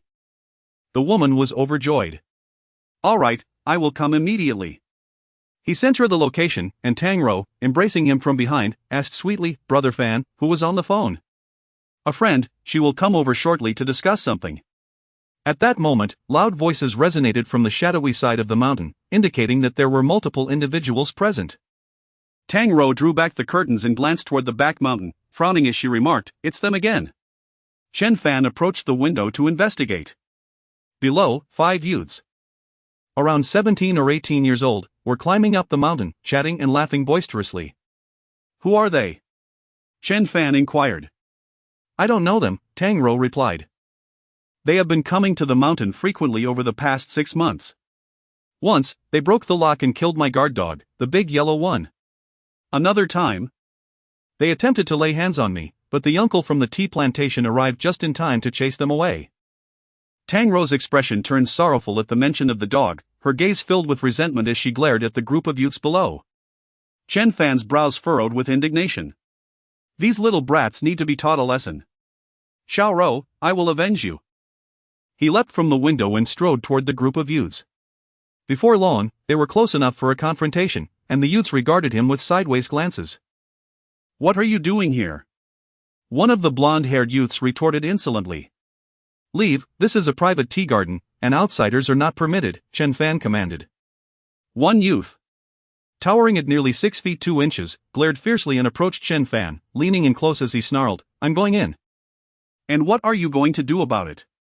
Chen Fan headbutted him, causing the youth to reel back, blood streaming from his nose as he clutched his mouth. The other 4, enraged, lunged at him simultaneously. However, they were no match for Chen Fan, who quickly subdued them with ease, leaving them writhing in pain and crying out. After delivering a few kicks to each, Chen Fan coldly declared, Get off my mountain. If you dare to return, I shall deal with you again. The 5 youths, thoroughly intimidated, scrambled to their feet and fled down the mountain. 2 off-road vehicles halted at the foot of the mountain, where 2 individuals clad in sportswear were engaged in conversation before the cars. The man donned a blue tracksuit, while the woman wore red, their laughter echoed in the air. The man, towering at around 6 feet, possessed broad shoulders and a slender waist, complemented by thick brows and a square jaw.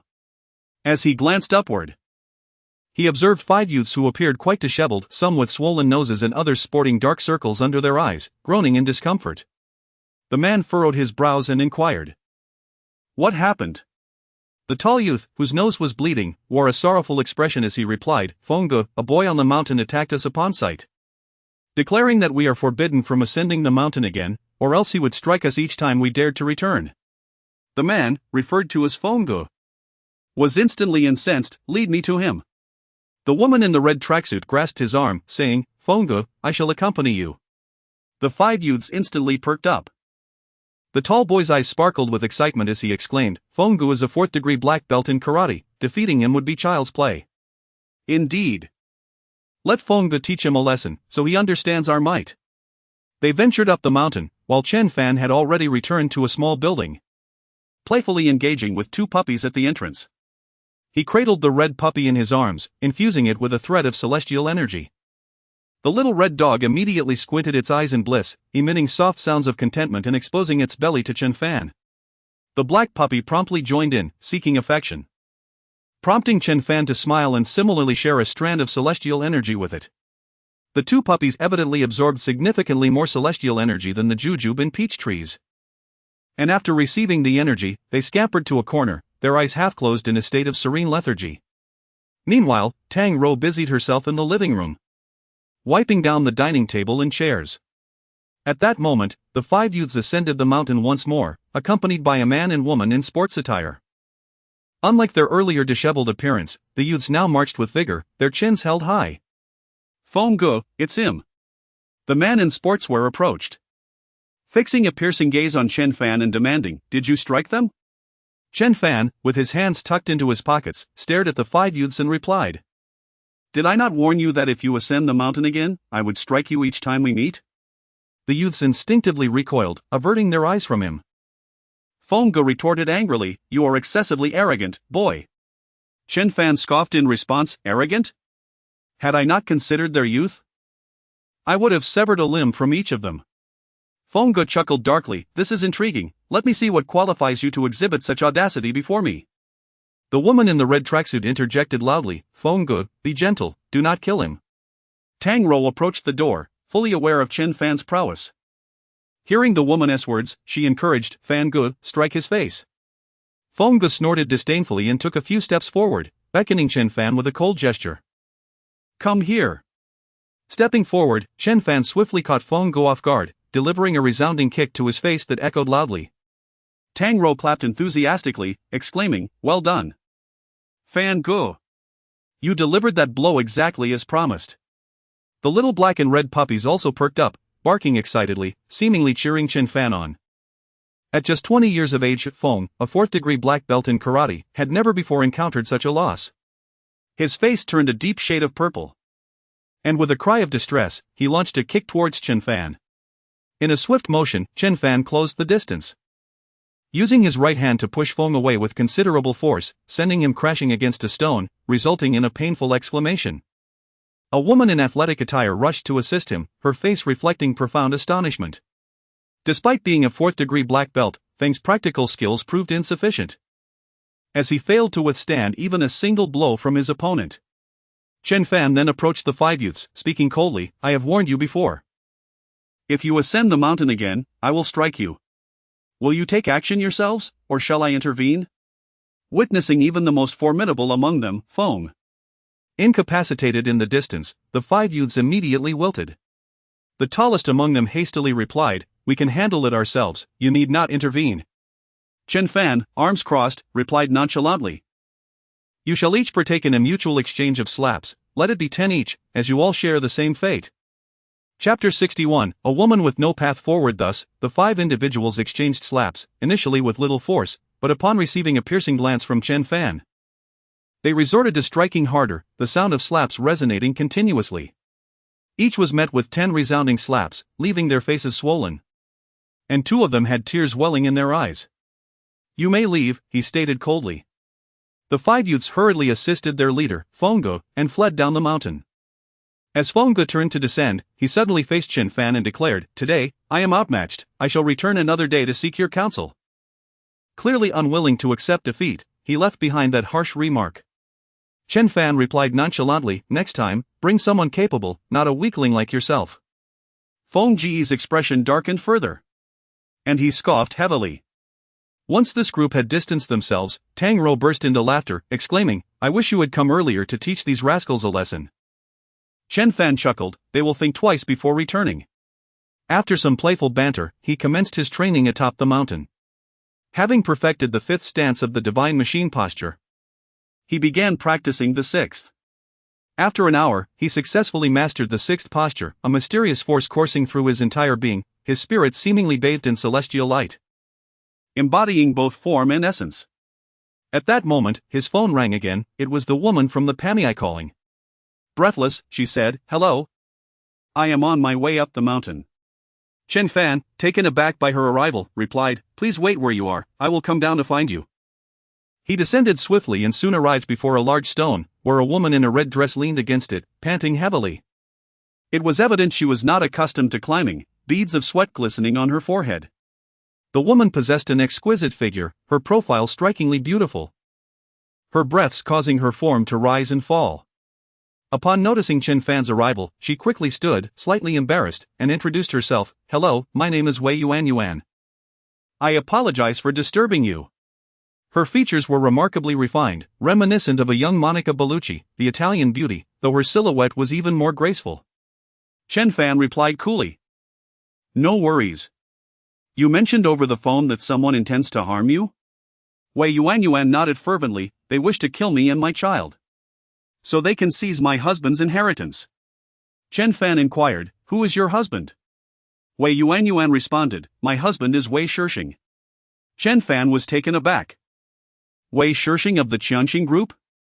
The Qianxing Group was the largest enterprise in Yun City, with annual revenues exceeding 50 billion, a significant taxpayer in the region. The group's presidency had originally belonged to Wei Shishing's father, Wei Deji. A year prior, Wei Deji passed away, and Wei Shishing took the helm of Qianxing Group, becoming its new chairman. Wei Yuan nodded. 2 weeks ago, my husband died suddenly under mysterious circumstances, and since then, I have often been followed, and my home has been ransacked." Chen Fan sighed. A conglomerate with such vast revenues could easily lead many to resort to desperate measures. This woman was undoubtedly ensnared in a precarious situation. "What is it that you seek from me?" he asked, gazing at Wei Yuan, with tears glimmering in her beautiful eyes. She trembled as she spoke. "I come from an ordinary family, and I do not know whom to turn to for help." That day, My daughter and I were meant to be crushed by a large vehicle, and it was you who saved us. I am both grateful and respectful towards you. Which is why I have come to seek your assistance without hesitation. I truly do not know what course of action to take. At this point, the fears and grievances that have accumulated over the past few days erupted, and tears streamed down my face like pearls slipping from a broken string. Chen Fan fell into silence, fully aware that this matter was of great significance. Once entangled, he would have to confront myriad hidden threats. Wei Yuan, while dabbing her tears, gazed at Chen Fan with eyes brimming with anticipation. After a few moments, Chen Fan spoke. Ms. Wei, the Strong Star Group is a sizable corporation, entangled in numerous interests. If you are willing to relinquish a portion of your benefits, I might be able to assist you in finding a protector. Wei Yuan, yearning for a peaceful existence, was less concerned about profits. She nodded repeatedly, saying, that is acceptable. I can even forfeit all my shares, as long as my daughter and I remain safe. Chen Fan replied with a smile, you should return and await further news. I will contact you this evening. Wei Yuan nodded vigorously, alright, I will await your news. Mr. Chen, here is my business card. Chen Fan accepted the card and watched as Wei Yuan departed. After returning, he practiced for a while longer. When Tang Rou emerged to call him, Fan Ge, my father wants us to go to the restaurant. Thus, the two strolled down the mountain. The little black dog and little red dog immediately followed, their steps far more agile than when they ascended, darting about like the wind. Several luxury cars were parked at the restaurant's entrance, and not far away, 5 archery targets stood. Tang Zhua and a man in his 30s were drawing their bows. The bowstrings vibrated, and their arrows were released simultaneously. However, Tang Zhua's arrow struck the edge, failing to score. The man, on the other hand, hit the 9 ring, laughing heartily in triumph. Upon noticing Chen Fan and his daughter approaching, Tang Zhua introduced, Boss Feng, this is my youngest daughter, Tang Rou. This is Chen Fan, Tang Rou's boyfriend. The man, though not tall, exuded vitality and spoke with a booming voice, your daughter is a great beauty. Had I been a few years younger, I would certainly pursue her. Chen Fan thought to himself, what are you thinking? He noticed a bow nearby, picked it up, and drew it a couple of times. Seeing him do so, Boss Feng inquired, young man, do you also know how to shoot? Chen Fan replied, I know a little. He chuckled and turned to Tang Zhua, saying, just now, Boss Tang asked me if the price could be lowered by 3 points, I can answer that now. I shall compete in archery with this young fellow. Should he score higher than I will reduce your price by an additional 5 points. Tang Zhua smiled faintly, Boss Feng, what if Mr. Chen cannot prevail? Boss Feng replied coolly, if I win, the price will increase by 3 points. Would that not be fair? The total business deal between them amounted to over 500 million, 3 points represented a loss of around 15 to 16 million. Having weathered many storms, Tang Zhua calmly said, Xiao Fan, why not compete with Boss Feng and learn from him? If by chance you win, the sports car parked at my home will be yours. Upon arrival, Chen Fan had noticed a silver Audi R8 in the Tang family garage. A beast powered by a 5.2-liter V10 engine, capable of accelerating from 0 to 100 kilometers in 3 seconds. Tang Rou chimed in, Daddy, you must keep your word. Boss Feng expressed his displeasure slightly and remarked, it seems that Boss Tang has great confidence in this young individual. Tang Zhua replied, I shall take a gamble, the outcome matters not. Immediately, Boss Feng knocked an arrow and drew his bow, smiling as he declared, 3 arrows each. With a resounding twang of the bowstring, the opponent's arrow nearly struck the bullseye, landing around the 8.5 ring. However, Chen Fan did not even glance at the opponent's arrow. His formidable spiritual essence endowed him with senses far surpassing that of ordinary mortals. He did not need to aim. With a bow drawn like a full moon and an arrow as swift as a shooting star, he released his shot, striking the bullseye 10 rings. Without granting his opponent a moment's respite, he swiftly loosed 2 more arrows, each finding the mark with precision, achieving a total of 30 rings with 3 arrows. As Boss Feng released his second arrow, he let go of the string with a hearty laugh, exclaiming, truly, the youth is formidable, I concede defeat. Chapter 62, saved 50 million. Tang Rou clapped her hands enthusiastically, exclaiming, Fan Ge, you are amazing. Tang Zhua chuckled. I never anticipated that Xiao Fan's archery skills would be so exceptional. Boss Feng, slightly embarrassed, remarked, Boss Tang, this bow is rather lightweight and lacks excitement. Otherwise, We could engage in some moving target practice. Chen Fan replied, I've yet to try moving targets, but it's a pity this bow is too light. It would be better if it were a bit heavier. Tang Jue playfully inquired, how much heavier do you desire the bow to be? Chen Fan responded, the heavier, the better. Tang Jue continued, a few years back, I took a keen interest in archery and had a compound bow custom made, with a draw weight of up to 200 pounds.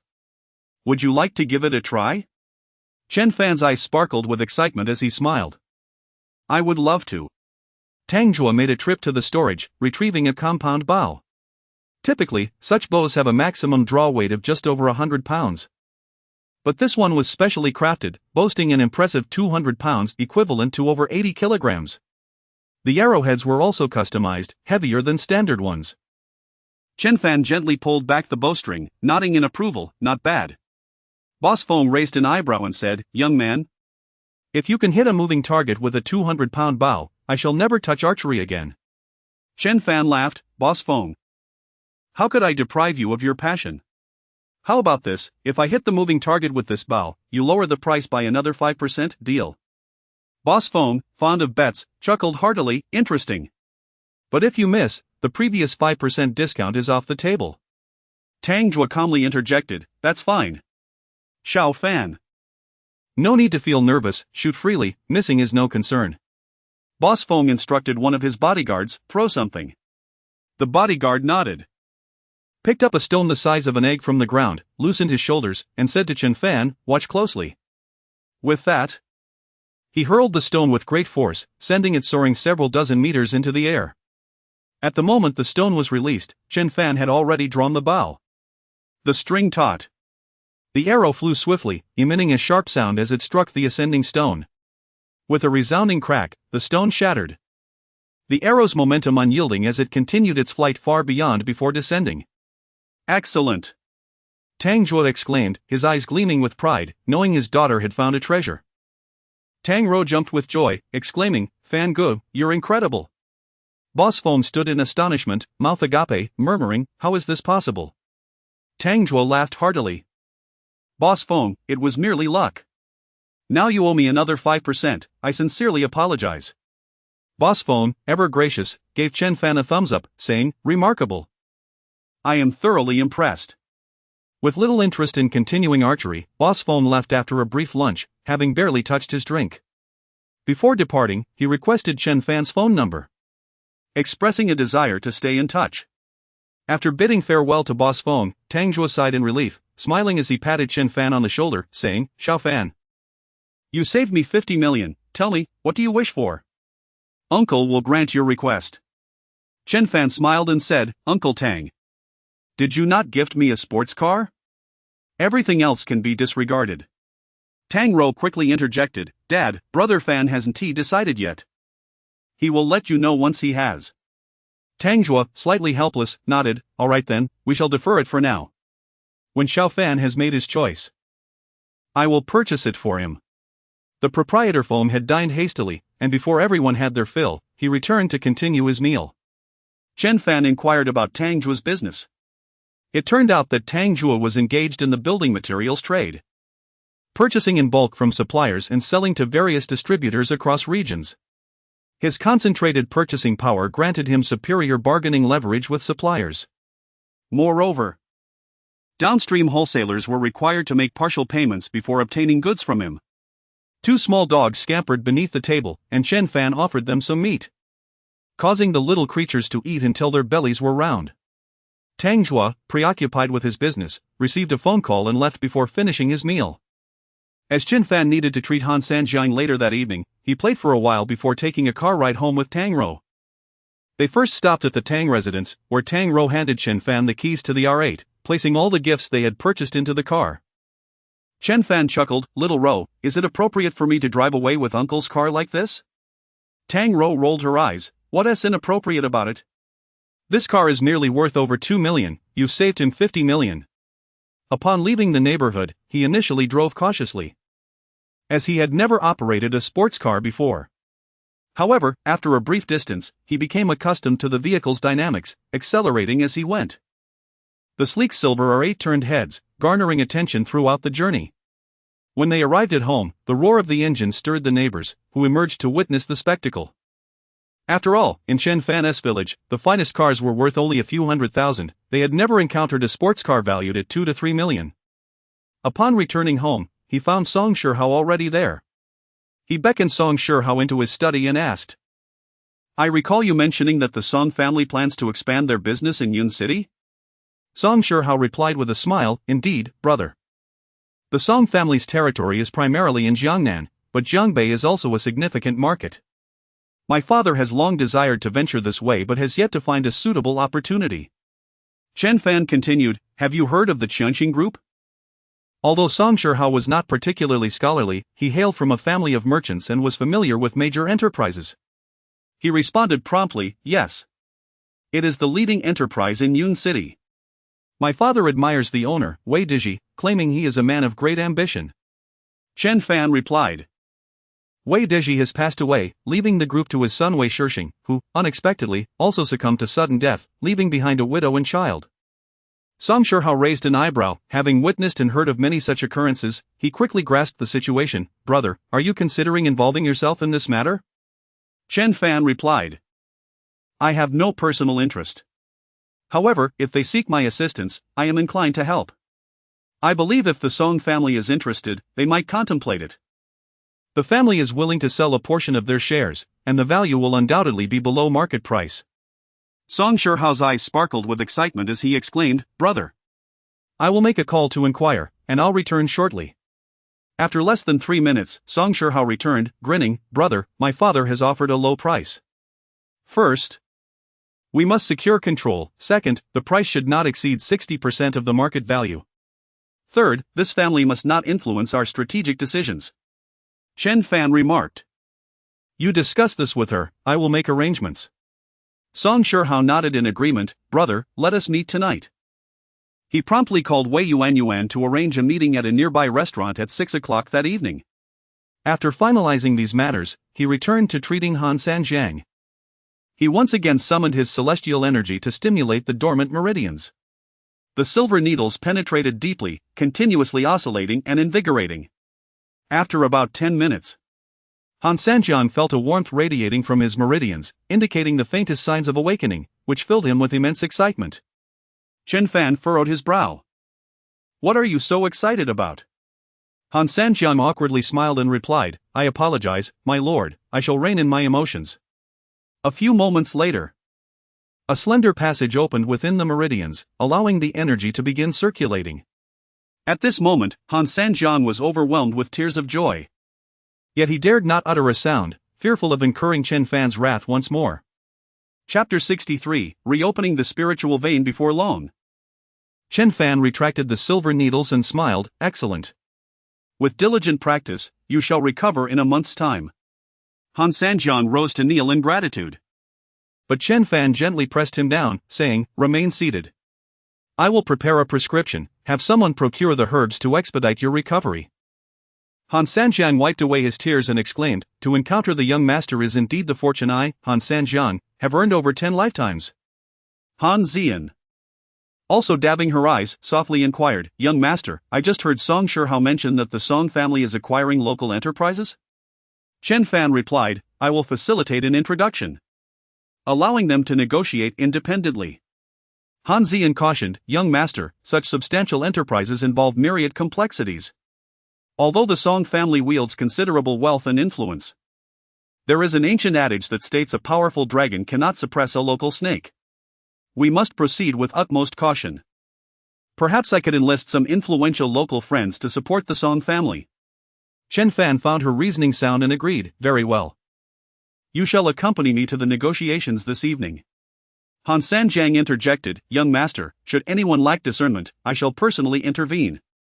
You should rest well." Chen Fan regarded the old man with a touch of exasperation. Once outside the small courtyard, Han Sanjiang's demeanor shifted to one of gravity. He instructed, "Zian, summon the Zhuke camp to Yun City at once, and activate the listening wind network to investigate this matter thoroughly." "Yes." In that instant, an aura of stern determination emanated from Han Zian. Upon returning to the courtyard, a black cat leaped down from the wall, circling around Chen Fan while meowing. then proceeded to venture outside. After a few paces, it turned back to meow once more. Ever since Chen Fan had brought the black cat home, Yang Lan had taken it in, feeding it diligently each day. However, the cat, accustomed to the wild, often roamed freely, leaving its whereabouts a mystery. Recognizing the cat was beckoning him, Chen Fan inquired, "Where are you leading me?" The black cat meowed once and quickened its pace. Upon exiting, it dashed into a desolate area at the eastern edge of the village. This land had been uncultivated for decades. The first family to build there met with untimely demise within a few years. Others, undeterred by superstition, attempted to settle there only to succumb to fatal ailments within a year. After repeated tragedies, the villagers shunned the area, rendering it a wasteland. In truth, the soil was remarkably fertile, a prime piece of land, yet no one dared to cultivate it. In recent decades, it had been transformed into a rubbish dump, where the village refuse was carelessly discarded, creating a mountain of trash. Eventually, the city allocated funds for cleanup, removing the waste and planting numerous trees. Now, after many years, the trees had grown tall and majestic. The black cat approached a large tree, circled it several times, and began to dig with its paws, rapidly unearthing a pit. Chen Fan felt a surge of curiosity and asked, "Is there something beneath?" The cat cast a glance at him before continuing its excavation. Chen Fan returned home to fetch a shovel, and with his considerable strength, he quickly dug a pit 2 meters deep. With one final thrust of the shovel, a resounding clang echoed. He cast aside the shovel and began to dig with his hands, discovering a massive copper chest. His eyes sparkled with excitement as he resumed his excavation. After several minutes, a copper chest, over a meter in height, lay before him. The box was locked, yet he effortlessly snapped the lock. Upon opening the copper chest, he discovered a copper furnace, standing over 130 centimeters tall, adorned with intricate patterns, exuding an antique charm. The alchemical furnace, he exclaimed. Within the legacy of Li Xiangan, there existed teachings on alchemy. Li Xiangan had once been captivated by the art of alchemy, diligently gathering extensive knowledge from ancient sages and successfully concocting various elixirs. This invaluable wisdom had been passed down to Chen Fan. How could an alchemical furnace be found here? At that moment, he noticed a notebook beneath the furnace and opened it to reveal a written account. The notebook belonged to the furnace's master, who recounted that his ancestors were renowned Taoist priests, once favored by the emperor. However, due to involvement in a royal succession conflict, they were sentenced to death. Before his demise, the priest instructed his descendants to safeguard the alchemical furnace, which they had preserved with great care. During the most tumultuous years, this individual, fearing for the furnace's safety, buried it at this site, planning to retrieve it when the opportunity arose. Upon reaching the concluding signature, he discovered the name Chen Zhaofeng. Stunned, Chen Fan realized that Chen Zhaofeng was his great-grandfather. After some deliberation, he understood that this artifact belonged to his own family. The ancestor, facing execution, had insisted on the preservation of the furnace, indicating its extraordinary significance. He affectionately patted the black cat's head, offering a few words of praise, before shouldering the copper chest and heading home. Along the way, he encountered several villagers who inquired about his burden, to which he replied that he had purchased a craft item. Once home, he carefully placed the alchemical furnace, fed the black cat some dried fish, and infused it with a measure of spiritual energy. After studying the furnace for a while, the clock struck 5:30 in the afternoon, prompting him to meet with Song Shihao and Han Zian at the agreed-upon location with Wei Yuan. The rendezvous was at a tea house, where the second floor featured private rooms with a pleasant ambience. Shortly after their arrival, Wei Yuan appeared, cradling a charming 1-year-old girl in her arms, resembling a porcelain doll and strikingly similar to Chen Yuan. Upon spotting Chen Fan and the others, Wei Yuan hurriedly exclaimed, "I apologize for keeping you waiting." Han Zian took the little girl in her arms, smiling, "Sweetheart, may I hold you?" The girl, unafraid, nodded gently. Chen Fan interjected, "Allow me to introduce you. This is Wei Yuan, the heir of the Qiangxing group. Madam Wei, this is Song Shihao, representing the Song family of Jiangnan. And this is Han Zian, hailing from the Han clan. Both of them possess the capability to protect you, you may converse with them freely." However, Wei Yuanyuan turned her attention to Chen Fan, stating, Mr. Chen, I trust your judgment. Chen Fan chuckled wryly, you place such faith in me, are you not concerned I might lead you astray? Wei Yuanyuan replied with a smile, Mr. Chen saved the lives of my daughter and me, the debt of gratitude is immense, and I trust you unconditionally. With a sense of resignation, Chen Fan inquired, please share the details regarding the Changxing Group. Wei Yuanyuan responded, I hold 63% of the shares of the Changxing Group, while the remaining shares are held by a cadre of executives within the organization. Chen Fan continued, the Song family has several conditions for you to consider. First, they require a minimum of 51% of the shares. Second, the price should be somewhat lower than the market rate, approximately 60%. And third, you must fully cooperate with all decisions made by the Song family in the future. Wei Yuanyuan nodded, expressing, I have no other demands. As long as my daughter and I remain safe, nothing else holds significance. Recently, the investors valued the group at 850 billion. Chen Fan remarked. Based on this valuation, the Song family offers you 260 billion and 10 million to acquire 51% of your shares. Of course, you may also choose to transfer all your shares, the choice is yours. After a moment of contemplation, Wei Yuanyuan replied, then I shall transfer 51%. Song Shihao chuckled. Rest assured, Madam Lei, with the Song family by your side, no one will threaten you henceforth. Wei Yuanyuan added, when I arrived, a car was tailing me. I fear they may attempt to harm me again. Can you provide necessary protection? Han Ziyan assured, certainly. Shortly, I shall dispatch a few individuals to accompany you home. They will serve as your bodyguards, and you can place your trust in them. Just as she finished speaking, the door to the private room swung open, and 5 burly men clad in black stormed in. The leader, a bald man with bare arms thicker than an ordinary person's legs, was covered in tattoos. He scanned the room and, with a grin, commanded, everyone except Wei Yuanyuan, get out. Chapter 64, The Impersonation Incident. Song Shihao and Han Ziyan exchanged glances. The latter was about to rise when Chen Fan had already stood up. He spoke calmly, you may leave now, and I shall pretend nothing has transpired. The bald man rubbed his smooth scalp and grinned, you've got quite the nerve, kid. Before he could finish his sentence, Chen Fan delivered a resounding slap across his face. The bald man spun around 3 times before crashing heavily to the ground, his mind in a daze. The others stared in shock and instinctively took a step back. Chen Fan seized the bald man's collar and hurled him into a chair, then patted his face, inquiring, who sent you? Regaining his senses, the bald man glared at Chen Fan defiantly, do you even know who I am? Crack. Chen Fan crushed his collarbone with a swift motion, causing the bald man to emit a scream akin to that of a slaughtered pig. You will tell me who you are, Chen Fan insisted, still gripping firmly. The bald man was on the brink of losing consciousness from the pain. All right. Just let go. Finally, Chen Fan released him, and the bald man gasped for breath, exclaiming, it was Jijiu. He sent us. Who is Jijiu? Wei Yuanyuan asked. Jijiu is the head of the security department, Jai Changfu. His nickname derives from his home name, Jijiu, she explained. Chen Fan nodded. Then tossed the bald man out the door, coldly stating, get lost. The others, aware of his formidable strength, promptly assisted the bald man in departing. What remained was the signing of the contract. After the agreement was finalized, a man clad in black knocked and entered. He exuded an air of concealed menace and respectfully informed Han Ziyan, Miss, the 300 brothers from Juke camp have arrived in Yun City. Han Ziyan nodded and pointed to Wei Yuanyuan, instructing, assign a team to ensure Ms. Wei's safety.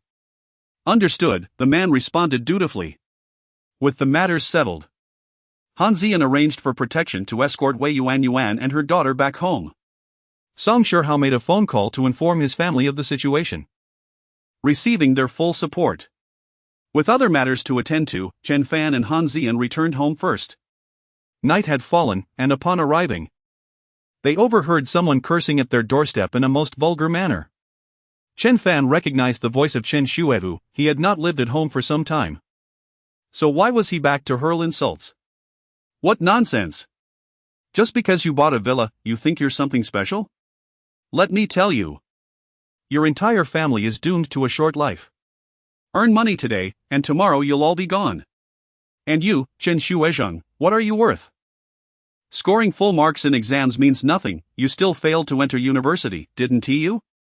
Then he turned his vitriol towards Chen Fan. Your son looks like a harbinger of misfortune, mark my words, he will face calamity within 3 days. It was one thing to curse himself, but to wish ill upon his own son was beyond reason. Yan Lan and Chen Shuizheng emerged from the house, ready to confront him. Just then, Chen Fan approached and said coolly, Chen Shuehu, have you lost your mind, shouting obscenities at my doorstep? Having been chastised by Chen Fan previously, Chen Shuehu felt a twinge of fear and instinctively stepped back, glaring defiantly, what, are you going to hit me? Sensing the stench of alcohol on Chen Shuehu, Chen Fan replied nonchalantly, why would I hit you? You look like a walking disaster, it seems you're on the verge of a breakdown. With that, he took a few steps back, fixating his gaze on Chen Shuehu. Chen Shuehu exclaimed in anger, you are the one who was out of your mind, your whole family. Suddenly, as he attempted to utter more curses, he began to convulse violently, frothing at the mouth and thrashing about on the ground. At that moment, Chen Fu rushed over from a distance, supporting Chen Shuehu while shouting for help. Minutes later, an ambulance arrived to take him away, his face already pale and mottled, his mouth crooked and eyes askew. Upon returning home, Han Zian softly inquired, young master, this person is truly despicable, should I find someone to teach him a lesson? Chen Fan responded nonchalantly, let it be, this episode is punishment enough for him. Back in the house, Chen Shuizheng was sulking. Chen Fan chuckled, Dad, it's not worth getting upset over someone like him. Rest assured, he won't dare to show his face again. Yang Lan sighed gently and remarked, Xiao Fan, your father is not angry with Chen Shuehu, he is reminded of past events. Intrigued, Chen Fan asked, what events? Yan Lan explained, back in the day, your father's college entrance examination scores were among the top 20 in the city. He had sufficient marks to enroll in his desired school. Yet he never received an acceptance letter. This setback profoundly affected him, and he never attempted the examination again, soon opting to work instead. Chen Fan's eyes widened in surprise. How was I unaware of this? Chen Shuizheng sighed slightly, it's all in the past, why bring it up? Chen Fan fixated on his father, insisting, Dad, among the top 20. How could you not have been accepted? There must be some discrepancy. Chen Shuizheng's fingers pressed into the calloused skin of his hands. Peeling away a piece of yellowed skin and rolling it between his fingers, he calmly stated, a few years ago, I uncovered the truth, I was replaced by someone else. Chen Fan narrowed his eyes, Dad, are you implying someone assumed your identity to attend university? Chen Shuizheng nodded gently. He works at the power plant now and has even risen to a leadership position. When I confronted him, he offered me 10,000 yuan. Chen Fan asked, did you accept that 10,000? Chen Shuizheng chuckled bitterly, what would I do with his money? I sought justice, but he could not provide it. Yang Lan added, your father and I initially considered taking legal action against him, but that very day, Lu Sandao threatened us, warning that if we dared to cause a stir, he would sever one of your arms. Despite his grievances, your father could not allow you to be threatened. Chen Fan laughed, Dad, with such excellent grades, it's a pity you didn't repeat the year. Chen Shuizheng replied with a smile, isn't it all well now? If I hadn't ventured into work, I wouldn't have met your mother. Curious, Chen Fan glanced between Chen Shuizheng and Yan Lan, asking, Mom and Dad, how did you two meet? Chen Shuizheng smiled sheepishly while Yang Lan shot him a playful glance, it was quite tough working away from home, I endeavored to study for certificates in my spare time. However, I struggled academically, and your father, noticing my difficulties, offered to help. He was exceptionally clever and understood everything. Chen Shuizheng chuckled. Your mother was the belle of the factory back then, many suitors pursued her. Yang Lan laughed, what good did that do? In the end, she chose you. Chen Shuizheng remarked, it's merely that these years have brought you hardship. Chen Fan raised his thumb, exclaiming, Dad, I never realized you were so impressive, doing well academically and winning the heart of the factory's beauty. Had you completed your university studies? You would undoubtedly have attained at least a vice-ministerial position by now. Chen Shuizheng chuckled at the jest, replying, I lack the aptitude for officialdom. After conversing with his parents for a while, Chen Fan, having acquired information regarding the impostor, made his way to the courtyard. Moments ago, he wore a smile. Yet now his expression was as frigid as winter's frost. Upon witnessing his demeanor, Han Sanjiang was taken aback and hastily inquired, "What has provoked the young master's ire?" Chen Fan replied, "My father was among the top 20 students in the city during his time, yet during the college entrance examination, he was supplanted by another." Han Sanjiang's eyes gleamed with fierce determination as he declared, "Young master, I shall dispatch someone to capture him, flay him alive, and then salt his wounds, ensuring he suffers a fate worse than death." Chen Fan regarded Han Sanjiang with a peculiar expression and remarked, "Must your methods be so extreme?" Han Sanjiang scratched his face and asked, "What is the young master's intention then?" Chen Fan responded, "Investigate this individual thoroughly, I wish to confront him. Regardless of the outcome, I am resolute in seeking justice for my father."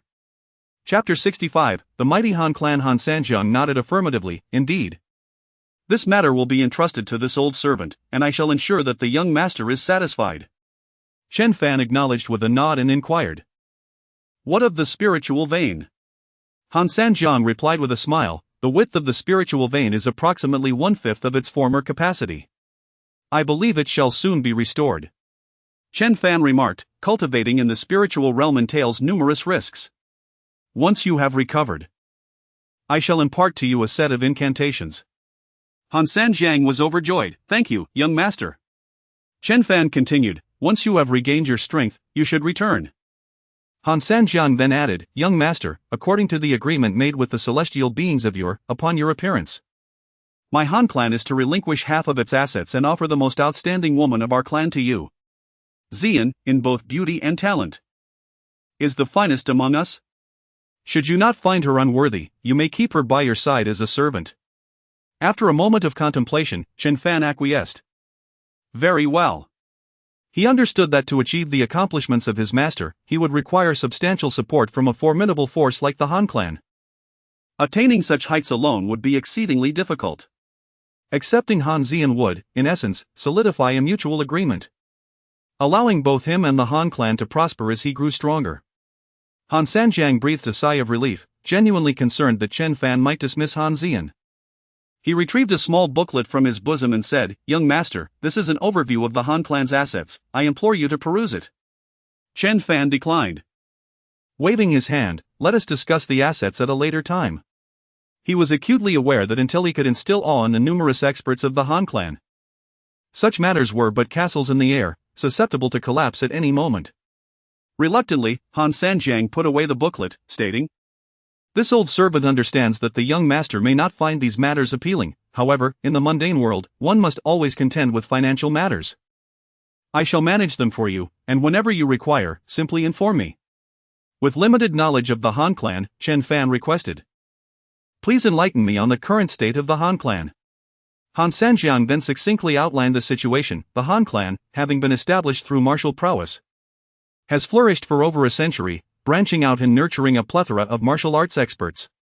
During the invasion of Huaxia by the Japanese, 3,000 young men from the Han clan enlisted in the military. Most of these brave souls sacrificed their lives on the battlefield, while those who survived became renowned generals. Among the founding figures of the nation, 3 were disciples of the Han clan, who continue to wield significant influence to this day.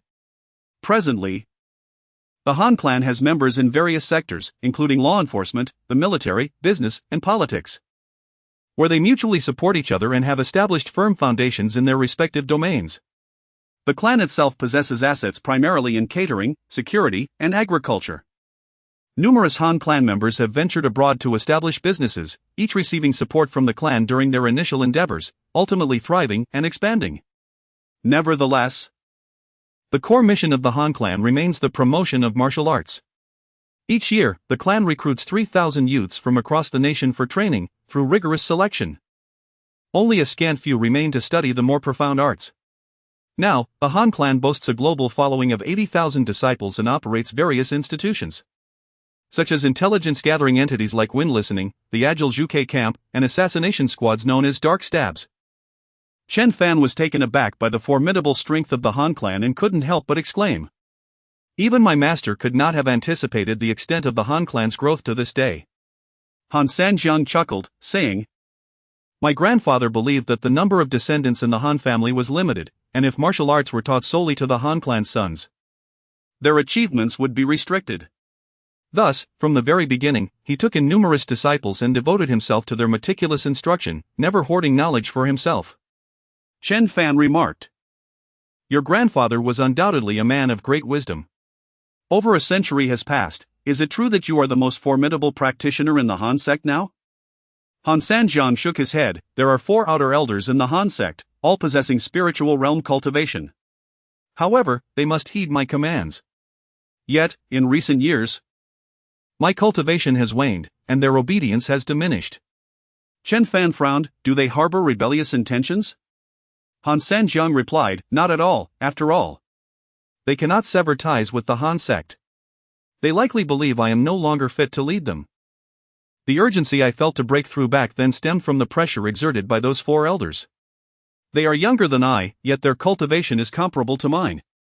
And without a breakthrough, it would become increasingly difficult to maintain authority over them. Chen Fan stated, the Han sect is a grand institution with 80,000 disciples. It is even more challenging to manage than a large corporation. Han Sanjiang smiled. Now that the young master has healed my injuries, they will at least be inclined to listen to my words. Chen Fan nodded. Do not worry, once your cultivation is restored, I possess a method to ensure you regain your dominance over them. Han Sanjiang's eyes sparkled. Young master, could it be that I might advance further? Chen Fan responded. The foundation of the spiritual realm lies in absorbing higher dimensional powers. It should not be too difficult. Han Sanjiang rejoiced. If I could break through again, it would be splendid. Chen Fan concluded, very well, you should rest now, I shall go practice. After he left, Han Zian emerged from the inner room, smiling. Grandfather, the young master is truly remarkable. Those matters that left us powerless, he resolved with such ease. Han Sanjiang replied. A disciple of the immortals is not someone ordinary individuals can compare with. Though the young master may not yet surpass my cultivation, his future accomplishments will far exceed mine.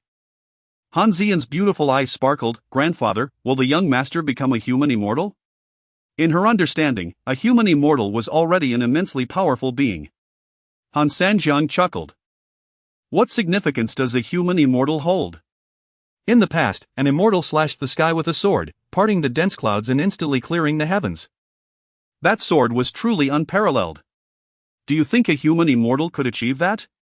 Han Zian's eyes widened in astonishment. Was that not a technique of the Earth Immortals? Han Sanjiang affirmed, at the very least, it was a late-stage Earth Immortal's ability. Zian, the 4 families are unaware of the young master's existence. Nor are they cognizant of the agreement between the Han family and the Immortals. Therefore, you must understand that the young master is the Han family's ultimate trump card. Regardless of how high the cultivation of the 4 elders may be, without the young master's support, they will remain forever subdued by the Han family. Han Zian nodded vigorously. Grandfather, I understand. Han Sanjiang continued, once I have sufficiently recovered, I shall return to the Han sect. You will stay here to look after the young master. He is still young, and you must cater to his temperament, do not provoke his ire.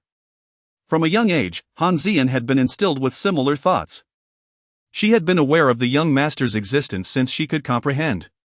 From a young age, she diligently acquired a myriad of skills, even mastering the art of captivating men. At last, having laid eyes upon the young master, her initial feelings of excitement and apprehension transformed into a profound admiration and joy. She understood that this man was worthy of her utmost devotion. He then produced an envelope from his embrace, stating, all the accounts and passwords of the Han family are contained within. Some pertain to tangible assets, while others involve monetary funds.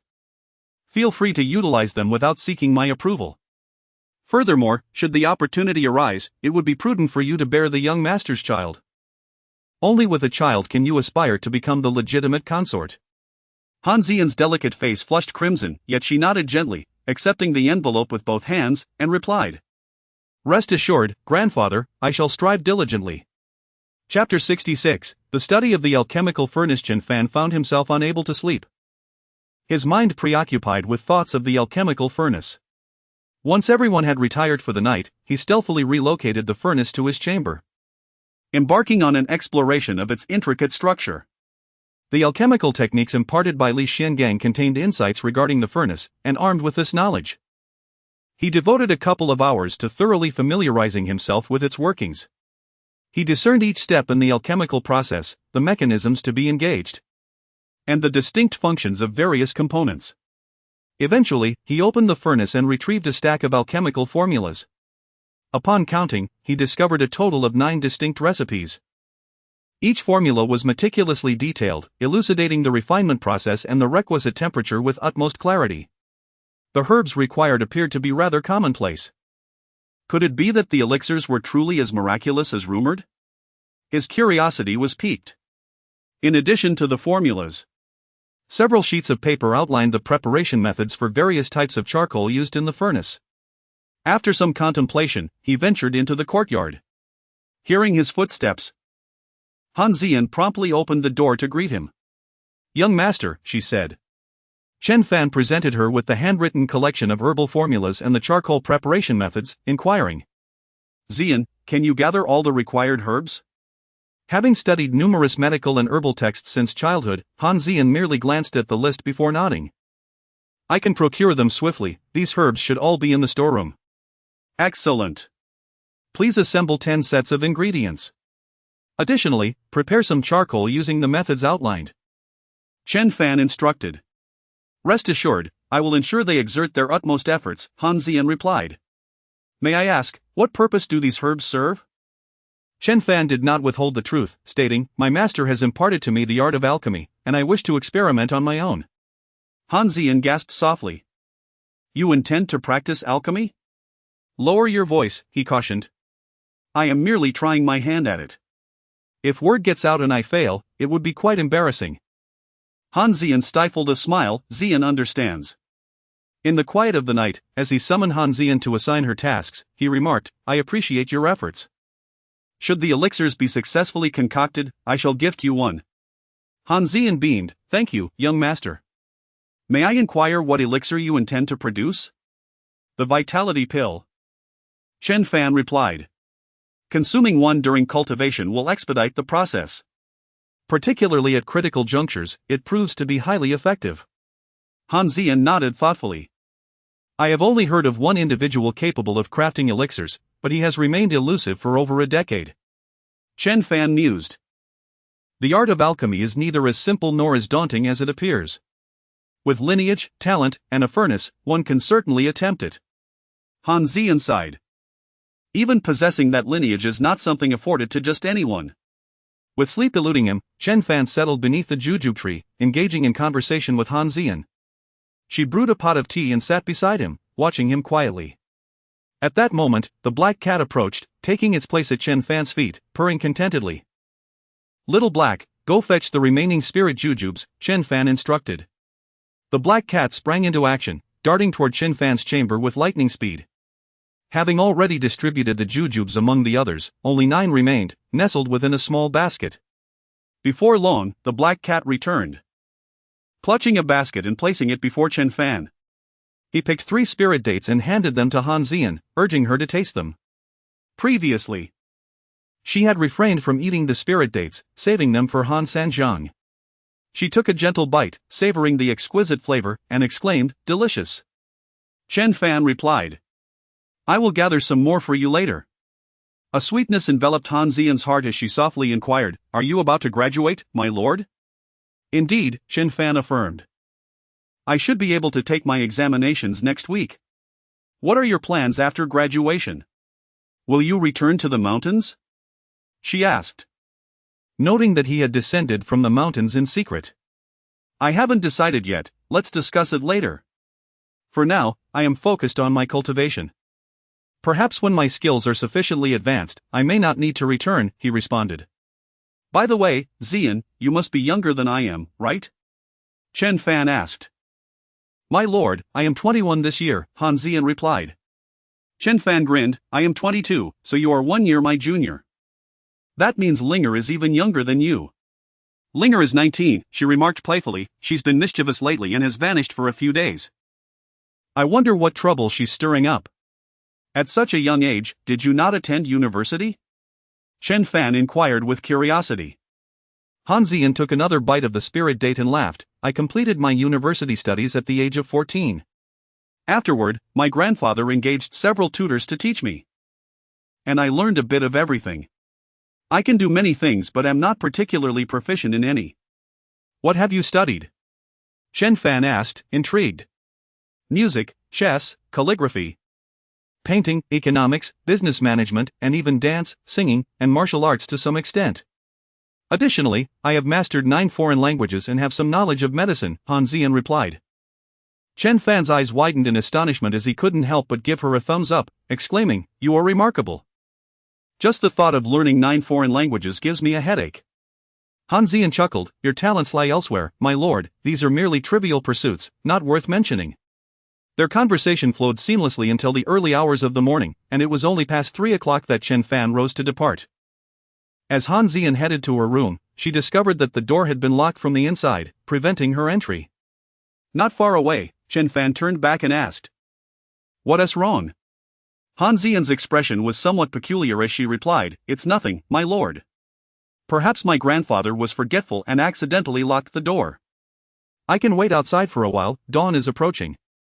Chen Fan was about to call out when Han Zian hurriedly stopped him, smiling, "My lord. My grandfather is still in recovery, I do not wish to disturb him." Chen Fan remarked, "Is that old man really sleeping so soundly?" After a moment's thought, he suggested, "How about this? You can sleep in my room for a while. I'll meditate and 1T be using the bed." Han Zian bit her lip softly and said, "Then I shall trouble you, my lord." Upon returning to the room, Chen Fan tidied up the bed and said, "You should rest first." As Han Zian sat on the bed, her heart raced, and she proposed, "My lord, how about we rest together? Zian knows a bit of massage techniques to help alleviate your fatigue." Chen Fan was not a saint, and his self-restraint was not particularly strong. With a beautiful woman by his side, speaking softly and tenderly to him, offering to massage him, he found himself unable to resist the allure and moved closer, saying, "How can I accept such kindness?" Han Zian smiled and replied, "Just lie back, my lord." Thus, Chen Fan reclined upon the bed. Han Zian first locked the door, then gracefully positioned herself atop him, the gentle and soft sensation causing Chen Fan to take a deep breath. Her hands pressed down delicately, each movement perfectly timed, bringing immense comfort. After a few minutes, Chen Fan felt a slight tickle at the tip of his nose, as a few strands of her hair brushed against his lips. Opening his eyes, he beheld a lovely face, exhaling like the fragrance of orchids. He gazed at her for 2 seconds before reaching out to embrace her slender waist, their bodies drawing together intimately. Han Zian let out a soft murmur, melting into his arms. Chen Fan was unprepared for the fact that, despite it being her first time, Han Zian possessed a plethora of skills that left him utterly astonished, beyond words. After a night of revelry, Chen Fan felt a slight ache in his lower back. However, before dawn's light, Han Zian reluctantly departed, the door left unlocked, swinging open with a gentle push.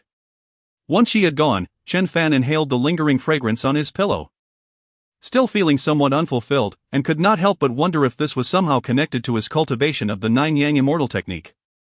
Chapter 67, The Art of Tea Frying. As dawn broke, Chen Fan had just finished washing his face and drying his hands when Song Shihao returned. "Brother," he announced, "the acquisition of Qianxing Group has been finalized. We will officially sign the contract today."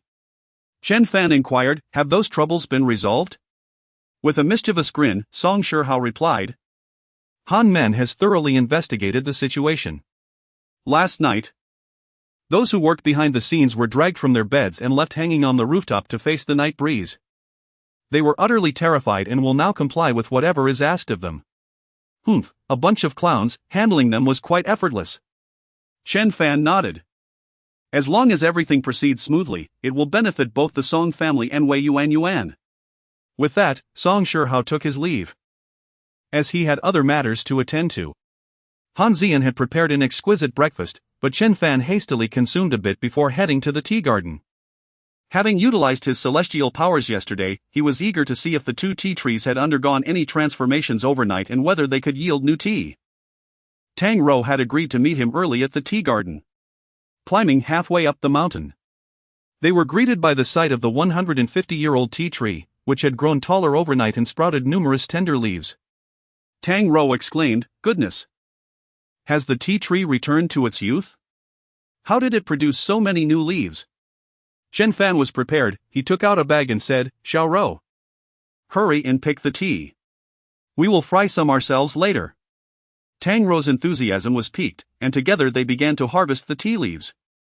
The tree was so lush, towering over them, and after more than half an hour, they managed to collect over 10 pounds of fresh tea leaves. With the leaves on their backs, they ascended to the mountaintop. The once dying centuries-old tea tree now radiated vitality. Tang Rou remarked, "Wow. There's another one, it's simply miraculous." Chen Fan encouraged, "Xiao Rou, let us continue picking." At that moment, Red Dog and Black Dog came bounding up. The two dogs exhibited noticeable changes since yesterday. Their frames appeared altered. Their claws had thickened, and they had gained an extra toe, resembling black cats. Their fur glistened as if oiled. While continuing to pick, Chen Fan observed the puppies and said, "Xiao Rou, I think I will take the puppies home to raise." Tang Rou replied with a smile, "That sounds great. They are easy to care for, just feed them well." Chen Fan added, "They are very obedient and easy to sustain." After over an hour of harvesting, they had gathered more than 30 pounds of tea leaves. Subsequently, they arrived at the tea frying area where several masters were diligently at work. Chen Fan sought their guidance on the techniques before embarking on the task of frying tea himself.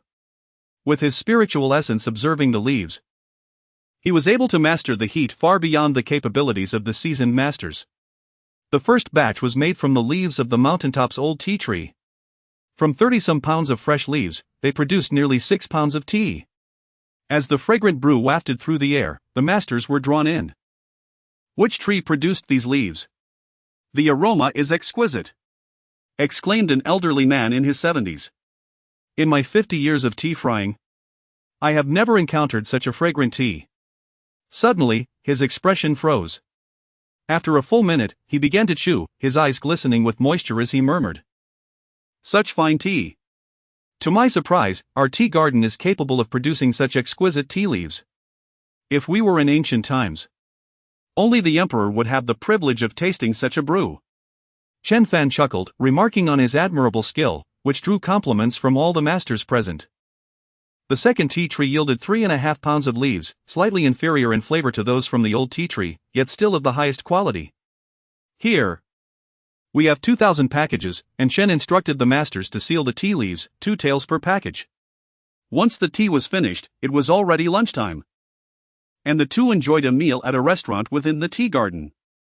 Shortly thereafter, Han Zian called, stating, "Young master, I have thoroughly investigated the identity of the individual, and I have sent the details to your email." Chen Fan replied, "Good." Han Zian continued, "I have arranged for him to meet under the name of Uncle Chen. We will convene in a private room on the second floor of the spring and autumn tea house at 7 o'clock tonight." Chen Fan acknowledged, "I will be there." He then opened his email to review the information regarding this individual. His original name was Zhao Fangjing. His father once worked in the Education Bureau, and his mother was employed in the power sector. Moreover, his grandparents were longtime employees of the electrical system. That year, Zhao Fangjing scored a mere 301 points on the college entrance examination, while Chen Shuizheng achieved a remarkable 706, surpassing Zhao by over 400 points. Yet, fate enjoys playing cruel tricks. Despite his high score, Chen Shuizheng was unable to attend university. Conversely, Zhao Fangjing usurped Chen Shuizheng's identity, gained admission to a prestigious university, and subsequently secured a position at the power plant, where he is now the second in command.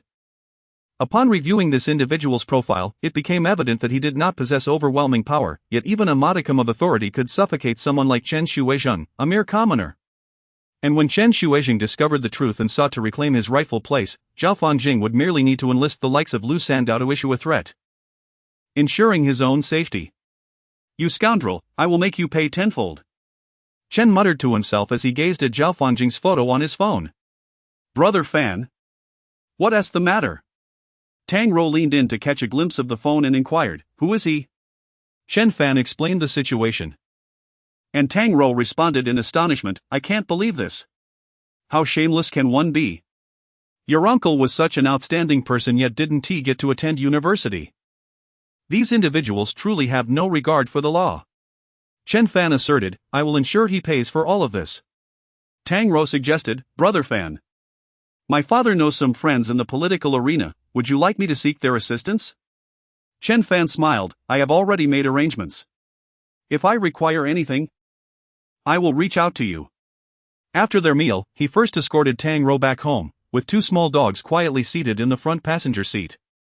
Upon returning home, as he carried the dogs into the yard, Yanlan could not help but exclaim, Little ancestor, just a few days ago, you brought home a cat. And now you've brought back two dogs. Chen Fan grinned, Mom, these puppies are quite obedient, just watch. He placed the dogs on the ground and began issuing commands, sit.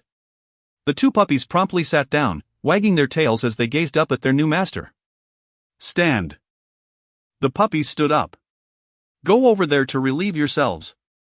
Chen Fan pointed toward the corner of the wall. Two little dogs immediately dashed over, lifting a leg to relieve themselves in the corner of the wall. Yang Lan was taken aback and remarked, these puppies are indeed obedient. Xiaofan, when did you train them? No need for training, the puppies are quite intelligent, he replied.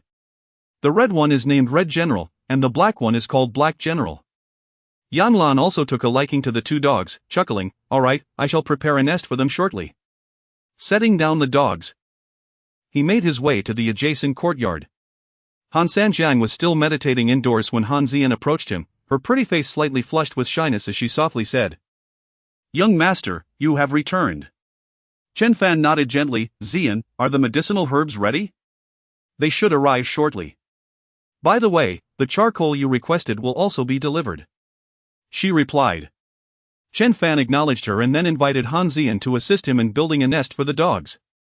With readily available timber at home, Chen Fan, with Han Zian's help, constructed a doghouse measuring 2 meters long and 1 meter wide in the corner, lining the bottom with a blanket and covering it with a layer of raincloth.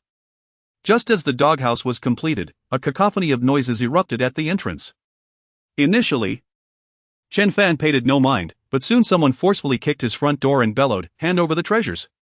Hearing the door being kicked, Chen Fan's brows furrowed, and he quickly approached the entrance, where he found dozens of people gathered, their eyes gleaming with avarice. Chapter 68, Who among you wants it? In an instant, Chen Fan comprehended the situation. Undoubtedly, someone had witnessed him unearthing the copper cabinet that day and subsequently spread the word, inciting these individuals to converge in an attempt to seize the treasure. Amused by the absurdity of it all, he inquired, Is there something you require? An elderly man, around 60, with graying hair replied, Chen Fan, someone saw you excavate a treasure from the village's edge. Since it was unearthed from our village, it rightfully belongs to the collective of villagers. We have all inspected the site, and there are indeed signs of treasure hunting. Chen Fan nodded. I did dig up a copper box, but it was buried by my grandfather many years ago. Your grandfather's possessions? Let me enlighten you. Anything buried underground belongs to the entire village. Indeed. It is the property of the entire village. Hand it over, and we shall share it equally. Yang Lan stepped forward, intending to argue, but Chen Fan halted her and addressed the crowd, If you desire it so fervently, then take it. However, I must caution you. That item is rather sinister, bringing misfortune to anyone who dares to touch it. Immediately, someone retorted, Enough with the superstitions. Just hand over the item. Chen Fan turned and returned home, emerging with the copper cabinet, which he placed heavily on the ground, stating coolly, Here it is, who among you wishes to claim it? The cabinet, weighing several hundred pounds, caused the ground to tremble slightly upon its descent. One bold individual approached, smirking as he patted the cabinet, declaring, I do not believe in such nonsense. He then attempted to lift the cabinet. Han Sanjiang silently emerged, observing the spectacle from the doorway. He exchanged a glance with Chen Fan before gently stomping his foot. Suddenly, the lid of the cabinet sprang open, striking the man squarely on the chin and rendering him unconscious, blood streaming from his jaw. The surrounding crowd gasped in shock, instinctively retreating from the cabinet. Quickly! Call for medical assistance. Chen Fan commanded. The unconscious man's family rushed over, urgently moving him aside for treatment. From the crowd, a burly man approached, standing at a distance before delivering a forceful kick to the cabinet. Bang! The cabinet emitted a tremendous force, propelling him several meters away. resulting in a fractured leg and a painful yelp. Chen Fan surveyed the crowd, asking, "Who desires it? I can deliver it to your home." Having witnessed such a bizarre occurrence, the villagers hastily shook their heads and dispersed. Chen Fan caught hold of a middle-aged woman, smiling. "Aunt San, I'll give it to you, I have no space for this at home." Terrified, she repeatedly waved her hands, stammering, "No, no, we don't need this," and promptly turned to flee. "Uncle Heir, this is for you." Chen Fan approached a man in his 60s with the cabinet in hand. The man stumbled backward in fright, exclaiming, "No, no, please take it away." Chen Fan produced a letter, displaying it to the crowd. "Look closely, this is an envelope left by my great-grandfather. Signed by Qin Zhaofeng. However, this item holds little value to me, perhaps worth a few thousand. If anyone desires it, feel free to take it." Before long, the crowd dispersed, no one daring to cause further trouble. Once they had left, Han Sanjiang chuckled, "Young master, your kindness is commendable. You are reluctant to allow me to administer a more severe lesson. Chen Fan, we are merely ordinary individuals, a little intimidation suffices." At that moment, a vehicle halted at the entrance, and someone emerged carrying several boxes. Han Zian instructed them to place the items in the courtyard, smiling as she said, "The herbs and charcoal requested by the young master have arrived." Chen Fan felt a stir of anticipation, remarking, "Let us experiment this evening." As dusk approached, he treated Han Sanjiang once more. At dinner time, Xiang Zun, who had been absent for several days, made his appearance. He seemed preoccupied, often lost in thought during the meal. Chen Fan inquired, "Xiao Zun, isn't tomorrow your grandfather's birthday? Why haven't you returned yet?" Xiang Zun sighed and replied, "My grandfather called me this morning, offering many words of encouragement. I have pondered a great deal. Brother, do you think I am utterly useless, lacking in skills and intelligence?" Chen Fan chuckled, "I think you are quite admirable. Prepare yourself, we must celebrate your grandfather's birthday tomorrow." Suddenly, Xiang Zun said, "Brother, why don't you accompany me back?" Chen Fan looked at him, questioning, "Why would you want me to go?" Xiang Zun explained, "Grandfather knows I have taken on adoptive parents, and he is eager to meet you." After a moment of contemplation, Chen Fan agreed, "Very well, I shall accompany you. However, as this is my first visit, I ought to bring some gifts." Xiang Zun smiled, "Brother, I have already prepared the gifts. That won't do." "I must prepare something myself," Chen Fan insisted. "What time does the birthday banquet commence?" "Around 3 or 4 in the afternoon, I suppose. Once the guests arrive." "It will likely be around 5 or 6, Xiang Zun replied. "All right, then there is no rush. We shall set off early tomorrow morning." That evening, Chen Fan organized a storeroom and moved the alchemical furnace inside. Tonight, he intended to attempt concocting the simplest qi-enhancing pill. Alchemy is a meticulous endeavor, with intricate processes. Chen Fan observed throughout, meticulously following the teachings and the formula step by step. After mentally rehearsing several times, he ignited the charcoal. The furnace, exquisitely designed, caught fire swiftly. As the temperature rose, he cleaned the furnace with pure water, repeating this process 6 times. After cleansing and warming the furnace, he added the first herb, rhythmically tapping various parts of the furnace with his hands. Mere seconds later, he introduced the second herb. Within a quarter of an hour, all the herbs had been added to the furnace. He then continued to manipulate the furnace, triggering numerous mechanisms in succession while managing the flames and observing the changes inside. At that moment, dozens of medicinal properties erupted within the intricate chambers, spinning rapidly in a space the size of a bowl inside the furnace. As the rotation intensified, these energies ultimately coalesced into a single pill. Once the pill formed, Chen Fan struck it with his hand, causing it to drop into the collection opening. Subsequently, the second, third, and fourth pills materialized in succession.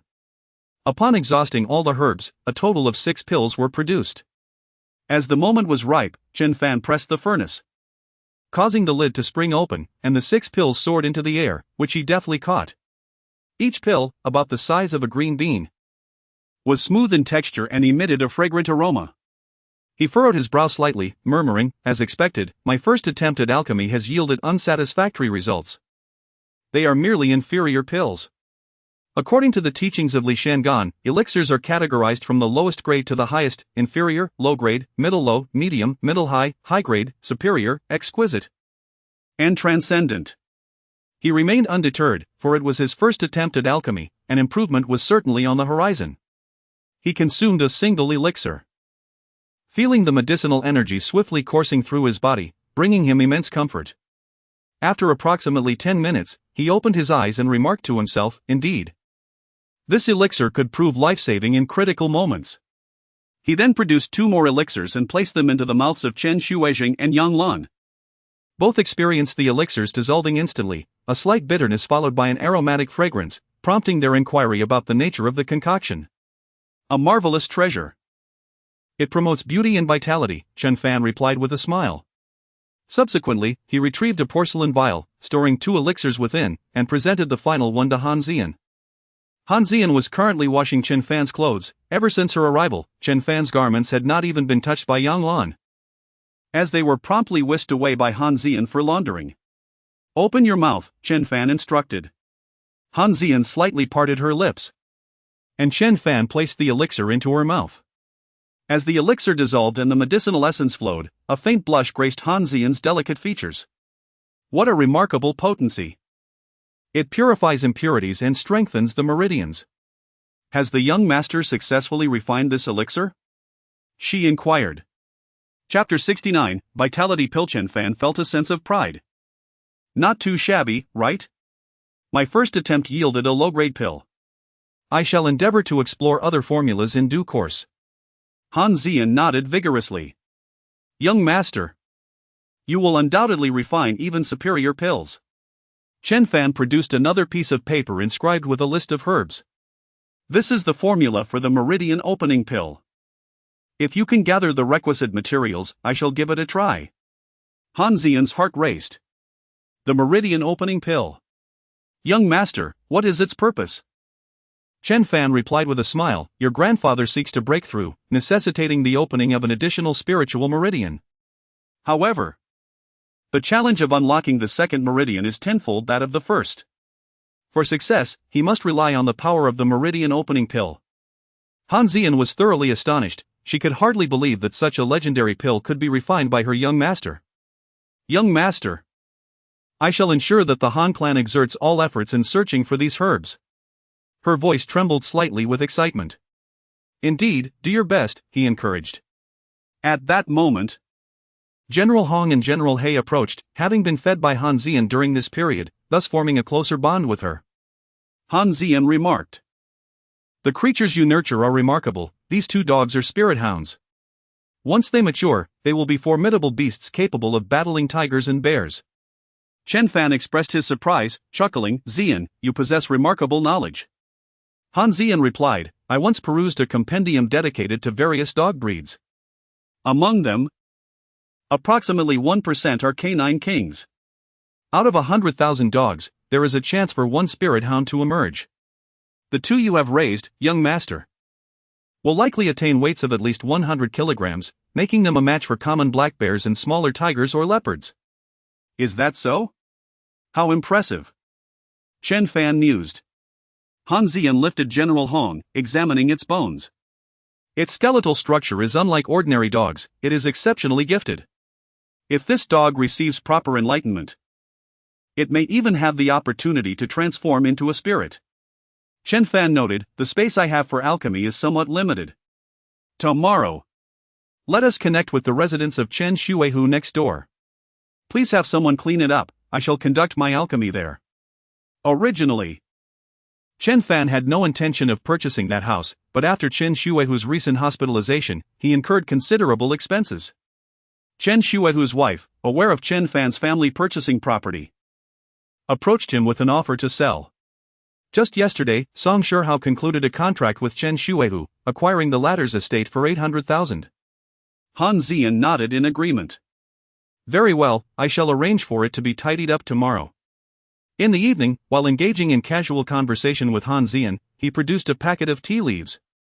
As soon as the tea was brewed, Han Sanjiang could not resist stepping out, inhaling deeply and exclaiming, what exquisite tea! Young master, from whence does this tea originate? I have never encountered such a remarkable aroma. Chen Fan chuckled, I harvested and roasted it myself, please, do have a taste. Han Zian poured 2 cups. And Han Sanjiang took a sip, his expression transforming into one of sheer delight as he remarked, in all my years, I have never savored such extraordinary tea. Chen Fan offered, I shall have Zian fetch you a pound to take home. Han Sanjiang was overjoyed, yet replied, how could I possibly accept such generosity?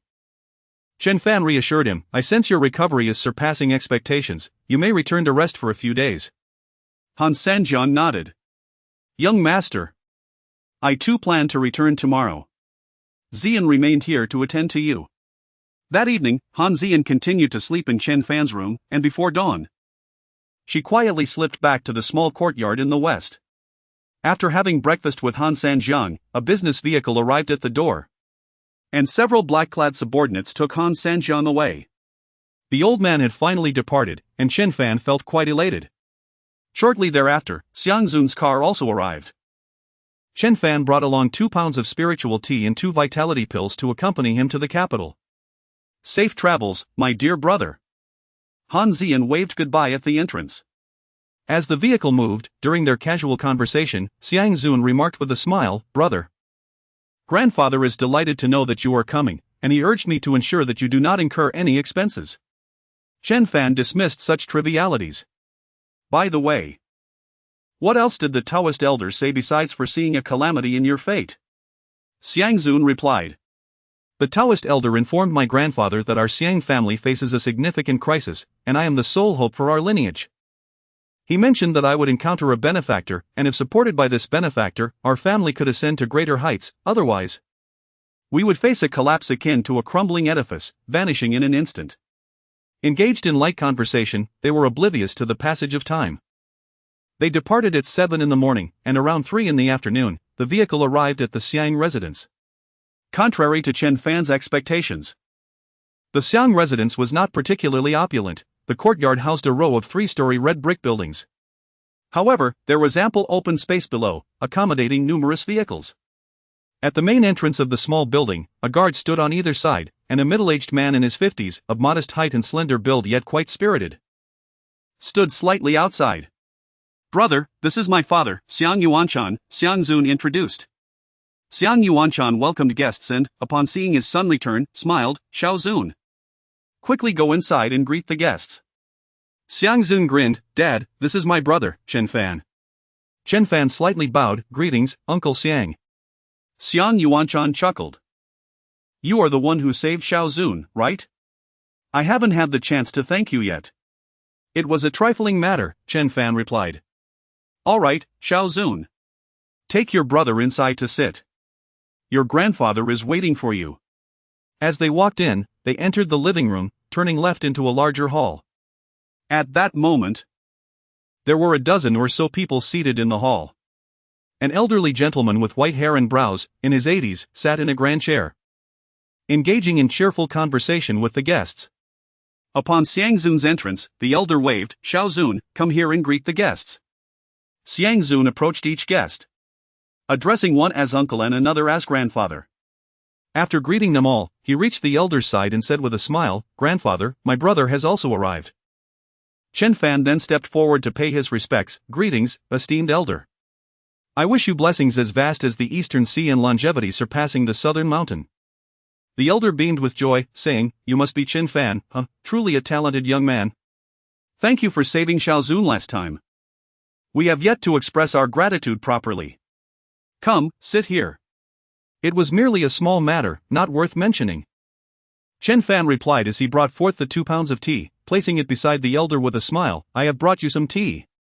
The elder responded gratefully. Thank you.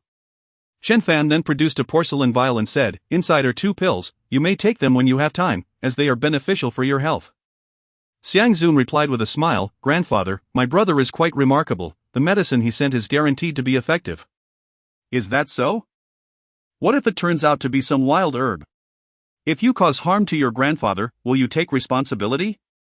Suddenly, a sarcastic voice interrupted the conversation.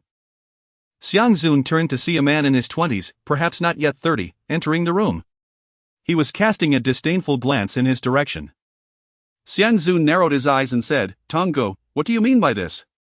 The medicine from Fan Gu is certainly not some wild herb. It's something that most people can't even obtain. Is that so? The man, with thin lips and a hawk-like nose, wore a demeanor that suggested he was difficult to deal with. He pointed to the 2 simple packets of tea on the table and remarked, Tea purchased from a street vendor, and you dare present it as a gift for longevity? Truly, birds of a feather flock together. Xiang Zun, you are a worthless individual. And the friends you associate with are nothing but the dregs of society. Chapter 70, The Birthday Peach. The individual in question is named Xiang Tong, the son of Xiang Zun's second uncle. He is a few years older than Xiang Zun and has bullied him since childhood, holding him in utter disdain.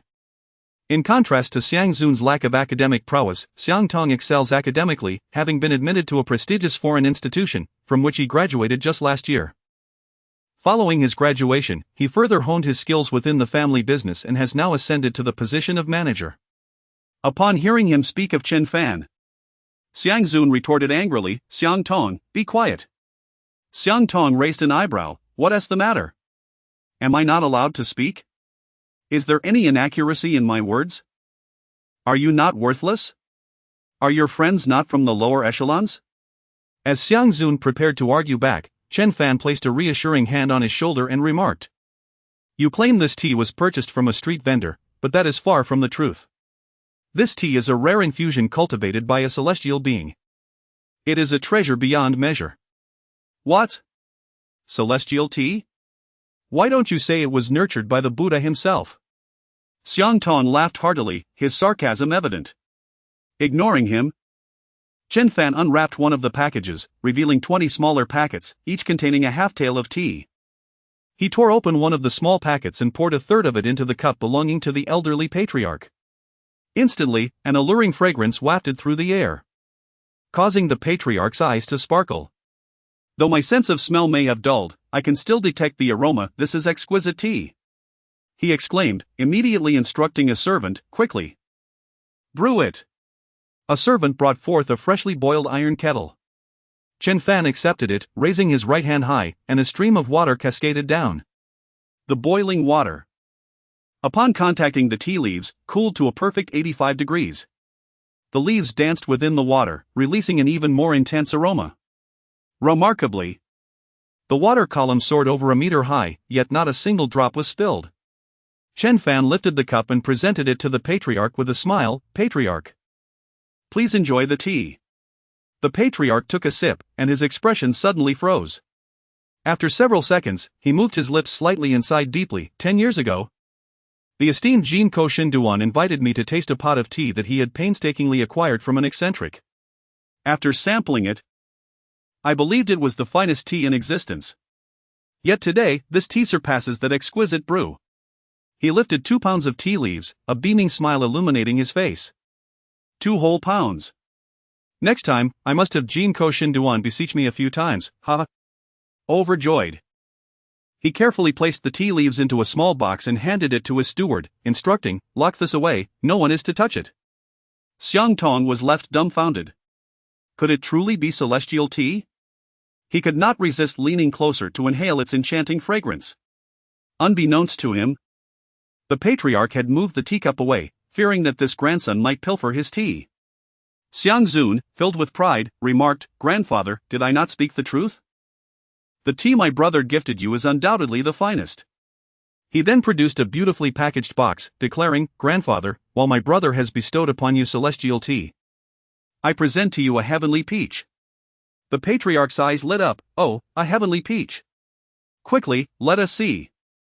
Xiang Zun meticulously unwrapped the layers, revealing a large peach weighing approximately 1 tael, its vibrant red skin glistening beneath a transparent cover. Upon seeing the large peach, Xiang Tong chuckled once more, exclaiming, Xiang Zun, your imagination is truly boundless. You casually purchase a peach and proclaim it to be a celestial peach. Ha ha. While large peaches may be somewhat rare, they are by no means a precious find. If you desire one, I can arrange for a cartful to be delivered to you. Xiang Zun scoffed, you know nothing. This celestial peach and the spiritual tea originate from the same place.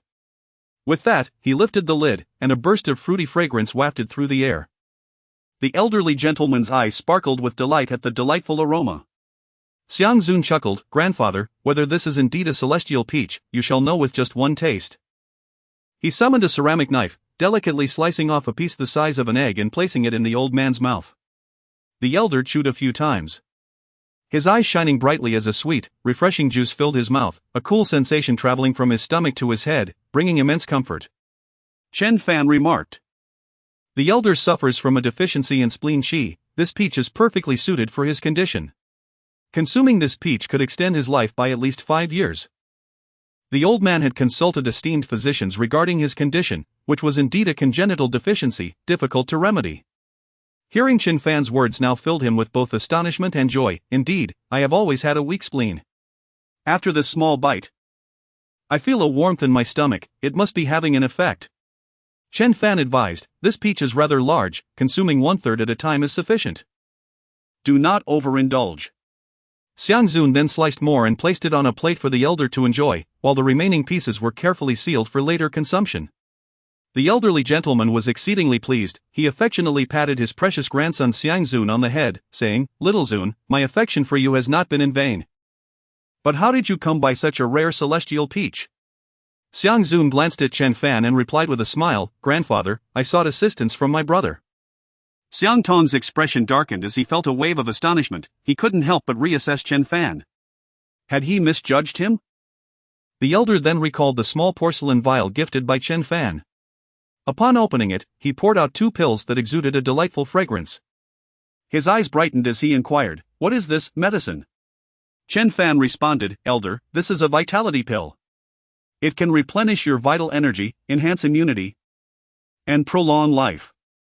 Its effects should surpass those of the celestial peach." The elderly gentleman was taken aback and quickly stored the pills, whispering, "If I consume one when my time is near, will it grant me more days?" Chen Fan couldn't help but chuckle, "If ever you feel unwell or fall gravely ill, simply take one, and rest assured, you will soon recover."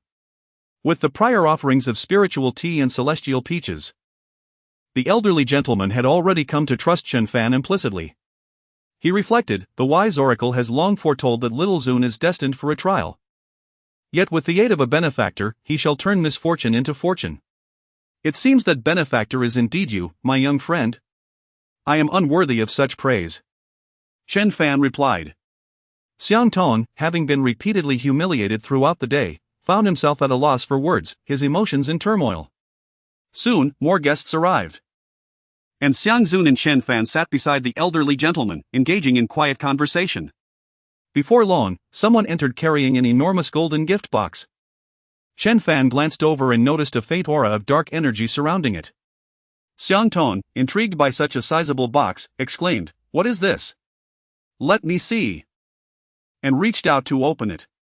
"Stop." Suddenly, Chen Fan and an unremarkable middle-aged man standing behind the old gentleman spoke in unison to halt the proceedings. They exchanged glances and nodded, then approached the vicinity of the ornate gift box simultaneously. The middle-aged man, standing approximately 5 feet 7 inches tall and clad in the attire of a retainer, inquired, "Brother Chen, what do you believe this to be?" Chen Fan replied, "It must be a lethal poison. Once opened, the toxins would spread, claiming at least half of those present in the hall." The old gentleman's expression shifted dramatically. "What?" The middle-aged man, his demeanor grave, remarked, "The adversary is clearly aware that this item cannot withstand our might, yet they still sent it in. What are their intentions?" Chen Fan utilized his spiritual sense to probe the box, discovering a dense mass of black energy, intertwined with a potent thread of resentment. Contemplatively, he stated, "This substance cannot be forcibly suppressed, otherwise, it will detonate." The middle-aged man was taken aback. "I see. Had it not been for your warning, Brother Chen, I would have surely tampered with it, and that would have been disastrous."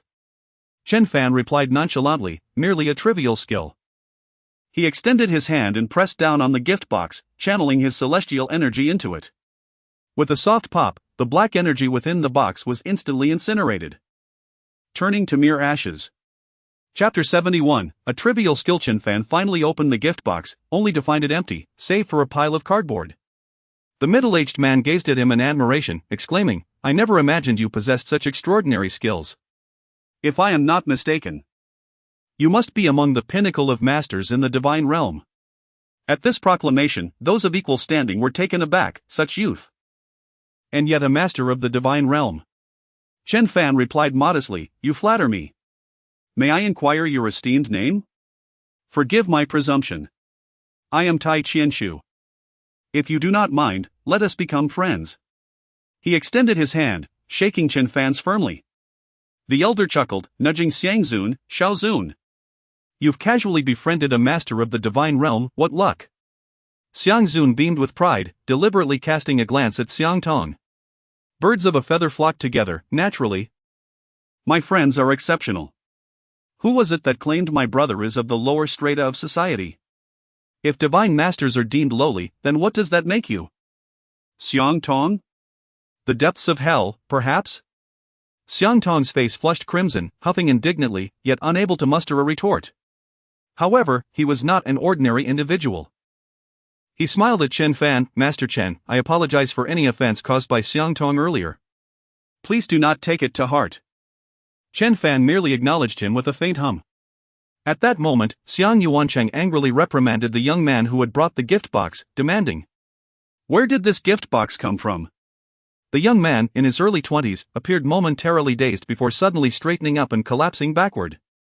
However, in that instant, Chen Fan swiftly moved behind him, placing 2 fingers against his back, channeling his divine energy within.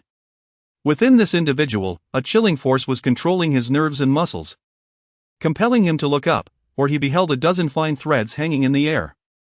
These threads were so delicate that even Chen Fan would have missed them had he not scrutinized closely.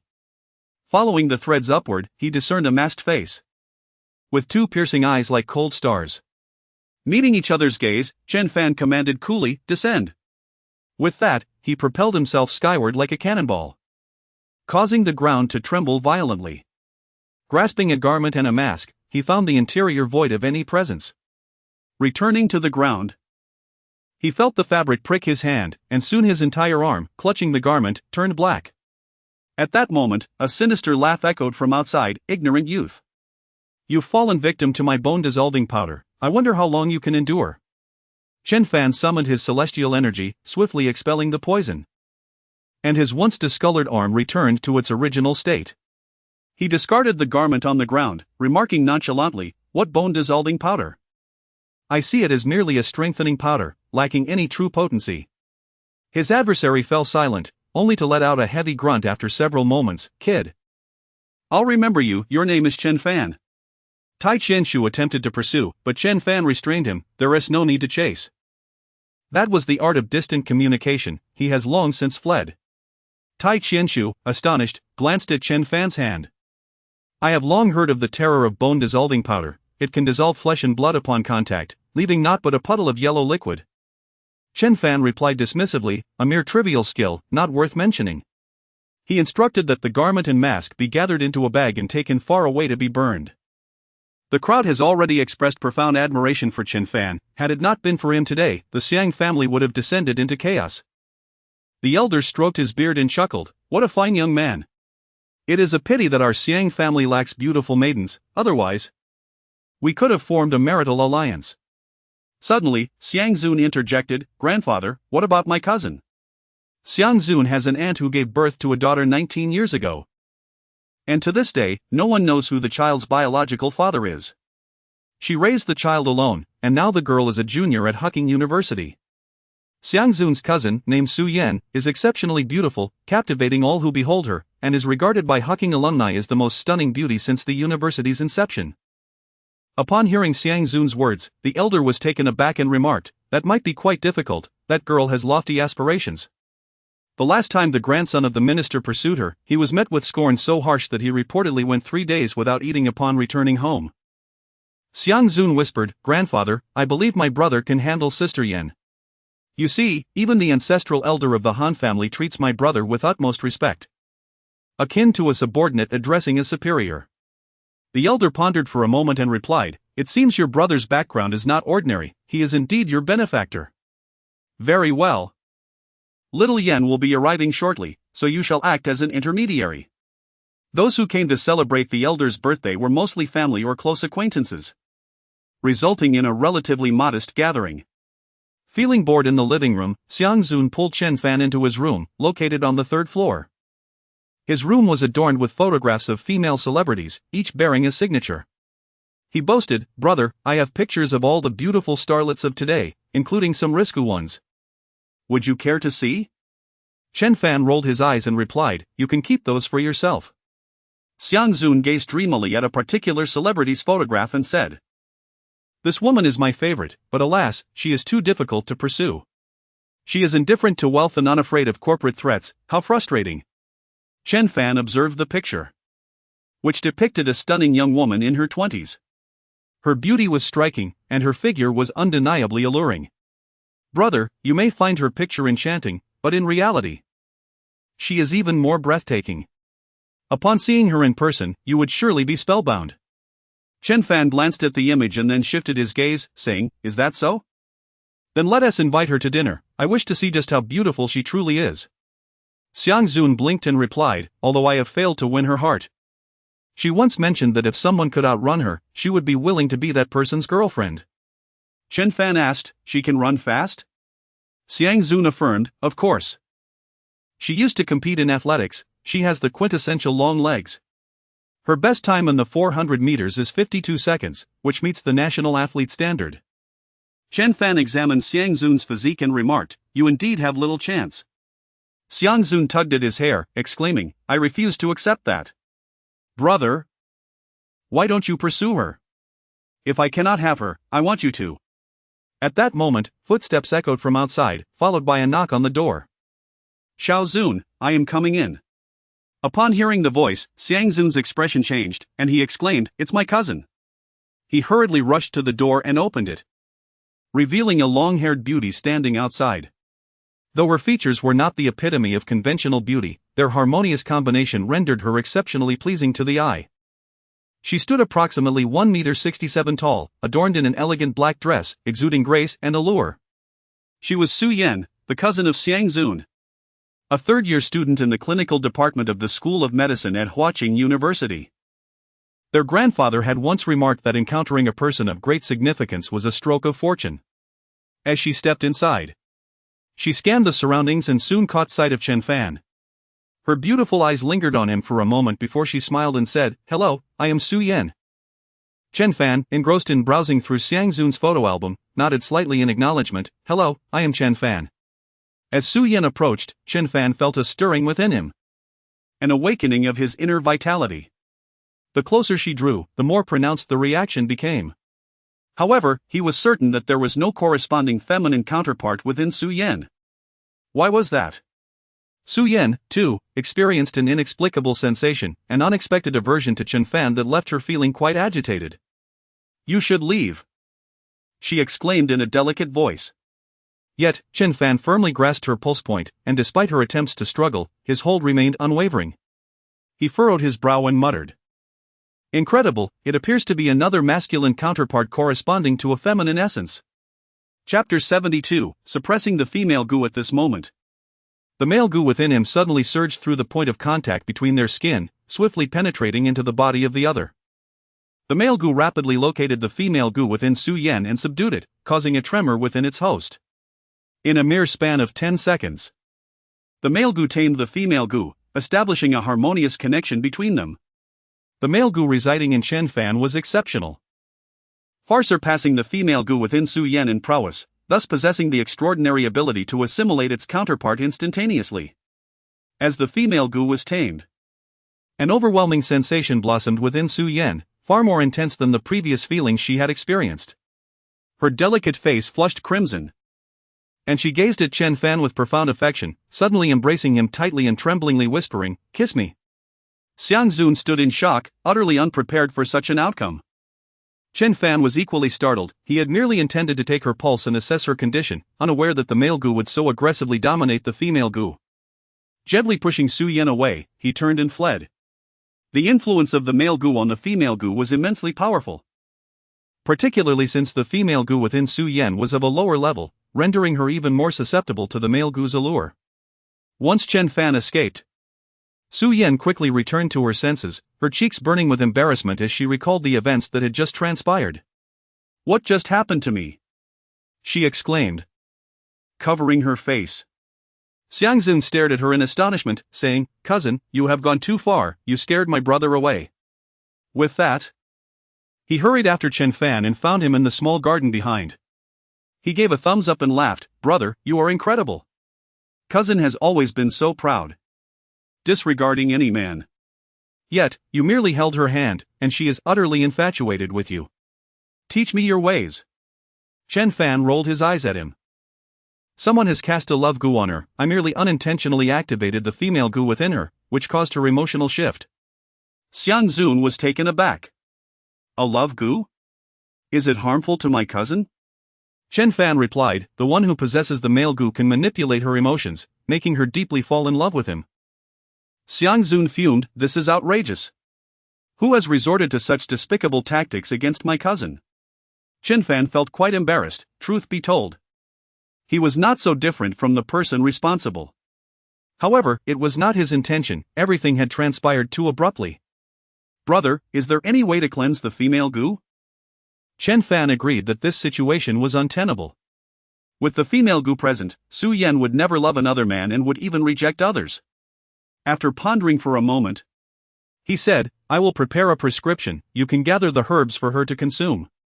After taking 2 doses, the female goo within her will enter a dormant state. When the time is right, I will assist in removing the female goo." "Very well, I will have someone fetch the medicine immediately." Xiangxun sighed in relief. Chen Fan wrote out a prescription for him and remarked, "I cannot meet your cousin for now, I shall take my leave." Xiangxun suggested, "Brother, why not let someone escort my cousin away?" Chen Fan waved his hand dismissively. "No need. I have completed my visit and can take my leave now." Xiangxun added, "Brother, I have a residence in the capital where I often play games during my leisure time. I can have a driver take you there so you can rest." Chen Fan nodded. "That works." Thus, he bid farewell to the elderly gentleman and took a seat in the vehicle driven by the esteemed driver. En route to a nearby estate. During the ride, he idly scrolled through his phone. A chat group that had been dormant for over 6 months erupted with hundreds of messages, piquing his curiosity. This was an alumni group from his university, comprising not only current students but also many seniors who had graduated years prior. "Dear alumni, I find myself in a bit of trouble. Is there anyone who could assist me?" The first to speak was someone that Chen Fan did not recognize, a girl with a ponytail, whose nickname was Xiao Tuan Tuan. To his surprise, as soon as her message was sent, a flurry of male alumni began to offer suggestions. The young woman explained that she was currently interning at a Fortune 500 company, performing exceptionally well, and barring any unforeseen issues, she should be able to secure a permanent position. However, her immediate superior had been persistently harassing her. And recently his behavior had escalated to the point where he would summon her alone into his office and make unwelcome advances. Although she contemplated reporting him, she feared that it might jeopardize her chances of being retained. She was now in distress, yearning to escape this company, yet reluctant to abandon such a promising job. The male alumni's suggestions varied widely. Some urged her to report the incident, others mentioned connections with the company's manager for inquiries, while some advised her to endure the current turmoil for a while. Chen Fan had initially intended to merely observe the unfolding drama, but unexpectedly, someone in the group tagged him, saying, "Chen Fan, what do you think?" The person who tagged him was none other than Luo Jinfeng, with whom he had a contentious relationship. Chen Fan frowned slightly, initially reluctant to engage with this individual, but then reconsidered, perhaps he did indeed have a solution. He recalled a conversation with Xiangxun, mentioning that the owner of the Fortune 500 company had once sought the blessings of the Xiang family in the capital. Thus, he replied, "Leave this matter to me." The moment he uttered these words, the entire group fell silent.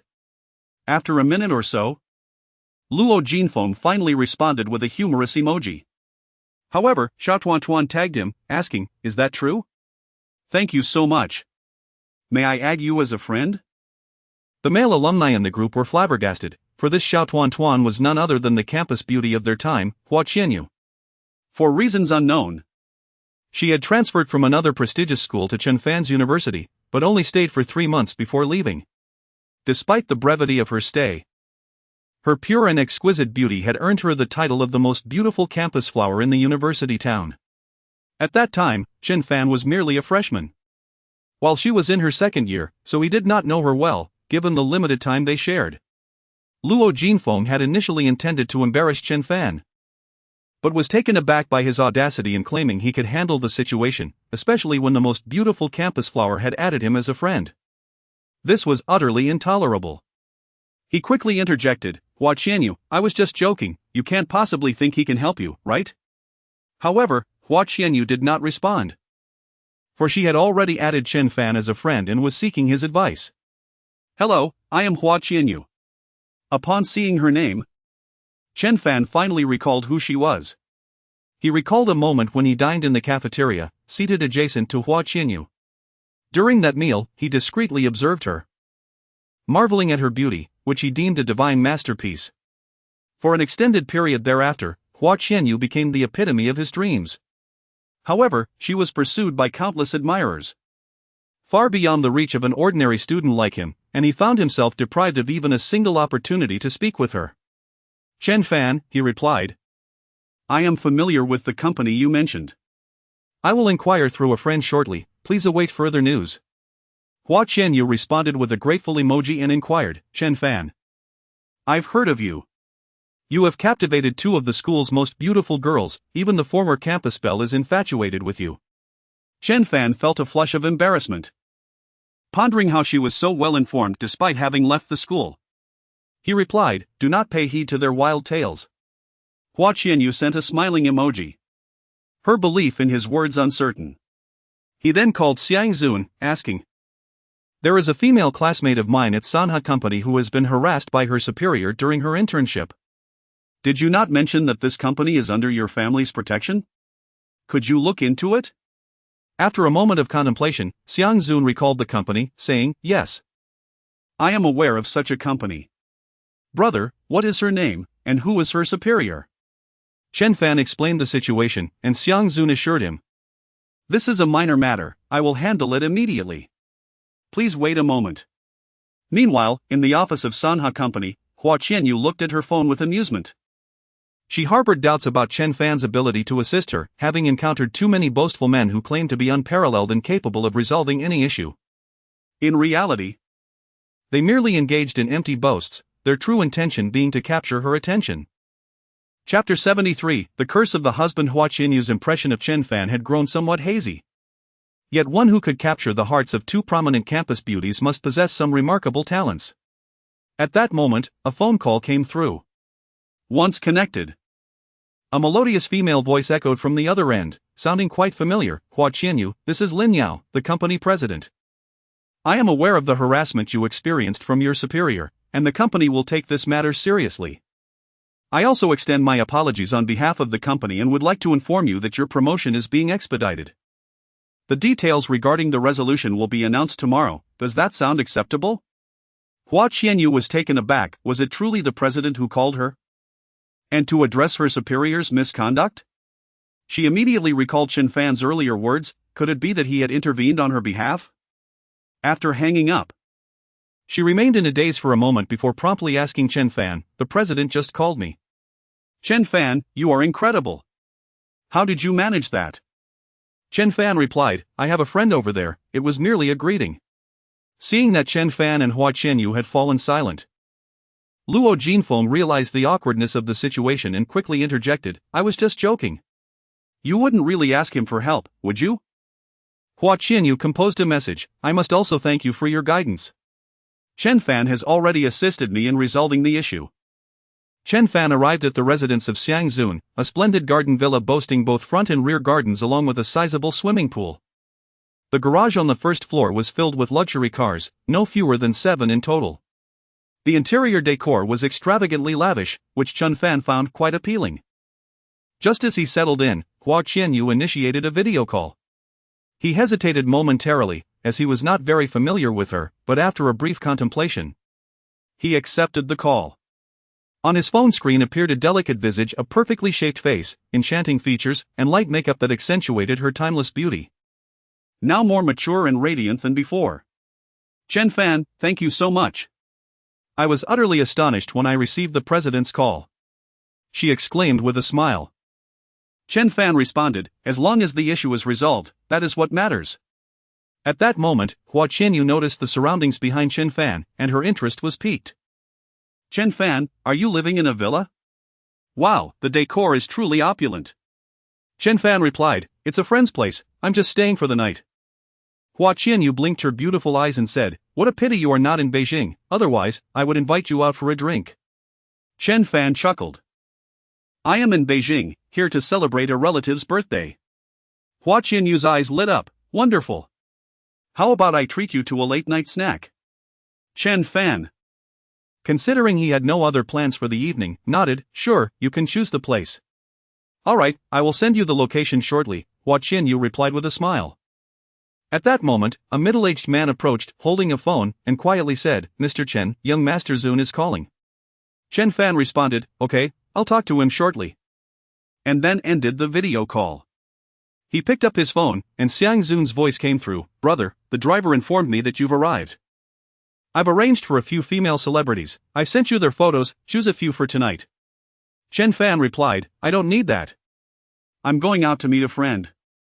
Xiang Zun's interest was piqued, oh really? Is your friend male or female? Are they significant to you? Chen Fan responded. Just enjoy your birthday banquet. Understood, I won't disturb you any further, brother. With a sense of resignation, Chen Fan terminated the call and returned the phone to the driver, instructing him to take him to a specific location. Huaxia had already sent the address. It was quite distant, requiring a half-hour drive. She had carefully selected this restaurant, believing its cuisine to be delightful, though the crowd was often overwhelming, necessitating a wait in line. Thus, she had arrived early to secure a queue number. Huaxia had meticulously applied her makeup, her lips a striking red and her brows elegantly arched. She adorned herself in her favorite attire, which accentuated her flawless figure while maintaining an air of sophistication. After a 20-minute wait, a table finally became available, and she promptly claimed it, using her phone to place an order. Turning to Chen Fan, she inquired, I've arrived first. Is there anything you wish to eat? I can order for us. Chen Fan replied, order whatever you like, I'm fine with anything. I'll be there shortly. In about 3 minutes. As Huaxia diligently perused the menu, Chen Fan arrived sooner than anticipated. She quickly stood to greet him, a smile brightening her face. You arrived quite swiftly, please, have a seat. The restaurant's ambience was rather ordinary, with tables closely packed together, and the noise level was considerable. Chen Fan, however, seemed unperturbed as he settled across from her, complimenting, you remain as beautiful as ever. Huaxia smiled modestly in response, thank you. She observed Chen Fan, noting his distinctly appealing aura, imbued with masculinity. Her gaze was drawn to his wrist, where a watch worth over 400,000 was displayed. Its blue dial crafted from exquisite gold was remarkable. The watch had been a gift from Tang Rou, and Chen Fan was unaware of its value. He simply wore it because he found it aesthetically pleasing. Yet, Huaxia, well-versed in luxury, recognized its worth instantly. Recalling the villa she had seen earlier, Huaxia concluded that Chen Fan was now a man of considerable wealth. No wonder he could assist her. Surely, someone influential enough to affect her CEO would possess a fortune in the billion range. A wave of anxiety washed over her. Had she truly invited a billionaire to dine in such a modest establishment? Was it too presumptuous? At that moment, the driver entered, clad in a gray jacket and standing with impeccable posture. He approached quietly, asking, Sir, I inquired, and there is a private room available on the second floor. Would you like me to arrange it? Chen Fan nodded, yes, please make the arrangements. The driver stepped aside to make a call, and soon the manager hurried over. Bowing respectfully, I apologize, but the private room upstairs is ready, please follow me. Chen Fan acknowledged with a nod, thank you. The second floor had limited private rooms, and theirs was modest in size yet well decorated, complete with a dedicated server attending to their needs. Huaxia cautiously asked, Chen Fan, who was that person earlier? Chen Fan explained, he is a friend driver, he likely knows the owner here. Huaxia responded with a hint of admiration, your friend seems quite influential. Their conversation drifted to shared memories from school, gradually easing the atmosphere. Suddenly, Huaxia posed a question, Chen Fan, do you believe in fate? Chen Fan chuckled. What brings this on all of a sudden?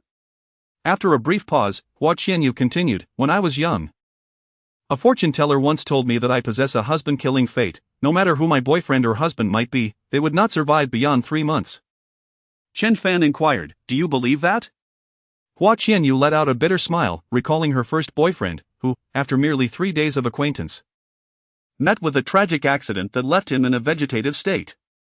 Her second partner, after a month of companionship, was diagnosed with a terminal illness. Since then, she has refrained from pursuing romantic relationships, fearing that she might bring misfortune upon others. She raised a beer, downing it in one swift motion. Her delicate face tinged with a subtle flush. Within Li Xuangan's lineage, there exists an understanding of fortune-telling. And he remarked that it could possibly be a mere coincidence. Allow me to calculate your fate. Huaxia was taken aback and inquired, you can read fortunes too? With a hint of knowledge, Chen Fan replied, and then asked for her birth date and the direction of her birthplace. After a moment of calculation, a peculiar expression crossed his face. He had discovered that Huaxia was destined to bring demise to 10 men in her lifetime, a fate exceedingly rare among women, with odds of 1 in a million. However, if someone possessed sufficient fortitude to endure 100 days without illness or injury, they could alter her destiny, transforming her from a bearer of misfortune into one who brings prosperity. Noticing Chen Fan's unusual demeanor, Huaxia anxiously asked, what does it mean? Am I truly fated to bring misfortune to men? Chapter 74, The 100 Days Girlfriend. After much hesitation, Chen Fan resolved to speak the truth. Indeed. You possess a fate that brings misfortune to men, and throughout your life, you will bring calamity to 10 men. Huaxia's face paled as she replied, so? My life is doomed. Chen Fan, feeling a pang of compassion, responded, it is not without a solution. You must find a man with a resilient fate. If he can survive by your side for 100 days, your destiny will be altered. Once your fate is transformed, you will be a woman who brings prosperity to her husband, and whoever you marry will flourish. Huaxia offered a bitter smile. But where can I find a man with such resilience? Chen Fan also felt troubled. Even if such a man existed, he might not be willing to take the risk. Huaxia poured herself another glass of beer, forcing a smile as she said, honestly, being alone isn't so bad. I can live without a man. As she prepared to down the drink, Chen Fan gently restrained her hand, saying, do not drink anymore, let me think of another solution. Huaxia replied indifferently. What solution? Do you dare to be my boyfriend? The unexpected proposition stirred something within Chen Fan. With his celestial power, he was unafraid of the repercussions. If he could endure for 100 days, her fate would surely change. Huaxia, I can assist you. But you must agree to be my girlfriend for 100 days. During this time, you cannot be away from me for more than 3 days. In other words, you must appear by my side at least once every 3 days. After 100 days, as long as I remain unscathed, you shall become a woman who brings good fortune to her husband. Huaxia stared at him in disbelief. Chen Fan, are you truly willing to take this risk for me? Chen Fan replied with a smile, I possess a strong fate, I am not afraid. Huaxia felt deeply moved. Aware that as a woman who brings misfortune to men, others avoided her like the plague, yet here was Chen Fan, willing to help her. However, after a moment of inner conflict, she gently shook her head, Chen Fan, thank you, but I cannot put you in danger. Chen Fan reassured her, rest assured. I will be fine. It is merely 100 days, consider it a brief respite. Despite his words, Huaxia continued to shake her head. I cannot allow you to take such a risk. If I suffer alone, that is one thing, but I have no right to involve you. Just as Chen Fan was about to explain further, Huaxia drank the beer, her cheeks flushing even more. After consuming 2 bottles, it became evident that her tolerance was quite low, her tongue felt heavy, and her face was flushed as she exclaimed, living alone is perfectly fine. I have no need for a stinky man. Chen Fan could only smile wryly in response, very well, it shall be just you. They had barely touched their meal when he helped Huaxia back to the car, then inquired about her residence. However, once in the car, She leaned her head to the side and fell asleep. Unable to ascertain her address, Chen Fan decided to take her to Xiang Zun's residence, intending to return her home once she regained consciousness the following day. Upon reaching the residence, he carried Huaxia to the bedroom, removed her shoes, and tucked her in with a blanket. Just as he was about to leave, she suddenly began to sob softly, clearly distressed by a troubling dream. Chen Fan sighed and approached her, gently patting her back to soothe her emotions. To his surprise, Huaxia clung to his arm, refusing to let go. With no other choice, Chen Fan sat beside her, allowing her to hold on throughout the night, while he lay beside her, resting. The following morning, shortly after 5, Huaxia's intoxication finally subsided. As she opened her eyes, she beheld Chen Fan, whose arm was draped around her. Startled, she remained still, inhaling the man's scent, her gaze becoming somewhat dreamy. It had been over a year since she had been alone with any man, and the sense of security she felt at that moment was something she deeply yearned for. Yet, she felt unworthy of it, burdened by her fate of bringing misfortune to men. Pressing her face against Chen Fan's shoulder, she inhaled deeply. Rather than the typical scent of a man, Chen Fan exuded a refreshing fragrance. Chen Fan, awakening, inquired, "You're awake?" Huaxia quickly sat up, feeling a bit embarrassed as she tousled her disheveled hair, asking, "Where are we?" "My friend's home." "You were intoxicated last night, and I had no idea where you lived, so I brought you here." Feeling awkward, Huaxia replied, "I apologize for the trouble." "Not at all.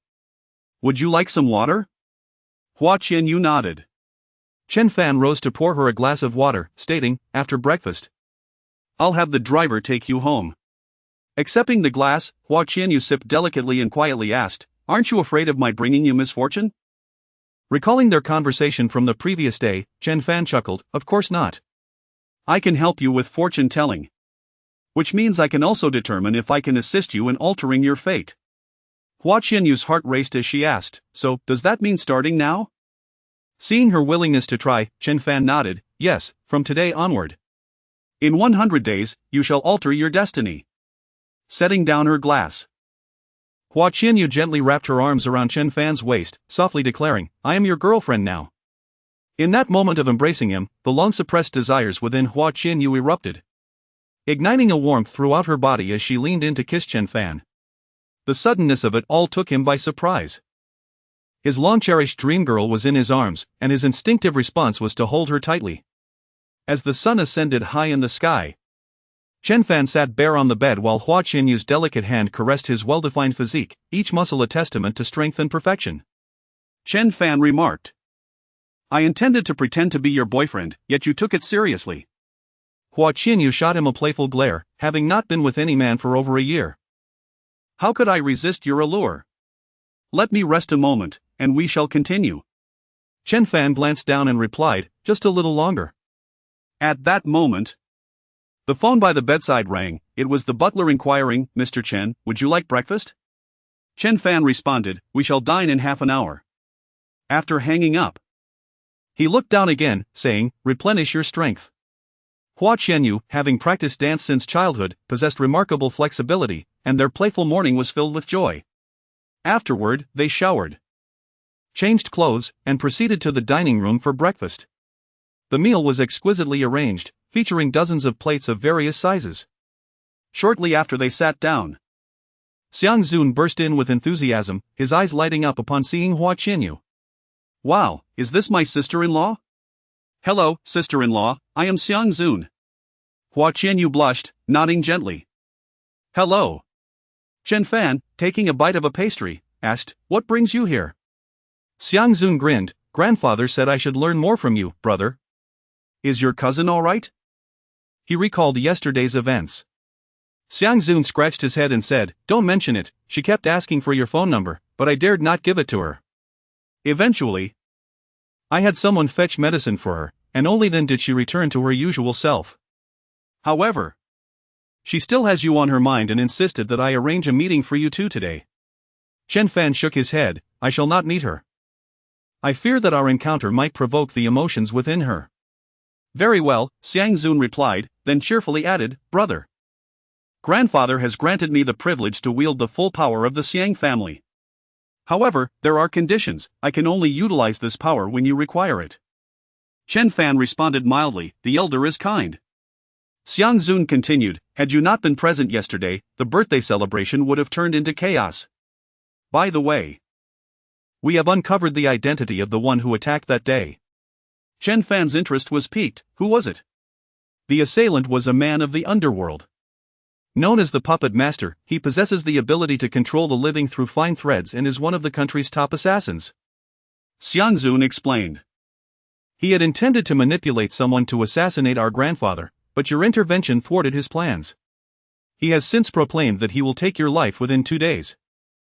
Chen Fan sneered, how intriguing, I shall await his arrival. Chapter 75, The Human Skin Strategist Xiang Zun, we have yet to ascertain who orchestrated this. But few dare to provoke my family.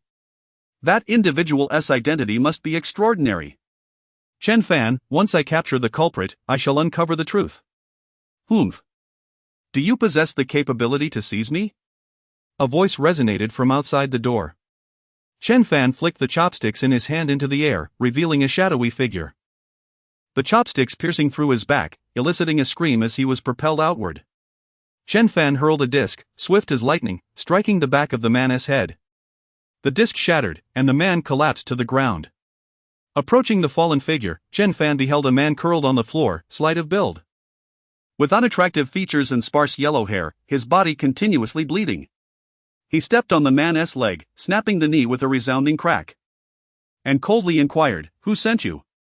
This man was none other than the puppeteer, who cried out in agony, gritting his teeth, there are rules in our trade. I will not divulge. Chen Fan pressed his hand against the puppeteer's spine, his divine energy coursing through the nerves, inflicting a pain 100-fold greater than before. Yet the man could not lose consciousness, emitting screams akin to that of a slaughtered pig. I will reveal that it was the strategist who commanded me. He proclaimed loudly. Chen Fan turned to Xiang Zun, who is the strategist? Xiang Zun's expression darkened considerably as he replied softly, the strategist is a trusted individual of my grandfather, advising our family and managing a significant portion of our affairs. How could he betray the Xiang family? At that moment, Xiang Zun's phone rang. He answered. And the voice of the elder emerged, solemnly stating, Little Zun, the strategist is dead. Xiang Zun was taken aback, grandfather, how did the strategist meet his end? The elder sighed, he was murdered. His skin was flayed, and his visage is unrecognizable. Unable to identify him, we conducted a DNA test, and he is indeed the strategist. Xiang Zun relayed the circumstances, and the elder responded with a cold laugh, it seems someone intends to target the Xiang family. We possess too many resources. And countless envy are standing. Xiang Zun, grandfather, what should we do now? The elder replied, summon Chen Fan, he may discern how the strategist perished. Xiang Zun nodded, understood. I shall go at once. Upon hanging up, Chen Fan had comprehended the conversation fully. He turned to Huaxia, I have matters to attend to, you may return first. Witnessing Chen Fan's ruthlessness and skill, Huaxia was deeply astonished, and she gently nodded, very well. I shall call you later. After arranging for a driver to take Huaxia home, Chen Fan rendered the puppeteer unconscious and handed him over to the Xiang family for handling.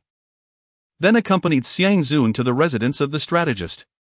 The strategist had attended a birthday banquet the previous day, where Chen Fan had seen him, but now. Upon his return, the strategist lay before him as a bloodied, skinless corpse. He observed the body for a moment and checked the pulse. Xiang Zun's eyes widened, brother. Do the dead still have a pulse? Chen Fan, after death, residual energy within the body manifests as a corpse pulse, which can be utilized to determine the cause of death. After a moment, he withdrew his hand, wiped it with a damp cloth, and stated he was killed by a heavy-handed technique, experiencing great suffering before death, having been flayed alive. He succumbed around 2 o'clock yesterday afternoon. I suspect that the military strategist mentioned by the puppeteer is merely a guise adopted by the skinning killer. In an instant, Xiang Zun comprehended the implications and remarked, so? The military strategist at the birthday banquet was an imposter, masquerading as the skinning murderer. If my grandfather was assassinated that day, then the one controlling the Xiang family is that false military strategist. Chen Fan nodded in agreement, that seems to be the case. However, The assassin did not anticipate my presence at the scene, leading to the puppeteer's failed assassination attempt. Xiang Zun swiftly reported the situation to the elder, who fell into deep contemplation upon hearing the news. He stated, "Very well, you and Chen Fan may return, others will take care of matters there." Before departing, Chen Fan took a small portion of fat from the corpse and placed it into a small pouch. At the Xiang residence, the elder furrowed his brow at Long Chen. The Xiang family is a formidable entity, and even large families like the Song clan must rely on the Xiang family for survival. Few dare to challenge the Xiang family. But who could that individual be? With all the core members of the Xiang family present, Xiang Longchen held discussions with them but could not devise a solution. For after all, these were matters of the underworld, and they were not people of such a realm. Chen Fan arrived at the Xiang family estate, where Xiang Longchen greeted him with a smile. "Young Master Chen, thank you for your efforts." Chen Fan responded, "It was nothing significant." Xiang Zun inquired, "Grandfather, can we ascertain who is targeting the Xiang family?" Xiang Longchen shook his head, "It remains unclear, we cannot make a judgment at this time. Unless we can locate the individual impersonating the military strategist. Chen Fan offered, "I can give it a try." Xiang Longchen's face brightened, "Does young Master Chen have a plan?" Chen Fan requested a specially crafted incense stick, one that cost a fortune and was not accessible to the average person. Upon receiving the incense, he wrapped the fat from the corpse with iron wire around its exterior and then ignited it. A plume of smoke ascended as he summoned his mystical energy and recited an incantation. This was a tracking spell passed down from Li Xuangan's memory, capable of communicating with the deceased through the oil residue on their bodies. The perpetrator, having taken human skin, would be imbued with resentment, thus allowing this method to trace the killer. With the incense in his left hand, the smoke drifted towards the southwest. He immediately dashed out of the parlor, following the direction of the smoke, while the Xiang family hurriedly dispatched others to keep pace. Exiting the confines of the Xiang estate, he leaped effortlessly onto the rooftops, ultimately landing in a narrow alley. The alley was so constricted that even vehicles could not pass through. The smoke drifted straight ahead, toward a black door. Chen Fan accelerated, leaping over the doorframe and landing in the courtyard. Subsequently, he expanded his consciousness to envelop the entire area. The door burst open with a resounding crash, and a figure charged towards him. Chen Fan activated his divine energy, sidestepping several meters, while the figure rushed into the house. Inside, a middle-aged man was crouched, attempting to escape through the window. Chen Fan, with astonishing speed, closed the distance in an instant, delivering a powerful strike. The man had no time to evade and was struck on the back, yet managed to slip outside. Chen Fan punched through the wall, creating an opening, and seized the man by the neck, pulling him back inside. The middle-aged man was bloodied and pale. With his neck in a vice-like grip, he was entirely immobilized, forced to glare at Chen Fan. "Disguising as a skinning killer, you must not be an unknown figure. Speak, who are you, and who sent you?" The middle-aged man coldly remarked, "I shall not utter a word." Chen Fan replied, "It matters not if you remain silent, I shall compel you to speak." With a swift strike, he rendered the man unconscious and proceeded to carry him back to the estate. He was confident that, even without direct intervention, the Xiang family possessed myriad methods to extract information from this individual. Upon depositing the man in the living room, Xiang Longchen rose and inquired, "Young Master Chen, is it he who has slain our strategist?" Chen Fan produced incense, its smoke curling around the prostrate figure, lingering in the air. Xiang Longchen spoke gravely, "Take him to the back for interrogation, we must uncover who orchestrated this deed." After the man was escorted away, Xiang Longchen expressed his regret, "I am ashamed. After years of the Xiang family's endeavors in the capital, it takes your intervention to identify the true culprit." Chen Fan replied, "Given that the adversary came prepared, it is not surprising that we could not uncover the truth earlier." After conversing in the living room for a while, a bloodied middle-aged man emerged half an hour later and whispered something into Xiang Longchen's ear. Xiang Longchen's face remained impassive as he instructed Xiang Zun, "Take young Master Chen for a stroll around the capital, and remember to return home for lunch." Chapter 76, The Seven-Star Dragon Nurturing Cave. Xiang Zun nodded in agreement, taking Chen Fan by the hand as they made their way outside. Once they stepped out, Chen Fan inquired, "Have they found anything?" Xiang Zun replied, "Perhaps. Based on my understanding of my grandfather, if he remains silent, it signifies that the identity of the other party is of considerable importance." After pondering for a moment, Chen Fan suggested, "You should return. If anything arises, contact me promptly. I will head back to your residence." Xiang Zun found this reasoning sound and responded, "Very well. I shall return." He then instructed the driver to take Chen Fan back. In the car, Chen Fan opened his phone, only to discover that the alumni group had erupted in activity, with dozens of messages directed at him. Startled, he wondered what had transpired. After sifting through numerous pages of chat history, he stumbled upon a selfie posted by Huaxia, who appeared charming and delightful. However, the backdrop of the photo featured Chen Fan himself, dining. Chen Fan noticed comments from Tang Rou and He Mengyan, which left him feeling overwhelmed. Upon clicking on Tang Rou's message, he found she had shared the photo along with a simple question mark. He Mengyan, not sharing a photo, merely commented, "Are you the flower collector?" Chen Fan let out a wry smile and decided to call Tang Rou. On the other end, Tang Rou's voice was calm as she asked, "Fan Ge, where are you?" "In the capital," he replied. "The person in that photo is indeed me." He then explained Huaxianyu's situation, stating, "I happened to encounter her and shared a meal. Upon learning of her plight, I momentarily softened and offered assistance." Had anyone else provided such a rationale, Tang Rou would have been skeptical. However, she believed Chen Fan's words and couldn't help but express her concern. "Fan Ge, doesn't this mean she has a hold over you? You won't come to harm, will you?" Chen Fan chuckled, "How could anything happen to me? Once 100 days pass, she will be free of any issues."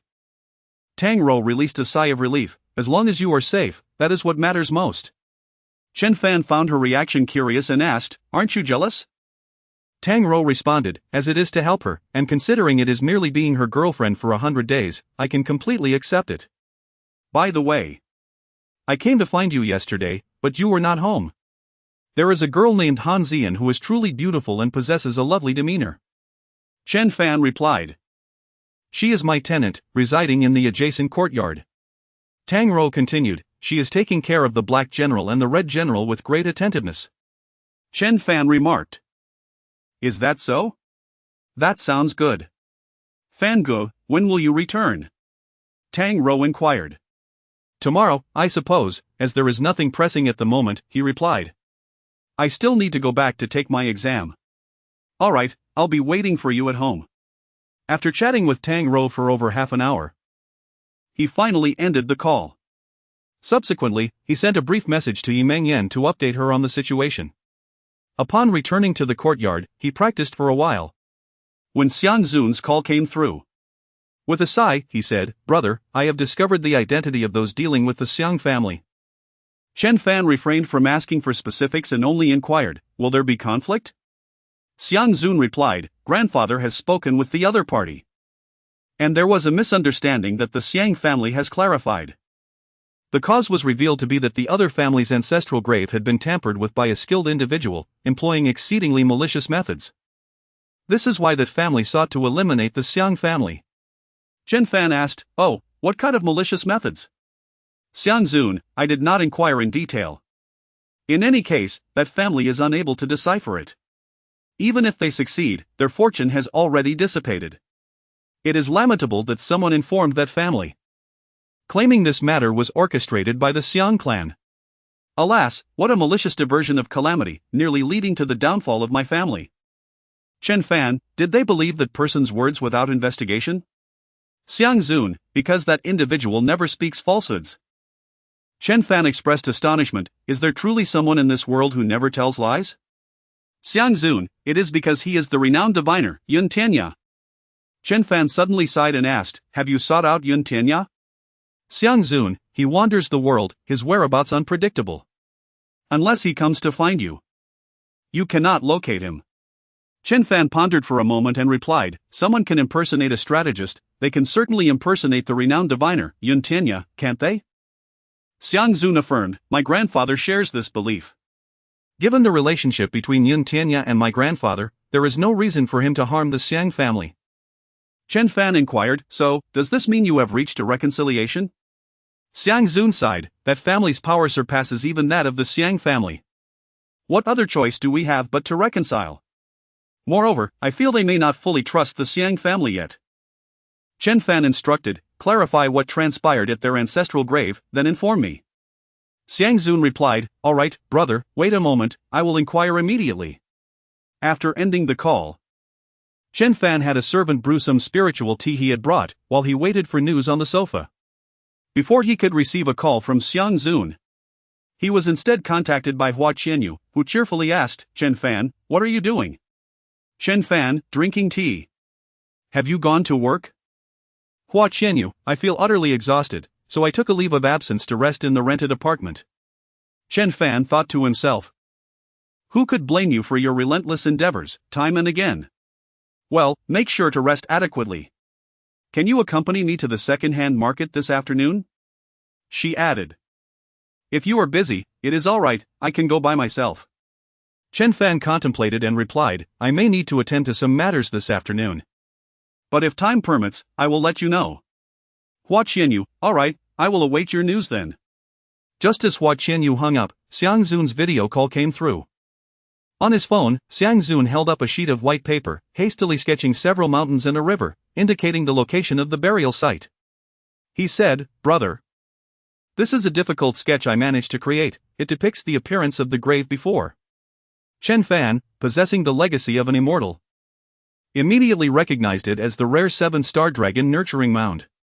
Those who obtain this site can nurture a small dragon over 50 years, leading their descendants to high-ranking positions. After 100 years, a great dragon, resulting in nobility, and after 300 years, a true dragon, from which an emperor shall surely arise among their descendants. However, while the 7-star dragon nurturing mound is indeed rare, it is also susceptible to destruction and difficult to sustain for a century, let alone 300 years. Fortunately, this family has had good fortune, as their ancestral grave has existed for at least 120 years. Xiang Zun produced a second sheet of paper, on which several mountain peaks and locations within the river were marked with arrows. He explained, the positions indicated by these arrows have been drilled into several meters deep, where the corpses of the deceased have been poured in. The essence of the deceased has seeped into the earth, thereby disrupting the feng shui of the burial site. Chen Fan gazed at the arrows, calmly stating, the adversary is a master. He has harnessed the malevolent energy of the corpse oil to attract vengeful spirits, transforming a once auspicious 7 stars dragon raising formation into an exceedingly perilous 7 stars fatal formation. The descendants of the deceased have been suffering, with one perishing every half year and several others gravely ill. Xiang Zun quickly interjected, indeed. 2 from that family have already died, and 5 are ill. My grandfather mentioned they are preparing to relocate the grave. Chen Fan replied, it is said that wealth cannot be derived from moving graves, should they disturb the burial site. Their fortunes will plummet, leading to a drastic downfall. Xiang Zun remarked, yet this individual understands the risks, however. Preserving the family legacy may seem preferable to watching them die one by one. Chen Fan stated, there is indeed a method to resolve this. Xiang Zun's eyes lit up with curiosity, brother, do you possess a solution? Chen Fan instructed, you must procure the following items, 9 black roosters aged 3 years or more. Half a pound of tears from a yellow cow, 5 pounds of rhino horn powder, 15 pounds of sulfur powder, 7 pounds of mercury, 6 pounds of cinnabar, and 100 pounds of the urine of a 7-year-old boy. Once you have gathered these, contact me. Xiang Zun hurriedly took note and inquired, brother, should I inform that family as well? Chen Fan responded, simply tell them that you have found someone capable of resolving their predicament, but the individual requires certain items. Xiang Zun, intrigued, asked, what items? Chen Fan replied, their ancestral grave has nurtured the dragon for 2 generations, thus, they must possess a treasured heirloom. You shall convey that I require their most precious possession. Chapter 77, The Golden Cat. Xiang Zun scratched his head and said, brother, if I say it like this, that family will know what to take. Chen Fan replied, precisely. Xiang Zun nodded vigorously, understood, I will inform Grandpa immediately. He hurriedly hung up the phone, while Chen Fan sipped his tea and glanced at the time. He then sent a message to Huaxia, indicating that he could come over right away. It would take some time for Xiang Zun to gather those items, and that family would also require a while to deliberate before parting with their treasure. Therefore, Chen Fan decided to accompany Hua Qianyu to explore the second-hand market. As lunchtime approached, the two met up, and Hua Qianyu invited him to lunch. They shared a simple bowl of noodles at a noodle shop before heading to the second-hand market. This market is the largest in the capital. Sprawling with a vast array of items for sale, including second-hand furniture, appliances, clothing, as well as antiques and artworks, everything one could imagine. With his hands tucked into his pockets, Chen Fan walked alongside Hua Qianyu along the not-so-spacious path, flanked by various stalls showcasing a plethora of second-hand goods. Chen Fan inquired, "Qianyu, what are you looking to buy?" Hua Qianyu smiled and replied, "I want to hunt for a few second-hand bags and some accessories. These items are quite expensive when new, but much more affordable second-hand." Chen Fan remarked, "You certainly know how to manage your finances." "Of course. I have a small savings goal, aiming to save 600,000 within 5 years, she stated. Chen Fan asked, "What do you plan to save for?" Hua Qianyu lowered her gaze and chuckled softly, "My mother is bedridden. And my father is struggling to care for her alone. I wish to purchase a home in the capital and bring them here to live with me." Chen Fan questioned, "Why not work in your hometown?" Hua Qianyu replied, "I have dreams too. I want to earn more money to buy imported medicine to treat my mother's paralysis." Chen Fan, intrigued, asked, "Can imported medicine really cure her?" Hua Qianyu explained, "There is a medication abroad that has remarkable efficacy, but it's exceedingly expensive. One treatment costs 1 million. My mother's condition is quite severe, requiring at least 5 treatments. Therefore, I must secure a high-paying job and work hard to earn." Suddenly, Chen Fan understood why she was interested in purchasing second-hand bags. After walking a short distance, he abruptly stopped. He had spotted a copper cat displayed nearby, coated in black paint. Its eyes, a stunning blue, were remarkably captivating, making the cat appear vividly lifelike. Thanks to the ocular prowess bestowed upon him by Li Xiangang, Chen Fan's vision was exceptional. He immediately discerned that the cat's eyes were fashioned from a type of gemstone. However, the layer of paint made it challenging to identify. While pondering the material of the cat's body, he reached out to lift it, feeling it weighed roughly 30 pounds, akin to copper. Utilizing his spiritual sense, he quickly realized the cat's belly was hollow, indicating that its density was considerably greater than that of copper. A golden cat, he thought, his eyes lighting up. He turned to Hua Qianyu and said, "Qianyu, this cat is quite impressive, why not consider purchasing it?" Hua Qianyu also found the black cat appealing and reached for it, only to find it unmovable. She laughed, "It's so heavy." "Excuse me, shopkeeper, what is this cat made of, and how much does it cost?" The shopkeeper chuckled. "It's a copper cat, pure copper. 5,800, no bargaining." Hua Qianyu pouted, losing interest in an instant, but Chen Fan grasped her hand and smiled. "Buy it, it's quite nice, and I like it too." Hua Qianyu was momentarily taken aback as she gazed into Chen Fan's earnest eyes. Being an astute girl, she hesitated slightly and said, "Boss, my boyfriend is fond of this cat, but I find it rather expensive." "How about this? I'll take it for 2,800. The boss rolled his eyes in exasperation. "Young lady, copper is worth quite a bit these days. This cat weighs 37 pounds and is such a fine piece of art. It should be at least 4,800.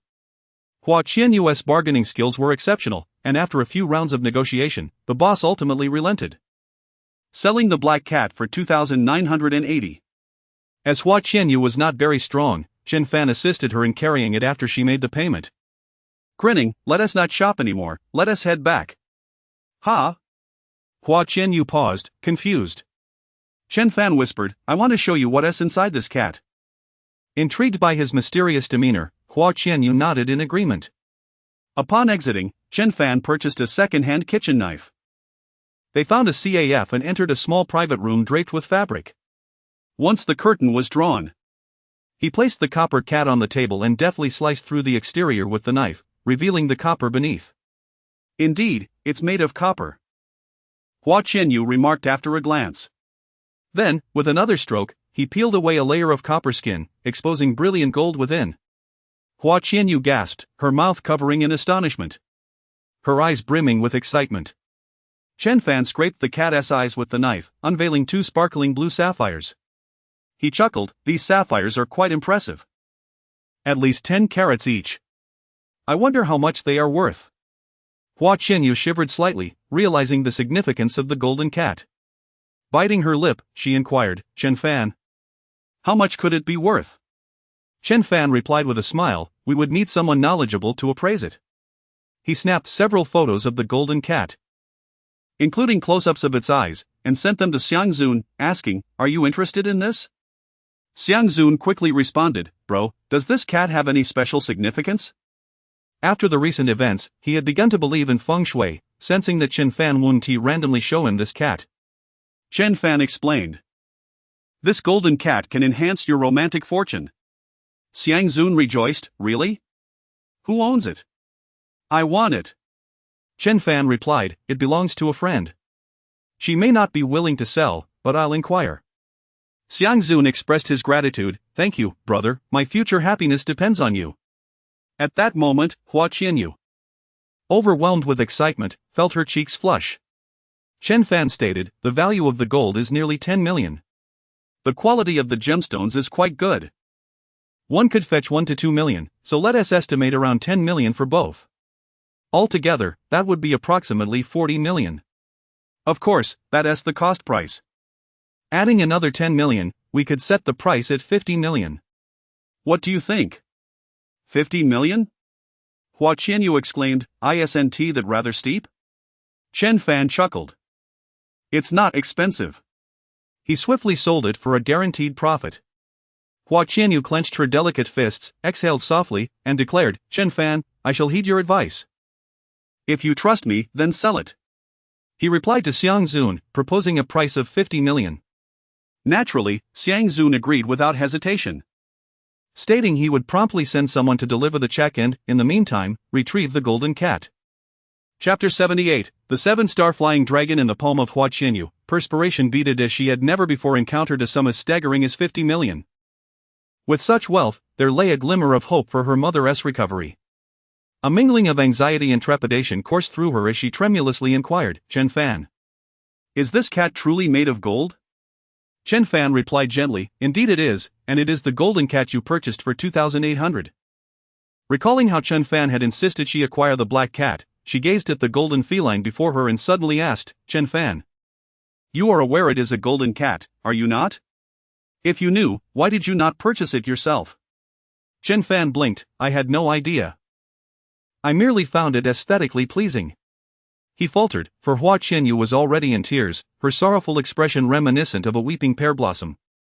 You knew it was a golden cat yet deliberately urged me to buy it. How could your insight be so astute? Weeping, she rose and embraced him tightly, planting a tear-stained kiss upon his lips, which bore a hint of saltiness. Observing her delicate and fragile demeanor, Chen Fan felt a surge of affection swell within him. And he spoke softly, I see you have endured much hardship, this unexpected fortune should provide you with assistance. By the way, my medical skills are quite reasonable. I could visit your home one day to examine your mother and see if there is any potential for treatment. As they lingered in tender closeness, it was not long before Xiang Zun dispatched someone to deliver a check to Chen Fan while retrieving the golden cat. Huaxia exclaimed, Chen Fan, this windfall is your discovery, I cannot claim it all. I shall retain a few million to buy medicine for my mother, the remainder shall be yours. Chen Fan chuckled.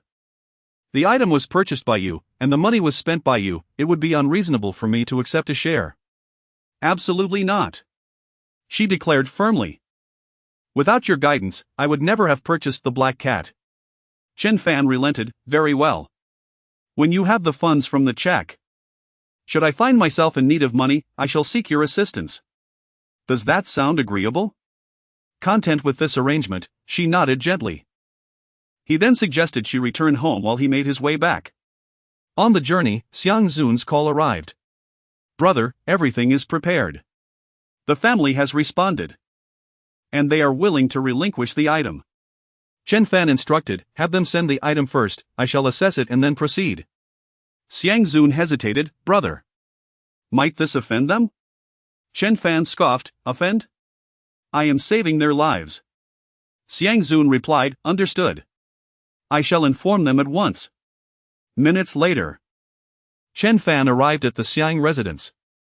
After conversing briefly with Xiang Longchen, a middle-aged man entered, cradling a sandalwood box in his hands. The box was adorned with exquisite carvings and secured with a golden lock. The man had a prominent nose and an imposing presence. He scanned the room and inquired, "Which of you is the esteemed expert?" Xiang Longchen stood, gesturing toward Chen Fan with a serious expression. "This is he." The middle-aged man approached, and Chen Fan remained seated, casually commanding, "Open it." Without a hint of irritation, the man placed the sandalwood box on the table and unlocked the golden clasp with a key. As the box opened, it revealed a humanoid ginseng, its body resembling white jade, adorned with delicate red patterns. Astonishingly, atop the ginseng was a small doll-like face, with eyes and a nose distinctly discernible. Upon encountering the mountain ginseng, Chen Fan was deeply moved, exclaiming, "A millennium ginseng king." The middle-aged man nodded in agreement, saying, "Your discerning eye is commendable." This revered ginseng had been fortuitously obtained by his ancestors during a confrontation with bandits deep in the mountains.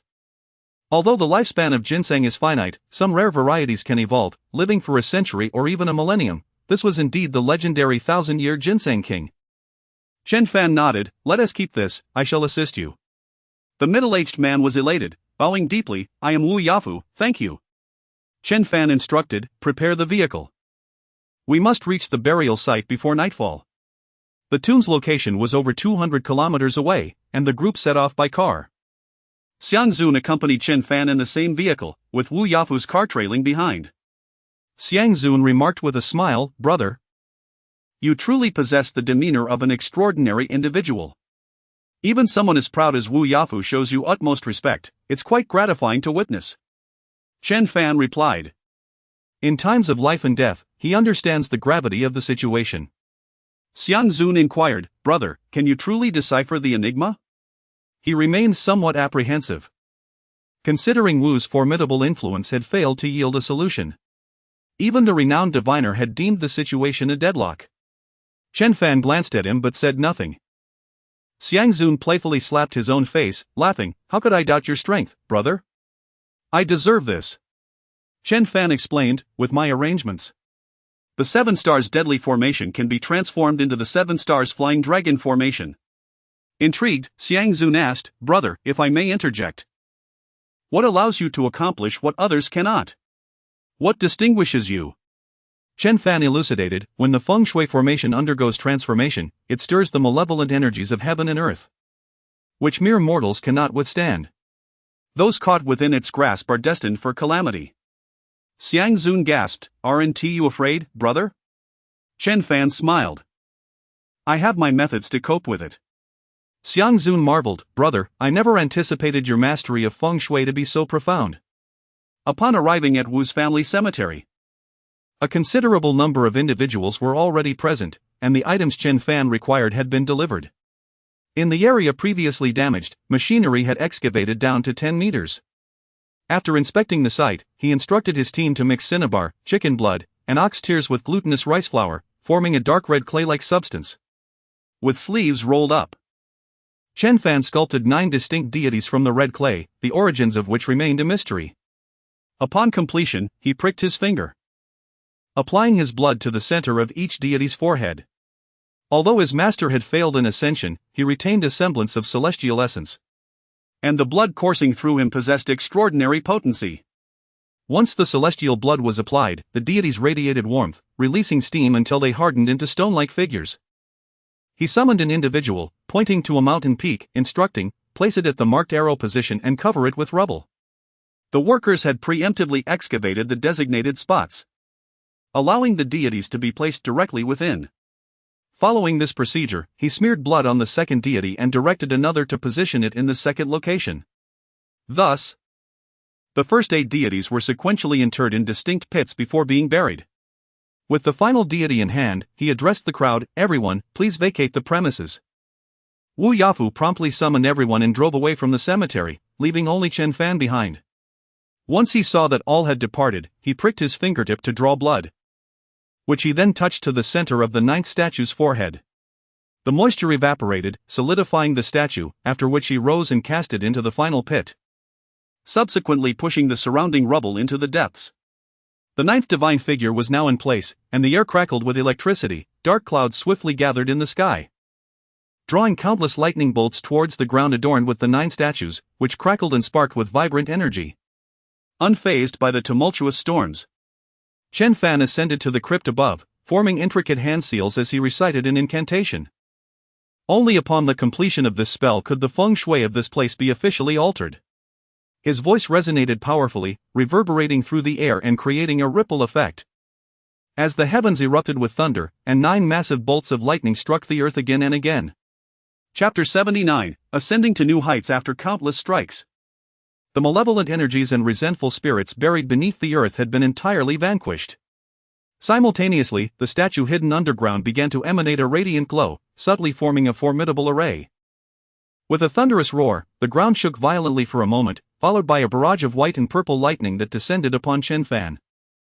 As the electric currents surged through his body, he merely felt a slight warmth and tingling sensation. It is worth noting that his master had once endured the tribulations of heaven, thus, this minor display of lightning paled in comparison to the celestial trials. Soon after, the clouds dispersed and the thunder ceased, restoring tranquility to the surroundings. To the west, a sliver of the setting sun cast its golden rays upon Chen Fan's face, prompting him to squint slightly. Those watching from afar were left utterly astonished, as if witnessing otherworldly prowess. What a breathtaking spectacle! Chen Fan waved at them, and Wu Yafu hurriedly dashed towards the vehicle, being the first to reach him. Upon halting the car, he rushed to Chen Fan's side. As he approached, he suddenly knelt down, pressing his hands to the ground and bowing deeply. "Great benefactor, I, Wu Yafu, shall never forget your immense kindness." Although Wu Yafu did not fully comprehend the events that had transpired, he grasped one crucial fact: Chen Fan had undoubtedly succeeded. The Wu family would not face annihilation. They would not decline into obscurity. "Rise," Chen Fan instructed. "I have taken something from your family, it is only right that I assist you." Wu Yafu stood and inquired, "Sir, has the feng shui of our ancestral grave changed compared to before?" Chen Fan replied, "There are 2 distinctions. First, I have established a wondrous array here. Should anyone attempt to tamper with the Wu family's ancestral grave, they will suffer a backlash from the array and meet their demise by lightning. Second, this array has transformed into the 7 stars flying dragon formation. Its efficacy surpasses that of the 7 stars nurturing dragon formation. Within 10 years, the Wu family shall ascend to new heights, soaring like a dragon in the sky." Wu Yafu was overjoyed. "Your methods are unfathomable, worthy of admiration." Chen Fan said, "Please manage the scene, I must take my leave now." Wu Yafu promptly stepped forward, his expression filled with reverence. "Could you kindly leave a contact number, sir? I would like to extend my greetings to you during future festivals." "Consult with Xiangzun, he is my brother," Chen Fan replied. "Understood. Safe travels, sir," Wu Yafu responded. As Chen Fan entered the car, Xiangzun hopped in beside him and remarked, "Brother, doesn't this seem a bit too generous for the Wu family?" Chen Fan replied, "Within 10 years, the Wu family will bask in glory.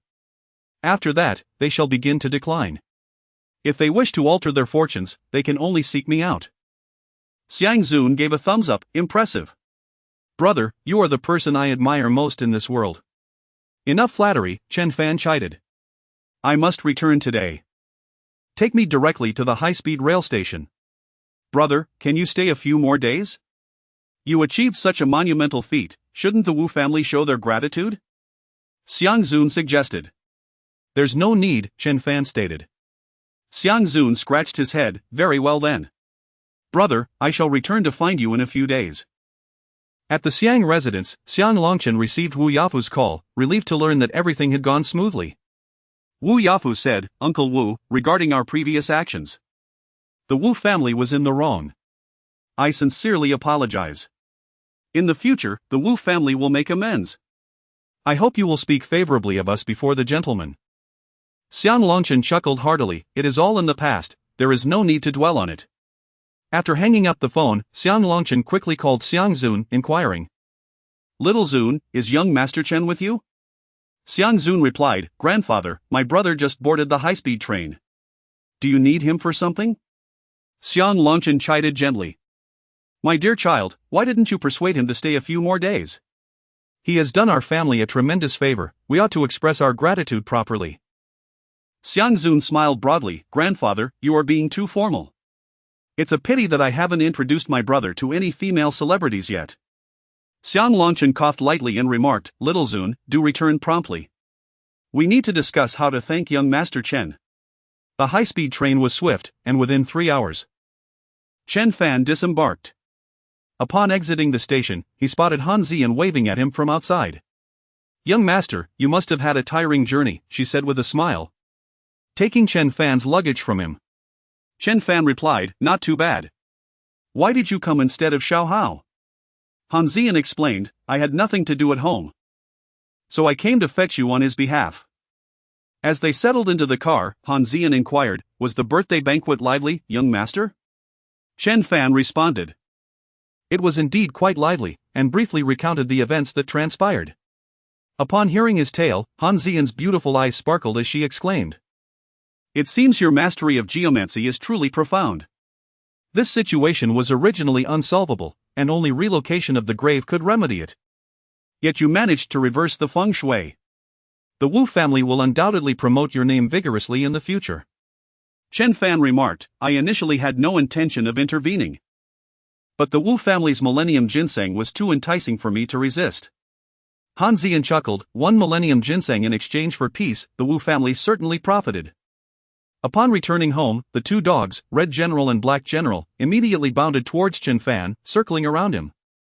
In just 2 days, both had grown noticeably larger and sturdier. As Yan Lan and Chen Shuizhen were not home, Han Ziyan explained that they were overseeing renovations at the villa. Have renovations already begun? Chen Fan asked, unaware. Han Ziyan replied, yes, the renovation crew was idle, so I sent them over. Chen Fan consented, that works. This place will soon be demolished. And we will inevitably move there. Han Ziyan continued, young master, I have purchased the adjacent semi-detached villa. I intend to connect the two for a unified renovation, making it more convenient for living. Chen Fan, not fully grasping the concept, queried, can they be directly connected? Han Ziyan smiled, indeed, it is feasible. I have already arranged for the necessary plans. Before long, his parents returned, and Han Ziyan had prepared a meal for the family to enjoy together. After dining, Chen Fan opened his textbooks for one final review. With 3 subjects to be tested on the following day, a last-minute study session was essential. Chen Fan adhered to an early schedule, rising at 6 o'clock and arriving at school by 7:20, ready for the examinations. The examination rooms had been assigned, with 2 subjects in the morning and 1 in the afternoon. The testing process proceeded smoothly, and Chen Fan was well prepared. Upon completion of the exams, Tang Rou invited him to lunch, mentioning a newly opened hot pot restaurant near the school that offered authentic ingredients. The hot pot venue was within walking distance. And as Chen Fan made his way there, he remained oblivious to Jiang Fei trailing behind him, entering the restaurant as well upon seeing him. Tang Rou was placing an order when she noticed Chen Fan and smiled, Brother Fan, what type of broth do you prefer? How about chicken soup or tomato? Sounds good. Chen Fan replied nonchalantly, allowing Tang Rou to choose freely. Just as she settled down, Jiang Fei took a seat beside her, appearing somewhat shy as she lowered her gaze. Unable to meet Chen Fan's eyes, Chen Fan, taken aback, inquired, what brings you here? Tang Rou chimed in, Brother Fan, I invited her. In fact, I've known Jiang Fei since high school, and we are quite good friends, so she has shared everything about you with me. Chen Fan responded, then let us dine together. As the broth simmered, both young women assisted Chen Fan in cooking the meat, giggling as they watched him eat. Chapter 80, Barbecue at the Summit. Chen Fan smiled and said, I can manage it myself, you all enjoy your meal. Among the youth, conversations flowed effortlessly. During their exchange, it became apparent that Jiang Fei had often been bullied throughout her life, which had shaped her inclination to seek connections with the powerful. Consequently, her past boyfriends have either been the scions of wealthy families or offspring of officials. Chen Fan remarked, historically, beauty has always been accompanied by power and wealth. If a beautiful woman cannot influence her own destiny, she is prone to misfortune. The experiences of both Tang Rou and Jiang Fei substantiated Chen Fan's assertion. The age-old adage holds true: beauty, much like vast riches, easily garners the attention of others. For instance, in neighboring countries, many young and attractive girls are discreetly groomed from their teenage years to serve as entertainment for the elite, yet they remain powerless to alter their fates. Similarly, female celebrities in another nation are mere playthings of the affluent, unable to refuse their circumstances. Zhang Fei sighed softly. I am acutely aware of this. Tang Rou chimed in. Fan Ge, Zhang Fei mentioned that she aspires to become an artist. She possesses a lovely singing voice and is skilled in dance. Do you think pursuing a career in entertainment is feasible? Chen Fan turned to Zhang Fei and inquired. Becoming an artist is indeed arduous. It requires a solid backing and financial support. Do you possess these? Zhang Fei shook her head, but I wish to give it a try. After taking a sip of juice, Chen Fan replied, very well, I shall inquire and see if any of my friends work in that industry. Tang Rou smiled. I knew you would have a solution, Fan Ge. Chen Fan called Song Shihao. Recalling that he had mentioned the Song family's control over several entertainment companies and 2 television stations. The current popular entertainment programs were investments and productions of theirs. At that moment, Song Shihao was dining with a beautiful woman. Upon receiving Chen Fan's call, he quickly responded, Bro, have you eaten? Chen Fan replied. I remember the Song family has several entertainment companies. A friend of mine wishes to become an artist. Would it be possible for you to arrange something? Absolutely, bro. What kind of person are we talking about, a beauty or a handsome fellow? Song Shihao inquired with a chuckle. Zhang Fei, you know her, Chen Fan answered. Song Shihao exclaimed, oh, she has a great figure and is quite pretty. With the right promotion, she should be able to succeed. However, bro, some matters are not easily spoken of. I can assure you I will support her, but I cannot guarantee her success. Take my last attempt to promote my girlfriend. Despite investing billions, she remained lukewarm. Chen Fan responded, that is fine, even if she doesn't achieve great fame, she should be able to support herself. Of course. If she is willing, I can offer her other opportunities. Here is the plan, have her come to the company for an interview tomorrow, and I will arrange it. I will send the address and contact details to your phone. Sounds good. After hanging up, Zhang Fei looked at him with anticipation and asked, Chen Fan, did you find a friend? Chen Fan replied, you know Song Shihao. His family owns several entertainment companies, and I asked him to make arrangements. While I cannot guarantee that you will become a sensation, I can certainly help you secure a foothold. I will send you the address and contact information. You should go for the interview tomorrow. Zhang Fei expressed her heartfelt gratitude, thank you. Chen Fan waved his hand, hurry and eat, we have an exam this afternoon. Chen Fan possesses a considerable appetite, consuming 4 pounds of beef and an equal amount of lamb, alongside an array of seafood and noodles. By the time they finished the hot pot, both Zhang Fei and Tang Rou were feeling fatigued in their hands. After completing their 3rd exam in the afternoon, Tang Rou urged Chen Fan to accompany her to the tea garden, saying, Brother Fan, my father has purchased another car. He fears I might drive it away. So he has discreetly parked it over at the tea garden. Come, let me show you. Chen Fan chuckled, are you planning to seize it?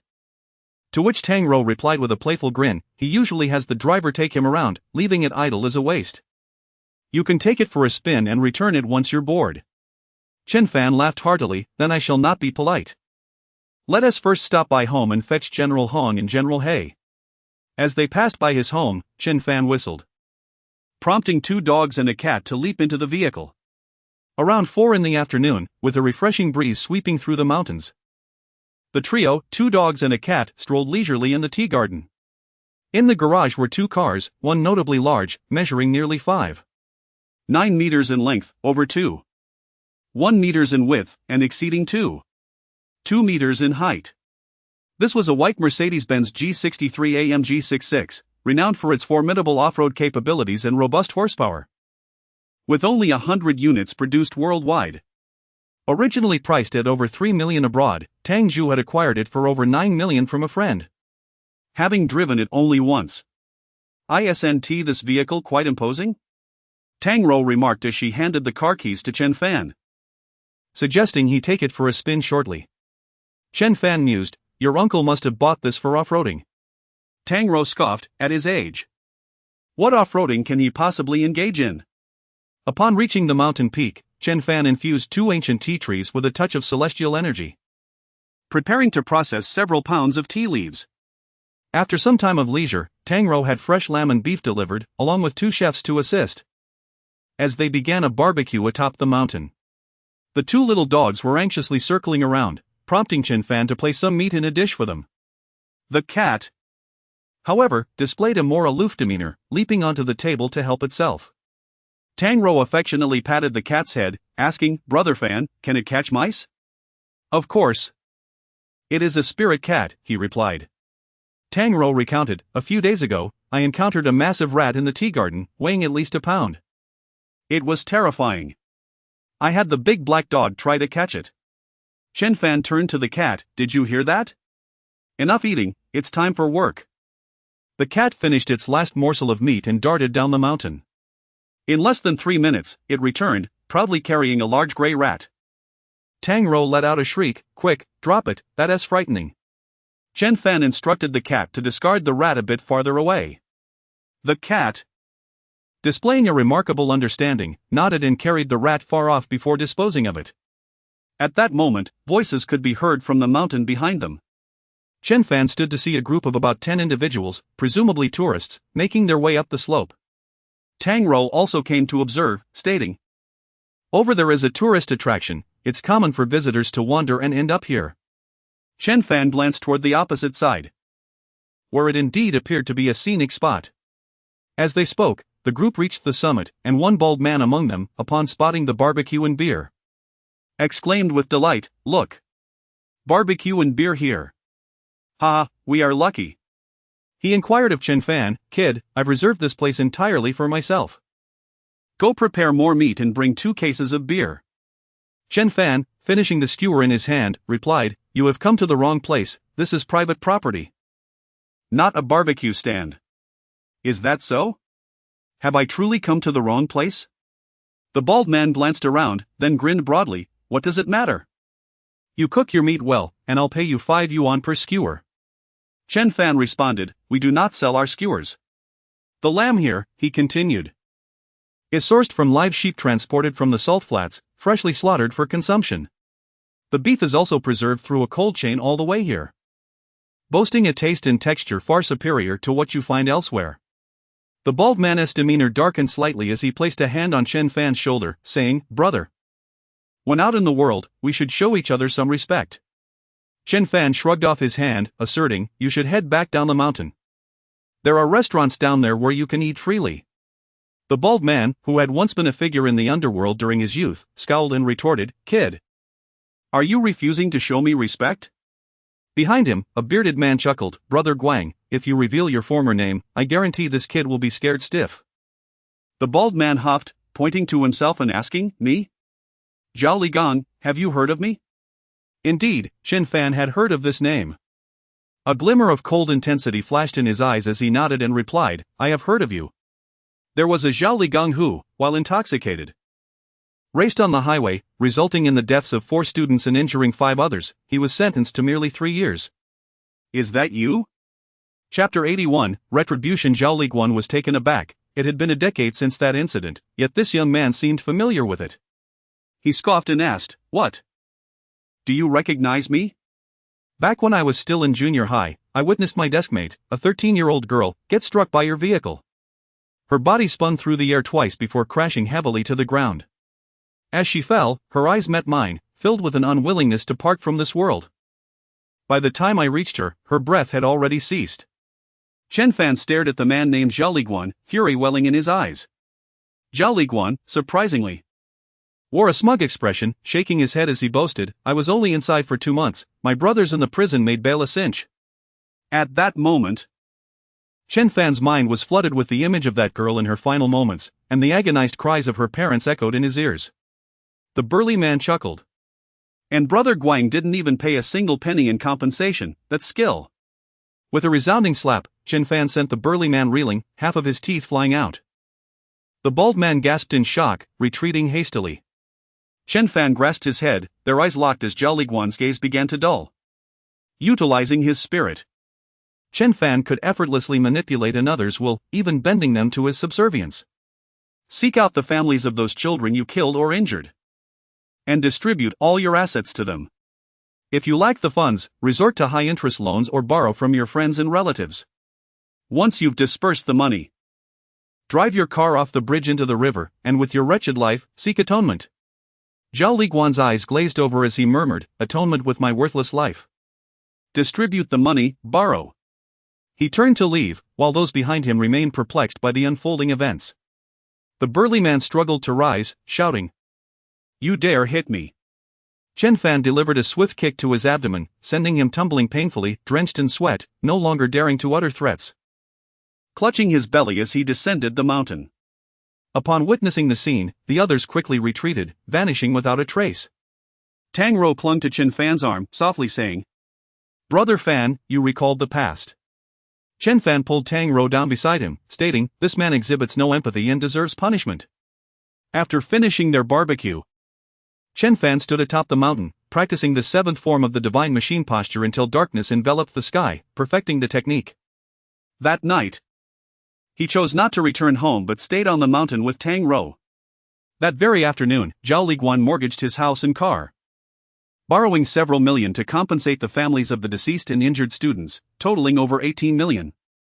Subsequently, he drove his vehicle off the bridge into the river. By the time he was retrieved, he had long since passed. That evening, Chen Fan spent most of his time practicing the divine machine posture, absorbing 7 forms of advanced energy, which gradually fortified both his spirit and body. The following day, with an exam looming, Chen Fan drove the monstrous G63, taking Tang Rou back to school. The school possesses a parking lot designated for faculty and staff, although students with vehicles are permitted to enter as well, albeit subject to an hourly fee of $3. Upon entering the campus and coming to a halt, Lu Nanguo rushed over from behind, his expression one of astonishment as he exclaimed, "Wow, this car is magnificent. Let me drive it later." Chen Fan chuckled, "After the exams, we can go out. You can take the wheel." Lu Nanguo nodded vigorously, "Absolutely, I'll be the driver." The trio proceeded to the examination venue. In the morning, they faced 2 subjects, with time being rather constrained as the first session commenced at 8:30. Chen Fan had a firm grasp of the material and submitted his paper half an hour early. By the conclusion of the second exam, it was nearly noon, and the 3 reconvened in the parking lot. Lu Nanguo had brought his girlfriend, Wu Xiaoyuan, along, and he proudly took the car keys, starting the engine with enthusiasm. Chen Fan and Tang Rou exchanged knowing smiles from the back seat. "Nanguo, where to?" he inquired. Lu Nanguo winked and replied, "Let us go to the blind box event, and afterward, we'll catch a movie." Chen Fan was indifferent to the plan, and both he and Tang Rou agreed with enthusiasm. The car drove into a shopping mall where a large blind box event was being held. Unlike the typical small gift blind boxes, these contained prizes such as sports cars, computers, and mobile phones. Of course, the odds of winning were quite slim, akin to a lottery. Nevertheless, young people were drawn to the excitement, often trying their luck. Upon arriving at the event, they were greeted by a sea of attendees, predominantly couples engaging in the blind box challenge. A massive inflatable mat held countless palm-sized blind boxes, each priced at $50. Chen Fan observed those attempting to open blind boxes, noting that most contained keychains or lollipops, though occasionally someone would unveil a phone or headphones worth hundreds or even thousands of dollars. Lu Nanguo rubbed his hands together and declared, "I'll choose one first." Chen Fan inquired with a grin, "Are there really cars in there?" "Of course. Just last week, someone won a car worth 200,000. Tang Rou, who had been observing intently, remarked, "There must be at least a few million blind boxes here. At $50 each, the total value is over 100 million. Thus, even if someone wins a sports car worth several million, the organizers would still profit." Chen Fan laughed, "Then let us test our luck."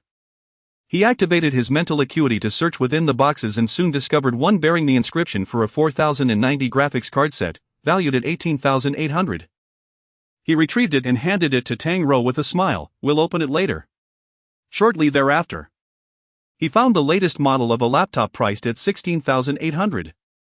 Immersed in the sea of blind boxes, He rummaged for a while before locating a third one. The note inside proclaimed a reward of a BMW M4 coupe worth 1,900,000. Continuing his search, he did not uncover a sports car but did find a blind box containing a Bentley Flying Spur, valued at 3,780,000. These two vehicles were impressive indeed. Cradling the blind boxes, he emerged, only to hear Guo Xiaoyuan chuckle, "Chen Fan, just find what you want outside. It's all about luck, so it's the same anywhere." Tang Rou chimed in, "Fan Go, hurry up and come out." Climbing outside, he handed the two mystery boxes containing the M4 and graphics card to Lu Nangua, smiling, "Nangua, these are for you, go make the payment." Lu Nangua grinned, "All right, Xiaofan. You always have good fortune, I shall borrow your luck." He proceeded to scan the payment, and in front of the staff, he opened the first box, revealing a card emblazoned with the image of a graphics card along with its market price. "Oh my goodness!" Lu Nangua exclaimed, "I've won, it's the 4090. The staff immediately congratulated him and took photos to share on social media. Surrounding onlookers applauded, envious of Lu Nangua's good fortune. Then, Lu Nangua opened the second box, which displayed a photograph of a sleek sports car, the M4 valued at $1 million. This time, Lu Nangua was rendered speechless, his eyes widening as he glanced at Chen Fan and then at the staff. The staff gasped, activated the loudspeaker, and announced, "Congratulations to this gentleman for winning the BMW M4 valued at $1.09 million. The grand prize of this investment zone has been awarded. Please step this way to register." Chapter 82. The blind box trap. The operators of the blind box were unperturbed by the prospect of customers winning grand prizes. In fact, they reveled in it, for it significantly enhanced their visibility. The crowd erupted in fervor, applauding enthusiastically, consumed by envy. Guo Xiaoyuan clapped her hands until they turned crimson, exclaiming, "Nangua, you are incredible." Tang Rou smiled faintly and remarked to Chen Fan, "Brother Fan, your choice was remarkably precise." Chen Fan replied, "Let us see what we can uncover." He first opened the blind box containing a notebook, followed by the box of a speeding car. Upon unveiling a card depicting the luxurious Bentley Flying Spur, the staff member was left astounded, his voice trembling as he announced, "Sir, you have drawn a Bentley Flying Spur valued at $3.79 million. Congratulations! Please come over here to register." My heavens! 2 consecutive luxury cars worth millions. This blind box establishment is truly generous. I must purchase 20. With their $1 million prizes. Chen Fan and Lu Nangua were escorted to the operator's office.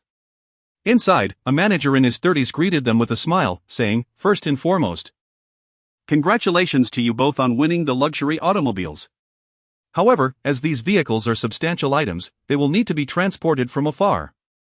Additionally, a significant tax must be paid upon purchase, which can be quite cumbersome. Therefore, we will directly transfer the purchase funds to you, and you may collect your vehicles from the designated dealership. Does that sound agreeable?" Chen Fan responded affirmatively, "That works." Lu Nangua added, "No problem at all."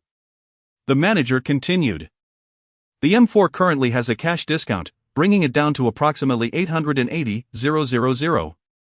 We will issue you a check for that amount.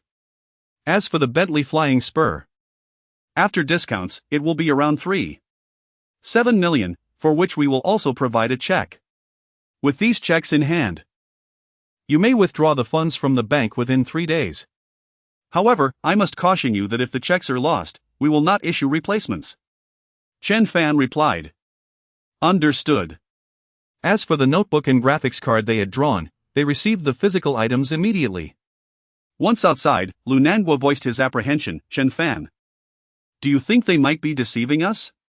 Chen Fan reassured him, with a daily revenue in the millions, theoretically, they should not deceive customers, as that would jeopardize their future earnings. Yet, we cannot entirely dismiss the possibility. But fear not, if any issues arise, I will handle them. With the M4 in hand. Lu Nangua appeared lost in thought, occasionally breaking into a silly grin. Guo Xiaoyuan teased, "Nangua, look at you, so easily pleased." Chen Fan won a flying spur and remains composed. Lu Nangua retorted, "Of course I'm happy, the car is a gift from my brother." He. Chen Fan inquired, "Are you still planning to watch a movie?" Lu Nangua replied, "It's time for dinner, I'll treat this time.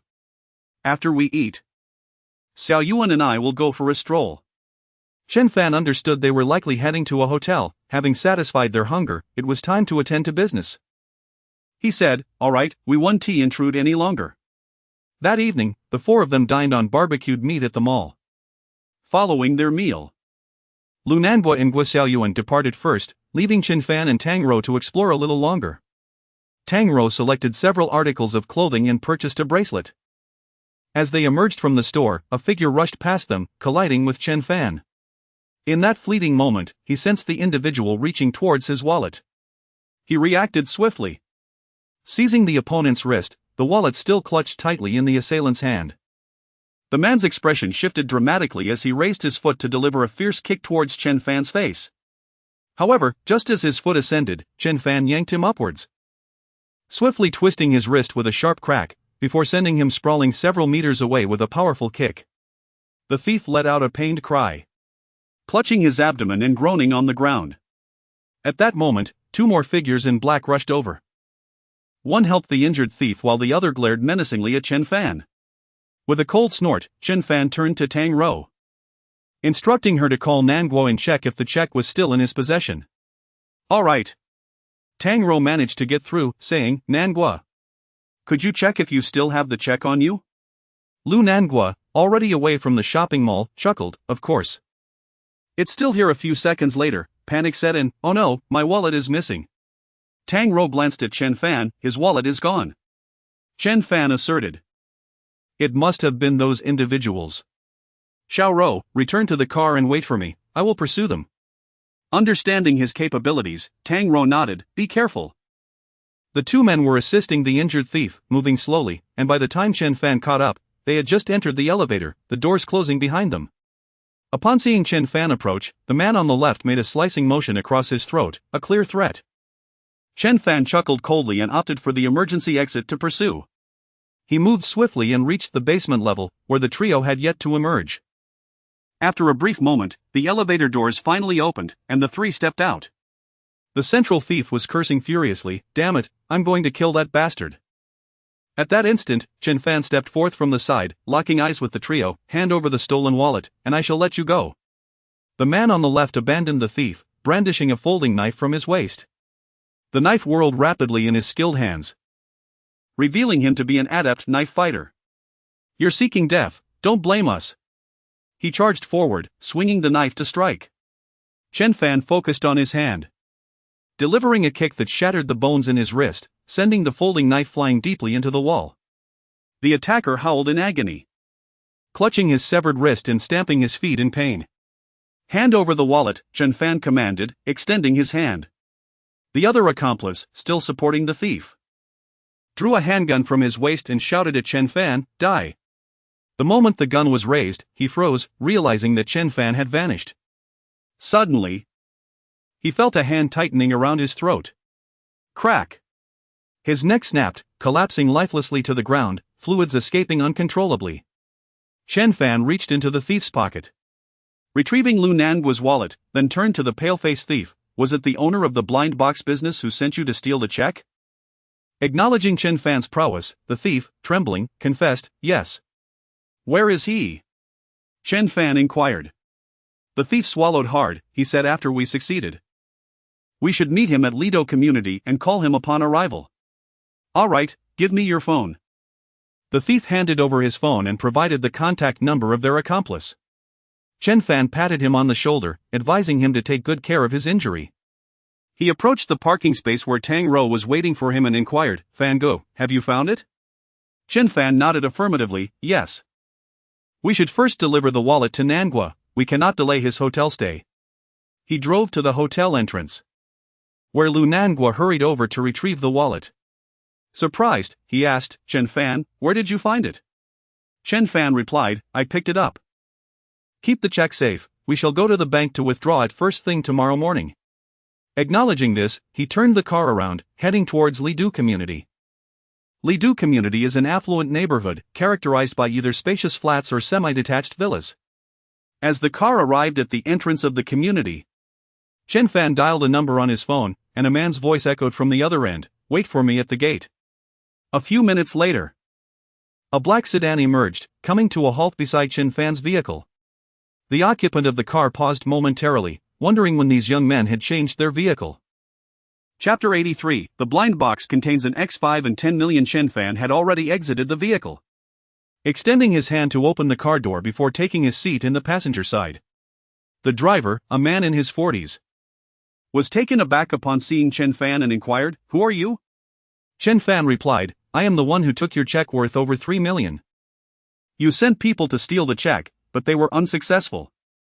After a brief moment of shock, the man quickly regained his composure and remarked, "It seems my brother possesses considerable skills, even those 3 were no match for you. Here's the deal, return the check to me, and I shall give you 500,000. Chen Fan regarded him with a quizzical expression. "I want a vehicle worth over 3 million. And you offer me 500,000? How generous of you." The man chuckled, "Accept this 500,000, and let us become friends." With a swift motion, Chen Fan struck him across the face, leaving the man momentarily stunned. However, he had no time for indignation as Chen Fan swiftly struck him 7 times. "I have placed a curse upon you. From this moment forth, every 3 days you shall experience excruciating pain, unbearable to endure. You would do well to find me before it escalates." At that moment, the man writhed in agony, emitting a harrowing scream as his body stiffened. Chen Fan advised, "Take a moment to reflect. If you believe you can endure, then there's no need to seek me." 1 minute later, he clapped his hands, and the man was drenched in sweat, his complexion as pale as a ghost. Trembling, he pleaded, "What do you want?" Chen Fan inquired, "How much profit have you made from your blind box business?" The man responded, "In a month and a half, I have earned nearly 20 million. Chen Fan mused. 20 million, indeed a lucrative venture. Continue with your business, but ensure that whatever is drawn is delivered as promised, no tricks. By the way, I will be bringing people to draw lots tomorrow. I hope to find a fully equipped X5 inside, complete with all necessary documentation. Additionally, I require 10 million in cash. To be taken on the spot. Do you understand?" The man was on the verge of tears. The X5 was manageable, costing just over 1 million. But 10 million in cash was an overwhelming demand. Chen Fan patted him on the shoulder. "Integrity is paramount in business. I have faith in you. Of course. If you are dissatisfied, you may bring someone to meet me at the blind box drawing site tomorrow." "And no, I wouldn't dare," the man quickly waved his hands in protest. Upon returning to the car, Chen Fan drove Tang Ro home and asked, "Xiao Ro, do you have a car in mind? I can have him prepare an additional one." Tang Ro smiled gently, "I don't need one, I do not enjoy driving." After seeing her home, Chen Fan returned to his own residence. As evening approached, Han Zian heard the commotion and promptly came out to greet him, saying with a smile, "Young master, do wipe your face." "Indeed," he replied, making his way to the courtyard where Han Zian handed him a towel. She then brewed a pot of tea, inquiring, "Young master, how did your exam go today?" "Fairly well, I should not fail any subjects." "By the way, why have I not seen Linger these past few days?" he asked. Han Zian explained. "Linger has her own affairs, some of the Han clan's business is under her management." "After your grandfather's return, has the situation at the Han clan been stable?" Han Zian responded, "Grandfather has regained his strength, and the 4 external elders are quite surprised. They are secretly investigating this matter. However, since my grandfather came quietly, they likely will not uncover anything." Upon observing a hint of worry etched on Han Zian's face, Chen Fan inquired, "Is there something troubling you?" With a gentle sigh, Han Zian replied, "Among the 4 prominent elders of our clan, Elder Su's youngest daughter has just wed. Her husband is a prodigious martial artist, having achieved mastery in his 20s, and it is rumored he is on the verge of further breakthroughs. I fear that once he ascends into the spirit realm, even my grandfather may find it challenging to keep him in check. The Han lineage has experienced a talent drain since my father's generation, rendering us unable to compete with the offspring of outside families. If this continues, the Han family will gradually lose its dominance."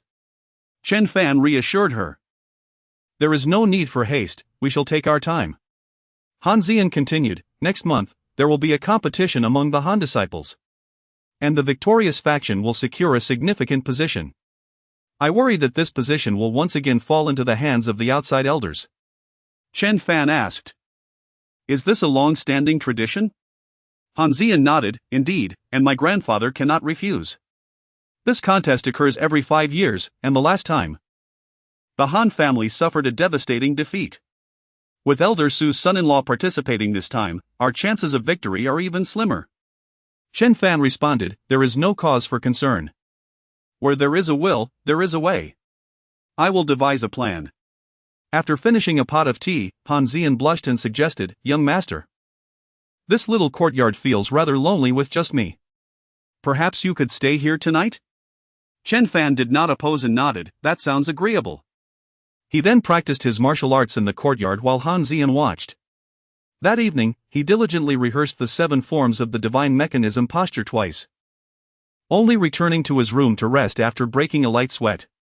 The bathwater was already drawn, and he immersed himself in it. Shortly thereafter, Han Zian entered, clad in nothing at all. Upon awakening, it was already past 7 in the morning. Han Zian had risen early to prepare breakfast, and by the time he arrived in the dining area, an array of delicacies awaited him. Han Zian cheerfully urged, young master, please enjoy your meal. You have 2 subjects to take this morning. Chen Fan inquired, have my parents eaten? They left for the villa early this morning, Han Zian explained. I told them it was unnecessary, but they insisted. Chen Fan shrugged, let them be. Please inform them that we shall go for the lottery draw this afternoon. Han Zian's eyes sparkled with excitement, all right. He then rode his bicycle to school. After completing 2 exams that morning, the entire campus buzzed with joy, for graduation was imminent. Exiting the examination hall, Tang Rou and Zhang Fei awaited him outside. Tang Rou exclaimed, Fan good, Zhang Fei's interview went splendidly. She can start working at the company right after graduation. Zhang Fei bowed deeply to Chen Fan, Fan good, thank you for your assistance. The company will first send me to a professional school to study acting and singing for a while, and this year, I am slated for a role as the second female lead. Chen Fan smiled, that is excellent, keep up the good work. Tang Rou reminded him, Fan Ge, don't forget to attend the graduation party tomorrow. Chen Fan asked, do you have plans this afternoon? Tang Rou replied, I will be accompanying my parents to visit my grandmother, so I cannot be with you. After parting ways, Chen Fan rode swiftly home. Upon arriving, he took his G63, bringing his parents and Han Zian to the mall for the lottery draw event. Yesterday, the proprietor was present and, upon noticing Chen Fan's arrival, greeted him with a beaming smile. Sir, you have arrived, he exclaimed.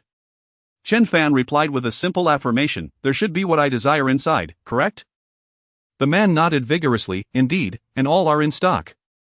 Satisfied, Chen Fan patted the man's shoulder and remarked, wishing you prosperous business. Observing his son rummaging through a pile of blind boxes, Chen Xuejing chuckled and shook his head, saying, almost graduating from university and still so fond of play. Han Zian chimed in with a smile, uncle, the young master's luck must be exceptional. At that moment, Chen Fan tossed 2 blind boxes to Chen Xuejing, instructing, Dad, you open them first. With a smile, Chen Xuejing took the blind box to the unveiling area. Upon opening the first box, he was stunned to find a cash prize of 1,880,000. In disbelief, he murmured, is this real?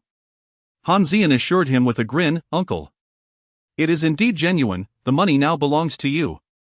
The staff assisted in unveiling the second blind box, revealing an image of a BMW X5 valued at 820,000. The proprietor immediately clapped his hands and stepped forward, exclaiming, congratulations to this gentleman for winning 1,880,000 in cash and a BMW X5. Chapter 84, Return what you took from my family. At this moment, Chen Fan had emerged from a pile of mystery boxes, presenting 2 boxes each to Yang Lan and Han Zian. Upon opening her first box, Yang Lan discovered a card containing 10 million in cash. The second box revealed a laser television valued at 50,000. Han Zian's fortune was equally impressive, with a set of cosmetics worth 38,000 and a stylish handbag priced at 28,000. Although she had no need for such luxuries, the thought that they were a gift from Chen Fan filled her with immense joy, her lovely face radiating happiness. Yang Lan was momentarily stunned, exclaiming, 10 million? Chen Fan replied, indeed, Mom, your luck is extraordinary, you've drawn 10 million. Chen Shuizheng stood in a daze, muttering, "Surely, we cannot be dreaming?" However, subsequent events confirmed that this was no dream. An X5 vehicle was parked nearby, all paperwork in order, ready for immediate departure. 10 million in cash was astonishingly stowed in the car, meticulously bundled into 1,000 yuan stacks, filling the trunk to the brim. The owner approached with remarkable courtesy, exclaiming, "You are truly fortunate, congratulations." Chen Fan smiled and said, "Mom and Dad, since you're here, let us indulge in a bit of shopping." With 10 million in cash at hand, Chen Shuizheng felt emboldened, nodding in agreement. "Your mother has been with me for so many years. I've seldom bought her anything decent. Today, let us splurge a little and get her several nice outfits." Though he referred to it as splurging. Yang Lan wouldn't require much, as a few outfits would only amount to a few thousand. After their shopping spree, the family dined happily at the mall before returning home. As soon as they exited the mall, Chen Shuizheng headed straight for the bank to deposit over 10 million. Seizing the opportunity, Chen Fan withdrew over 3 million from the check and deposited it into his own account. He also called Lu Nangua, who had already withdrawn his funds and was en route to pick up his vehicle. Upon returning home, the elderly couple deliberated on how to allocate this newfound wealth. Han Zian summoned Chen Fan to the small courtyard, stating, "Young master, all information regarding the individual who usurped your uncle's university spot has been thoroughly investigated." She handed a document to Chen Fan, who flipped through it, growing increasingly furious. This scoundrel was thriving, serving as the deputy director of a power plant, excelling in unscrupulous dealings. His son studied abroad, incurring annual expenses exceeding 1 million, and he had purchased a property abroad worth over 30 million. Furthermore, he had over 150 million languishing in his overseas accounts. In addition, his ex-wife owned 10 properties and 5 luxury vehicles, while also being a major stakeholder in several companies. Beyond this, he was involved with 4 young and beautiful women, leading a life of chaos. Han Zian inquired, "Shall I arrange for this individual's situation to be made public online?" Chen Fan replied coolly, "I have stated that he must repay tenfold. Arrange for a meeting with him tonight, I wish to confront him." Han Zian nodded, "Understood, I will make the necessary arrangements." In the afternoon, Chen Fan practiced the 8th form of the divine mechanism stance. Once he perfected it, he proceeded to meet the individual in question. Zhao Fangjing, the deputy director of the power plant, had arrived at the hotel, having arranged to meet a beautiful young woman online, who had shown him considerable affection and had even engaged in video calls with him several times. Today, the young woman invited him to a hotel, and he eagerly cancelled all his engagements to arrive at the venue. After checking into a room, he reclined on the bed, humming a cheerful tune as he awaited her arrival. A few minutes later, a knock resonated at the door, prompting him to spring up and open it, yet, to his surprise, a young man stood outside. Frowning, he inquired, "Who are you looking for?" The newcomer was none other than Chen Fan, who coldly replied, "Of course. I am here for you." Without hesitation, he pushed his way inside. Zhao Fangjing exclaimed, "Hey, what are you doing? I could call the police." With a swift motion, Chen Fan slapped him, sending him staggering back, blood spilling from his mouth. "You dare strike me!" Zhao Fangjing exclaimed, his anger boiling over. Chen Fan fixed him with a piercing gaze and asked, "My father is Chen Shuizheng, have you heard of him?" "I don't know him." Zhao Fangjing retorted angrily. "Do you even know who I am?" "Don't know?" Chen Fan scoffed. "Then how did this fool manage to enroll in a prestigious university?" At his prompting, a flicker of recognition crossed Zhao Fangjing's face as he muttered, "Chen Shuizheng, Chen." "Could it be him?" "Indeed," Chen Fan affirmed. "Years ago, you took his place in university and used his name to secure a position at the power plant. Later, you reverted to your original name." Zhao Fangjing inhaled deeply, realizing the gravity of the situation. "I thought it was something serious, it turns out to be about him. Your father approached me once, and I told him I could offer assistance, as long as he didn't overreach, I would accommodate him." Slap! Chen Fan delivered another resounding blow, causing Zhao Fangjing to wail in agony. "What you deem trivial has left my father with a lifetime of regret. He was so talented, so hard-working. What right did you have to rob him of everything?" You foolish imbecile! Do you even deserve it? In excruciating pain, Zhao Fangjing shouted, "Whatever you desire, I will give you." Chen Fan stared intently at him, articulating each word deliberately. "I want to make your life a living hell." Is that acceptable? Zhao Fangjing's expression darkened. And he replied, "Young man, be realistic. I hold some influence at the power plant. I could arrange a decent job for your father and even one for you." Slap! Chen Fan struck him again, knocking out 3 of his teeth and causing blood to pour from his mouth. My teeth! Zhao Fangjing stammered in horror. Chen Fan presented documents, showing them to him one by one. You've lived quite the life these past years, 3 wives outside. And 2 of them even bore you children. The money you've amassed from the power plant must total at least 2 to 3 billion, right? Fear washed over Zhao Fangjing. These details were so intimate that even his closest associates were unaware. Trembling, he asked, "How do you know all this?" Chen Fan replied, "I know you all too well, which is why I will ensure you lose everything: your status, your wealth, and your health." Grinding his teeth, Zhao Fangjing demanded, "What do you want?" Chen Fan coldly responded, "Return what you have taken from my family, and then accept your punishment." With that, he firmly grasped Zhao Fangjing's head, locking eyes with him, and forcefully initiated a mental reprogramming. Within mere moments, Zhao Fangjing was under his control, his gaze vacant. "Transfer all your assets, both domestic and foreign, to this card." Chen Fan provided him with a card number and then surrendered himself to the police, meticulously detailing the embezzlement crimes he had committed over the years.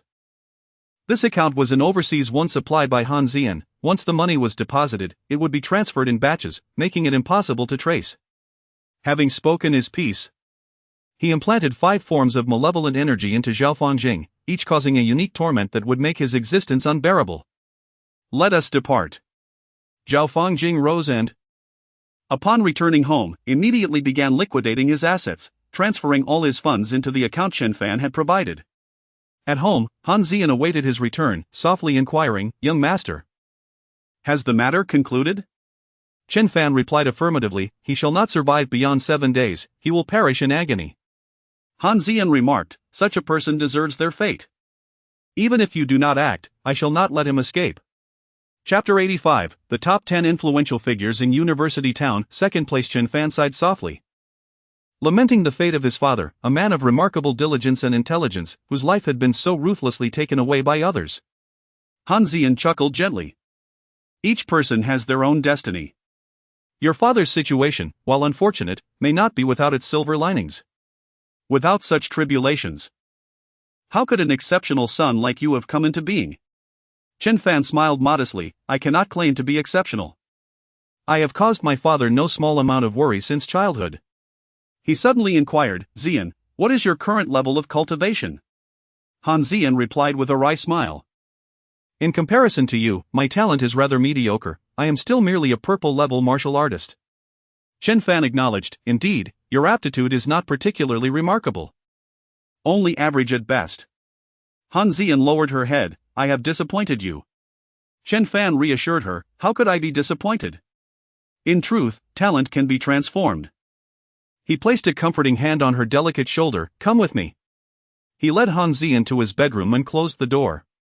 Her cheeks flushed as she said, "Young master, my uncle and aunt have not yet retired. Perhaps we should wait a moment." Chen Fan chuckled, "What are you thinking?" "I am here to help you reshape your foundation." Taken aback, Han Zian asked, "Is it truly possible to reshape one's foundation?" "While others may not be able to, I can," Chen Fan assured her, guiding her to lie down and deftly unfastening her clothing. Faced with such beauty, he swallowed hard, murmuring, "My composure is still lacking." Han Zian bit her lip. "Young master, perhaps I could serve you first." Chen Fan turned her over, positioning her back upwards. "Let us attend to the matter at hand." He retrieved a set of golden needles and inserted them into her major acupoints, each needle imbued with celestial energy that permeated her meridians and internal organs. As he worked, he spoke, "Zian, you are my woman and the one I shall trust most in the future. Now, I shall impart to you a genuine celestial cultivation technique. The Sutra of the Pure Maiden. This technique harmonizes with my 9 yang celestial arts, allowing us to mutually enhance our powers. He articulated the core principles and demonstrated the inner workings of the Sutra of the Pure Maiden with his celestial energy, which Han Xian diligently memorized. An hour and a half later, he instructed her to sit cross-legged, while he continued his work, delving deeper into her meridians. Under his guidance, Han Xian began to grasp the essence of the Sutra of the Pure Maiden, and a stream of pure maiden energy began to circulate within her. Though she had only just begun to practice, it brought significant transformation to her body. After another hour, Han Xian had advanced to the second level of the Sutra of the Pure Maiden, and Chen Fan removed the golden needles from her body. They then pressed their palms together, their bodies aligned, merging yin and yang. Chen Fan, utilizing his superior 9-yang celestial arts, assisted her in breaking through further. The two energies flowed within them, complementing each other. By dawn, Han Xian had reached the third level. With a total of 9 levels in the Sutra of the Pure Maiden, it perfectly matched the 9-yang celestial arts. Having attained the third level, Han Xian experienced a profound metamorphosis. At that moment, Chen Fan placed a hand upon her crown and declared, "Xian, I shall now teach you to perceive the realm of transformation." With focused intent, Han Xian began to comprehend, and as dawn broke, she waved her delicate hand, unleashing dozens of powerful strikes that produced a thunderous roar in the air. Chen Fan expressed his satisfaction with a smile, saying, "Achieving the transformation is, in fact, quite simple. With guidance, one can easily break through. The subsequent divine realm is more challenging. If you dedicate yourself to your training over the next few days, you should be able to ascend to the divine realm within a month. For now, rest. This afternoon, I shall teach you a set of techniques."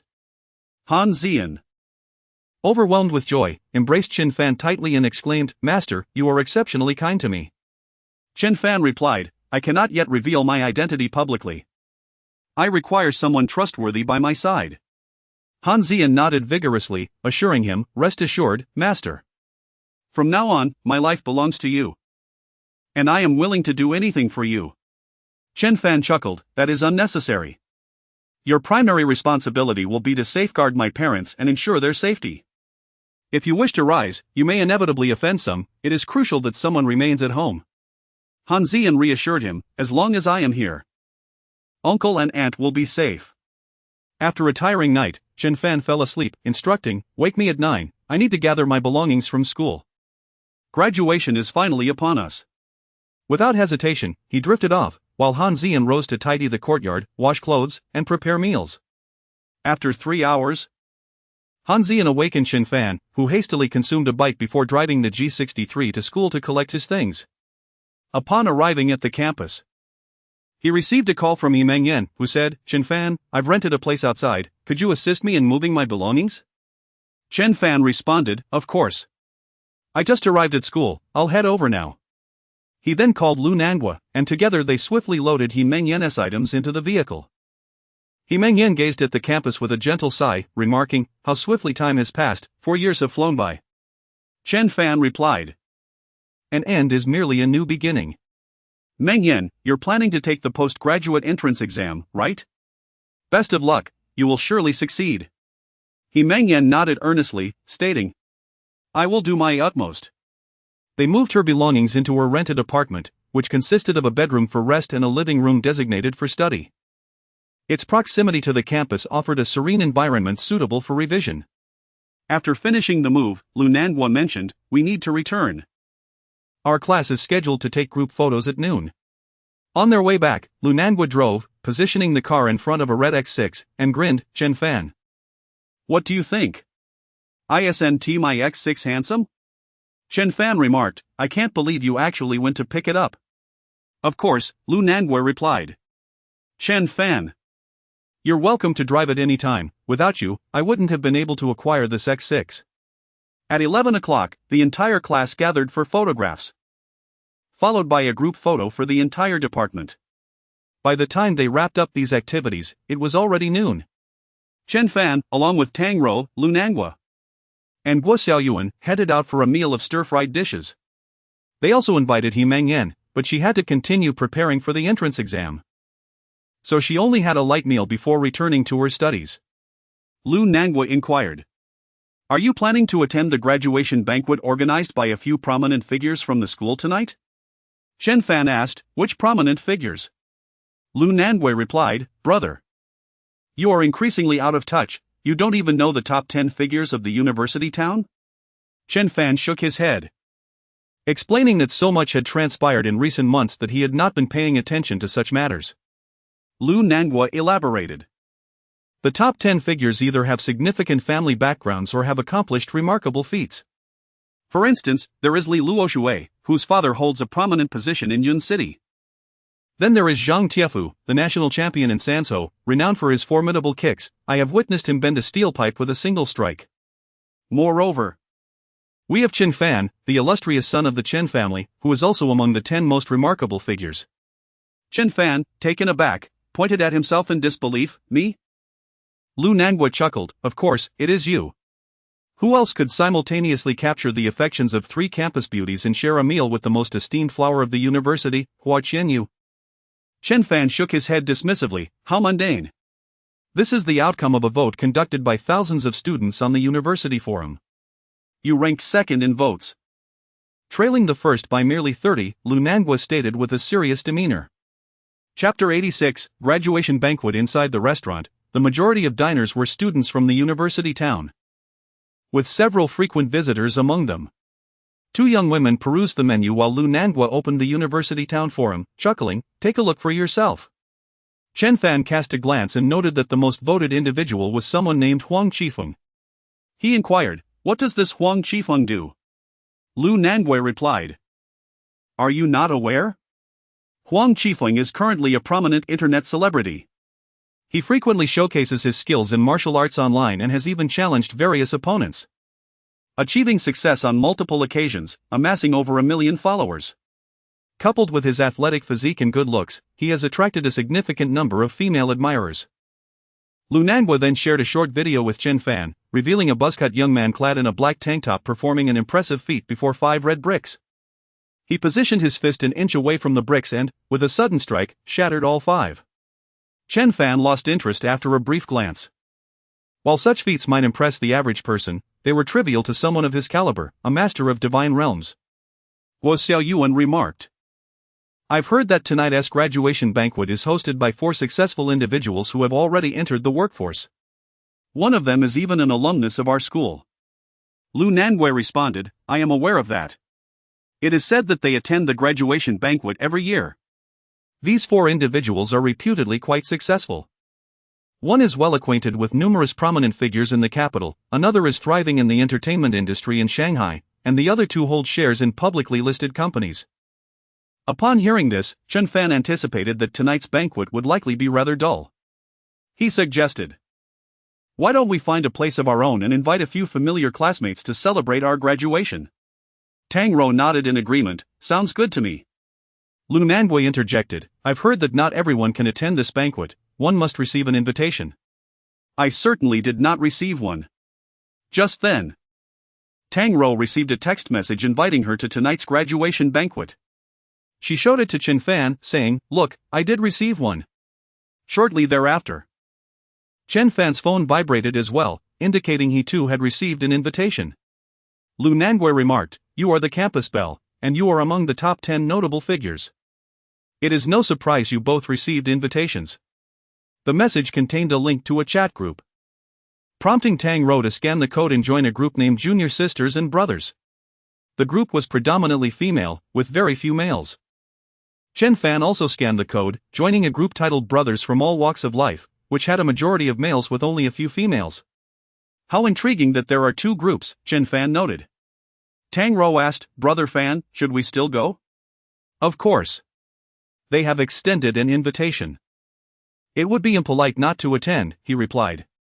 After their meal, Chen Fan and Tang Rou ventured to the tea garden. The old tea trees had indeed produced a bountiful harvest of tea, surpassing the previous quality, evident of the ample spiritual energy they had received, leading to further mutations in the trees. With past experiences in mind, Chen Fan's tea roasting skills had improved, earning commendations from several seasoned masters. This time, the yield was slightly higher than before, with the lower tea trees producing 4.5 pounds and the upper ones yielding 9.5 pounds.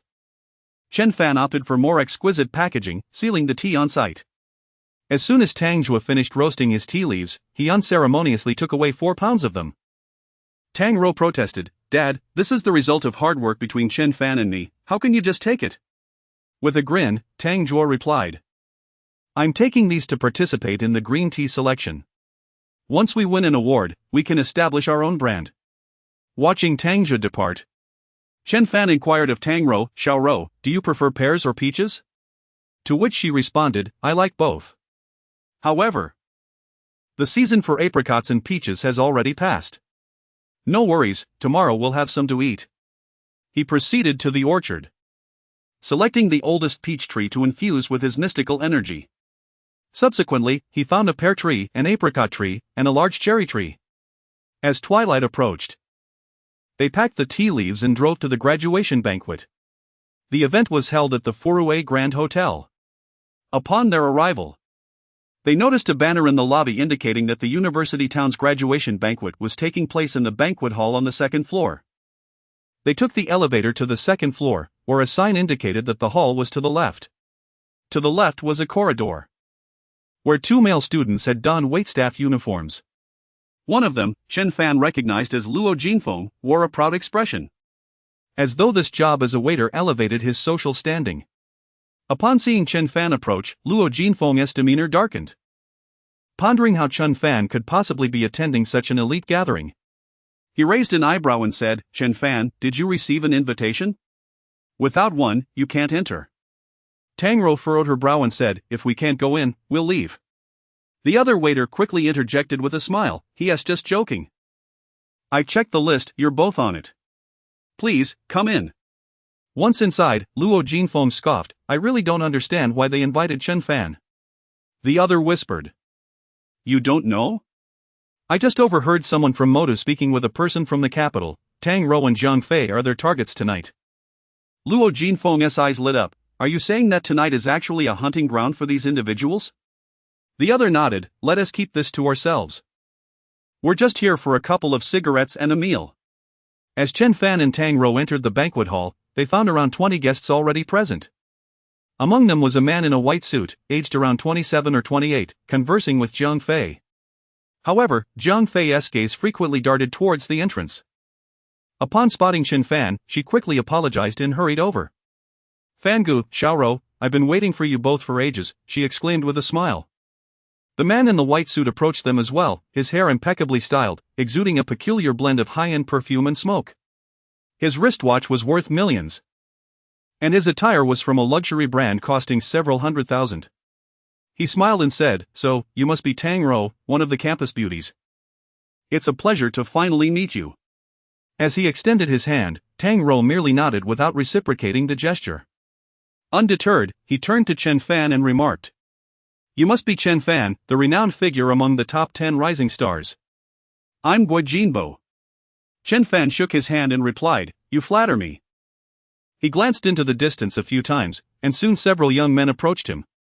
Among them, one was familiar to Chen Fan, it was Huang Qifeng, the one with 1 million followers. Huang Qifeng smiled and said, "Chen Fan, I heard you injured Hongwei, he is still hospitalized." "Impressive, my friend, you certainly struck hard. The Hong family hasn't sought retribution, which suggests your connections are quite formidable." Chen Fan was not well acquainted with him and merely nodded slightly, replying, "There was a minor conflict." "Do you know him?" Huang Qifeng replied nonchalantly, "We are brothers in arms, I am ranked first, while he is third." Chen Fan responded with an "O," indicating his understanding. Huang Qifeng fixed his gaze on him and said, "The banquet has yet to commence, how about I experience your martial prowess? I am quite curious to learn how you managed to wound the third." Chapter 87, Iron-legged Zhang Tiefu. Chen Fan had already discerned that this individual was deliberately waiting for him, seeking to provoke him with words. However, he remained unfazed. The opponent was clearly unaware of the depths of his own ignorance, and thus deserved a lesson. "Since you wish to experience my prowess, I shall grant you this opportunity." With an expression devoid of emotion, Chen Fan remarked, "I have observed your frequent demonstrations of the inch punch online. Allow me to show you what true mastery of the inch punch entails." Huang Qifeng seethed with anger, exclaiming, "You are exceedingly arrogant." Chen Fan, standing firm, replied calmly, "It is not arrogance, rather, it is your profound ignorance. You claim to be capable of breaking 5 red bricks with a single punch, now. Let us see if you can strike me. A flicker of excitement crossed Huang Qifeng's mind. He had been seeking an opportunity to teach Chen Fan a lesson. And with the challenge laid before him, he had no reason to decline. Very well. But if I injure you, do not hold it against me, he declared. Chen Fan scoffed, with your meager skills, it would be a miracle if you could harm me. With a huff, Huang Qifeng stepped forward, placing his right palm against Chen Fan's chest. Channeling all his strength into his right arm, he swiftly launched a punch. The impact produced only a faint sound, while Chen Fan remained utterly unmoved. Meanwhile, Huang Qifeng felt as though his fist had been pierced by countless steel needles, causing him to yelp in pain as he hastily withdrew his hand, shaking it vigorously. Chen Fan shook his head. That punch of yours barely grazed the surface of true inch power. How can you bear to stream your failures online? Huang Qifeng's face flushed crimson. Bewildered by Chen Fan's indifference, he was certain that his punch could indeed break red bricks. Refusing to concede, he retorted, fine. You demonstrate your skill for everyone to see. Chen Fan smiled, very well. The stage is now yours. A wave of apprehension washed over Huang Qifeng. He was uncertain of Chen Fan's true capabilities, and hesitated. Let us leave it for today, I shall seek to learn from you another time.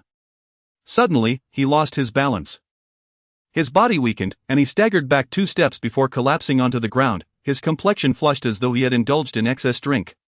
Wei Jinbo, who had been watching the spectacle unfold, initially hoped Huang Qifeng would confront Chen Fan and teach him a severe lesson, thereby diminishing his arrogance. To his surprise, Huang Qifeng proved to be a coward. He shook his head, chuckling as he applauded, brother, you are impressive. It seems you have trained under a master. I once encountered a renowned expert believed to be a yellow-level martial artist. You must be nearing that level as well, right? Chen Fan responded nonchalantly.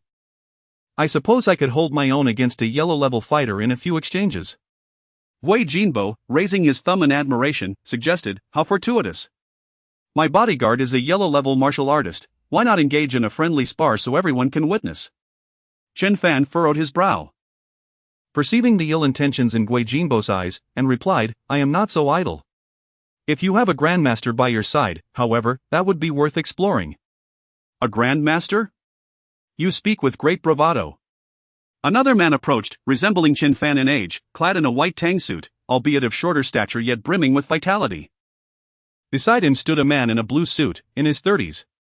Wei Jinbo laughed at the man in the blue suit, Brother Ma. It appears they are not inclined to show us respect. The man in the blue suit approached with a smile, introducing himself, allow me to introduce myself.